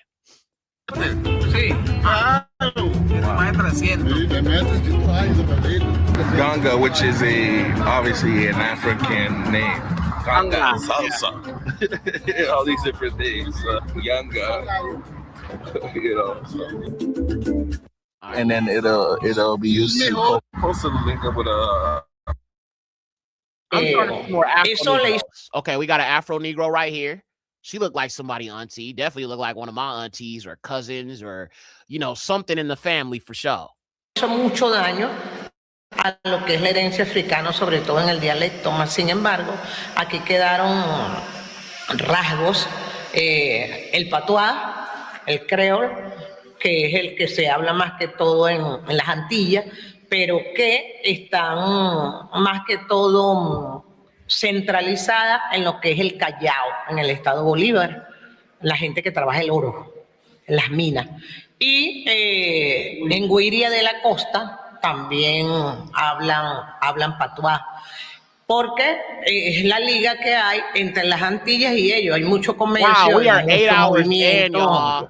Acá, para Family, we are 8 hours into this live. 8 hours and 3 seconds currently. 8 hours. I just passed the goal. And y'all didn't even remind me. Y'all was so into what I was doing, which is good because I don't ever want y'all to pay attention to that stuff. But we are 8 hours in. Just a reminder, 8 hours. This is the longest stream I've ever done. But let's keep it going as long as we can. We're going to keep it going. Para este lado de Venezuela, en este espacio geográfico que se llama el estado Miranda, hay una subregión que se llama Barlovento. Esa subregión es la región más grande dentro de Venezuela que tiene más afrodescendientes acá. Entonces lo comprenden 6 municipios. Entonces es más de la mitad de lo que es el estado. Aquí más que todo llegaron los congoleses, los Congo, del África subsahariana. Por lo tanto, nuestra herencia, más que todo, es conga. Entonces, definitely a Bantu. Sí quedaron y tenemos toda. So you'll notice that whenever you talk to some of these Negroes, or when he talks to some of these people, these Negroes who are scattered, they will always acknowledge their African ancestry. So why the heck do African Americans not want to do that? Or so-called Black Americans don't want to do that? That's crazy. Every time that they mention Africa, if they mention Africa, they will talk about sub-Saharan Africa. And that is mostly where you find the Bantu peoples. Even today, like the Zulus in South Africa, the Limbas, the Kamba, the Igbos, the Congolese people. A lot of those Congo people are descendants of the Bantus. So, you know, she definitely knows her history, which is amazing, Barack Yahuwah. I think a lot of these Negroes in these countries, they start to understand that they are a different people. And so they start to do their research into, you know, the slave trade and so on and so forth. And so some of them end up getting their DNA tests and dating back to Central Africa, West Africa, even South Africa in some places, you know, Spain and Portugal. You will even find some of our people in Spain and Portugal who speak Portuguese. Why? Because they are descendants of Portuguese slaves. Brazil, they speak Portuguese as well, because you obviously know, some of y'all know about Spain and Portugal and the Negroes that were out there that were taken into slavery, right? So, yep, it's a lot of evidence about, you know, the truth of what has taken place throughout history. Todavía, a pesar de tantísimo tiempo y tantos años, tenemos vestigios de lo que fue nuestra lengua. Aquí, por ejemplo, Mondón. Adara says, you said I did an 8-hour before? I really did?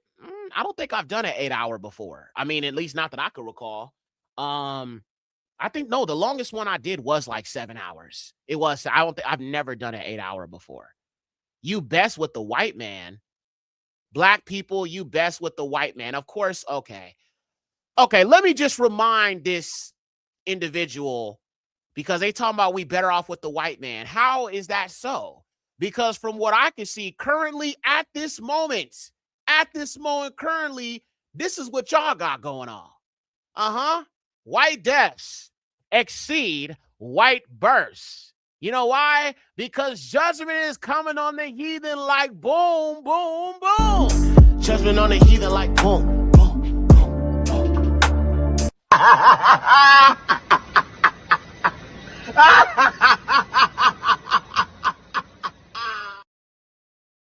I mean, are we really better off with the white man, with y'all having all these lice problems and, you know what I'm saying, all these problems you got, the lice in your head, you know what I'm saying, your lack of melanin, you know what I'm saying, you over here putting sunscreen on, which is artificial melanin. I mean, these your people right here, bruh.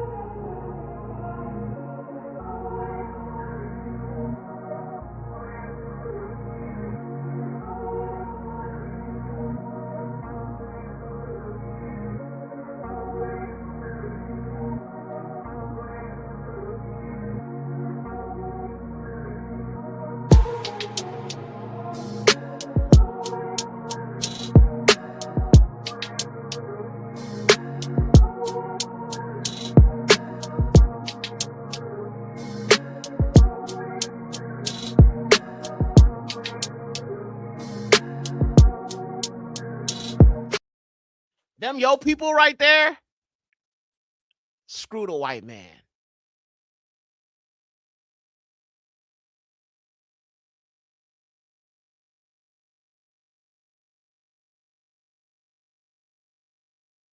With our enemies. So don't be telling me I'm better off with the so-called Caucasian. Okay? I'm not interested in that. Okay? White deaths exceed white births. Always remember that. Let's get back to it.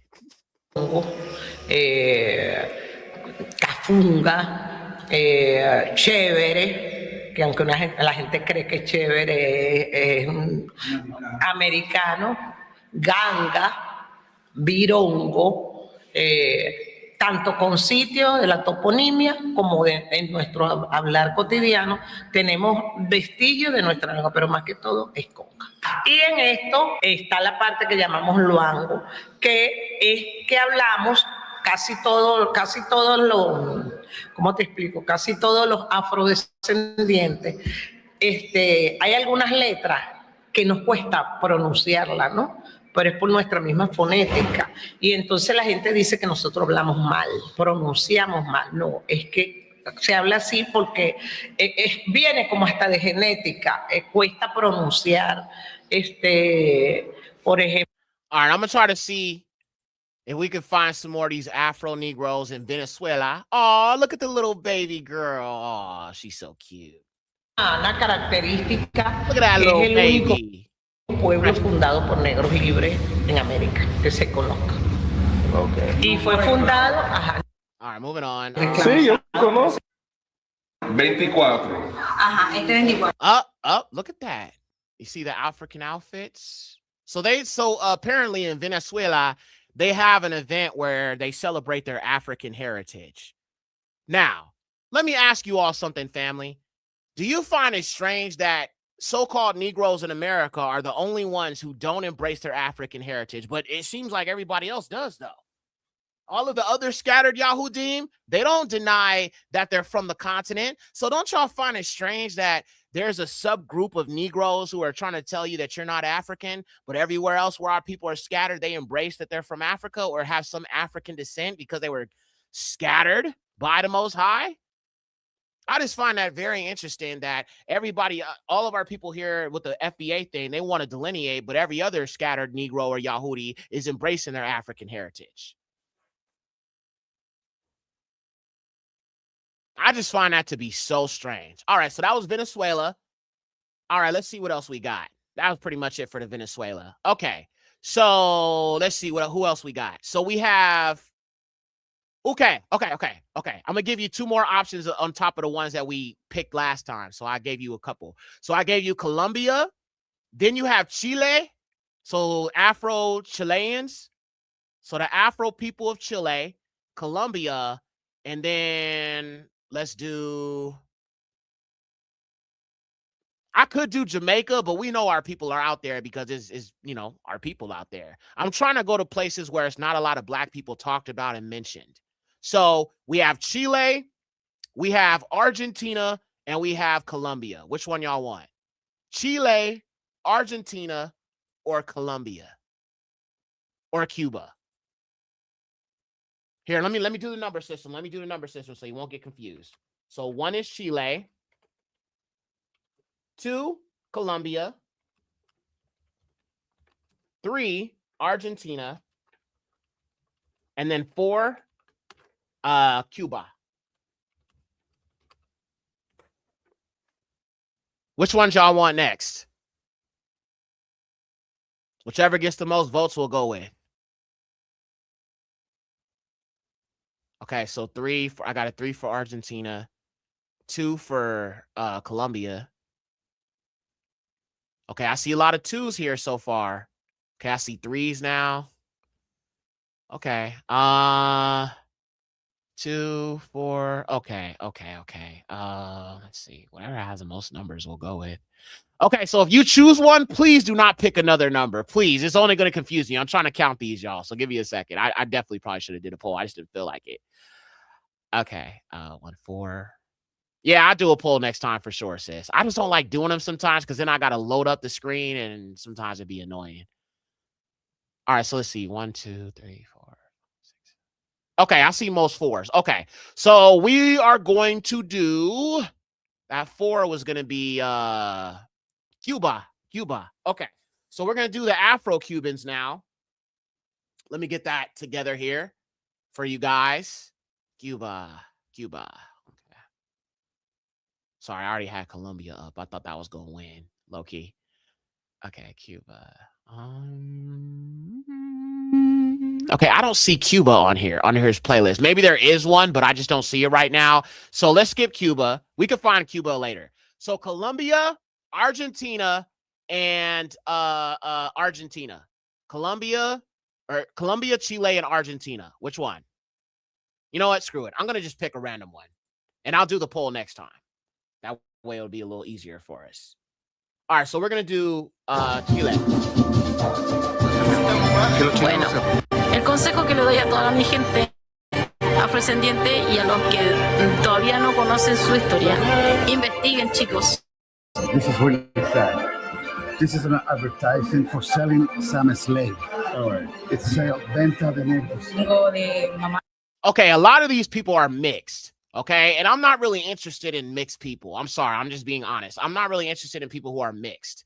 You know what I'm saying? I want to see dark skin Negro Yahudim. So we're going to skip that one because it just ain't got enough of our people that I want to see. I don't want to see biracial children claiming to be, you know what I'm saying, black descendants of Afro people. I want to see full-on Negroes here. So we don't skip that one.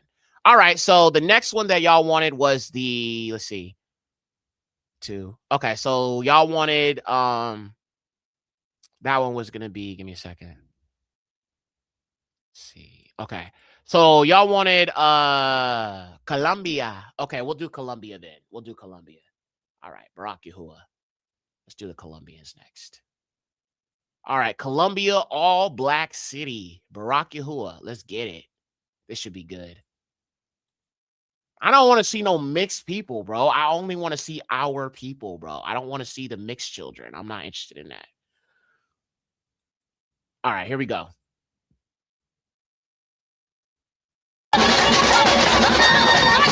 Oh!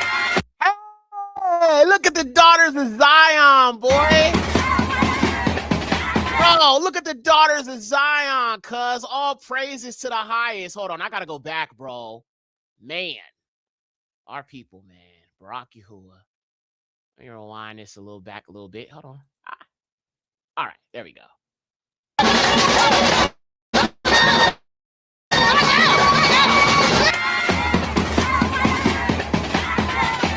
Don't break my leg.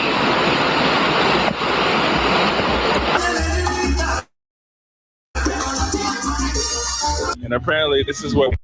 All right, I'm gonna skip all this stuff. Let's get to it. Bro, that's the homie right there. I mean, I don't know him, but he looked like the homie. You know what I'm saying? All praises to the Most High. So you got your first Afro-Colombian. This is a Colombia black town called, I can't pronounce it, forgive me, Quibdó Choco, okay? And this is where you find the chocolate skin Negroes. It's Yahudi right here. You feel me? All praises to the Most High. Look like my cousin, man. I ain't gonna even lie. Look like the homie, but then he looked like the cousin too. All praises. Colombia is one country and we are another. Right. Because there is not a a combination of what they are doing in another parts of Colombia and what they are doing in Choco. Right. There'll be a lot of social programs happening all over Colombia, and maybe you won't get it over here in this. Yeah, a lot of scholarships, programs, construction roads. The roads to go to Quibdó to Medellin is getting better, but we've been waiting for long, that's one problem. Man, I'm looking through some of this infrastructure here, right? And this building sticks out, man. That's a nice building right there. Yeah, very nice. Yeah, it's good. There's a liquor store in the first floor. Okay, liquor store gotta be out there, yeah. Yeah. Oh, the liquor store. And the second. Oh, in every hood, bro, where our people are. It don't matter if we here in America. It don't matter if we out in Colombia, wherever we might be. They gotta have a liquor store where the Negroes is at. Huh? Ain't nothing changed, y'all. Crazy. Second floor, the third floor and the top floor, those are, I think, apartments for rent. They look nice. Very nice. Yeah, because the owner, he got things going on. So. Okay. He was able to get that thing. Rocket got AC up in there. Yeah. Uh-huh. That's nice. You got power here. Oh, this is like a government building, isn't it? It looks like. No, it isn't, but it looks like. She used to be my friend. Right now, the community organize events. Oh, okay. Yeah. It's a community center right here. Yes. Maybe if they everybody meet up at the community center. Yeah. Maybe they do the voting here. Oh, I think so. Okay, wow. Yeah. Crazy, it's like everywhere we go, they gotta have that liquor store. Something here. Nice. They keep it very in order. Yeah, that's nice. Okay. There's clearly some infrastructure to help you guys out when it comes to being organized. Right. But to what extent, I don't know. You know what I mean? I mean, it's possible. This is approved. Right. It's possible. It is Saturday, guys, so you might be hearing people partying in the background. We have their I think the oldest house in Tutunendo, you can see the woods are very old.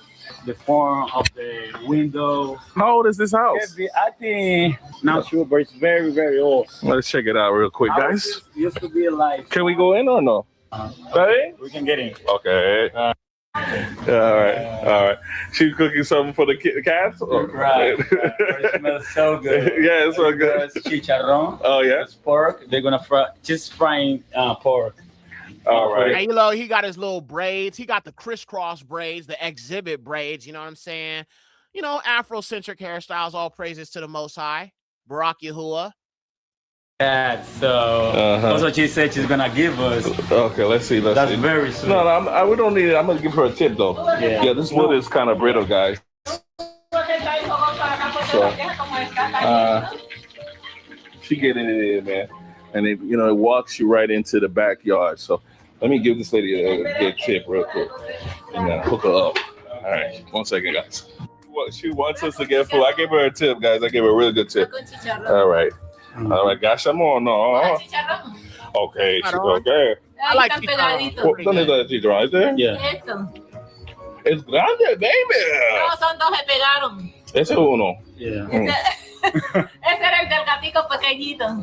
Y ahora le aprieto otra y yo saque uno. Gotcha, baby. Another Afro-Hispanic. Up. Negroes in the street. Yahudim. This is Lulu. No, more. She's very generous. She's giving us the Lulu. No. Oh yeah. Buy more. Okay. This guy is one of the people who's respecting the community. He's an elder. Yeah, he's an elder. He got a boat. He bring people to the Sal de Frutas. The name of their waterfall. Is he gonna be driving us today, or who's driving us? ¿Quién nos va a llevar? ¿Usted puede? No, allá hay. Okay, it's another person. Okay. Listo. Okay, what's up, brother? Meeting some of the elders out here. Same thing everywhere, man. Ecuador, Nicaragua, Honduras. People be chilling. Hola, more. No, come on. She got the rollers like Big Perm. Bro, I remember my auntie used to always have them rollers in her hair, bro. How many of y'all remember the rollers from back in the day, family? How many of y'all remember the rollers from back in the day? Chicharrón is pork? I did not know that. I just learned something today. Barak Yahuwah. I have had chicharrón, though, before. Like, obviously, I haven't had it in a long time, but I remember when I was young, like, they actually had, somebody was asking me, have I ever had chicharrón? I never had it before. So I had tried it. But I typically, you know what I'm saying, haven't had it in so long, and I actually thought it was good. And now that I realize it's pork, Barak Yahuwah, bro, I have not eaten that stuff since then. But at least I know now, bro. Somebody asked me, Yexer, you want chicharrón? Hell no, cuz. Hell no. I'm good. I don't do that. Okay, so y'all remember the rollers. Yes, Big Perm.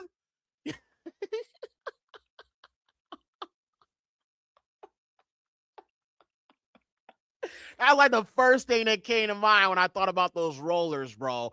I don't know if people still use them, but I haven't seen them in so long, sis. Like, I used to always, you couldn't get away from the hood without seeing a sister with them in their head, curl it up or whatever, you know what I'm saying, Barak Yahuwah. But I haven't seen them in so long, bro. I feel like it went and died with Big Perm, right? And so it's like when Friday came out, it was like a thing, and then like, after a while, it kind of died out because you don't typically see rollers anymore. And some people probably still wear them. I won't doubt that. But it's just, I haven't seen them in so long. It was like a 90s thing. You know what I mean? It was like a 90s, early 2000, maybe early 2000s, but like an 80s, 90s kind of thing. I definitely don't see them anymore. Okay, so there's also chicharrón or de pollo, so chicken. Okay. Well, to be honest with you, I don't know what the chicharrón was that I had, what type of it that I had. I hope it was not the pork. Yeah, so it's just like sometimes like, in the hood we have like those little taco shops like in LA. We're not taco shops, but they like little stands that they set up, and then they have like the different types of meat. So you have like the carne asada, you have the pollo, you have the beef, and then you have the pork. I used to love this one spot by my house, bro. They used to make the best freaking tacos, street tacos. The street tacos, personally, I prefer street tacos more than the kind that you can make yourself. Why? Because they just know, they just, I don't know, man. It's something about their tacos that are just better. You know what I'm saying? So you do have chicken as a alternative if you don't eat pork. Okay, fair enough. That makes sense. Because when I think about the tacos I used to buy out the street, they always gave you a decision of the type of meat you like. And I'm glad one of our brothers in here speaks Spanish. So if there's something I don't understand, he can kind of help explain it because, he's a little bit more versed in that. So Barack Yahuwah for you, Ak. Let's keep going. ¿Cómo estás? Bien, gracias. Ah, yeah. Mi nombre es León. Marca. Marca. Oh, Marca. wow, qué bellísimo, Marca. Un placer. Thank you. Yo vine de Estados Unidos para conocer la comunidad, mi gente de otra parte del mundo. Chicharrón. Maravilloso eso yo. Okay, baby. Bueno, que esté muy bien. Suerte. Wow. It's crazy how polite they are. Small towns, I think a lot of it is community. Okay, this is the best hotel in Tutunendo, Hotel Palo Quemao. There are 2 hotels here, but this is the best. And this is based on the fact that people want to go to the waterfall, maybe do some trekking around here. Right, yeah. They go to the river, they hang out in the, the town. Yeah, this is a good place for you to stay, to have a good time. We have these ladies, they are selling pasteles. That look like a tamale.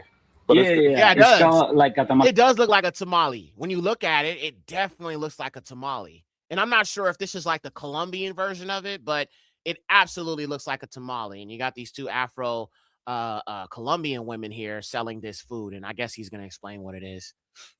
But in Choco, we call it pasteles. They got 2 types.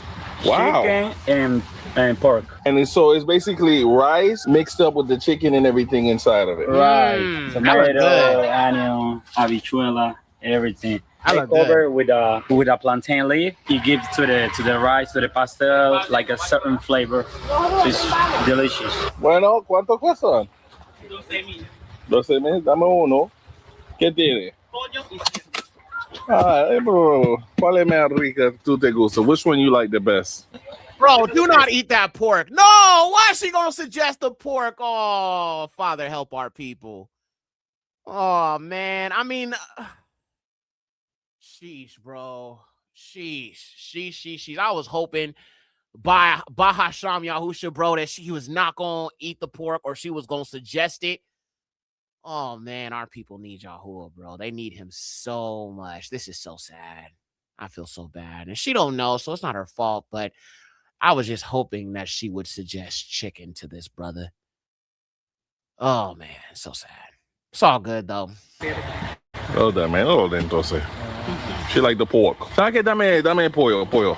So guys, look at this is the presentation of the way it's set. In other places they call it something else, but look how fat it is. Muy grande. Wow. Por acá. Esa es un cena. ¿Tú cocinas ese? Las 3.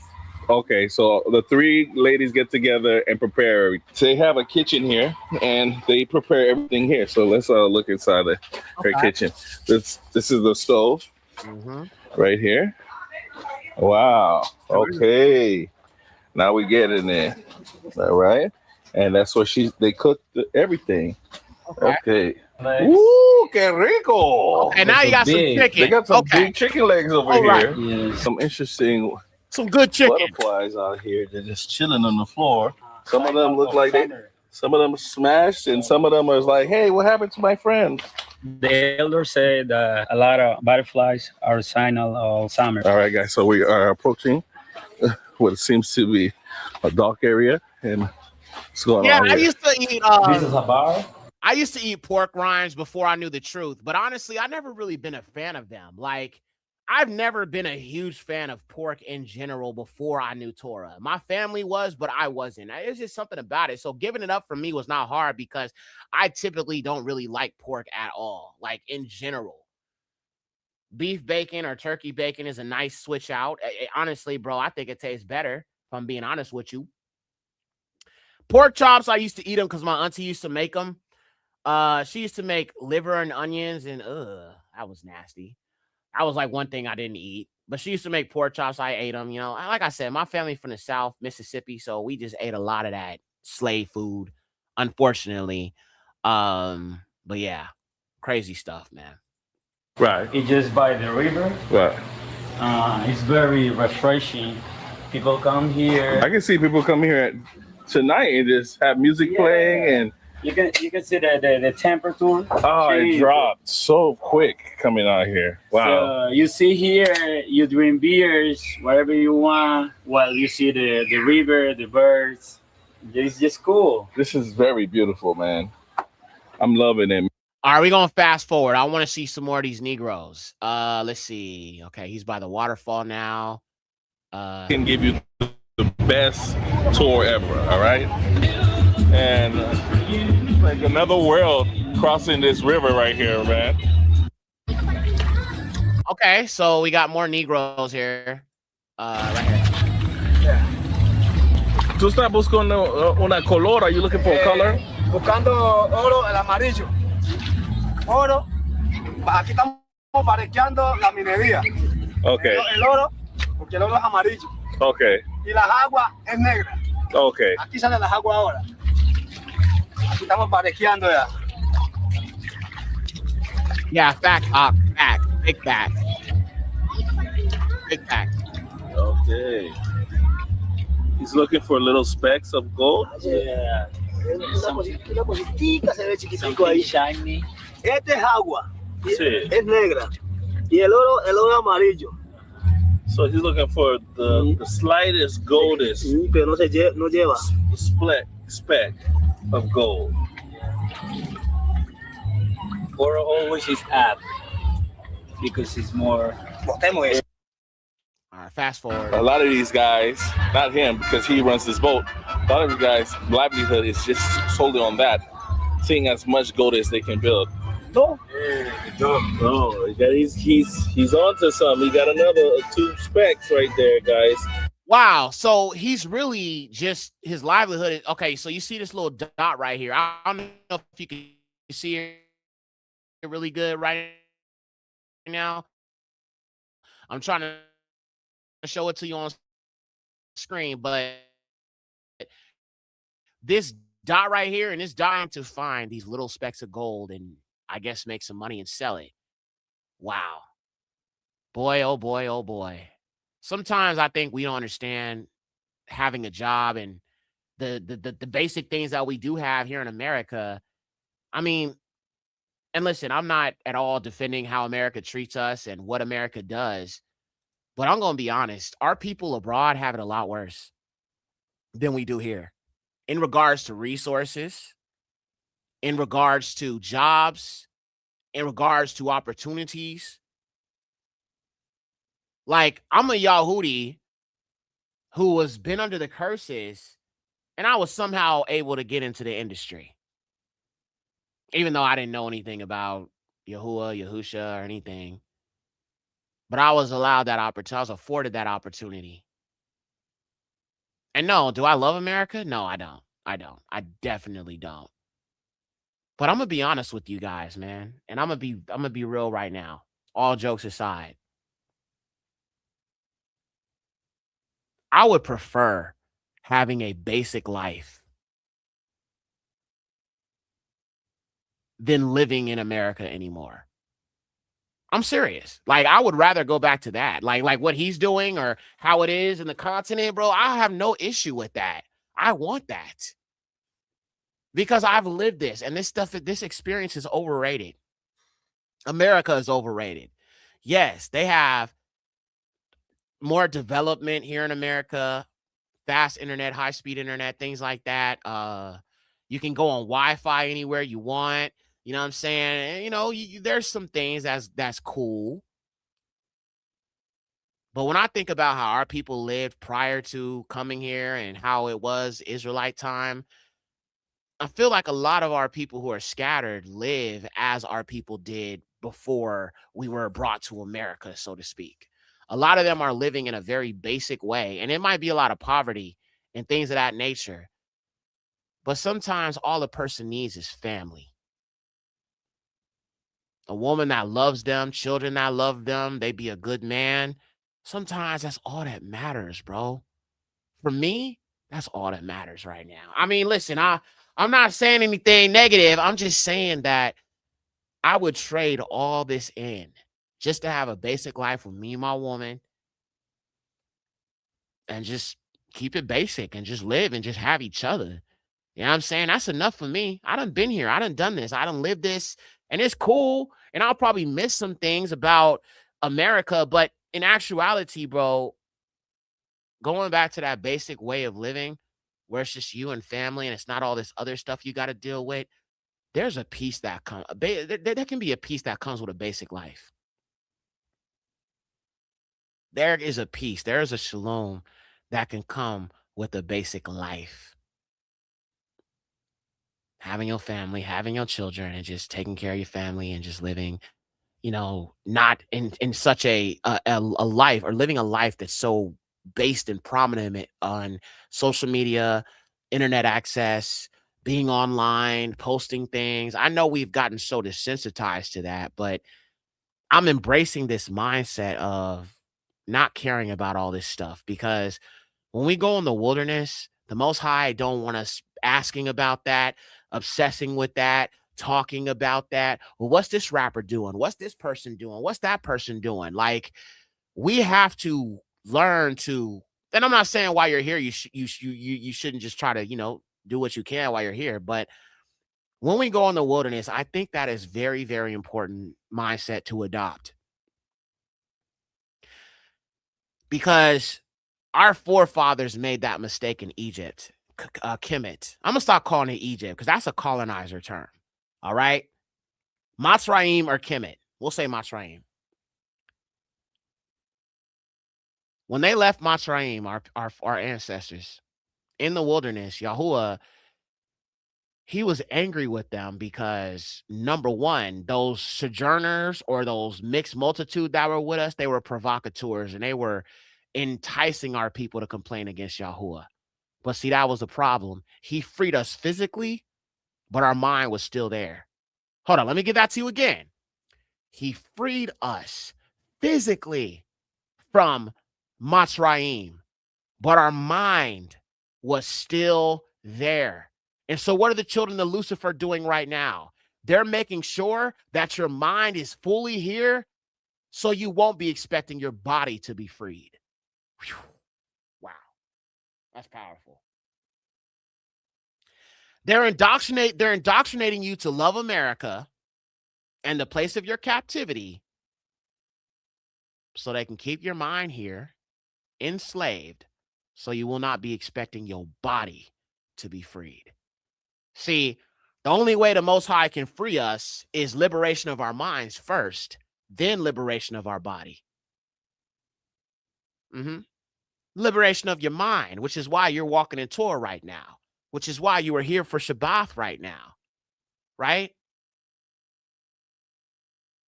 But they want to make sure that your mind is here and nowhere else.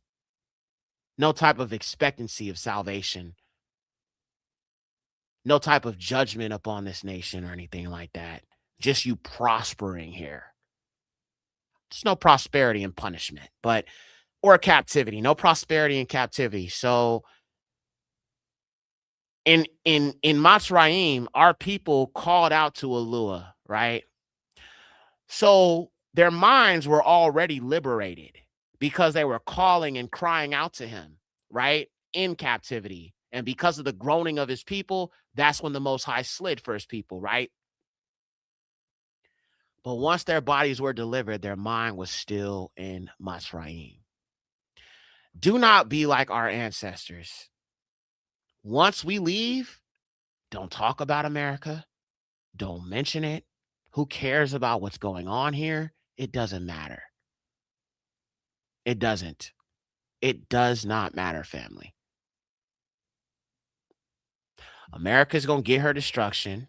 So will our enemies. But the purpose of the wilderness is training in Torah, training in righteousness, preparing ourselves for the kingdom. And yes, the mixed multitude were wicked. Shout out to Layal. Thank you, sister. And the mixed multitude was among them, fell a lusting, and the children of Yashra also wept again and said, who shall give us flesh to eat? See, these sojourners, or these strangers, or these mixed multitude, they were wicked because they were enticing our people to want to go back to captivity, to want to go back to oppression because the Alua delivering you wasn't good enough. Yes, sir. When you have time, what does Abiyah Yala mean? So Abiyah is not a word in Abari. Now, Abi would be my father. So if you have the word Ab, which is father, and then you put the Y at the end, it becomes possessive. So it's my father. Yala, that's not a Hebrew word that I'm aware of. So I've never heard that before. Yeah. Okay, fam, let's get back to this. I just wanted to say that real quick. Always keep that in mind. But like I said, for me personally, I would prefer to have a basic life with just me and my woman, and just build that and just have that. And just, even if it's basic, bro, even if we don't have access to internet as much, and don't get me wrong, bro, like I would still go live and stuff like that, but I would just be spending more time into pouring into her and just focusing on what we're doing and what we're building, and just having that basic kind of life. You know what I'm saying? There's nothing wrong with that. As we got each other, bro, that's enough for me. We got the Most High, we got each other. That is enough, bro. I don't need all this extra stuff that they think you need. Like, I don't care about social media like that. That's why it's like losing the platform, it didn't really bother me that much because I never really cared about followers. I just was like, I'll just start over. I just have a love of the truth, so I just keep posting truth. So I didn't really care about how many followers I had. Even if I lose this, I would probably be upset, like, dang, they really after me, but I wouldn't stop. I'll just keep going. I'll just rebuild it all over again, right? Followers don't really mean anything to me, to be honest. I've said that so many times. And I Barack Yahuwah for helping me to gain followers and this platform to grow. But at the end of the day, man, like whoever this message is meant to reach will reach, no matter how many followers I have. Even if I have 2 followers. I remember when my channel had 100. Matter of fact, I think before my channel blew up, I only had like 300 subscribers. And literally overnight, in the next 2 days, it shot up to over 1,000. That's what the Most High can do. So I'm like, followers don't really matter. They honestly really don't. I'm not saying that you guys don't matter. I'm just saying the count of the numbers of subscribers I have doesn't really mean anything, because sometimes there's people who watch me but don't actually watch my videos. Not like that. Not like y'all. Y'all come to every show. Some people are casual watchers, which is okay. I don't have no problem with that. You know, as long as you are enjoying the content. For example, that sister that I saw, that was the first time I've ever seen her in the chat. She says she listens to my music. She watches my videos. She says she got to go to her parents and understand some things a little more. And I respect that. You know what I'm saying? But follower counts never really mean nothing to me. And so I'm grateful for whatever audience the Most High has me dealing with in regards to the truth. No matter how big my platform is or whatever, I just want his will to be done for our people on one accord. And, you know, we let his will be done. You know what I'm saying? So Barak Yahuwah. All right. So let's go back to this video. Shout out to Talisha, Yah. Shalom, sis. Right now, we are watching videos about the scattered Negroes. And right now, we're currently looking at our people in Colombia, Afro-Colombians. Fast forward this. All right. In the pink zone, la zona. Okay, now we in the party city. We know we about to see some Yahudim now. We in the city where the parties is at. You know what I'm saying? We about to definitely see some more Negroes. Rosa, the principal zone in Quito for party. You find here a liquor store, bars, club, restaurant, a lot of people joining, and yeah, taxis, everything. So it's good. But yeah, guys, it seems very lively. This is not the only street here. It's one back that way where there's a lot of crowd of people. But Kim Terry says I some shows because we work. Yeah, I know you do. I know you and your wife, y'all work, and I understand. I know you personally. We talk all the time, so it's cool. I'm not talking about you. I'm just talking about people who watch me. Like, for example, my last show that I did about the Aryans, it was over Now, I ain't gonna lie, bro. The numbers that it be showing sometimes don't make sense. Because if I look at a video, it could say I have 200 watchers right now. But then if I go back and watch the replay, it's talking about I have 2,000 something followers or 2,000 something people watching. So I do think YouTube be playing with the numbers about how many people are watching, because after I got off the live, it was already at 1,500 views. That's not 100 people or 200 people. That's way more than that. But I know you and your wife work, Ox, so I understand. I'm not talking about you. I'm talking about just people who watch me but don't engage, don't comment, don't show themselves, don't reveal who they are, just watch me just to watch me, right? Or just being nosy or whatever the case is. I'm not talking about our people who watch me, come into the chat, chill with the fam. I'm not talking about my regulars. I'm just talking about people who might just come across my channel and just silently watch me or whatever the case might be. Those individuals. Because sometimes I have people coming on and then they're like, oh, okay, well, what about this? And I'm like, well, we did a video on that. That's what I mean. You feel what I'm saying? But shout out to everybody who does watch me regularly and has been here for almost 9 hours. Okay, we're 8 hours and 44 minutes. I'm going to try to do this 10-hour thing. We're going to do the 10 hours today for sure. All right, so let's keep going. We're almost there. 10 hours, y'all. 10 hours almost. We at 8 now. So Barack Yahuwah. Like this one is the more popular one. It gets very thick in the end. So let's see what we can find. Most definitely the women are here. I don't know how they're gonna be receptive with the camera, but I'm gonna try to get the footage. All right, let's do it. We got to Bar. Letting it rock, mi país, chocolate, tráelo aquí, chocolate, Africa, Africa. Yeah, that's a Negro Yahudi on that beat. Y'all heard that? He said Africa. Yeah, that's a Yahudi on that beat for real. Barack Yahuwah, man.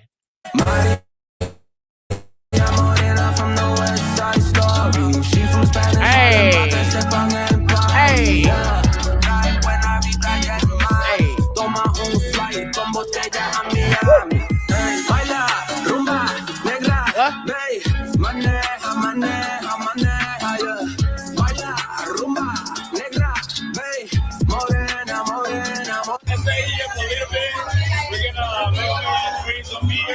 What you drinking? I like rum. Afro-Colombian women. Look at this Yahudi right here. That's like the big homie right there, bro. That's like the big homie from down the block. You know what I'm saying? That's the big homie, cuz. Right there, bro. Straight up. Look at all these Yahudim, cuz. Look at all of our people, bro. Look at these beautiful Negroes, man. Look at our people, man. Oh, Barack Yahuwah, bro. I told you, bro, we get to the party city, we get to the nightlife, you're going to see all the Yahudim, bro. You're going to see all the Yahudim. Wow. Look at this. Wow. Look at all of our people, man. So beautiful. All praises to the Most High. Oh my OMG, blame USA for this BS.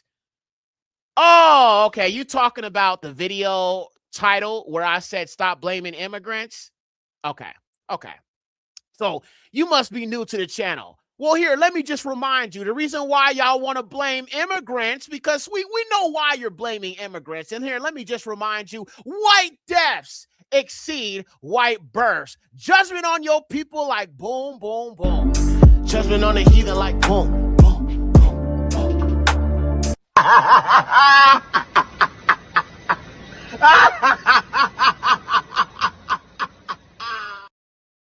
White deaths exceed white births. That's why you don't want immigrants here.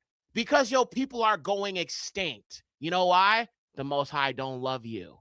The Most High don't love you. You go figure out how to get them dang lice out of your head. A new study says there's now super lice resistant to over-the-counter medications. That study identified 25 states where this mutant lice has been spotted, and Florida is one of them. Tonight, Channel 4's Francesca Amaker spoke with a specialist who shows us the exact type of treatment that is needed to get rid of these little bugs. It's the chemical-resistant bug that's now been found in 25 states. Its name is super lice, and the founder of Fresh Heads in Bartram Park knows all about it. Head lice have mutated. That's white people problems, okay? So stop the chimping out. you know what I'm saying, go eat a banana or something.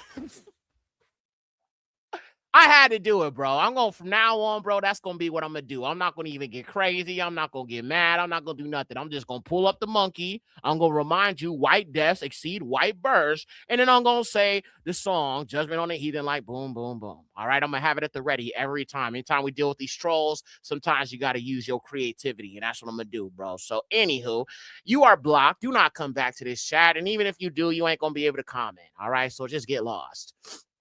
See, the heathens, and this is, I was just talking about this earlier, family. I was just talking about how they never want to take accountability for their actions. They blame everybody else.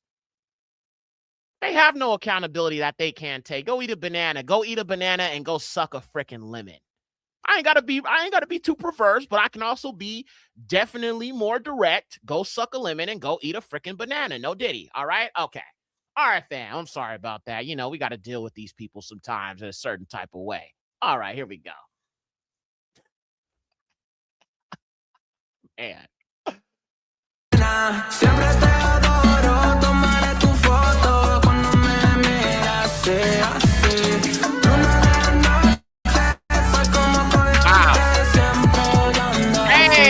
Hey, come on, sisters.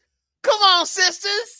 Ain't nobody like us, bro. No matter where we go, man, we riding that beat, bro. We having a good time. We living our life even in captivity, bro. We make the best of it, bro. And I love that about our people, bro. So resilient, man. So resilient. And that's how you know, bro, that the spirit of the highest is upon us. Even though some of us don't know who we are, bro, we are very, very resilient. That's what I love about our people. No matter what these heathens throw, bro, we strong, bro. We strong, and I love that about our people. Barak Yahuwah. Hey. Look at us, huh? Hey. Hey.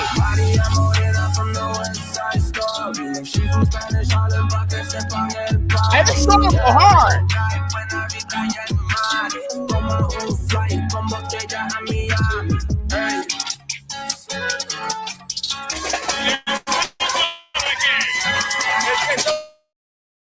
Hold on. Speaking of our joy, we'll come back to this. I promise. I have a video I want to share with you. I want to touch on what Layal said. Shout out to you, sis. And it gets on the heathens' nerves. They can't stand how we shine even through trials and tribulations. Man, let me show you what I'm talking about, sis. I'm glad you said that because it just reminded me of a video that I want to show you guys. See, they hate to see your joy. They hate to see us happy, treating each other with respect and love. And you know what I'm saying? No drama, no none of that, right? Just us enjoying each other and just having a good time, laughing together, having a good old time, right?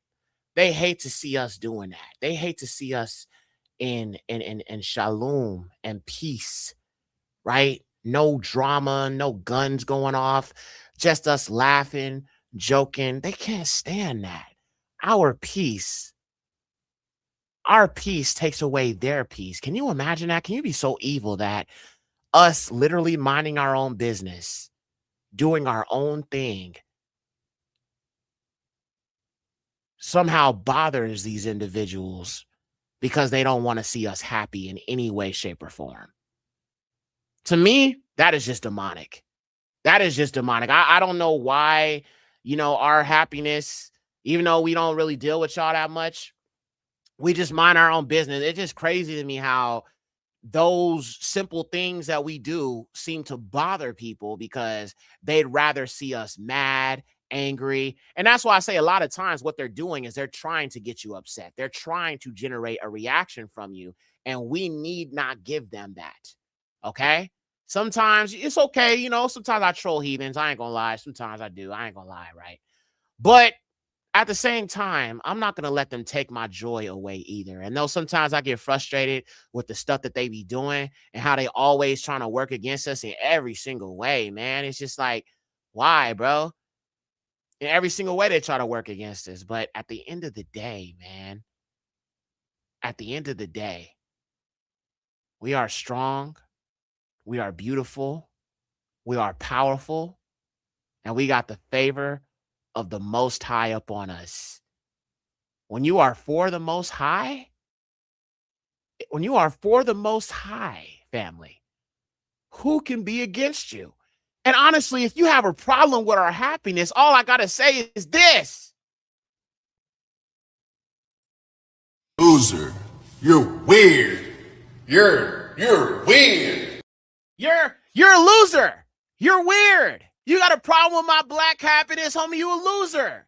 Hold on, one more time for the big Ock, man. One more time, y'all. Come on. You're a loser. You're weird. You're weird. All praises to the Most High, man. So they don't like to see our joy, which, is natural. I mean, it would make sense. If we're the children of the Yahuwah, it would make sense why the nations wouldn't want to see us happy. Just to piss them off, stay happy. Because, judgment on the heathens like boom, boom, boom. Drop the beat, drop the beat, drop the beat. Hey.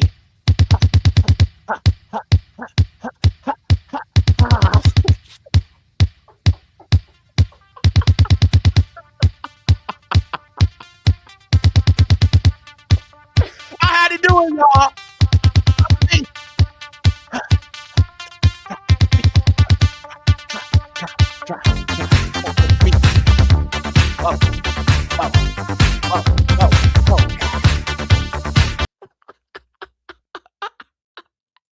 Bro, we have too much fun over here on this channel, man. Sometimes I just be all like, it just wouldn't be the same, bro, without the memes and the laughing. We have so much fun here, bro. We learn stuff. We study scripture. We joke. We talk. We do polls. We have conversations. We go through the scripts. We look at videos. We have so much fun here, man. Like, listen, you don't got to like me as a person, right? You don't have to like me as a person, how I say things or whatever. It's cool. But there's definitely food for the children of Yahuwah, for sure. Like, if you just minus me from it and just take me out of the equation, there's definitely food for the sheep on this channel. And I Barak Yahuwah, man. I know I say that a lot, but I really do Barak him. I bless his name because it's really him, man.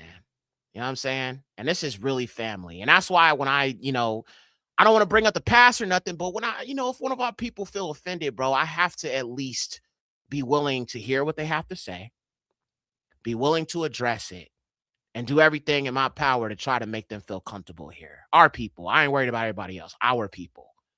I want our people to have a safe space. I know some of our people are in this all alone.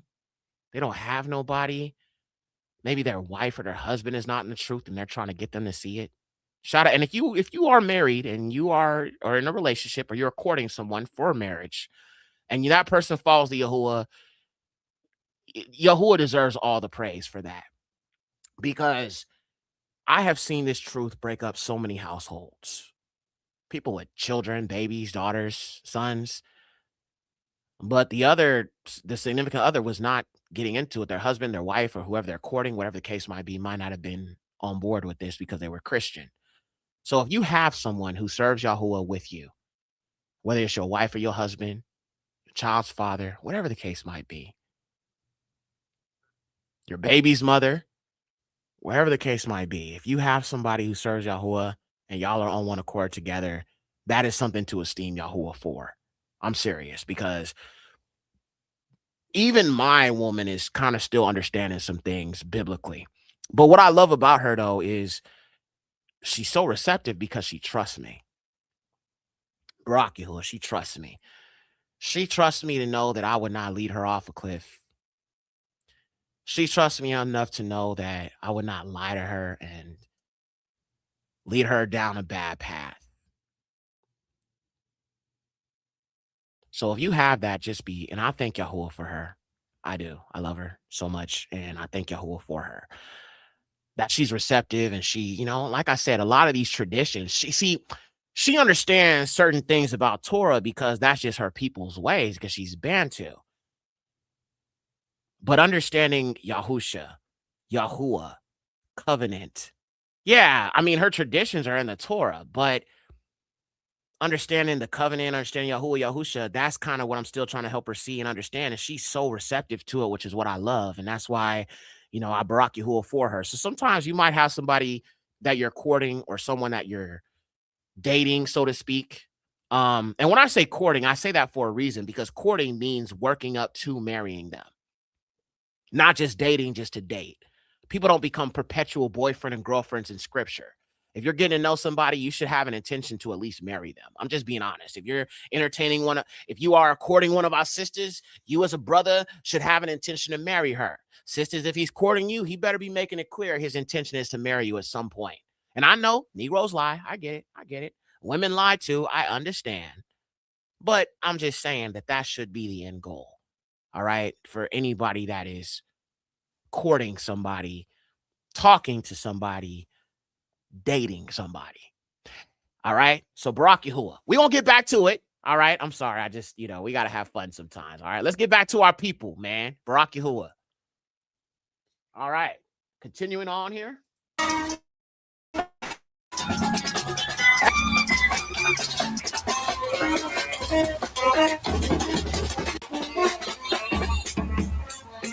Oh, yeah, they got a drum line. Oh, y'all know what it is, bro. Y'all know our people, man. When it comes to drum lines, when it comes to like, even like in LA, we used to have the Martin Luther King parade every year, bro. I mean, we still have it, but every year we had the Martin Luther King parade. There was this one girl, she was trying to get me to come down there because she said she was going to be in a parade, and I didn't believe her until I actually saw her, bro.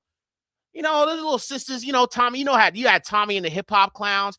Shout out to everybody in LA that know about Tommy and the Hip Hop Clowns. You know what I'm saying? We used to have them, at the parades. They would be doing their little thing, with the face paint, doing the dances. They had the Tommy the Clown, Dance Academy. I used to dance back in the day. I don't really do it no more like that. Don't get me wrong. Somebody put on a beat, bro. I definitely move to it. But I just don't dance as much as I used to. But I used to be like heavy into hip hop dancing, all of that. That was just a part of like what I did and what I grew up around.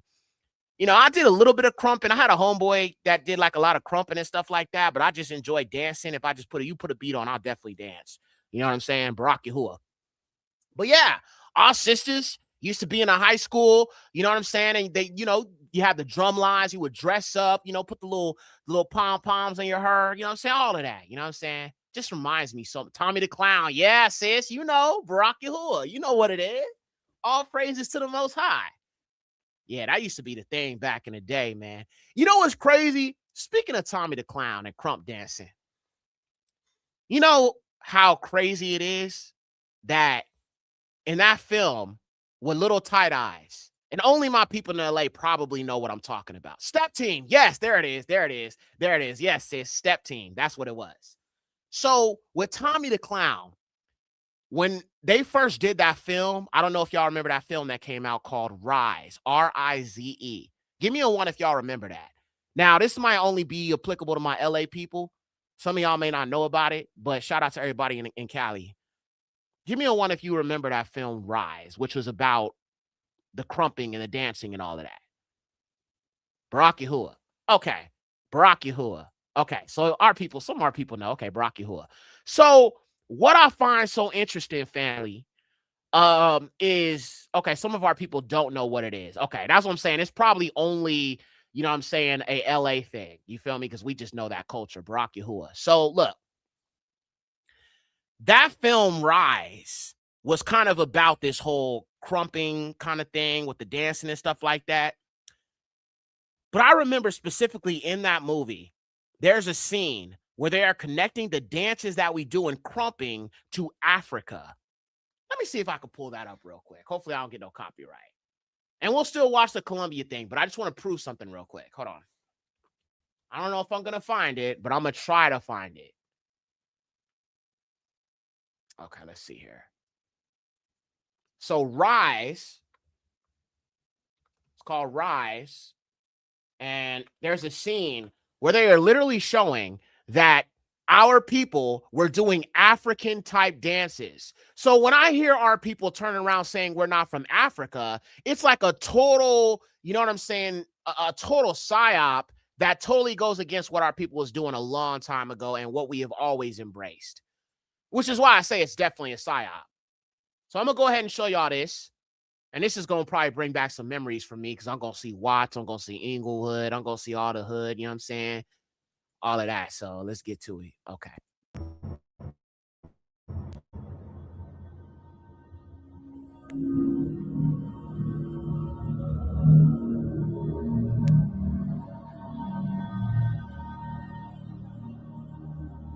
So these are the dances we did back in the day.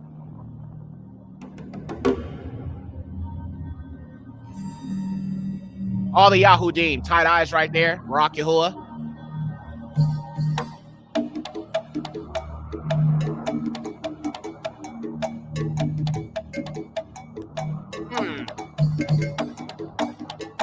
Okay, look at that, trumpet.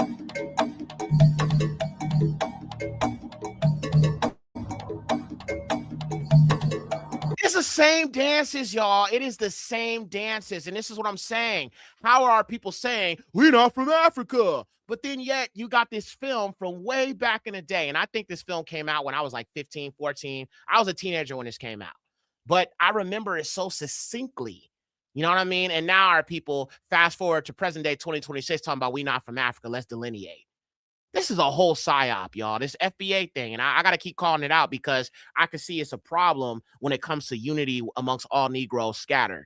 We need to stop that. We need to shut that down. All right. I'm going to continue to speak on against it and talk down on it because if it stops our unity and the two sticks becoming one, I'm against it. Period. Period. Look at that, man.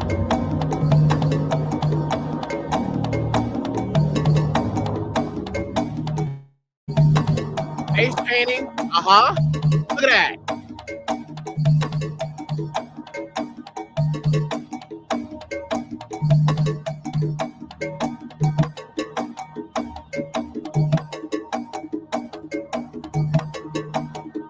Same dances, y'all. Same face painting, all of that.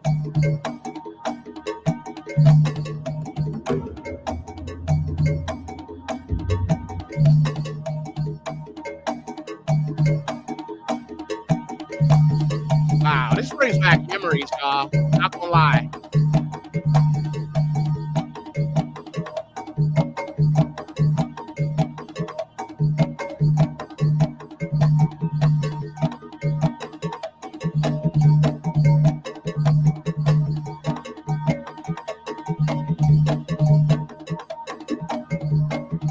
Hey, kill him. Get him.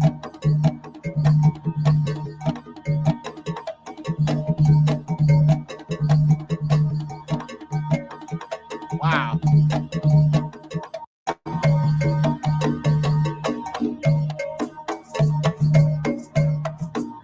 Okay, all right, we'll stop there. I don't want to play the whole thing, bro. But yes, this was crumping. And crumping was a type of dance that we did. Like I said, I wasn't too into crumping, but I knew about it. I could do a little something, but I was never into it like that. I would just be doing like the Michael Jackson stuff and like, you know what I'm saying, all of that, you know, pop locking and little hip hop dance and stuff like that. I had a homeboy, he was really, really deep into like capoeira, which is found in Brazil, which also comes from Africa, which is Angola. So if you look at Afro-Brazilians, a lot of them practice that dance or that it's like a martial arts style, but it's also kind of like a dance called capoeira. Capoeira comes from Angola, which is in Africa. He was heavy into that stuff, but I just remember the crump movement back in those days of like the early 2000s, and it was a huge, huge thing. Even when Chris Brown first came out, he was doing that. And you could tell somebody could dance if they knew how to crump really, really well. Like Chris Brown. Y'all remember Chris Brown, bro. Shout out to Chris Brown, one of the best Yahudim in the industry, bro. And I don't be hating on him, bro. I like him. I think he's fire. But look, Chris Brown, I remember when he first came out and he was doing that song, excuse me, miss, what's your name? It was around this time. I remember it so succinctly, but I remember at the end of that video, he started doing the crump dancing. And then shortly after that, he did the wall to wall, you know what I'm saying, album or the song.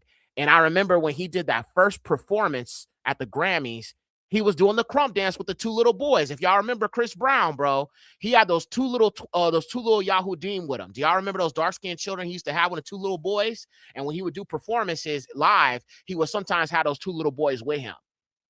And I remember at the very beginning of that wall-to-wall performance, bro, he was doing the crump dancing and all of that. And I was like, if you could crump, bro, you was considered a good dancer. Like, it didn't matter if you could do the Bobby Brown. It didn't matter if you could do the MC Hammer stuff. You know what I'm saying? That didn't matter. Running Man, all them dances, you know what I'm saying? That didn't matter, bro. But if you could crump, you could dance. You kind of proved yourself. It didn't matter if you could do other stuff, but if you could crump, you was considered somebody that can dance. If you couldn't crump, you'd be like, you all right. That's how it was in LA, at least for me. Yeah, stomp the yard. Yeah, exactly. The crump thing. Now, Chris Brown, as a musician, I've watched his evolution as an artist. I think that's why I say he's one of the best, like, for our generation, simply because he's evolved so much musically, vocally, and even dancing wise. You know what I mean? Like, even the dances he did back then, he doesn't do now. He's always switching it up. You know what I'm saying? And that's why I think he's one of the best out here, like, musically. I'm not gonna lie, bro. I like Tory Lanez too. Some people don't like Tory Lanez. I like Tory Lanez, bro. I'm a fan of him. Free that man. Some people don't like when I say that. Free that man. Free that man. Okay? Period. But we'll get into that another time. So I just wanted to show y'all that real quick because this is very, very telling of what the Yahudim once believed about themselves and now what some of the Yahudim are on now. Okay? I just want y'all to see the psyop and how they slowly seep in these lies. They slowly seep in these lies so our people will turn around. Hezekiah said, what is a crump dance? Aki, so crumping is this style of dance. It's very aggressive. Sometimes when you're dancing, you kind of push people, but it's nothing never bad.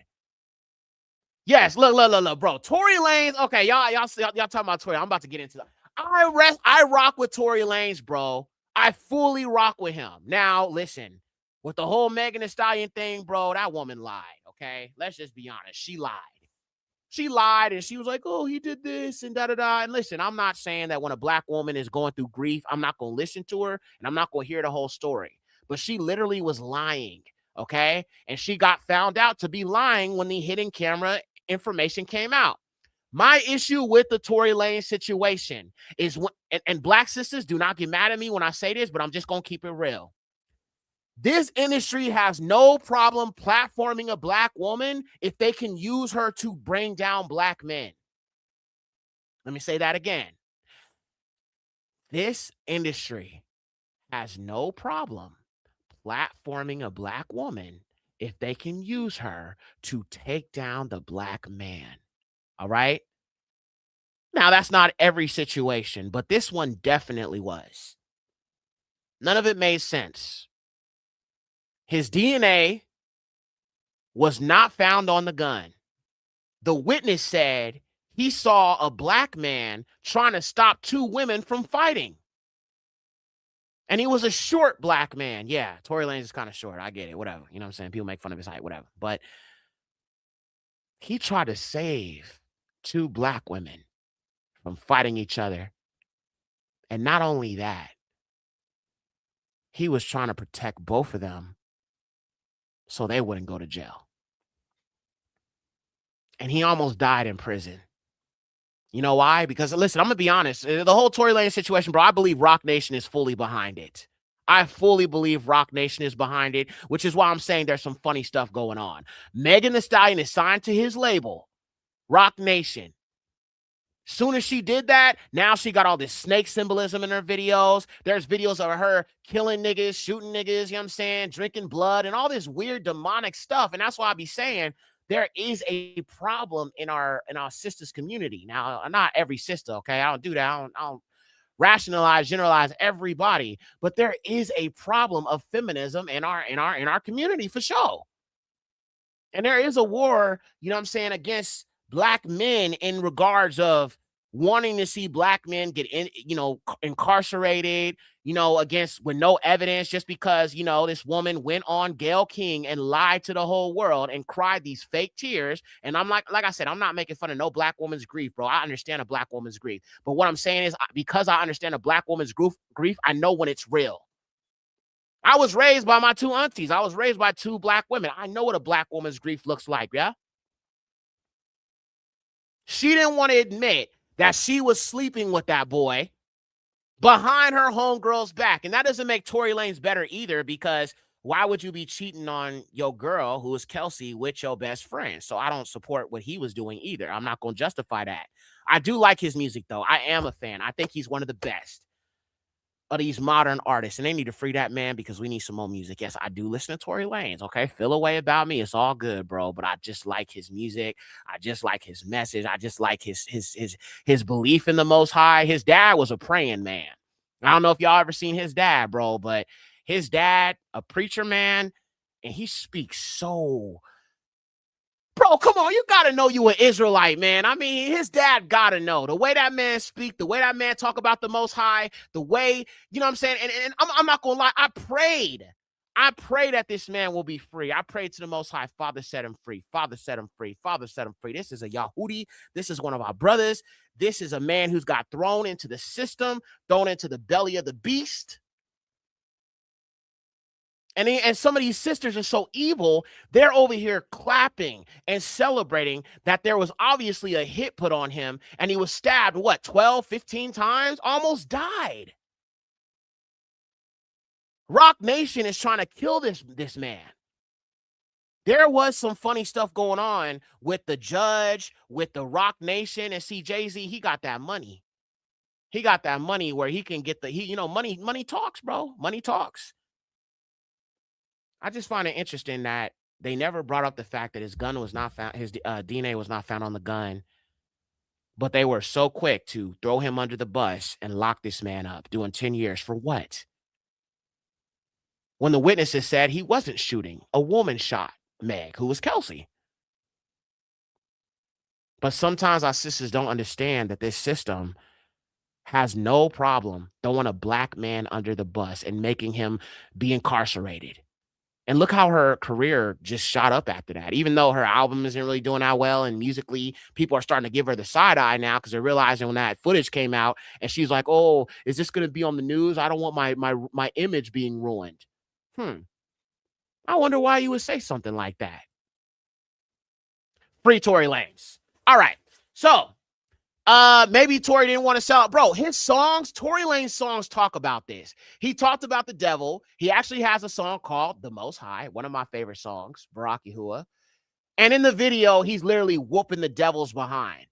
And he talked about how the labels were trying to silence him because he fully owns his masters, just like Chris Brown, right? Every time Chris Brown got a win, they want to bring up the past, right? That's just how it is with black men.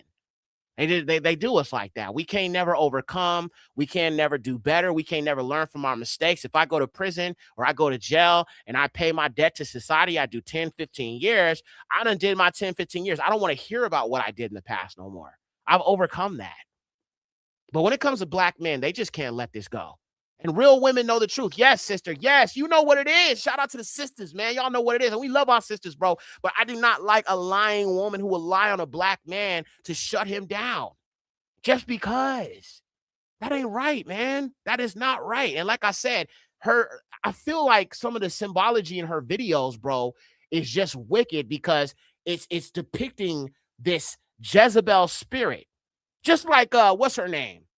Beautiful black woman, but I just don't rock with her messaging. SZA, I might kill my ex. All that does is feed the black man, black woman divide. And I'm not with that, bro. I'm not with our people being divided. None of it. I don't want none of it. No feminism, no homosexuality, no, you know what I'm saying? Interracial marriages, none of that, bro. I'm all for our people coming together as one, bro, period. If I'm preaching anything other than unity amongst our people, then something wrong with me. Because Yahusha is going to restore those two sticks to one. Matter of fact, I got a visual for that real quick. Barak Yahuwah. So I am just fully for, you know what I'm saying, our people coming together in truth in Yahuwah. That's really what it is. So I just have issues with everything that's like working against that. If I'm being honest, I don't like anything that could be worked against us to get us from coming together. And every time we make a little bit of progress where you see blackness and you see black people coming together, there's always some little monkey wrench that they're going to throw in to try to stop that. They don't want to see that, and they're afraid of that. And I'm trying to get people to understand your enemy is not your Israelite brother or sister. It is the white man. He's the one that's been dividing you so long, but people don't want to admit that. The two sticks shall become one. Yada Yahuwah, Barak Yahuwah. Yes, family. The two sticks shall become one. Bahasham Yahusha. Afarim, Yahudah shall become one nation, family. Oh, by the name of Yahusha, the two sticks shall become one. Barak Yahuwah, Barak Yahuwah, Barak Yahuwah. All right. Okay. All praises to the highest Yahuwah, Barak the Most High, man. One day we shall be family. All right, fam. So let's get back to that video we were watching with the people in Cuba. What was that? Cuba or Colombia? We were looking at our sisters doing their thing. And I just thought about the dancing thing because it reminded me of Rise and just the African dances and so on and so forth. So all praises to the Most High. All right, let's keep going. Where we at? Where we at in time? 9 hours? Bro, we about to be at 10 hours, cuz I did that, gang. I did that. I did it. I did it. Yeah, I did it. I did it. Yeah, I did it. Oh, yeah. Hey, yeah, I did it. Oh, hey, yeah. Oh, hey, yeah, I did it like that. Like that. I did it, yeah. Oh, 10 hours, yeah, I did it. Oh, well, almost 10 hours, but we getting there. Barak Yahuwah. Let's keep going.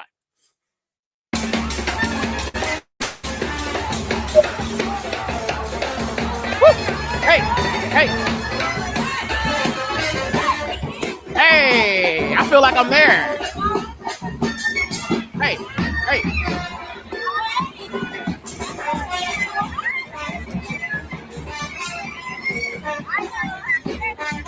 Sisterly love. Okay, come on now, sisters.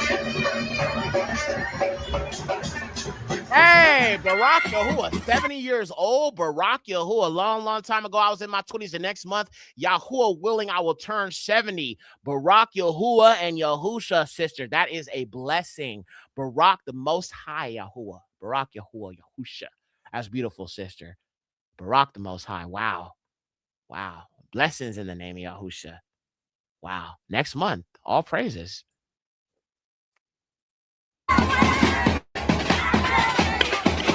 Hey.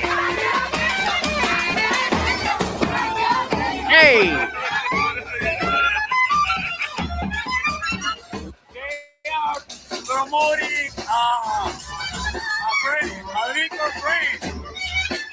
Like that's a punte. Punte means like a group, a band where people, jump, dance with the reading of the Easter.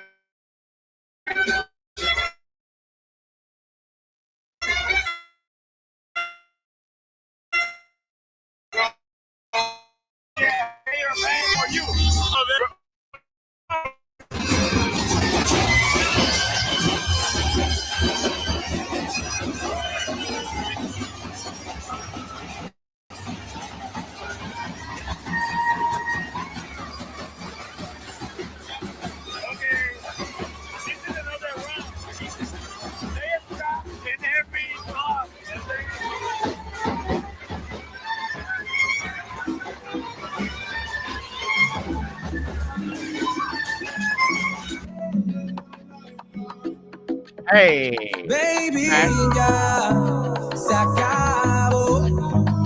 Tú no tienes que dejar a él por mí. Y baby, ya no lo compliques.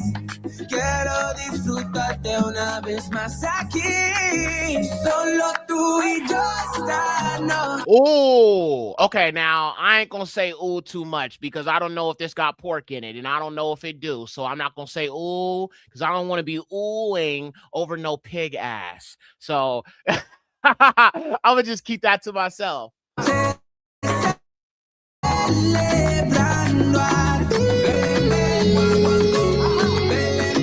Alright guys, so yeah man, I'm having a good time here. As you can see, it's so many different bars and clubs to go to. People just having a good time. Not too many people ECB. A lot of people giving me handshakes, saying I don't even know who I am. It's a good feeling to be out here. I'm glad I'm with a tour guide to let me know. You know so many people here, as you can see. I feel very comfortable here. Without him being here, I might have felt like a fish in foreign water. Either way, Almost quit though, but yeah.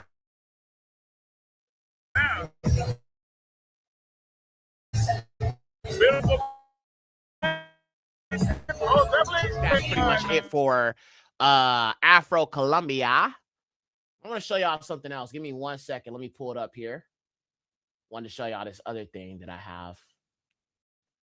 Let's see. Give me a second. Doom, doom, doom. All right, so I wanted to show you guys this other thing. When I talk about how they don't like to see our people happy or celebrating each other or having a good time.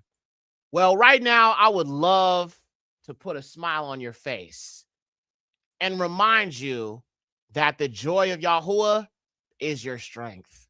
Don't ever forget that. And do not let these heathens, listen to me, family, do not let these heathens take away your joy. I'm serious. So I'm going to play this video, and I hope this video encourages you and puts a smile on your face. Barak Yahuwah. This is the love of our people that I just love. And I just want you to see this brother. He makes TikTok videos. He goes around dancing and getting other of our people to dance with him. Just take a look at this real quick. And I'm going to play the song. I don't care if I get copyright. I don't care. I don't care. I don't care. I don't care. Enjoy. Hey! Hey! Hey! Come on, brother. Hey! Yeah! There you go, bro. Hey!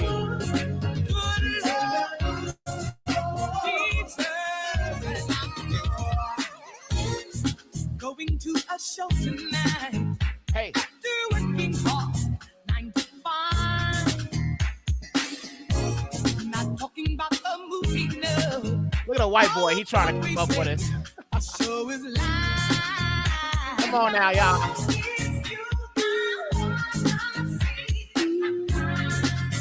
Come on, bro. Hey. Oh, here come the gang. Oh, snap. Hey, let's go. Oh, man, I love it. I love it. I love it. I love it. I love to see our people. Don't you let these people take your joy away, gang. They hate to see our people happy. They hate to see our people just doing us, you know what I'm saying? The gang, you know what I'm saying? All praises to the Most High. They just hate to see our people happy, but don't you let these people take your joy away. Please do not let these people take your joy away. I will not allow them to take my joy away. Yeah, I deal with heathens and, you know what I'm saying, the trolls and all of that, but at the end of the day, I can still lay down with a smile on my face and know the Most High got me. Know I love my people. Know that I'm for my people. I care about my people. I love my people so passionately.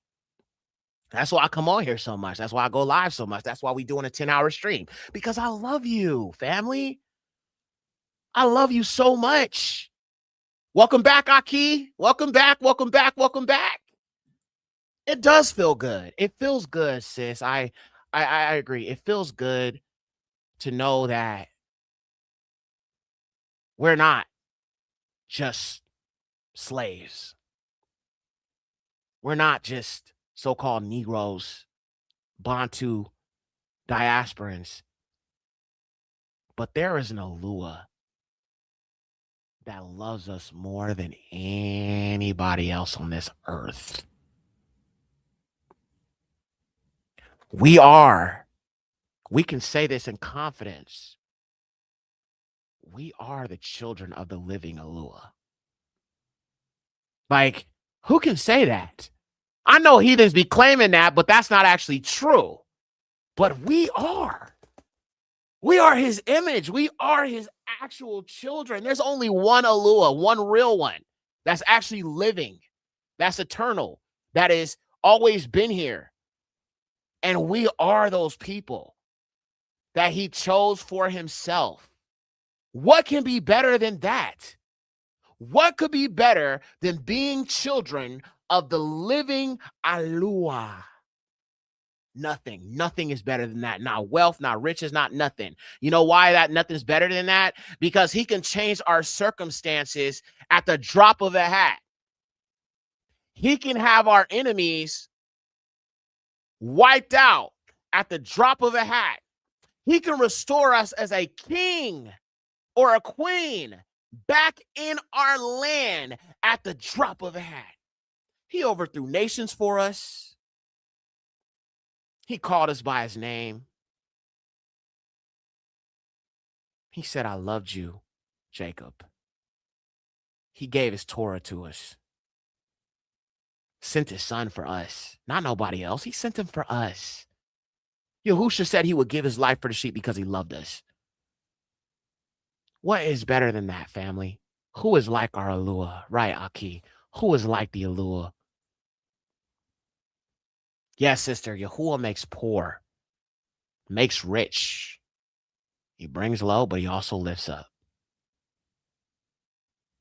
I just know, and I find strength in knowing that as long as I continue to follow Yahuwah, keep his commandments, walk in strength, perseverance, continue to help encourage our people in this walk to hold on, I'm always going to be here. Like, I'll always be here for you guys. But one thing I always want to do is help you to remember to hold on.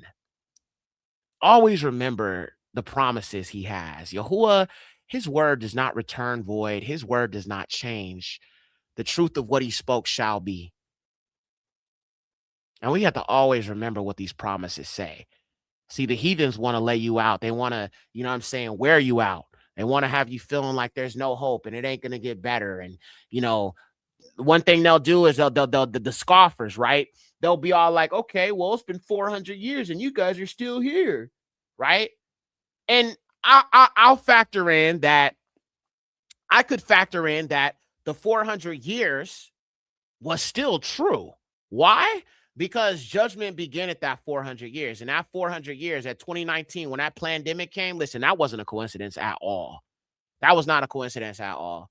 The reason why I say it's true is because if you look at the pandemic that took place in 2019, that was when I woke up personally. Matter of fact, I got a question. Let's do another poll just to make it a little easier. I want to know what year you woke up. Prior 2019 or anytime after 2019. Something like that. I'll figure it out. Hold on. I'm going to do a poll real quick because I want to know. All right, let me mute that. Okay. So let me do a poll for that because I really want to know. I know some of y'all have shared this with me before, but to the new people, I would like to know when you woke up. And don't type it in the chat. I'm going to put it in the poll real quick so it's easier for you. Just give me 1 second. Okay. Barak Yahuwah. All right, so let's do a poll real quick. So I'm going to put 3 options here. Add option. Okay, Barak Yahuwah. So let's see. When did you wake up to being Yasharal?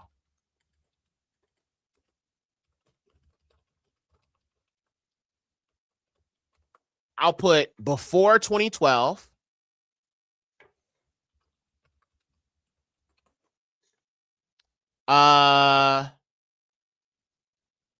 So before 2012, so we'll push it back as far as before 2012.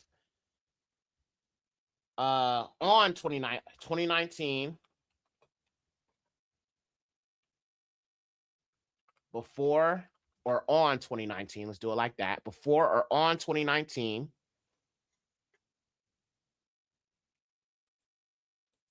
And then lastly, anytime after 2019.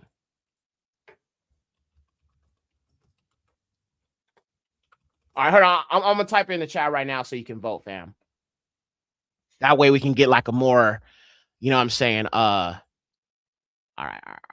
Barak Yahuwah. All right, let's get the beat going. Let's get the beat going. Let's get the beat going, y'all. Hushayan, y'all know what it is, bro. I'm going to give you 2 minutes for this. All right.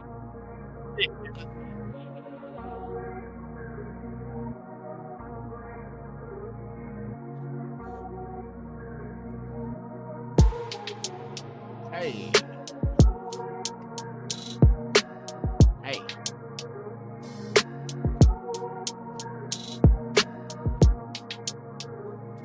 $30 more minutes till 10 hours. All praises. Told y'all I was going to do it. Did I not come through?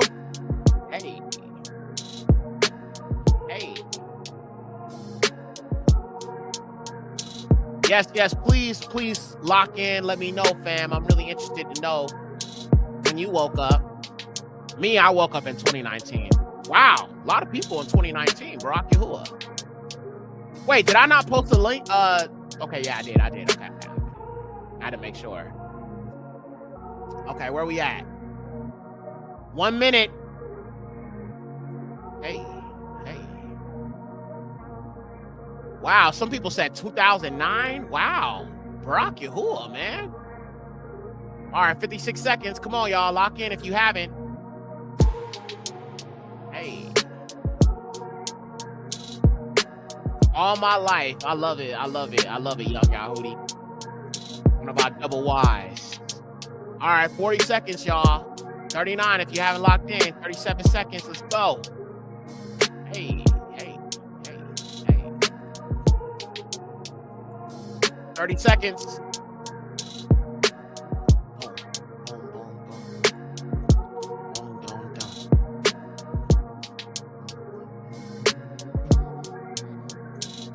16 seconds.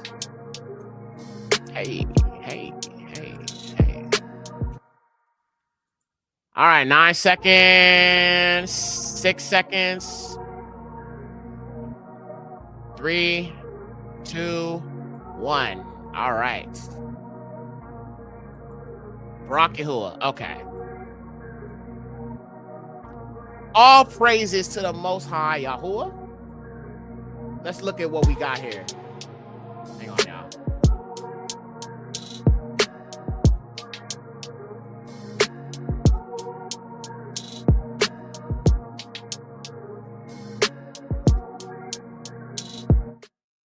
Okay, so let's see what we have here in regards to the numbers. And let me make sure I ended the poll, and I did. Okay, let's look at these numbers and see the awakening that took place with our people here in the chat. Okay, so sharing my screen here. Let's see what we have. All right, so according to the poll, the question was, when did you awaken to being Yasharal? Anytime after 2019, 63%, okay? Before or on 2019, 31%, and 6% before 2012. So all praises to the Most High.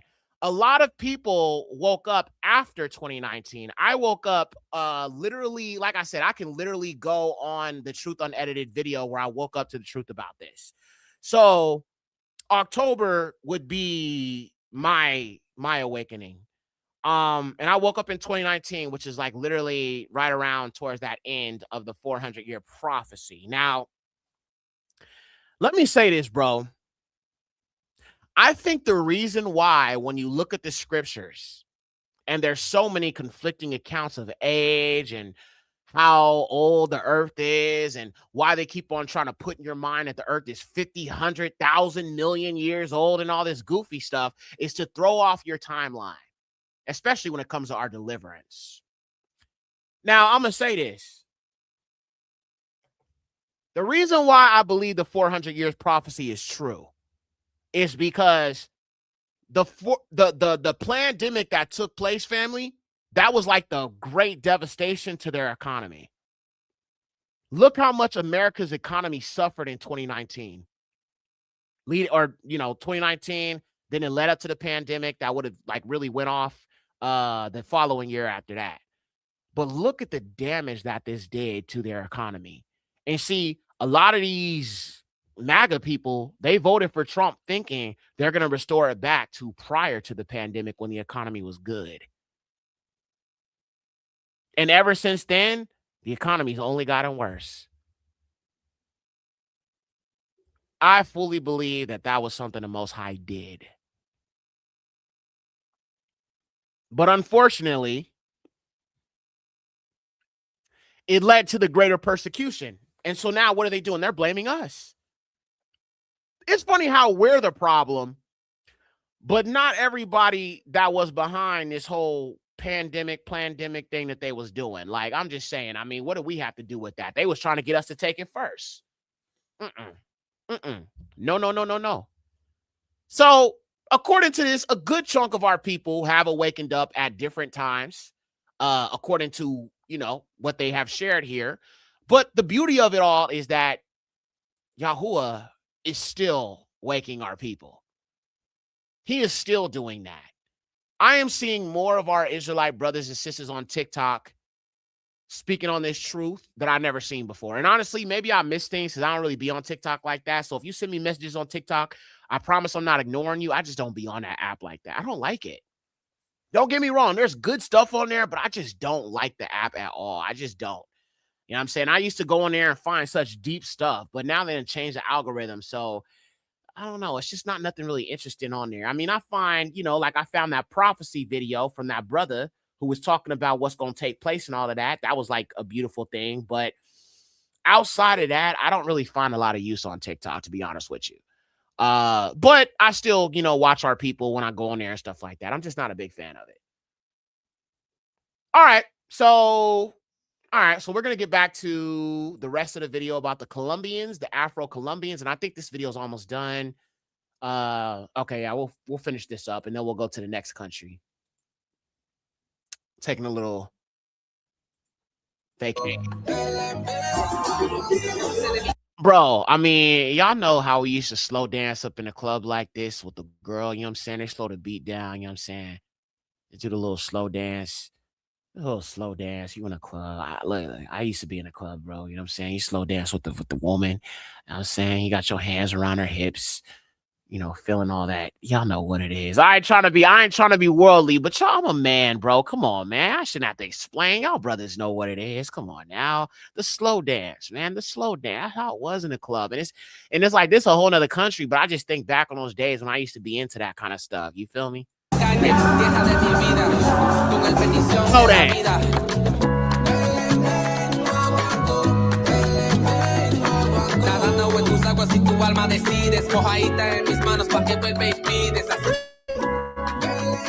I mean, me personally, bro, it was always better to do the slow dance, especially if she was curvy, bro. Oh, bro, if she was curvy and voluptuous, oh, those were bad. Those were the ones I was going after. Like, I had homeboys going for the more petite ones, but I like them curvy girls, bro. I like that. I don't know why. I just do. You know what I'm saying? I like a woman with that voluptuous. Yeah. Barack Yahuwah.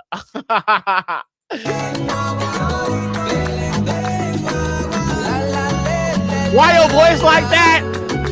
I ain't gonna say nothing else, cuz. All right, guys. I thought I'd show you exactly where I've been staying here at this hotel. This hotel, as I mentioned, is across the street from the airport. Literally across the street. So convenient. But I also noticed this place was... Wow, this is a nice... I don't know if this is like an Airbnb. I'm not sure if this is an Airbnb. She said I had a chat line voice.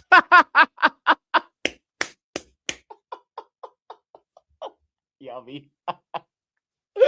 You're hilarious, bro. If this is a hotel room, or I don't know, it looks like a hotel room. I'm assuming, because you know, if you ever go to like one of those nicer hotels, when they have the TV, they usually have it behind like a green board like that. So personally, I do think this is probably a hotel, but it's nice. This is a nice hotel.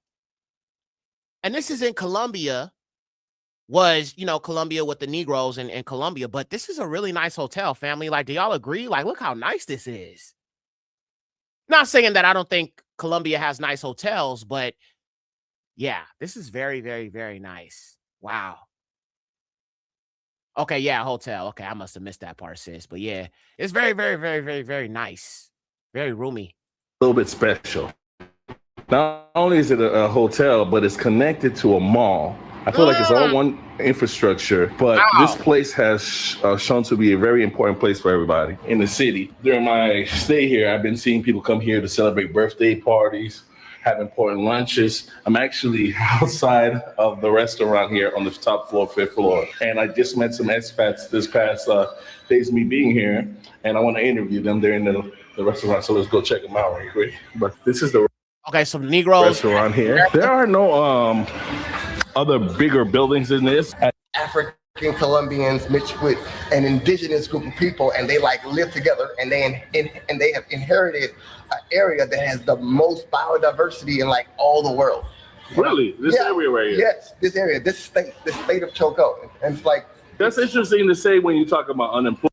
I find that interesting, though. He said that some of the Afro Negroes that are in Colombia, the Afro-Colombians, have intermixed with some of the indigenous people. That has also happened in South Africa. If you look at some of the people who call themselves so-called colored, like Tyla, I don't know if y'all know who she is, but she's like an artist from South Africa that had that song called Water. Make me see, they think water. That song. But anyway, so they kind of do have a certain type of racial caste system in South Africa specifically. And it's due to the colonizers. Let's just be honest. Those Dutch that came there, those Germans that came there, I talked about them before. So they have a category of a group of people who are mixed with the colonizer and the indigenous people. She was wrong for saying she colored. Well, the thing is, see, the problem with Tyla, and I don't have no issue with her, nothing like that. I don't listen to her, nothing like that. But I think when they were trying to market her to so-called African Americans, they did a bad job doing that. And I say that because Black people in America do not understand what colored means. Because when you think South Africa, if you don't know nothing about Africa, you don't think automatically Black, right? But it's a racial classification of biracials in South Africa. So colored is not something I would call myself, considering the heathens called us colored when they was doing the whole segregation thing, right? Even though I say Negro, you might be like, yeah, sir, but you say Negro. They called us Negroes. I'm like, yeah, I get it. But whenever I'm trying to educate our people, I would rather say Bantu or Bantu because Bantus are Negroes. And that's the thing that people need to understand. But what I'm trying to, in a general sense, reach people who may not know this truth, I will use certain words just to help them understand. But when they were marketing her to America, I think they screwed up and they fumbled the bag by not creating a distinction and helping her at least explain what that is. Because it's almost like Black America felt like she was separating herself from being Black in general. You know what I'm saying? And I mean, honestly, if you are mixed, then you're not Black. I don't consider mixed children Black. I do not. I consider them mixed. But when you're dealing with Black America, I think it would have been better for her to promote herself more in those areas like Colombia and those other areas where you do have a mixed population, right? But, you know, Black people just in general, we don't understand these racial classifications, especially coming from the continent, unless we've done the research. So I think the way they marketed her, they just screwed up in general. And I think it hurt her in the end. Then she did a song talking about we don't need reparations. And I was just like, yeah, that's not going to sit right with a lot of people. But yeah, man, marketing, there's so much more to it. And you have to think about it, the demographics in different countries and different people groups. Everyone is going to receive Tyla differently. They're going to receive her differently in America than they do in the UK. They're going to receive her differently in Eurasia than they do in America. That's just the way it is. And sometimes these A&Rs and these individuals in the music industry don't know what the hell they talking about or what they doing for real. All right, y'all. So let's continue on. He's talking about these Negroes in Colombia. And then other biodiversity. Why is there a misconnect between the two? That is a really interesting question. The economic situation, and then so you got all this biodiversity, and then you got some of the insecurity that goes on. And so that's really interesting that you have all this biodiversity, and then you have like some of the crime element. You're gonna get all over Latin America. You're gonna get like issues with crime and everything. And it's so interesting when people are trying to like ask you, is it safe? Is it unsafe? In actuality, they're only asking that question because they want to put a label on. It's easy to understand a label. It's hard to understand when someone says it's gonna be safe and it's unsafe at the same time. But that's all of Latin America, what you can probably experience as you grow and learn about as you're growing and learning as you travel. Okay, so we're in this building right here, What does this building, in your opinion, as far as you got the airport, the hotel, and then the mall, all essentially connected, what does that mean to the city right here? It's like historic. It's like a main commercial area. They have the only mall here in the city. And then on top of that is like one of the largest shopping place where you go and you buy food at. So everybody knows about this area. And it's really easy to, like, when you walk in the mall here, you can see a mix of kind of like everybody. You know, everybody hanging out, participating, and the youth and stuff.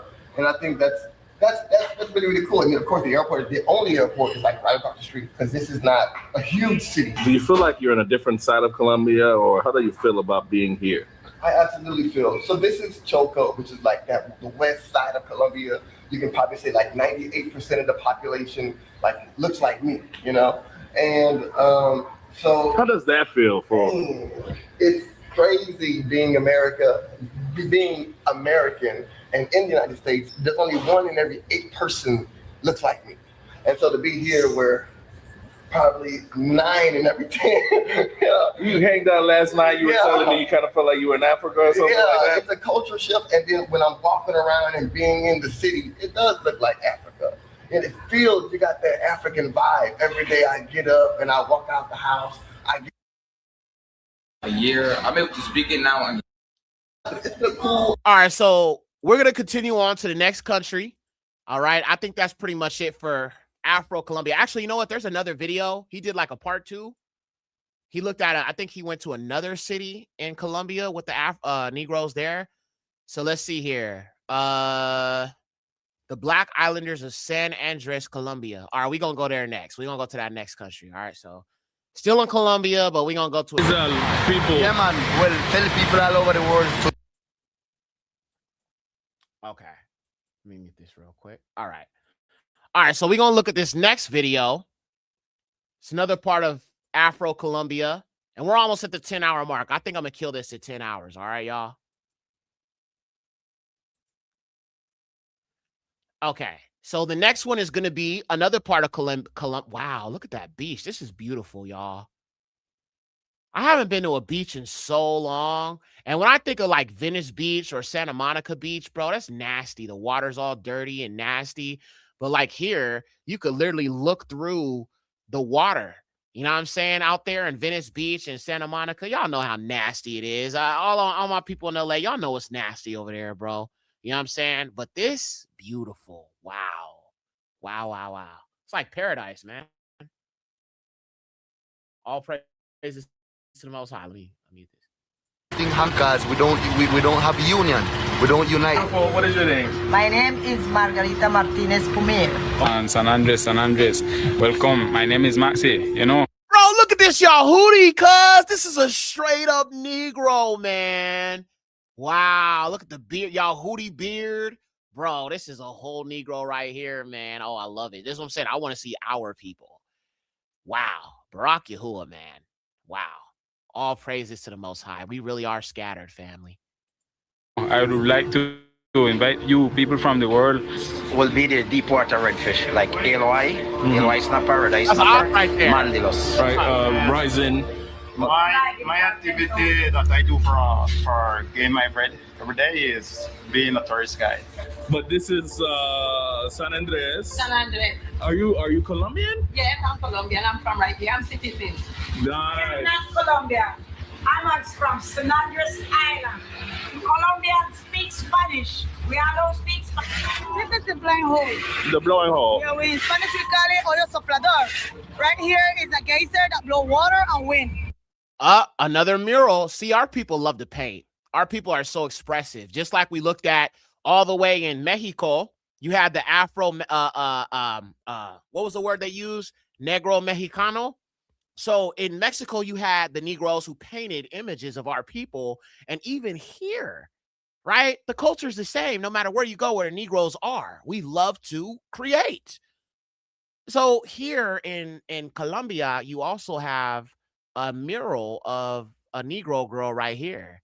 So you can see no matter where we go, man, you are going to see our people somewhere or, you know, kind of connected to All praises to the Most High. Oh no, Yexer, but go to the Coles in San Diego. Since I haven't been to San Diego in so long, I think the last time I was in San Diego, shout out to B-Note. I know B-Note's from San Diego. Shout out to him.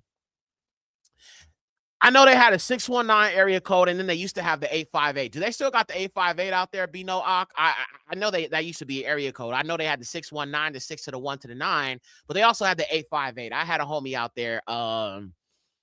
He worked out towards Spring Valley. That was one of my homies, bro. They still got the 858 area code? Oh, cuz all praises to the Most High, man. Shout out to my niggas from Lincoln Park. Y'all know what it is, gang. All praises. But yeah, though, man. I haven't been there in so long. I think the last time I was about 19 years old. It was quite some time ago, family. It's beautiful out there, though. If I ever go back to Cali, I would definitely take a visit to San Diego for sure. San Diego. I call San Diego. That's what the homies, called it. But I would definitely take a trip back over there, man, and go to San Diego. It's so beautiful. Yeah, wow. Yeah, and honestly, sister, I've never been to the beach of San Diego, and that's probably what I'm missing on. Like, probably definitely missing out, just not even having to go onto the beach, but there was so much to do. Dago, yeah. Dago, Dago, bro. You know what it is, Ak. You know what it is, bro. Shout out to you, man. Dago, Dago. We call it Dago, Dago. We talk about them. I had a homie, he called it the land of rolled tacos, bro, because they got them those roll-up tacos that they have over there. You know what it is, Ak. You know what it is. Brocky Hool, man. But yeah, Dago, Dago, you know what I'm saying? We have all these little, these little nicknames and whatnot. All phrases. All right, let's get back to this stuff. My name is Katisha, and I went to tend to my friend that come back from the United States. Okay. So, Katija, I came for you, not for the blowing hole. For what? I came for you.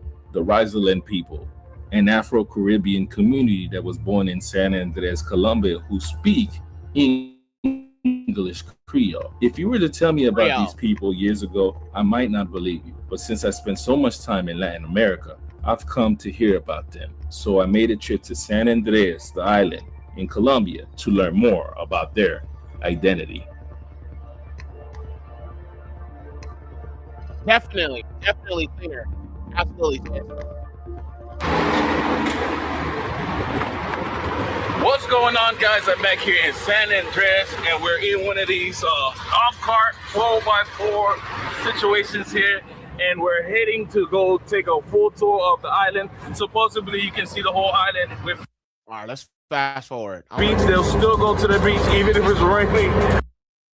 How you guys doing, man? I'm you. Oh, wait, hold on. You got an Israelite brother over here herding cattle, just like the Israelites did in scripture. Hold on, wait a minute, hold up. You got this Negro with Israelite customs herding cattle, just like our people herded cattle in scriptural times. Look at not this Negro with Israelite traditions. Come on now.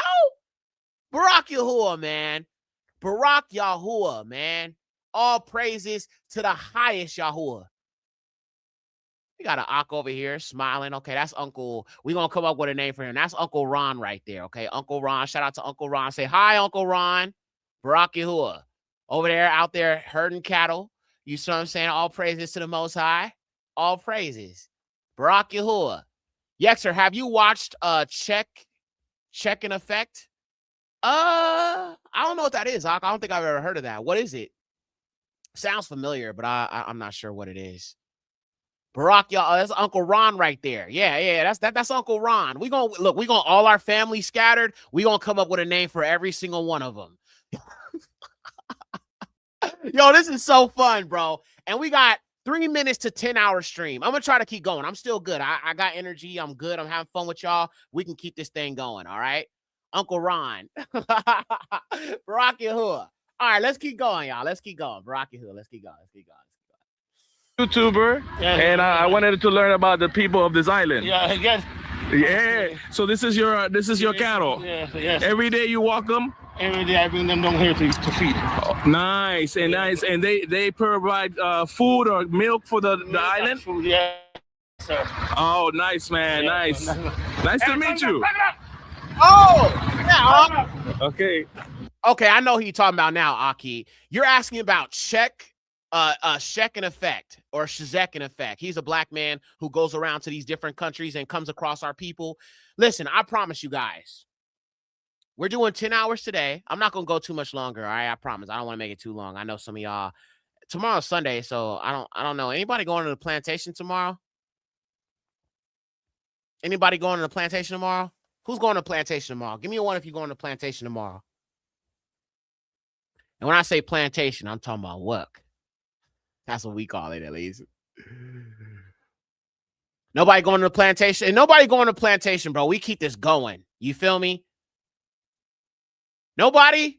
Barack Yahuwah. Okay, we will keep this thing going then. All praises to the Most High. Robin, hi, sister. Good to see you. Barack Yahuwah. Good to see you, sis. Okay, so let's keep watching. Nobody's going to the plantation tomorrow. Wonderful. Vito's like, yo, I'm door dashing though. Hey, yo, hey, Ak. Sundays, I used to do DoorDash back in the day. Sundays, I think, are pretty decent days. I usually do them earlier in the day, though, you know what I'm saying, to get it out the way when you get those big orders or whatever. But all praises to the Most High.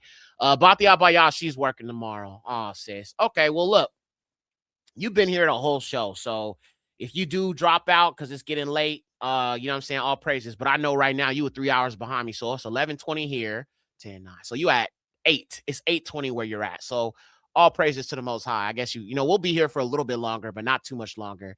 But we just hit 10 hours, baby. 10 hours. Come on, y'all. 10 hours.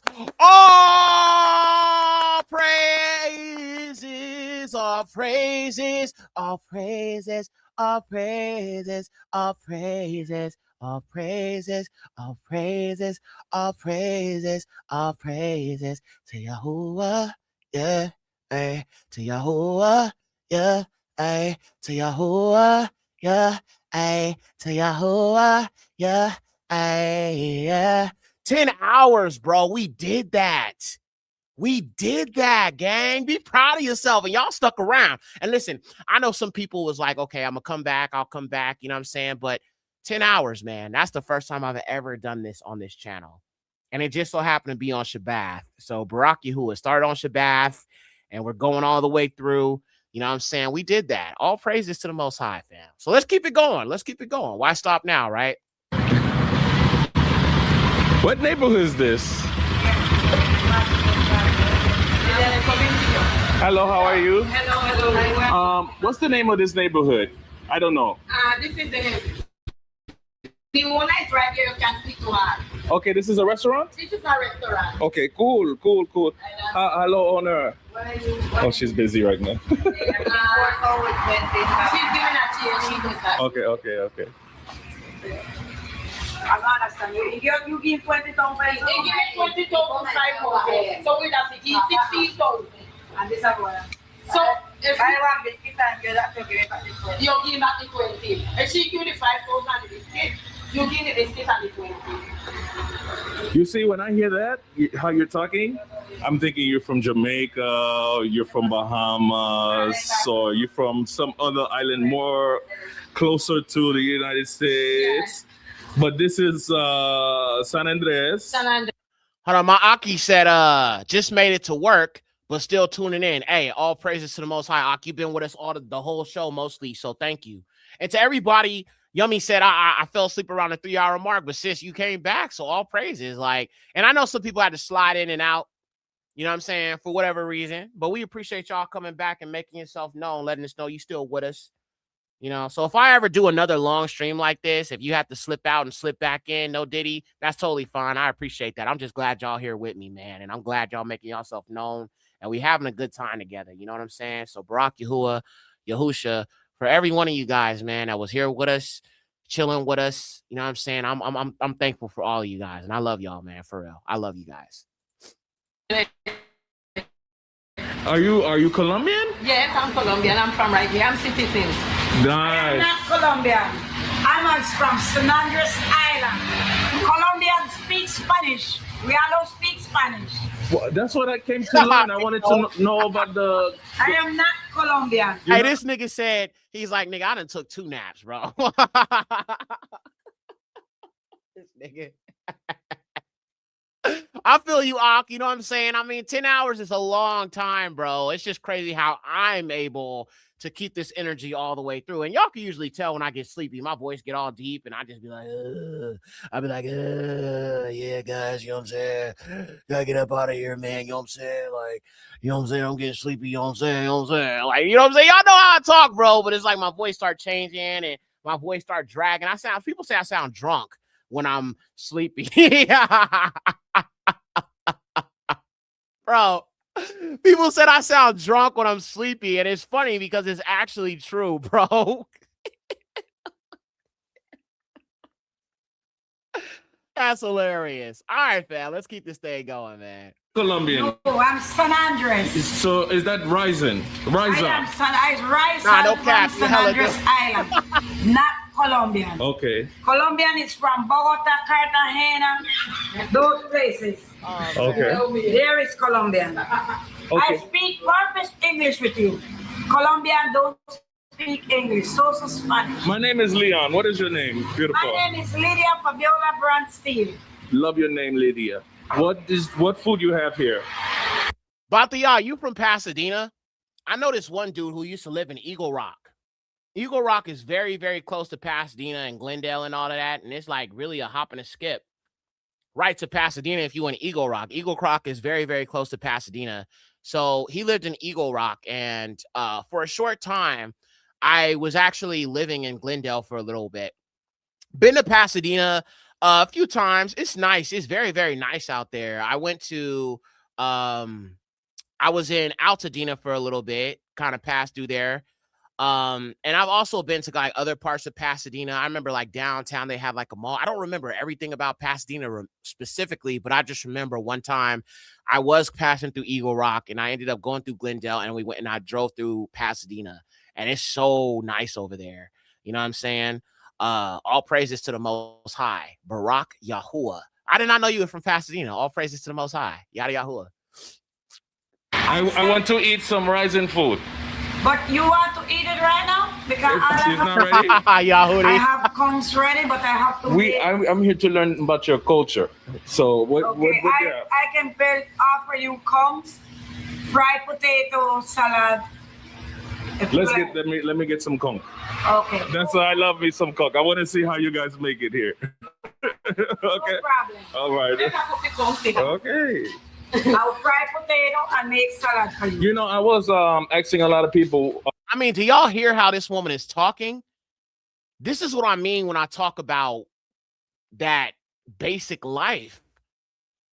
Like, you don't see no internet, no big old computers. You don't see no big old computers and big screen TVs.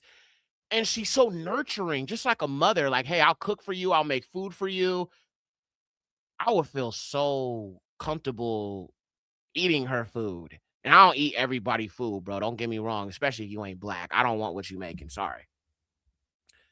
Unless I'm actually going somewhere to get some food and paying for it. But that's so welcoming. It's like a mother. I'll cook for you. I'll make a salad for you. You know what I'm saying? Like, that's so welcoming. And to hear it from our own people, man. See, my computers. That's what my auntie used to say. Get off that computer, Yexer. That will make me feel so welcome to come to this place and be able to see that hospitality from our people. And it would be a different experience for me because I'll be so excited to tell them they Israelites. I'll be so excited to bring the gospel of Yahusha to our people out there and help them understand their plight. It's like every single moment is a reason for me to share the truth about Yahusha, our people. You know what I'm saying? But that's just so beautiful how welcoming she is. And it's like, you know, they're pro-black. They see us as our own people, and they're so welcoming to our people. And I love that. I Barak Yahuwah. All praises to the Most High. Yak waking people up on his YouTube stream. I guess so, sis. But that is a beautiful thing, fam. That is a beautiful thing to see her be so welcoming and opening up to him and allowing you to say, I'll cook for you. I'll do all this for you. That's beautiful, man. Where are the rising here? It was hard for me to find because there's a lot of people that just speak Spanish here. I speak the two languages. ¿Tú hablas español? I hablo español. Yo hablo español, hablo perfectamente como los pañas, como dicen nosotros. Oh my God. I love how it just switched from one to the next. It's so awesome. But I speak more English because I'm English people. Okay. I am not Spanish people. Okay. Spanish people is from Where does the residents originate from? That's what I'm here for. Where the English come from? Yeah. We are from Inglaterra, ma'am. Yes, darling. We all is from England. But England, they stay so far, so they turned we on to Colombia. So, they left. Yeah, so we are not Colombian. Okay, so the English were occupying this island? Here was for England. Mm-hmm. But England turned we and give us to Colombia. Okay. Colombia don't give us nothing because look on that whole stuff with the hurricane blow up. You know, I hear a lot of people upset. I hear a lot of people are upset about that. They don't get sold no aid up to now. What happened here? The whole time come on, it's a carpet hammer, it's a black carpet. So there's a carp to cover it when it rainwater run like nothing in here. So next week when I get the money, I'm going to fix it. Nice. So what would you do to you? Would put metal on there? What would you do? I just have the plastic there. Okay. Till the next, when I can't buy the thing, then fix it. Okay. All bed, mattress, everything. All right, we're going to fast forward. I want to see more of our people, family. All right, we got a Negro right here, Afro Negro, in Colombia. Let's see if we can find some more of our people here. I'm going to fast forward a little bit. All right, y'all. It's a long bit. Oh, there goes some. Because I think it's so interesting how you have like good accents from both parts, Spanish and English. So growing up, is that a prerequisite? You have to learn Spanish or? All right, let me see if he goes to some other parts. We've already seen some of these people. Okay. Where are we at? Whoa, look at the crocodiles. Oh, snaps. Whoa, we in Florida now? What's going on now? I'm colonized in 18. That's it. Sorry. In 1629 by the English. It was colonized in 1629 by the English, and then when but the one that was discovered the island before was Morgan. Morgan was Captain Morgan? Yes, Captain Morgan. Okay. Morgan was a cursor. What is a cursor? It's a pirates that have like permission to thief. Oh, he had permission. Or in Providence Island. What is that? What is it similar to? Harsh trombone, the instrument, harsh trombone, tub, a metallic tub. So you have people that play that here, live band here? Yes. It's like the different groups that I told you. Like we got Caribbean style. Caribbean. Red Cross. Y'all can see the Rasta. Y'all can see the Rasta right there. The Rasta colors. All praises to the Most High. You can see. Now, I'm not sure if these brothers, some of them might be from Jamaica, maybe visiting. I'm not sure. I just see the Rasta colors here. So I'm not sure. Creole. Another is typical native groups from the island. This is more carnival. So I'll show you some different zones. Here's the beautiful island. Take me back to my San Yeah, and the dancing is. So, family, I want you guys to understand what I'm talking about when I talk about a basic life. Look at this. In his house, there is no TV. All right. He's got an old school. I mean, obviously it's Bluetooth. So he got some type of technological stuff, which I don't think there's nothing wrong with having technology. I'm not saying that. I'm just saying I'm okay with this. Like you might think I'm crazy because I'm saying this, but I'm being honest. I don't care about all of this superficial, materialistic stuff. I don't. As long as I have a family that loves me and a woman that loves me, I don't give a damn about all this technological stuff. I don't care about none of that, bro. That stuff don't matter, bro. If I got her, she got me, and I got my fam, and I got the Most High Yahuwah, that'll just give me more time to devote time to ministry. That'll give me more time to focus on, you know what I'm saying, helping get the truth out to our people, right? But Aki, yeah, I serious. Like, I feel like for me, I've lived this life already. It's boring to me now. And don't get me wrong, I love y'all, and I love coming on here and doing these videos, but I want you to think for a second. Let's get deep for a minute here, fam. I want you to think about the ways you spend your time and how the Yahudim spend their time that are miscattered to these other places that are not so developed. It's very humbling, as our sister said. Shout out to you, Sunshine Vines. Good to see you, sister. Much love to you. It is very humbling. It makes me realize I know America sucks and how we're treated and everything. But at the same time, it kind of sparks something in me that just makes me think, like, even in this captivity, the Most High has been good to us, y'all. He really has. Some of us probably can't even imagine. And I get so bothered, y'all, when I see our people bashing, Afro people and talking about how they live in mud huts and they dirty and they nasty. And it just hurts because we have allowed this colonial society to make us look down on our brethren because they don't have what we have. But they seem happy, though. That's the thing, y'all. It's like, family, they truly seem happy. They do. Even though in their oppression, even though they don't have as much as we have in here in America. This, like, I'm gonna be honest, bro. Like, going to some place like this would be a life-changing experience for me personally. But they seem happy with that basic life. They're not bothered by it. They seem content. Right? And there's nothing wrong with that. But some of us, not all of us, but some of us could never even imagine living a basic life, and we would reject it immediately if I said, what if we did that? What if that was the way we should go? Some of our people, I ain't living like that.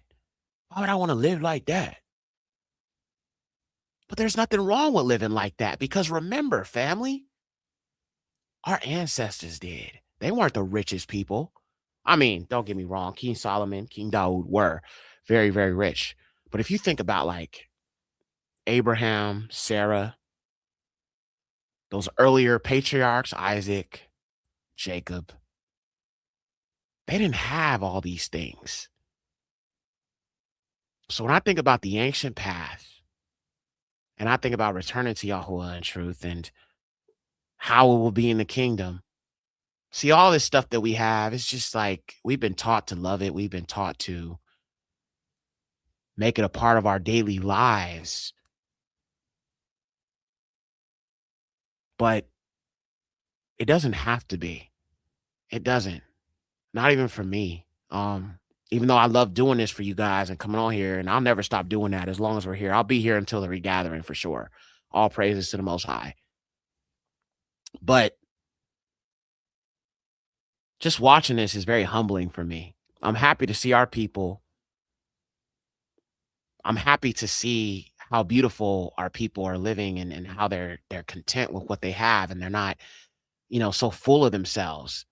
But if you look at our people in Brazil and Colombia and these African countries, as well as the places we looked at today, look how humble they are versus our people here in America. I can't be the only one who caught that. I cannot be the only one who caught how humble our people are that are scattered to the four corners versus here in America. Our people have a problem with humility. I'm going to be honest. They do.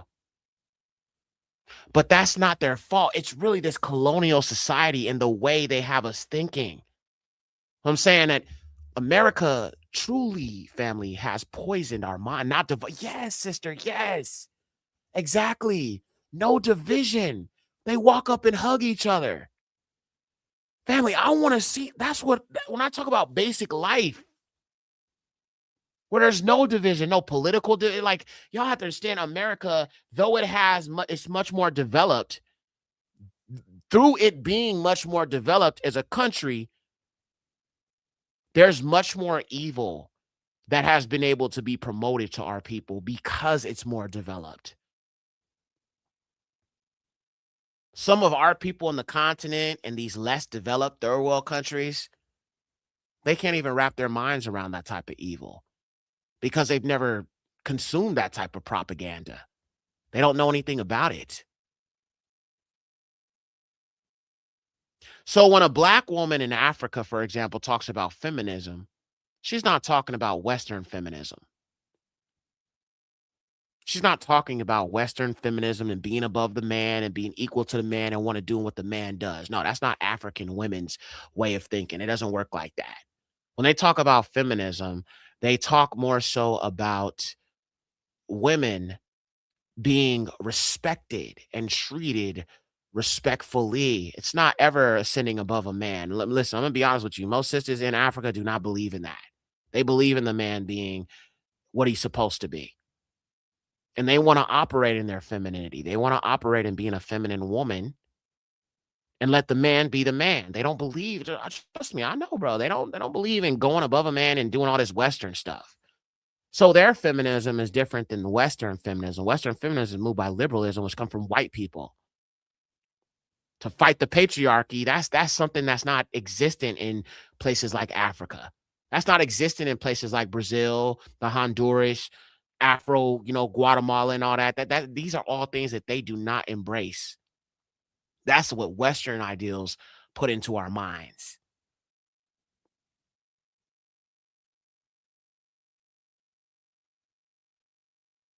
But this just really was a humbling stream in a way for me, because even just watching this with you guys, I was excited and I was happy to show you guys this information. But it's also a moment of humility for me. It really is. And I could say that. And man, I've never been to Colombia or these other places, but just seeing the humility of our people, it makes me want to be more humble. It makes me want to be more thankful to Yahuwah for what he has done and what he continues to do for our people, even in this country. With all we're dealing with, you know what I'm saying? And somebody made a good point. I should have highlighted it. Let me see if I can find that comment. I like what they said. Somebody said that, let me see if I can find it. Give me a second here. Right here. Be ready. I like that name. Shout out to you. They said, yeah, they will be less likely to complain in the wilderness. I 100% agree with that all day long.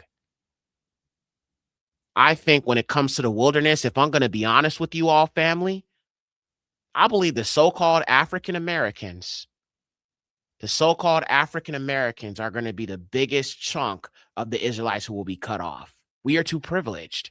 We have too much of a privileged mindset, family. Too much of a privileged mindset. Brother Afro Dominican says, most of our people are good with the little they have. America shows people to chase the American dream that was created by a system of suppression.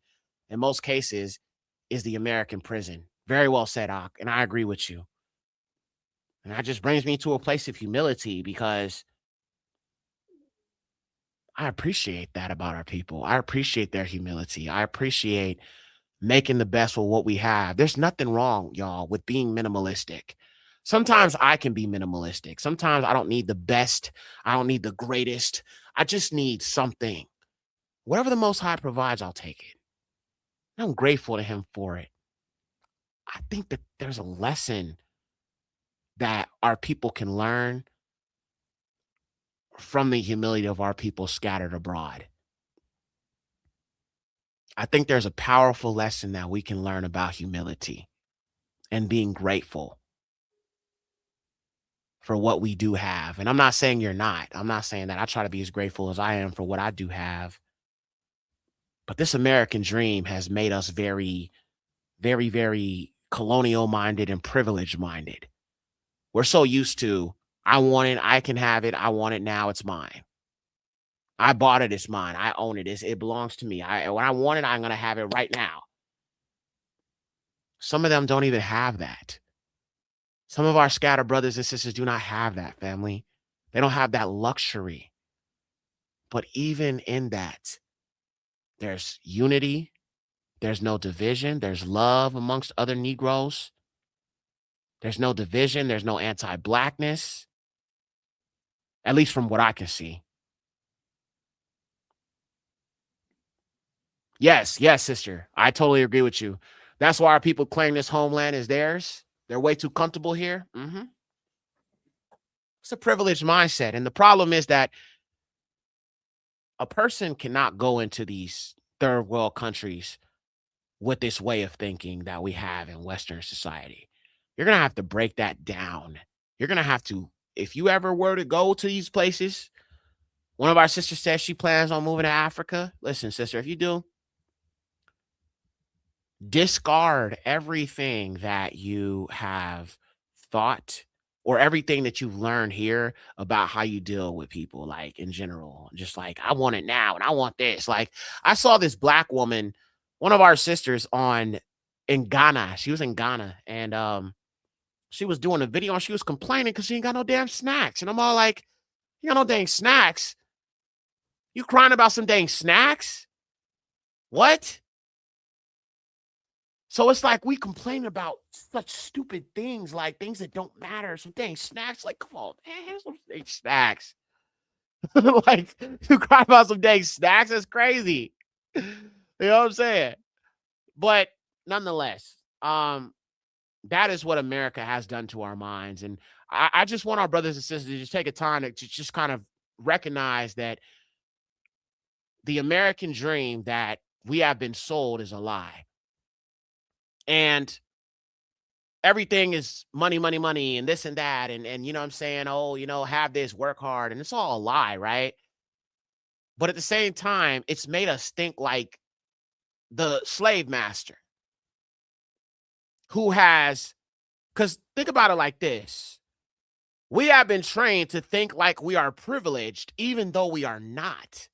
You know why? We have adopted the way of thinking of the slave master who is privileged because he built this system for his people. When I say built the system, I'm not talking about we built the country, but they built the system.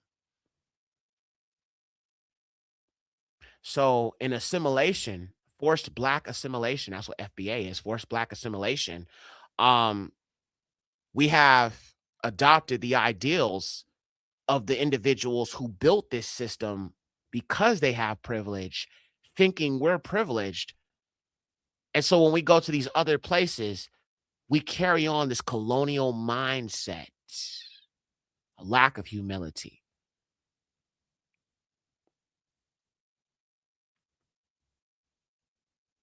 And that same thing, that same lack of humility, that same nasty mindset of colonialism and what the white man has put in your mind, that could be a problem when it comes to Yahuwah. We go into that wilderness, you got to let that go.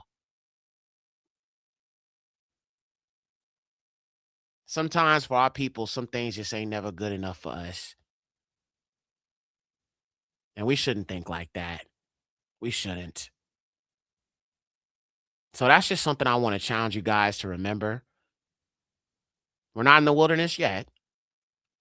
But those who may be fleeing before the regathering, I want you to consider that. Humility. Consider humility and how humble our people are, even though they have nothing. Some of the most humble people I've ever come across are people who are homeless, people who have lived on the street. I've had conversations with other homeless people. Obviously, I've been homeless. Y'all know the story.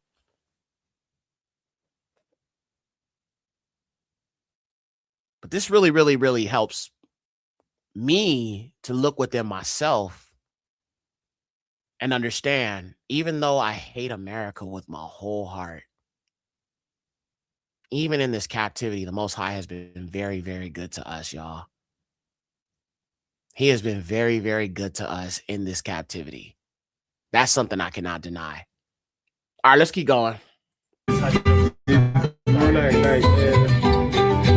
I just had to get deep for a second because it just really, I just felt that on my spirit that I just needed to talk about that real quickly because I think it's a beautiful thing, the humility of our people in these other countries. And it's a beautiful thing, y'all. I like that.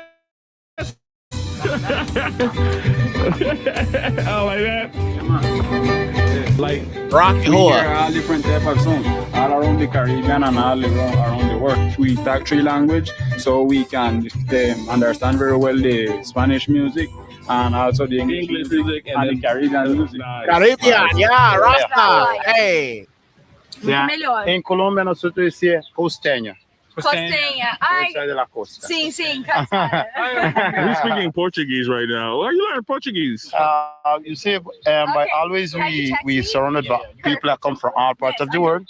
So I'm personally like to know others' language. So you picked up a little Portuguese from their from Brazil. From Brazil. So Okay. I speak a little bit of Brazil. No, because yes. It's really good.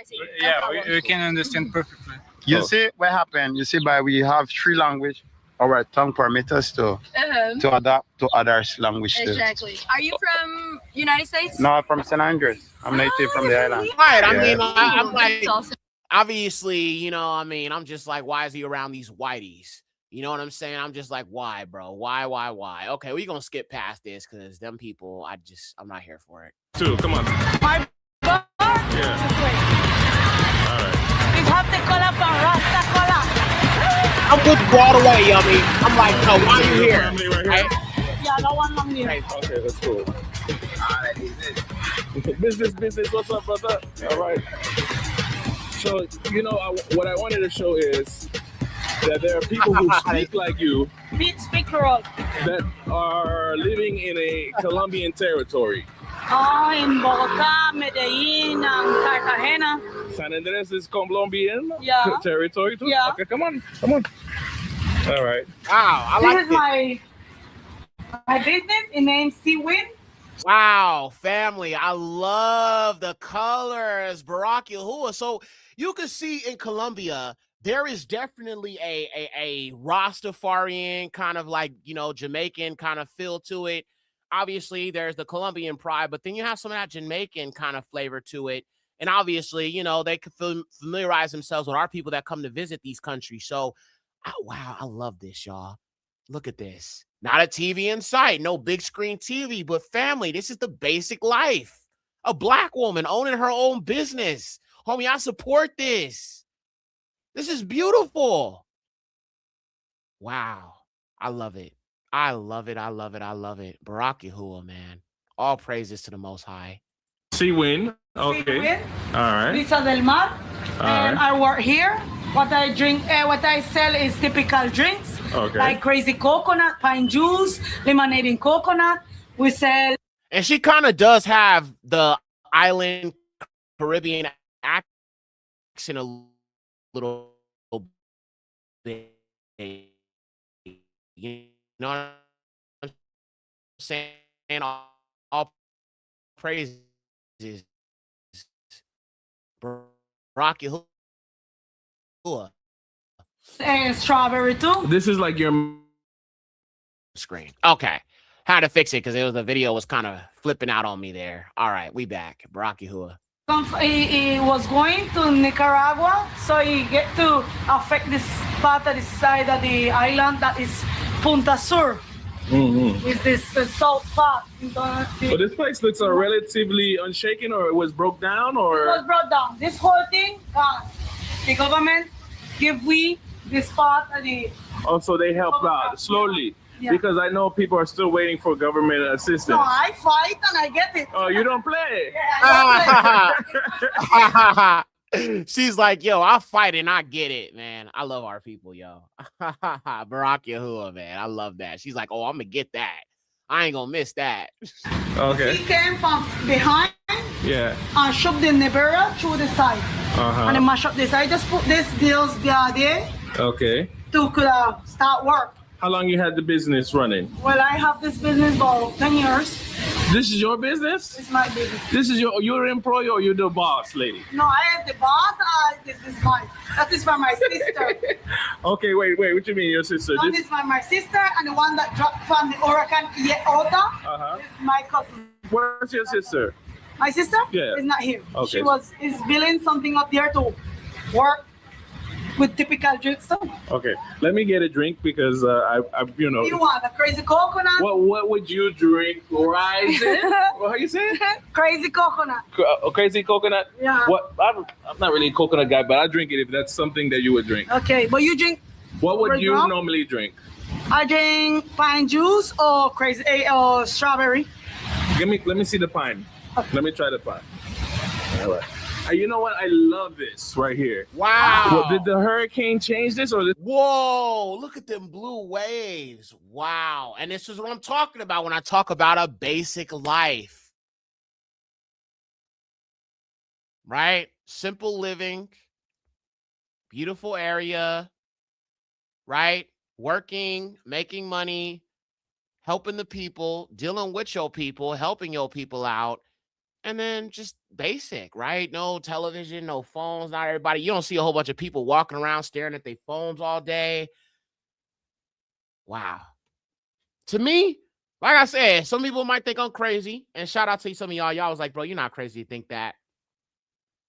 I would rather that than all of this. Just being honest. Like, don't get me wrong. I would still want to go live and still do videos from time to time, but just to be able to have like a basic life where phones don't matter that much, TV don't matter, what's going on in the news don't matter that much. You know what I'm saying? It's just living your life until the Most High regathers us for the kingdom and the wilderness. That's just what I would love to have in truth, y'all. Barak Yahuwah. It's just beautiful. And you have those waves. Sometimes that's all the TV you need. That's all the entertainment you need. Notice it's quiet. Notice there's not a lot of loud noise. There's not a whole bunch of yelling and screaming, not even the music. You got to go to the nightlife for all that. But in this area, it's all you have is the sound of people coming through and the gentle, you know what I'm saying, crescendo of the waves hitting against the rocks. That's the sound. That's your music. That is your peace. That is your shalom. And I would just want to sit there and just like with my woman and just sit there and just enjoy. You know what I'm saying? You know what I'm saying? Just that beautiful scenery.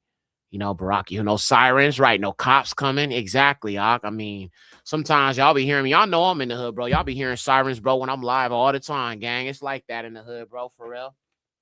Y'all know what it is, but wow. It's just so beautiful, man.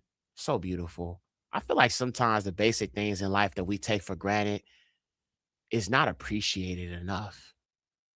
And watching these videos, I'm going to be honest, when I showed this to you guys, I didn't expect to feel like this, but it's just a humbling experience to watch this, especially with you guys. You know what I'm saying? So all praises to the Most High for that.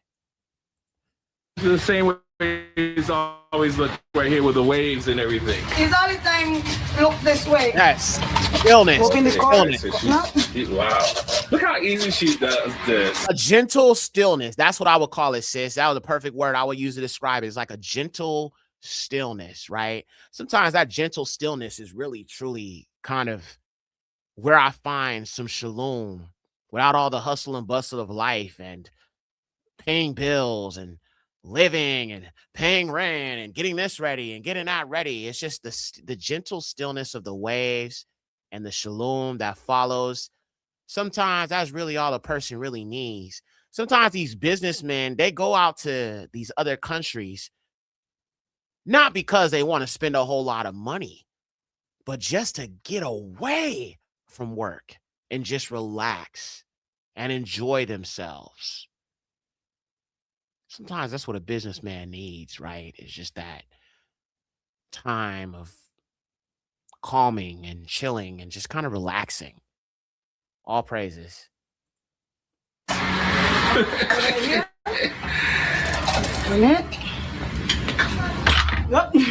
Hello, sis. That's it. This is coconut with sherry. Look at this. All right, look. That's the concoction. Yes, sir. Okay. And I just take out the ice. All right. This is ice. ice that we mash up. You're the fastest bartender I've met. This is the pine juice. It's showing here. Poquillo. You want to liquor rum? Of course. This Okay. is whiskey. Nice. Whiskey. So let me ask you a question. If you're not working, what are you doing? Also, I work the whole day today. I know you're a business woman and you work every day, or you always worry about business. I work every day. What is life for a woman on her day off here as a riser woman? This is this pine juice. Okay, guys. I'm gonna try it right now.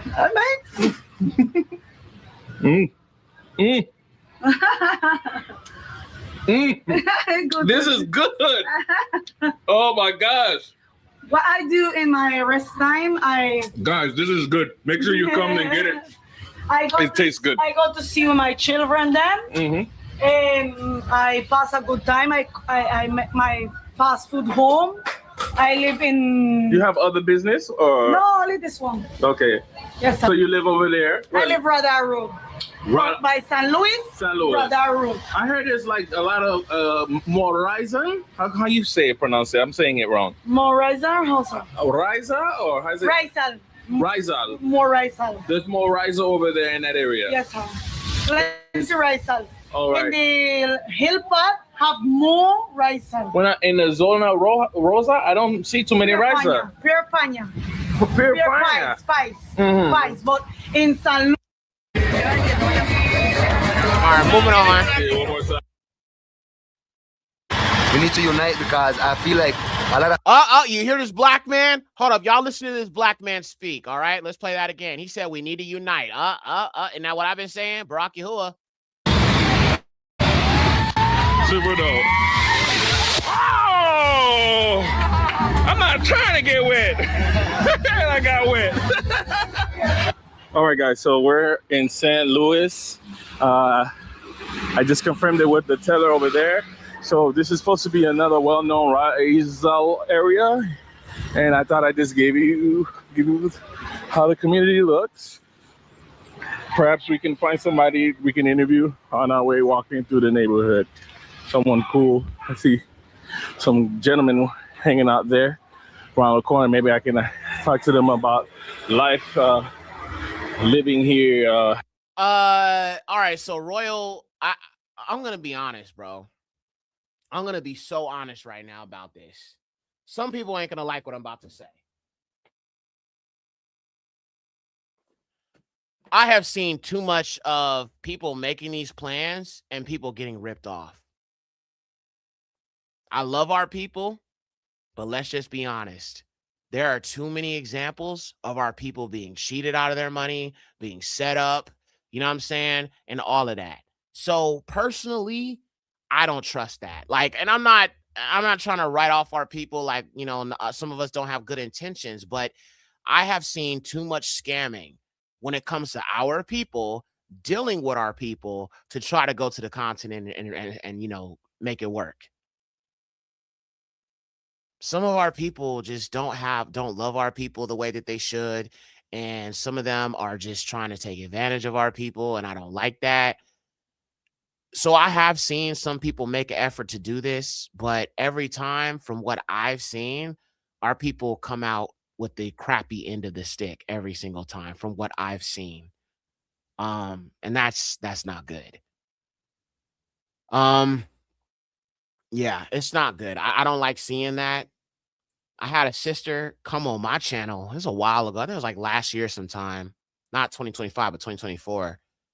A sister said that she got scammed out of $15,000, $20,000 dealing with our people. And this is what I'm talking about. That's not right. That is not right, bro.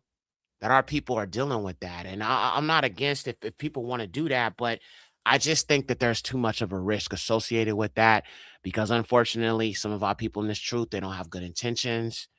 Some of them are just looking for some way to get over on somebody.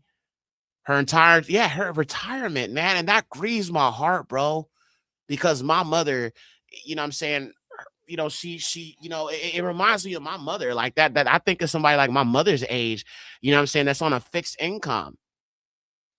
And that was her retirement. And for somebody to do her like that, I don't understand how you can serve Yahuwah and do that to one of our elderly sisters. That's not right. We ain't supposed to be moving like that, family. That's somebody's mother, possibly somebody's grandmother. I don't know too much about this sister, but I know she felt compelled to come on my live and let people know that that was being done to her. This is not how we're supposed to be operating, y'all.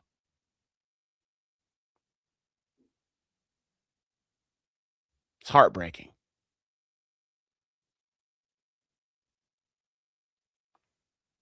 I would just say that when it comes to you fleeing, that is something you're going to have to go to Yahuwah about personally. And I have been saying that.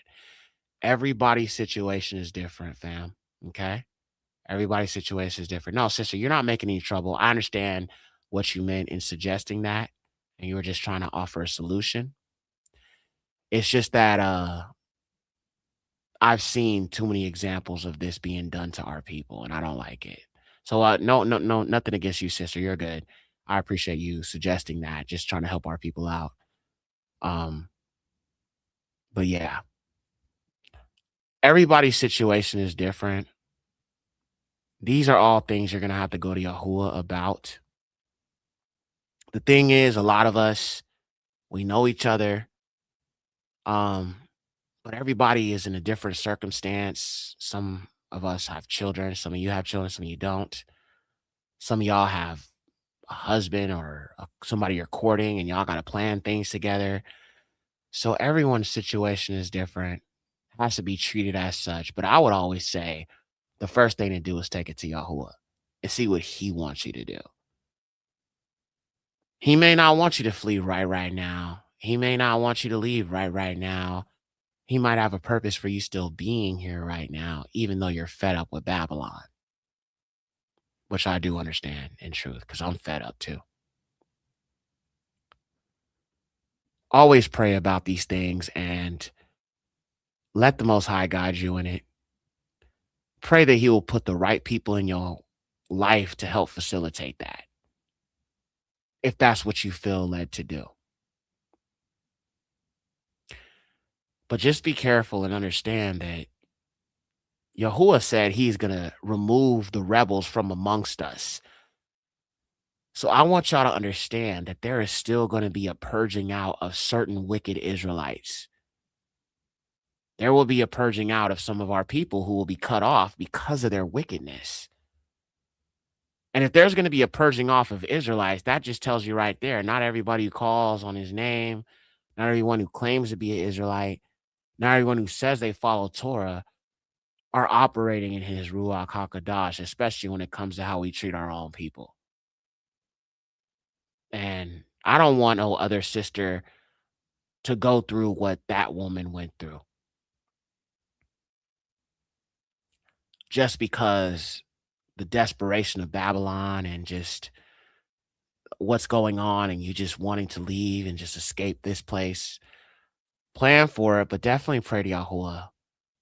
And for you sisters out there, single mothers, single women, you're going to have to be very careful about making such a move by yourself. And I say that because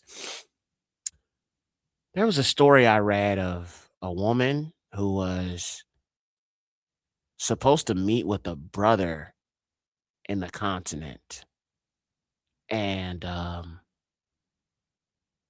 let's just say, long story short, he wasn't who he said he was, and she's no longer with us.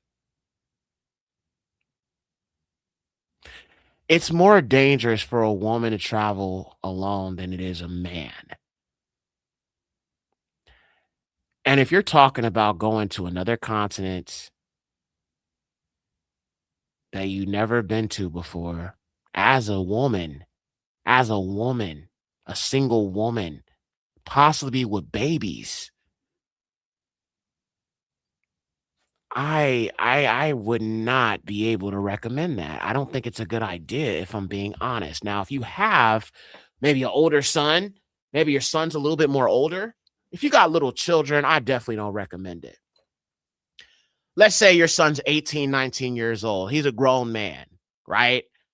I feel like that's a little bit more safer than someone who has little babies, like little toddlers, 4, 5, 6, 7, just little babies, not even hitting puberty yet. I just don't suggest that. I think it's a dangerous situation to walk into, especially now. I'll say this for some.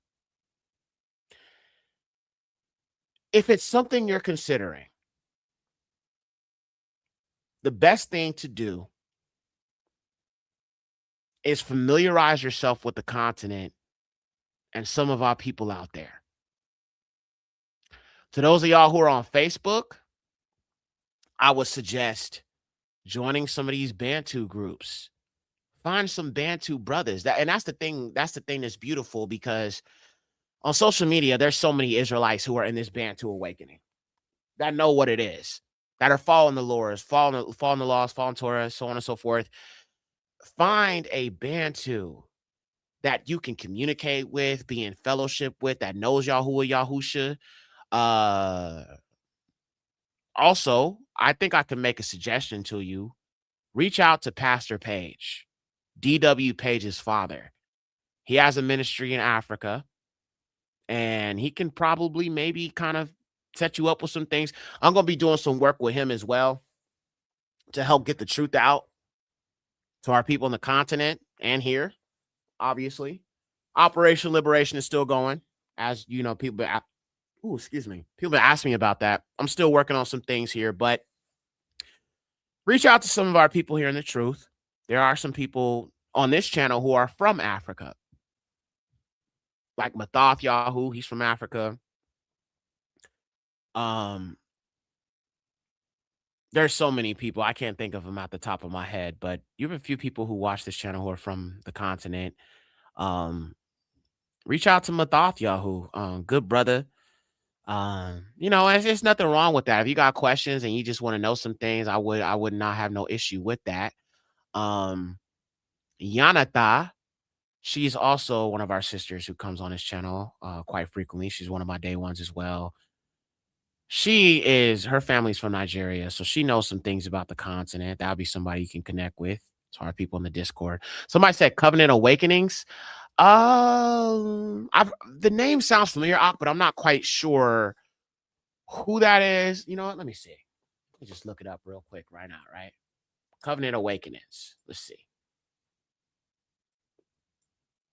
Covenant.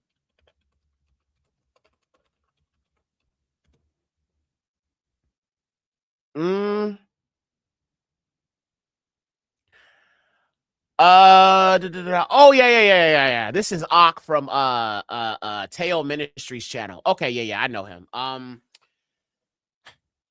So I don't know like what you were asking me about in regards to Covenant Awakenings. Do I watch him? Honestly, no, not really. To be honest, when I found out some things, I just stopped watching certain people. But for the most part, a lot of his stuff is on point. I just haven't watched him in a while personally. Brother Karras. Yeah, Brother Karras. Salaki. I couldn't think of his name for a second there. Yeah, I know Brother Karras. But like I said, it's just a lot of people I just stopped watching in this truth because I just kind of felt like I didn't need to. I felt like I need to just focus on what Yahuwah has me doing, do my own studying.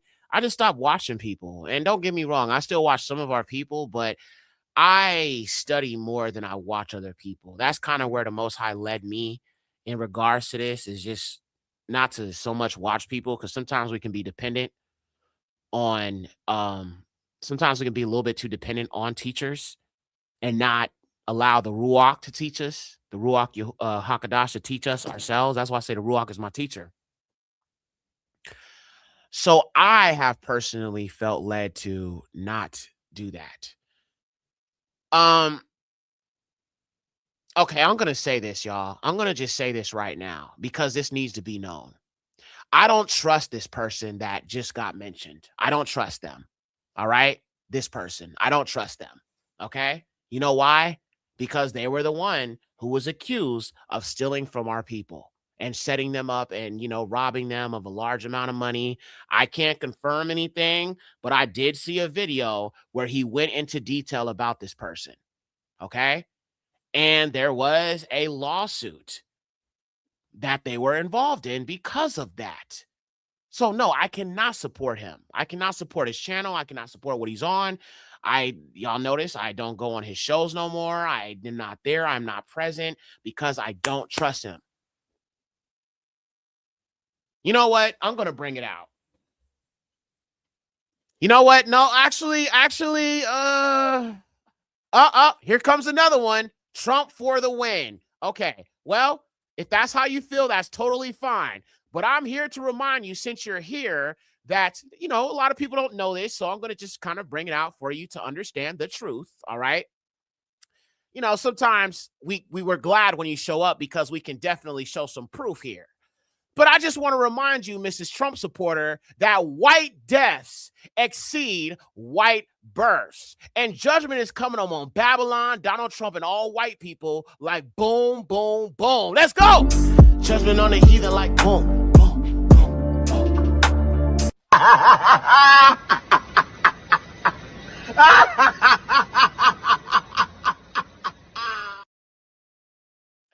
And with that said, we're going to go ahead and kick her too. All right. I just, sometimes I got to show them judgment is coming like boom, boom, boom up on the heathen. But then, of course, I'm going to just remind you, white deaths exceed white births. And that is indeed a fact. Barack Yahuwah. Every time they come on, you're playing with me, bro. I'm going to do it every single time. I ain't got to be crazy with it, but I'm going to just remind you, white deaths exceed white births.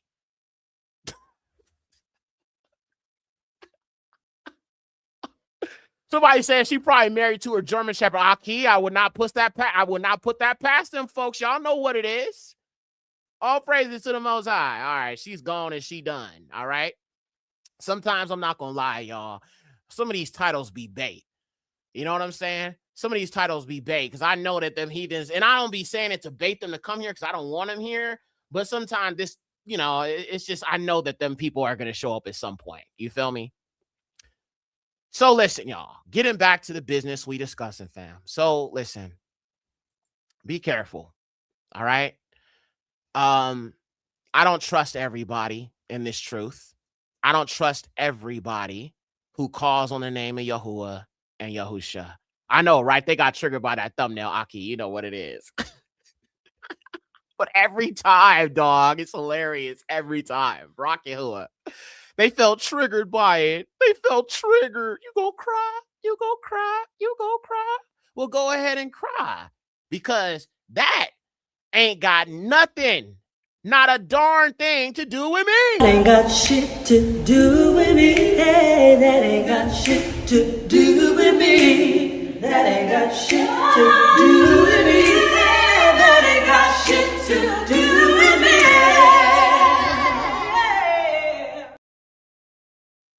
Okay? That ain't got nothing to do with me, boy. Nothing to do with me. I just had to make that known, okay? Now, let's get back to the business we was talking about, fam, okay? Barack Yahuwah for them beautiful sisters singing that song. I love that meme. Okay, so listen. That person that I mentioned, there is a whole situation with this person, all right? I don't know the ins and outs of it all. And I don't need y'all going back telling them I'm saying this. All right. I'm not trying to drag his name in the mud. But here's the thing, though. Some of our people don't know this. I'm going to just let you know ahead of time. There is something with this. There's a whole video that was breaking down like. Here, I'll show you, bro. Now, use your discernment to notice that their fruit is righteous in regards to what has been said. I can't suggest a channel or a person who literally scammed one of our elderly sisters out of thousands. All right. I can't support that. And I will not support that. And I will not promote that. I have my own personal issues with him personally. I think he can be very contentious. I don't think he's very humble.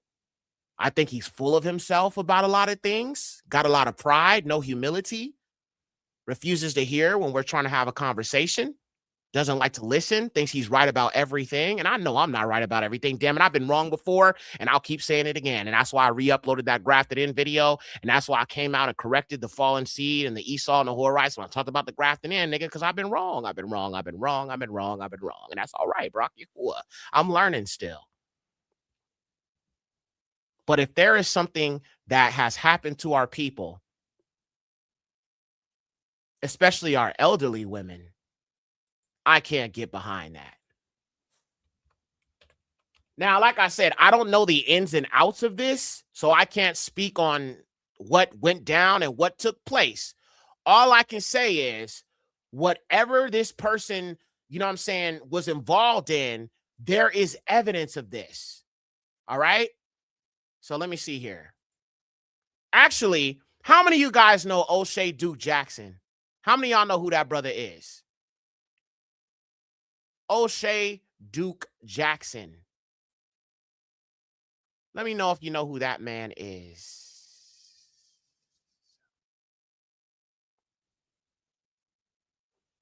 O'Shea Duke Jackson. He does like a lot of videos about Africa. No. You're thinking O'Shea, which is Ice Cube's name. Nah, he's like a YouTuber. Go on here and there. Okay, some of y'all are familiar with him. Used to subscribe. He sound like a brother. He definitely is. So he has that main channel, and then he also has a backup channel. All right, which is called Kinganda. No, I don't think he's in Rwanda. I think he is in Uganda. Yeah, he's in Uganda. He was in Kenya, now he's in Uganda. So he did a video talking about this situation. We're going to stop with the whole Afro diaspora thing. We'll definitely do this more because that video is pretty much done. But I'm going to go ahead and show you guys this, man. Now, I'm going to be honest. This is going to mention some names you probably know. And like I said, I'm not trying to expose them. I'm not trying to go in and all that. I'm just showing you that why you need to go to Yahuwah about this and not man. That's the worst thing you can do is go to man and trust our people instead of going to him. Because some people ain't got no problem doing funny stuff like that. All right. I'm just saying. I'm not saying that's what their intention is, but it's just like some I's were not dotted, some T's were not crossed. So let me pull this up here. Okay, let's see here. Okay.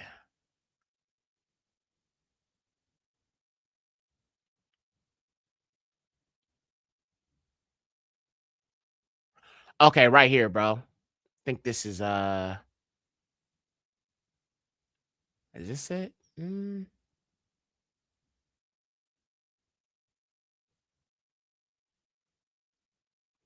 Yeah, I think it is this one.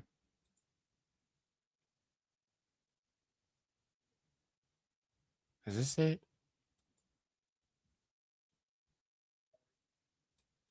Okay, no, this is not the video. Which one is it, bro? Hold on, y'all. I gotta find it because he did bring out some receipts. He definitely did. I love a black woman's accent. Y'all know what it is, Brock Yahuwah.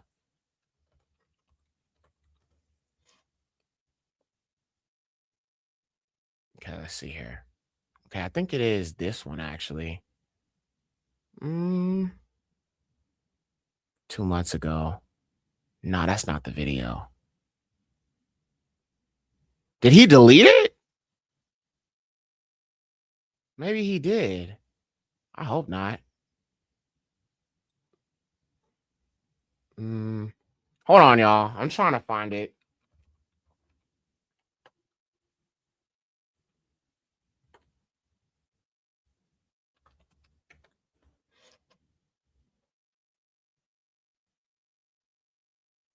Yeah, I don't know. It was on here, but I don't see it anymore. Oh, here it is. I found it. Okay. So I'm going to go ahead and show you the video. Okay. And like I said, bro, I'm only giving you what the information is. Now, he did make a response to this. I don't know if I want to take y'all through that whole scenario and what he responded. You got to go look it up yourself. But I'm going to just say this, bro. Anytime there's business being done and you're not showing your face, I don't trust you. Period.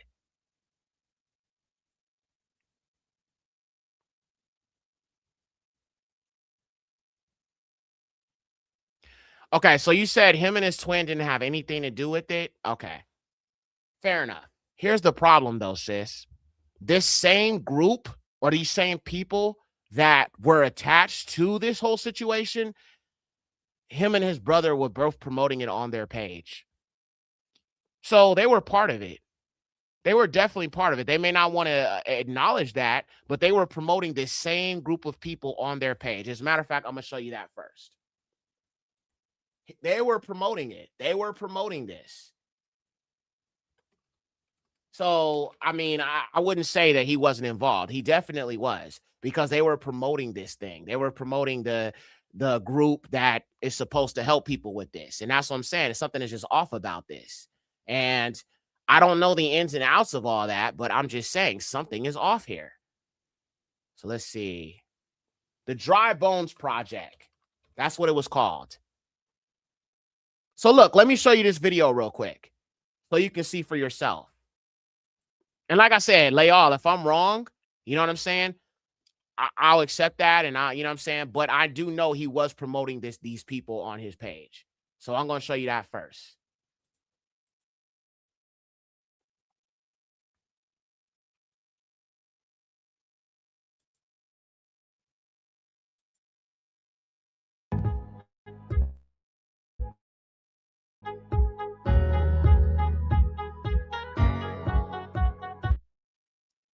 And we believe that this takes us coming together. The scriptures speak of that. So I know a lot of people have these ideas of it being some kind of organic thing that's going to happen. But, you know, as the scripture states concerning faith, you know, I'll show you my faith by my works, right? There's always something that we should do. So I want to introduce you all to the Dry Bones Project with this video that we all put together. And, you know, the idea is that T3ME, Stepping Stones to Home, and whoever else becomes a part of the Dry Bones Project will be playing this as an outro or wherever within their videos, so that you know that they're a part of the Dry Bones Project and to support them. And we're going to discuss this even more, right?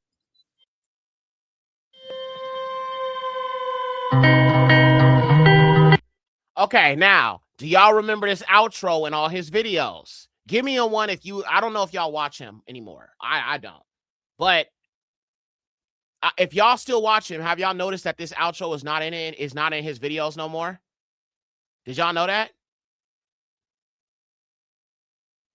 Okay, Yehudi Blue says she does. Not anymore. There's a reason for that, sis. There's a reason for that. Because this outro was to promote this thing he's doing. So that's what I'm saying. He was attached to this. He was promoting it. He was promoting this whole thing. And I'm going to get to the Kinganda and all of that. But I'm just trying to show you he was promoting this on his own channel. You see it right here. Okay, July 19, 2021. We will be talking to these people and this people. All right. And you can see him talking to them. All right. I'm not going to play the whole thing. Now that you see the proof, all right, that he was attached to it, I'm going to play the video that the brother did talking about this. All right, here we go.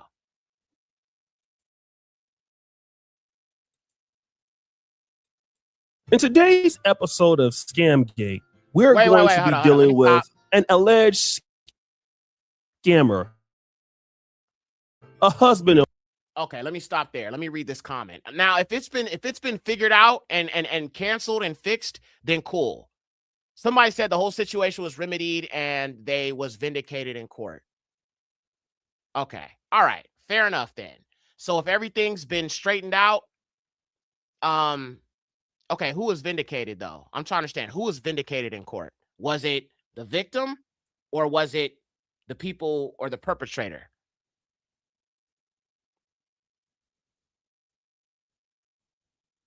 I know who that is, and on the back end, it was all discovered that the people that started that were not telling the truth. There was contracts and stuff that was shown.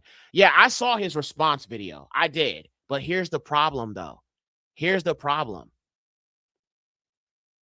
That woman, I don't know the situation. That's what I'm saying. I'm trying to understand who was vindicated. Because since I was trying to find out who you're talking about was vindicated, I don't know who that is.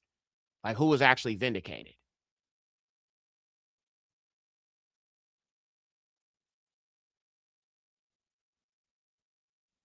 Because if she was not,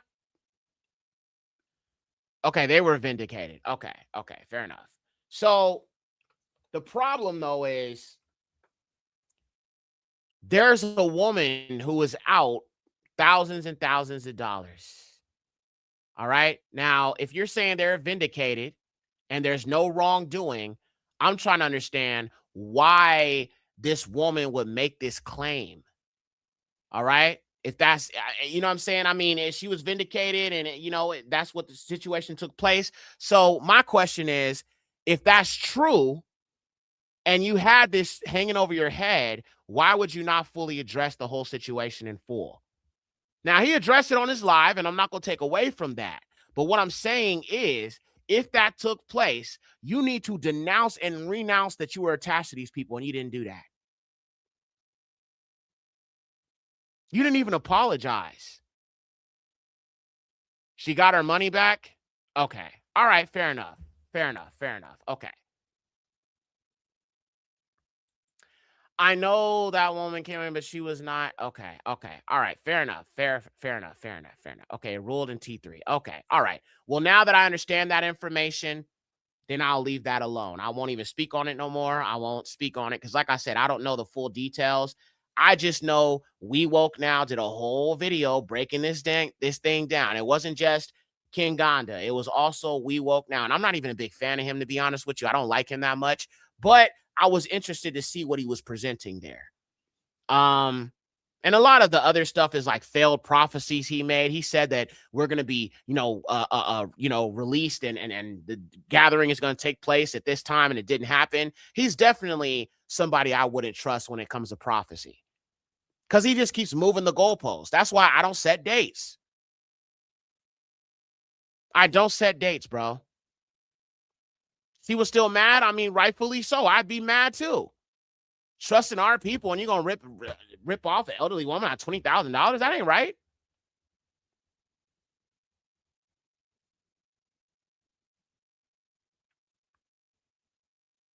So I don't know. I mean, it's just the information I was seeing, and I'm not going to even lie. Like, there was somebody else who was attached to it, and a lot of his subscribers turned on him because he was promoting it, and you know what I'm saying, a lot of them got kind of jacked over.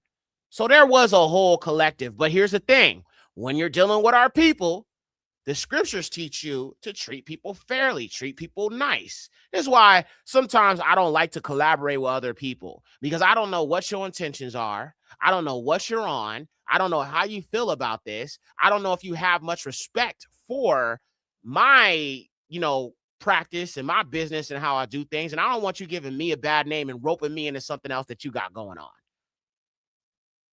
So look, if the situation has already been handled, and she has been, they ruled in her favor and everything has been taken care of, I am not going to continue on with this situation. I was going to play the video from him, but if the facts are out, the situation was fixed and handled, we'll leave that there. I'm not going to continue on, all right?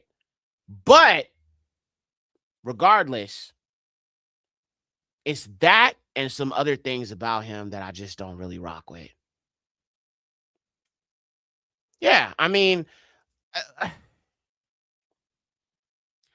the thing is, bro, no, it would not have been Babylonian court because it happened in the continent. So I'm assuming whatever took place legally would have been done in the continent for sure because it didn't happen here.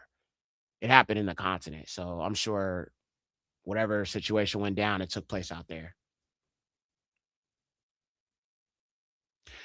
Yeah, I saw that video. I showed where he was literally lying. And that's the thing. He is a liar. I can say that actually definitively without lying on him and becoming a liar myself. He actually is a liar. He actually is. Okay, we can look past the whole legit. Let me show y'all that. So we can look past the whole situation with the legal thing. I'm gonna leave that alone because you know if that situation has been handled, I don't want to throw anything else into the mix. That wouldn't be right, especially if it's already been handled. So I'm gonna leave that alone. But I will say he is a liar. Okay, he lied about the prophecy. He's setting dates. He was wrong about it. So let's just look at this real quick. I'm gonna show y'all. There was a map that he had that he was trying to use to say that it has something to do with DNA, right? And it was come to find out he lied about that. He also lied about many prophecies. He lied about a lot of things. So that's what I'm saying. I don't trust him. I don't. Period. But let's look at this real quick.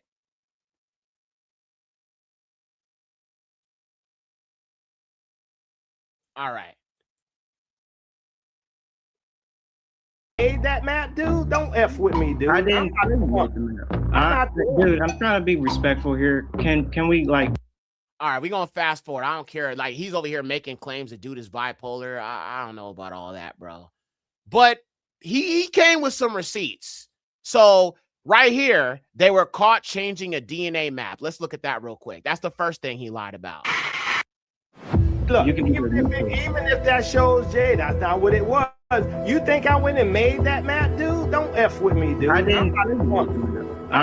Dude, I'm trying to be respectful here. Can we like be professional, like you said? Well, you weren't professional when you were stalking me and and you freaking accused me of changing stuff, dude. Don't even play with me. This is the J1 map. Sister, can you please?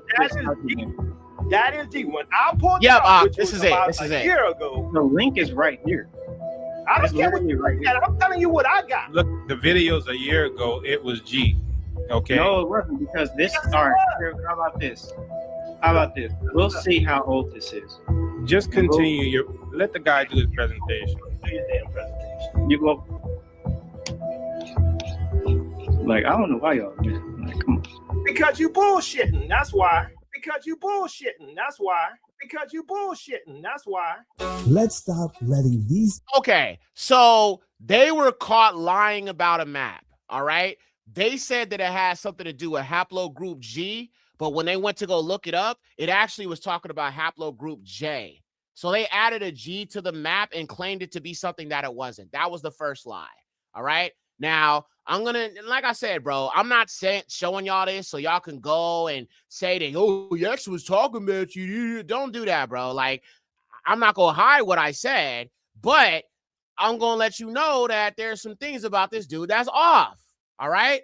And then you do whatever you want to do with that information. He can say whatever he want about me, bro. I don't got no problem. I stopped being cool with him a long time ago. Because how the hell are you going to sit there and do a video about the fallen seed while sitting there trying to preach to me because I'm saying salvation is not for everybody. And I'm telling you John 3:16 is bullshit. Then you want to come out because you knew you was wrong and sit there and make a video about the fallen seed using my research and my information and other Israelites who've been talking about this. Then you're going to sit there and lie to your audience and say, you only going to find out about this on this channel. He's fake. He's a liar. All right? And I don't respect niggas like him. I don't. I don't respect fake ass niggas. I never like fake niggas. I never rock with fake niggas. I don't hang around fake niggas. I don't chill with fake niggas. I don't break bread with fake niggas. I'm not that kind of person. All right. What we woke now is an agitator rooted in Christianity. Sis, that might be true, but listen, I don't respect anybody who lies to our people just to prove a point. Even what he was saying about E1B1A not being connected to West Africans and Israelites, that's a lie. Him saying Ethiopia is the promised land, that's a lie. He don't know what the hell he's talking about. I'm going to be honest. And he's got so much pride, bro. I done told y'all anything. I done told y'all anything.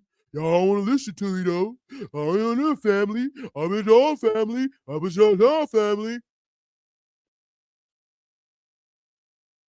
And like I said, I'm not a We Woke Now supporter or somebody who watches him regularly. But I don't honestly respect either of them. If I'm being honest, I don't. There's a lot of Israelites that I do respect that teach and do a good job of it. But this is exactly why I said I just don't watch certain people no more. I just don't. Now, let me show you about these false predictions, because, I mean, that's something I don't think you can ignore. He did predict that we was going to be out of here on a certain time, and it didn't happen. That is something I would definitely not say is a good thing, because you over here saying these things, but then, bro, what are you doing? So let's look at this first thing. All right, let's see here. So you got all these different, I mean, I can't deny that there's some receipts here. I cannot deny that there is definitely some receipts that are being brought out here. All right. So let's look at this first one here. Why? You guys are going to serve as the lie detector test. Unfortunately, I didn't say. I said how the clades are assigned. Go back to the fucking shit at the beginning. How the and listen to the thing. consortium? Stop lying on us. You doing well? You gonna control yourself like a man, my G.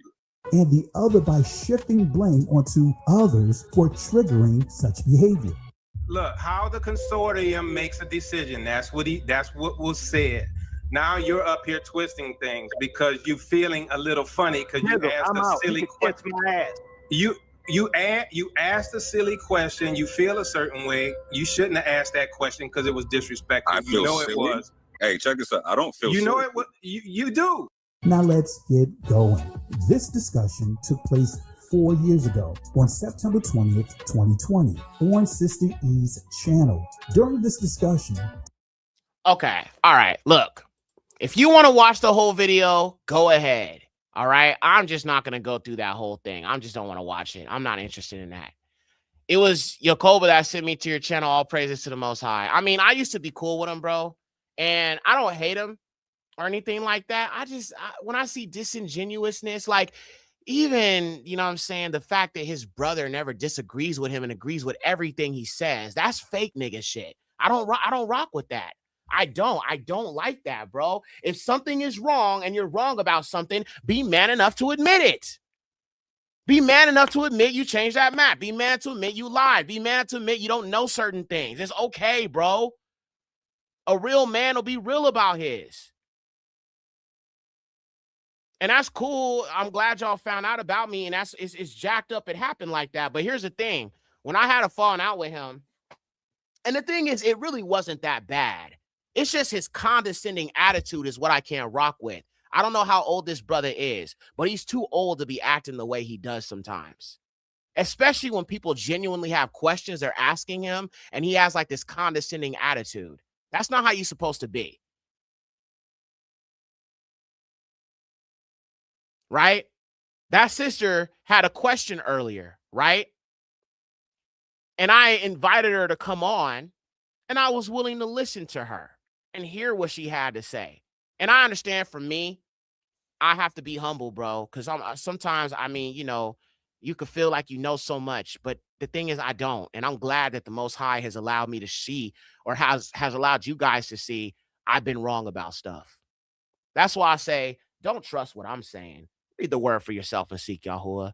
I'm doing the best I can with what I do know to be true, but these heathens have changed the scripture so much.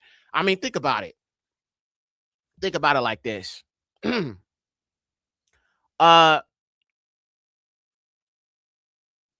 At one point, the scrolls were written. At one point, the scrolls were written that were fully understood by our people with no leaven, no heathenism, no paganism, no fake names, no pagan names, no none of that, right? But now there's so much leaven. What are we supposed to do? Believe everything he said? Because listen, I'm going to be honest, and y'all ain't going to like this, but I'm going to explain myself, so hear me out. The so-called Bible is not the unadulterated word of the Most High. It is not. It is not. Let me say it again. It is not the word of the Most High. It's not the unadulterated word of the Most High. What do I mean by that? Let me explain. If it has had stuff added to it, it's not in the way that the Most High intended it to be. So it's not the unadulterated word of Most High because it's not unadulterated. It's twisted, it's added, it's this, it's that. Again, we have to work with what we have.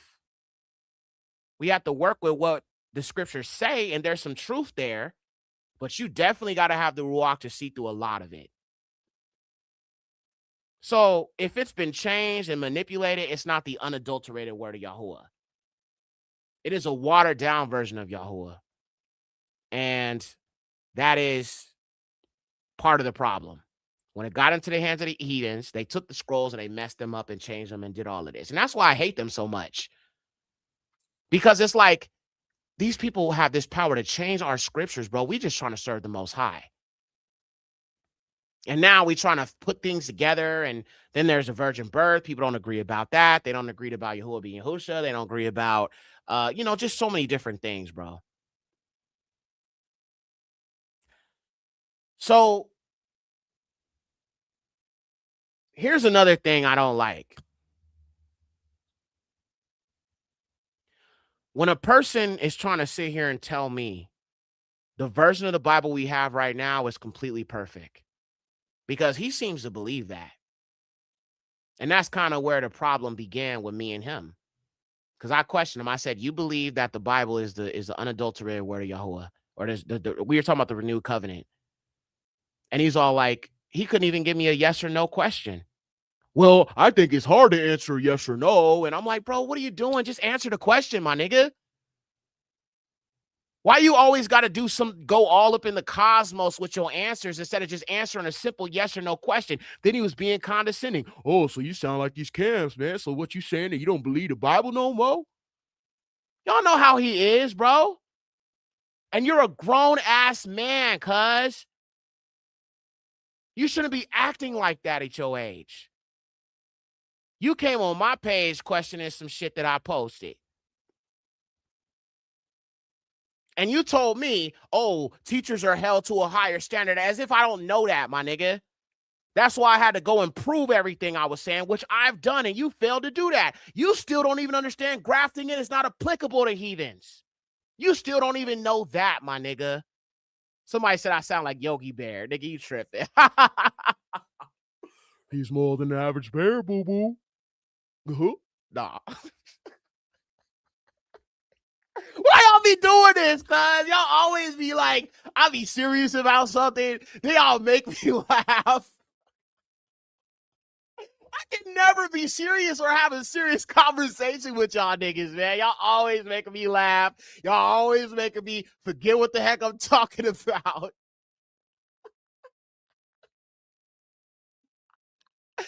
So, yeah. If you guys have found out about my channel through him, I'm not against that, y'all. Okay? And I Barak Yahuwah for that. And thank y'all who do watch me and do rock with me. All right? I'm not wishing evil on this man. I am not speaking wickedness on this man or nothing like that. I'm just going to say this. I've seen things about him that make me not want to deal with him. Just like I'm sure there's things about me that make people not want to deal with me. And that's cool, my nigga. That's cool. I'm all right with that. I'm all right with that. Some people don't like me. Some people don't watch me. Some people ain't a fan of what I be saying. Hey, listen, that's cool. I don't care about approval of men. I care about approval of Yahuwah. So if the majority of our people don't like me, I don't care, my nigga. I do not. I promise you. I'll be like Yehukanan, bro. I'll be out in the wilderness, you know what I'm saying? Away from, you know what I'm saying, all of that. And then when it's time to preach the gospel to the people, I'll come back. I'll be in my own lane, bro. All right, I'm Yehukanan in the wilderness right now. All right. I mean, some of our people are here, Barak Yahuwah, but I'm on my own path, bro. I ain't worried about what everybody else is doing, what everybody else got going on, what everybody else is talking about. So sometimes when y'all mention certain teachings, I'm like, I didn't even know about it because I don't watch a lot of these people. There's only a few people I watch. I'll eat honey and locusts. Hey, look. Hey. Well, nah, I ain't eating no damn bugs because I ain't white, because I ain't gonna do that. I wouldn't do that. I know he did, but I would not do that. Definitely not. There's a few people I do watch though. I watch Gates of Hoda, I watch Open Diaries. I watch Truth Unveiled when he does upload, but he don't really upload that much no more. That's it. I can't really think of nobody else. I really don't watch people like that, y'all. I really, really don't. Oh, sometimes I watch Watchman Reports because he has good videos about biblical stuff that I like. But those are the only 4 that I can think of out the top of my head that I watch pretty normally. Outside of that, I don't really watch other people like that. I don't need to. Everything I need to know about the scriptures, I'm just gonna go to Yahuwah directly to reveal it to me. I don't really, and I'm not saying that to brag, but a lot of the stuff that I see our people talk on, I've known about it. You know, you've been in this for a while. Sometimes I've realized now that there's a new generation of younger people, Israelites, coming into this truth that are starting to speak the things that I was speaking when I first came in. So I'm not really learning a lot from a lot of people. I'm just going to be honest. I'm really, really not. I'm not learning a lot of things. And that's why it's not fun for me to watch people anymore. Because I'm not learning anything in Yahuwah. Things that I don't already know, right? But when you come to this channel, you learn things that you didn't know, right? I hope so. I mean, I hope that you're learning something new. Gates of Hoda is one of the best channels on this whole thing, this whole platform. Period. Period. Period. Period. Period. Period. Period. Period. Period. Period. I hope you guys are learning new stuff on this channel. I pray you are. And if you're not,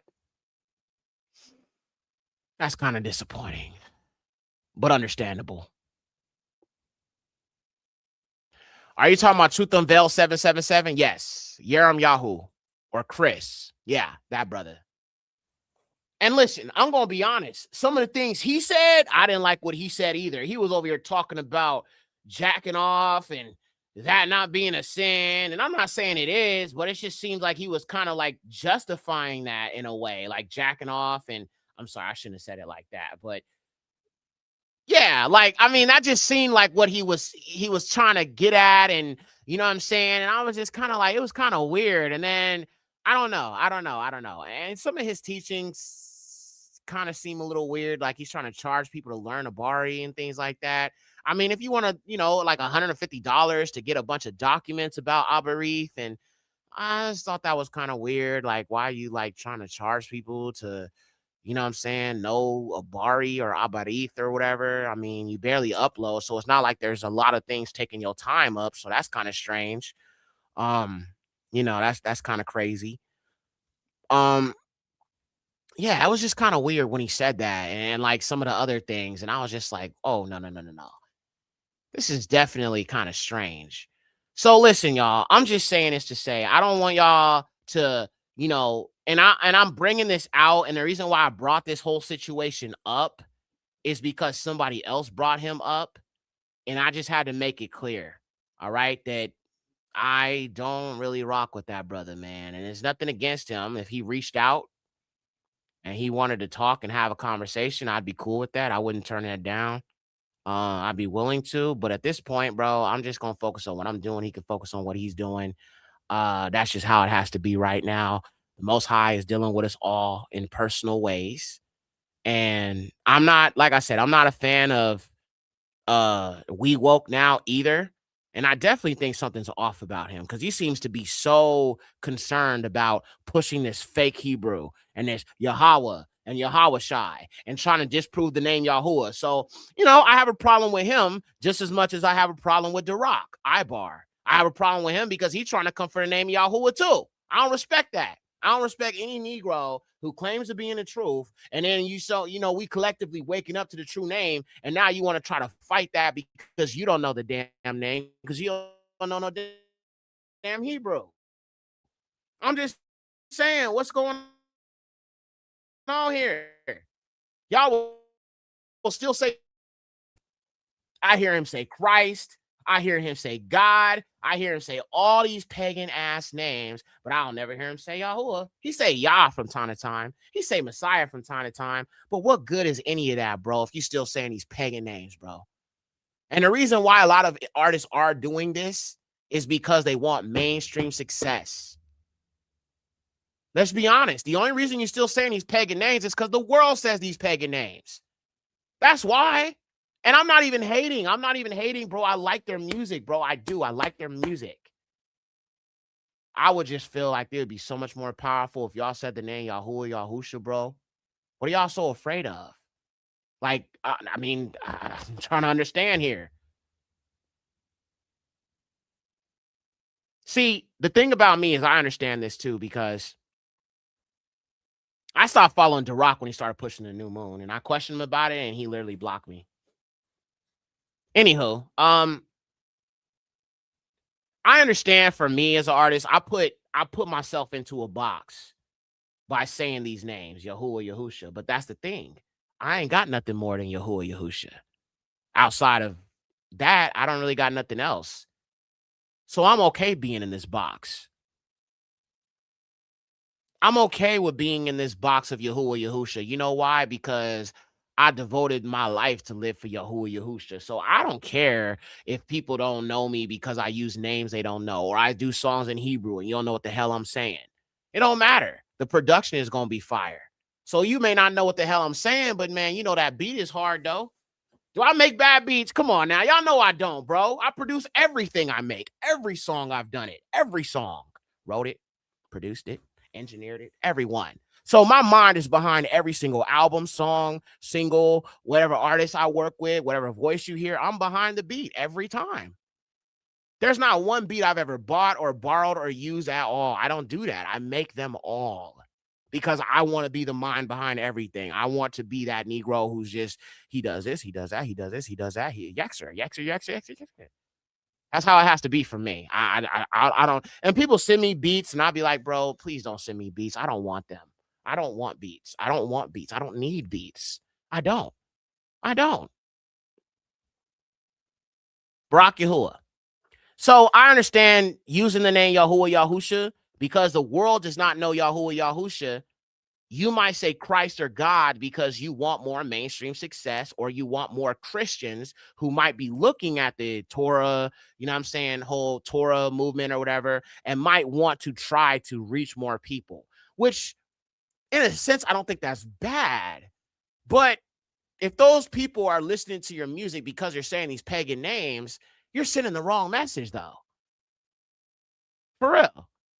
I just don't believe in compromise. I don't know, y'all. Maybe it's just me.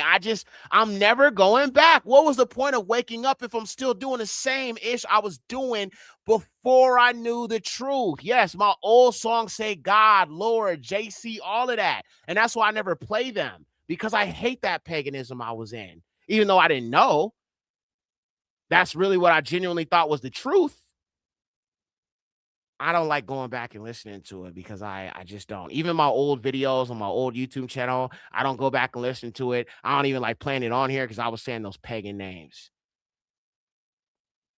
Even though that's who I used to be, and that's why I haven't taken down some of those old songs where I say those pagan names, simply because I want people to see the growth that I've made. But I don't, you know what I'm saying? I just, that's who I used to be. That was me in my ignorance. But now in the truth, I would not go back to that, because then I'm backtracking. You can actually tell what songs are old because I say God, Lord, JC, or whatever.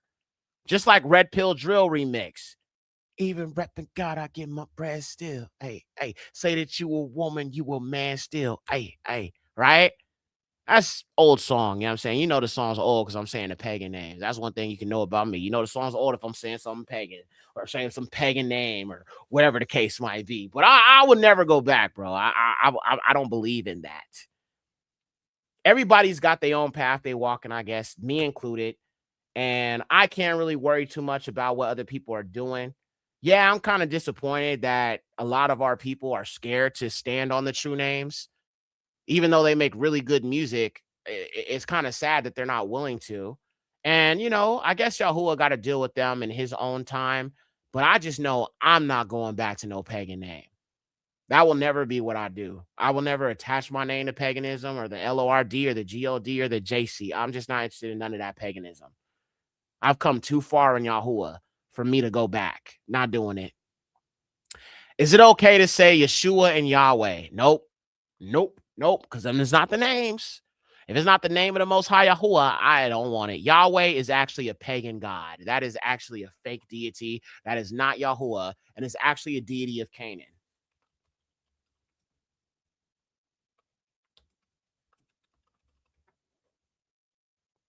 I'm going to show you right now about the Yahweh thing, because that is pagan. That is definitely pagan. Check this out. I will never say Yahweh, even though I was saying it at one point when I thought that was the name. Yahweh and the gods and goddesses of Canaan. Sup, Yexer? Shalom, sis. Barak Yahuwah. Yahweh and the gods and goddesses of Canaan. That is a whole nother deity. That is not the Most High. So, no, I don't say Yahweh. I mean, if you've been following me, I only say Yahuwah. Okay, we're 11 hours in. We're almost at 12 hours. Wow, this has been a long stream, bro, and I did that. Barak Yahuwah. Yeah, man. All right, y'all. So I think we're gonna stop there. I used the name Yahweh when I first came in before I knew the name Yahuwah. As many of y'all know, I woke up to being an Israelite first. Then I came into the name. So it started out for me with the Israelite awakening, and then I came into the names afterwards. Some people start out with the names, then they came into awakening their Israelite. For me, it was definitely the Israelite first, then the names and all of that. Barak Yahuwah. Yeah, so Yahweh is actually a deity of Canaan. I don't want nothing to do with that, bro. I'm good. Once I found out the truth, I was like, yeah. But that, most people don't come in when they come into the truth, they think that though.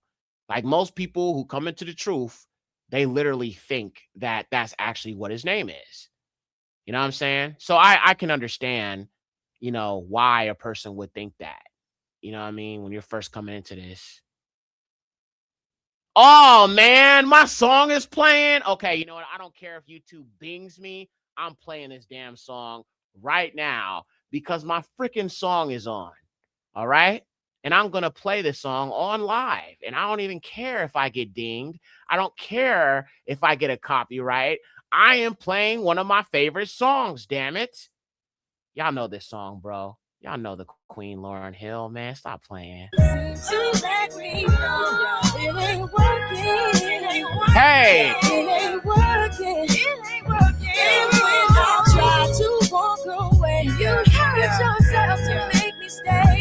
This is crazy. This is crazy.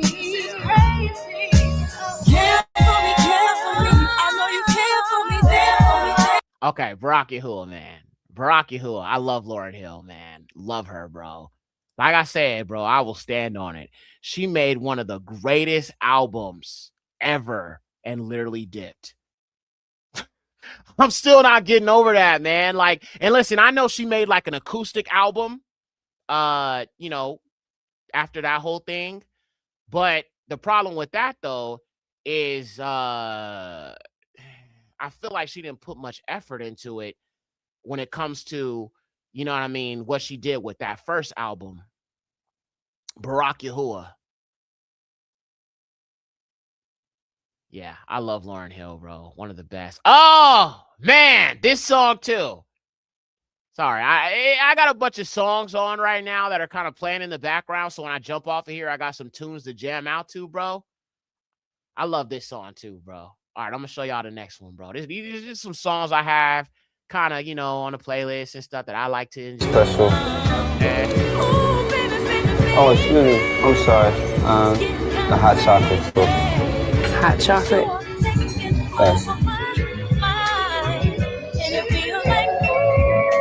Now, if y'all know me, bro, I flipped the hell out of this beat.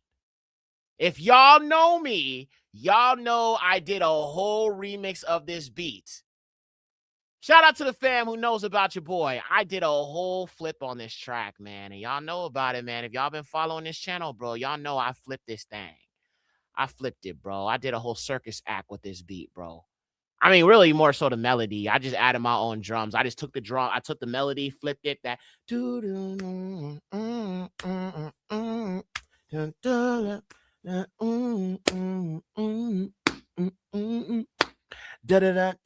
I added my own drums. You know what I'm saying? But yeah, man, y'all know me, bro. I flipped this beat, gang. Yeah, Lauryn Hill is gorgeous coming from a straight woman. Yeah, she is. She's beautiful. There's nothing wrong with telling other sisters they beautiful. I mean, I wouldn't tell no other man he's handsome. I think that's kind of gay, right? But there's nothing. I don't think there's nothing wrong with another woman telling another woman she's beautiful. Because all women are very, very beautiful. I mean, I'll be the first to let that be known. Barak Yahuwah, all praises to the highest Yahuwah. All right, let's see. There was something else I wanted to show you guys. Bro. All praises. Yes, is this the video? Okay, it is. It is. I think it is. Hold on, let me just make sure it is. Colored.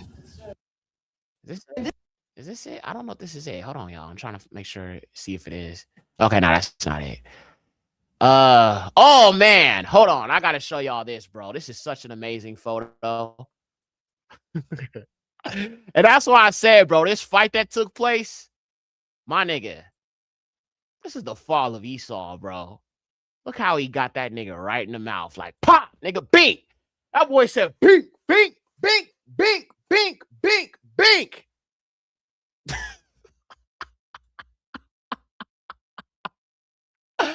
I feel like that fight is very, very symbolic of the fall of Esau. So much talent is sad. Some use it for a demonic purpose, so it forces out the ones just trying to vibe. Yeah, unfortunately, you know what I'm saying? It's kind of sad, bro. That we do use now. You know, Alicia Keys, bro. I feel like her music is decent in regards to it not being overly sexual. She has some songs that's kind of like that.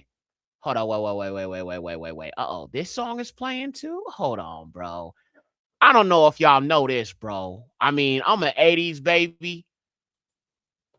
How many people know what this song is, bro? Let me play it real quick.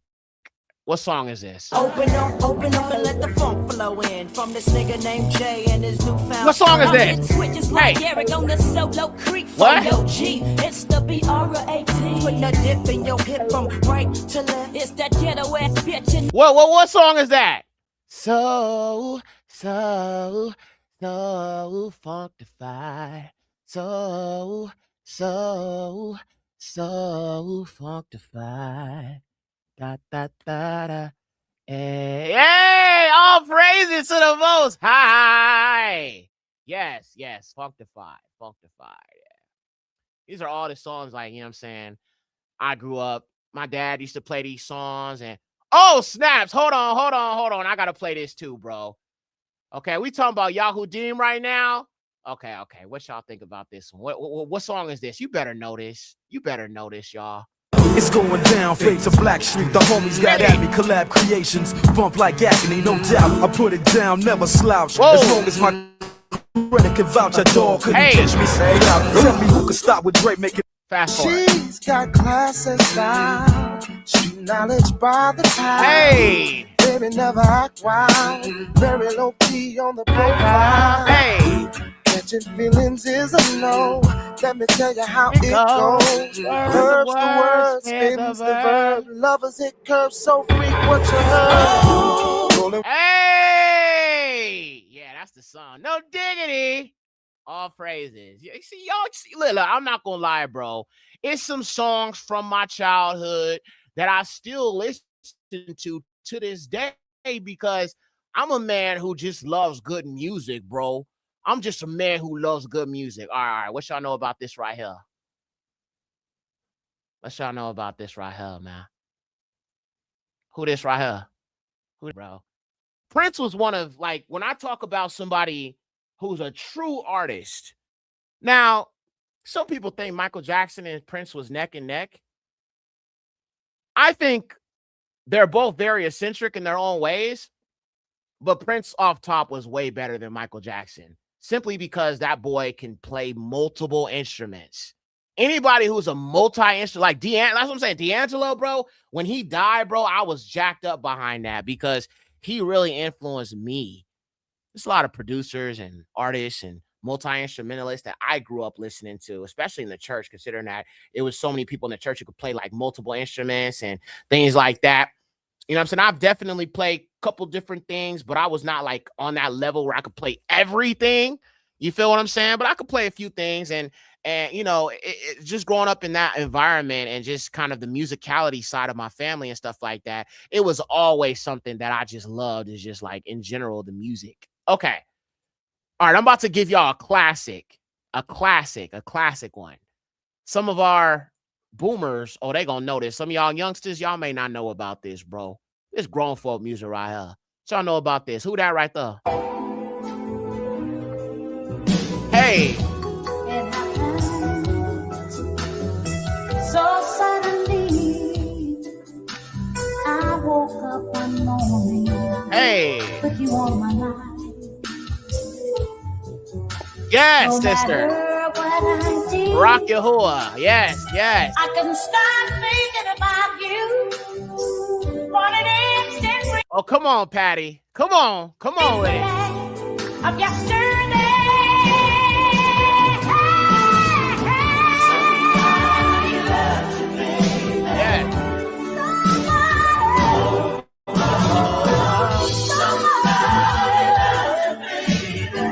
Yes, Barack Yahuwah, man.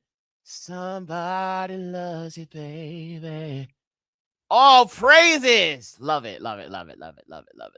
So, you know, I got my own little playlist. I got a lot of oldies and stuff like that. I love the old sound, especially the old R&B. Okay, let me show y'all this. This is a little bit of a treat. That's what I'm saying. I love our people who play multiple instruments. I love that. That's just Barack Yahuwah, man. So this is a black woman, and she's not, you know, a well-known artist, but boy, he is amazing. Check this out. Beautiful too. What beat is this?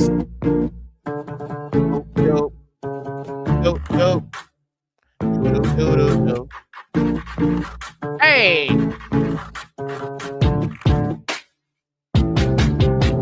What beat is that? Yup. All praises. As soon as you throw in those baby sounds, you already know what it is.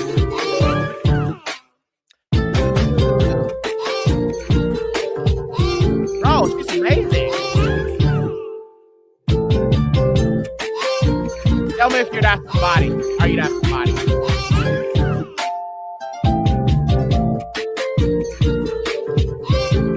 Hey.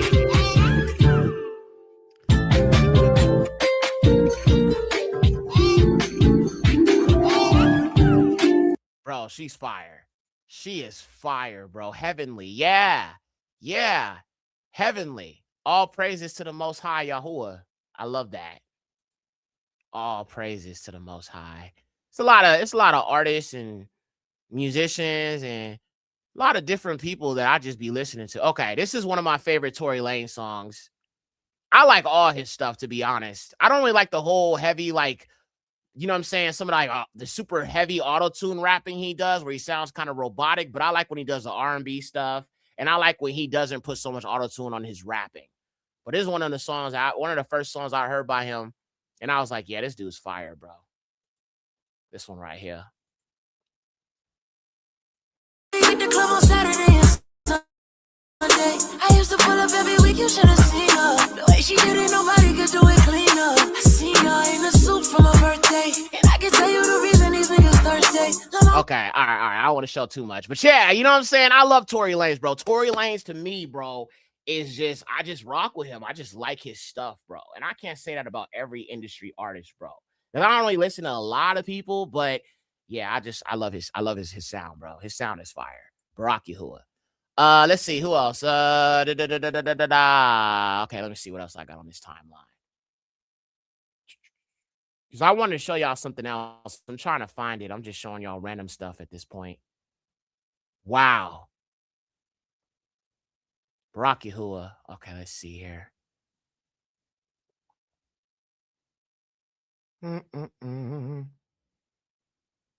All praises to Yahuwah. Hey, y'all remember this video, bro? Hold on, I gotta show this to y'all again, bro. This was hilarious, dog. Y'all remember this video? What do you know about Barry White? I've had my share of lovers. Some say I'm damn good. But if you think you can turn me out, baby, I wish that you would, 'cause you keep telling me this and telling me that. You said, once I'm with you, I'll never go back. You say there's a lesson that you want to teach. Here I am, baby. Practice what you preach. Yeah, I know about that Barry White. Listen. I come from a family of singers and musicians and singers and vocalists and people who is into music. So I know about Barry White. Definitely 100%. All praises to the Most High. Yeah, I know a little something, you know what I'm saying? All praises to Yahuwah. You know, I grew up around a very cultured, you know what I'm saying, family that just loved those sounds of soul. All praises to the Most High. You should drop a straight R&B album. I want to. Because personally, for me, I've been feeling so much more led to make more R&B stuff. You feel what I'm saying? And I definitely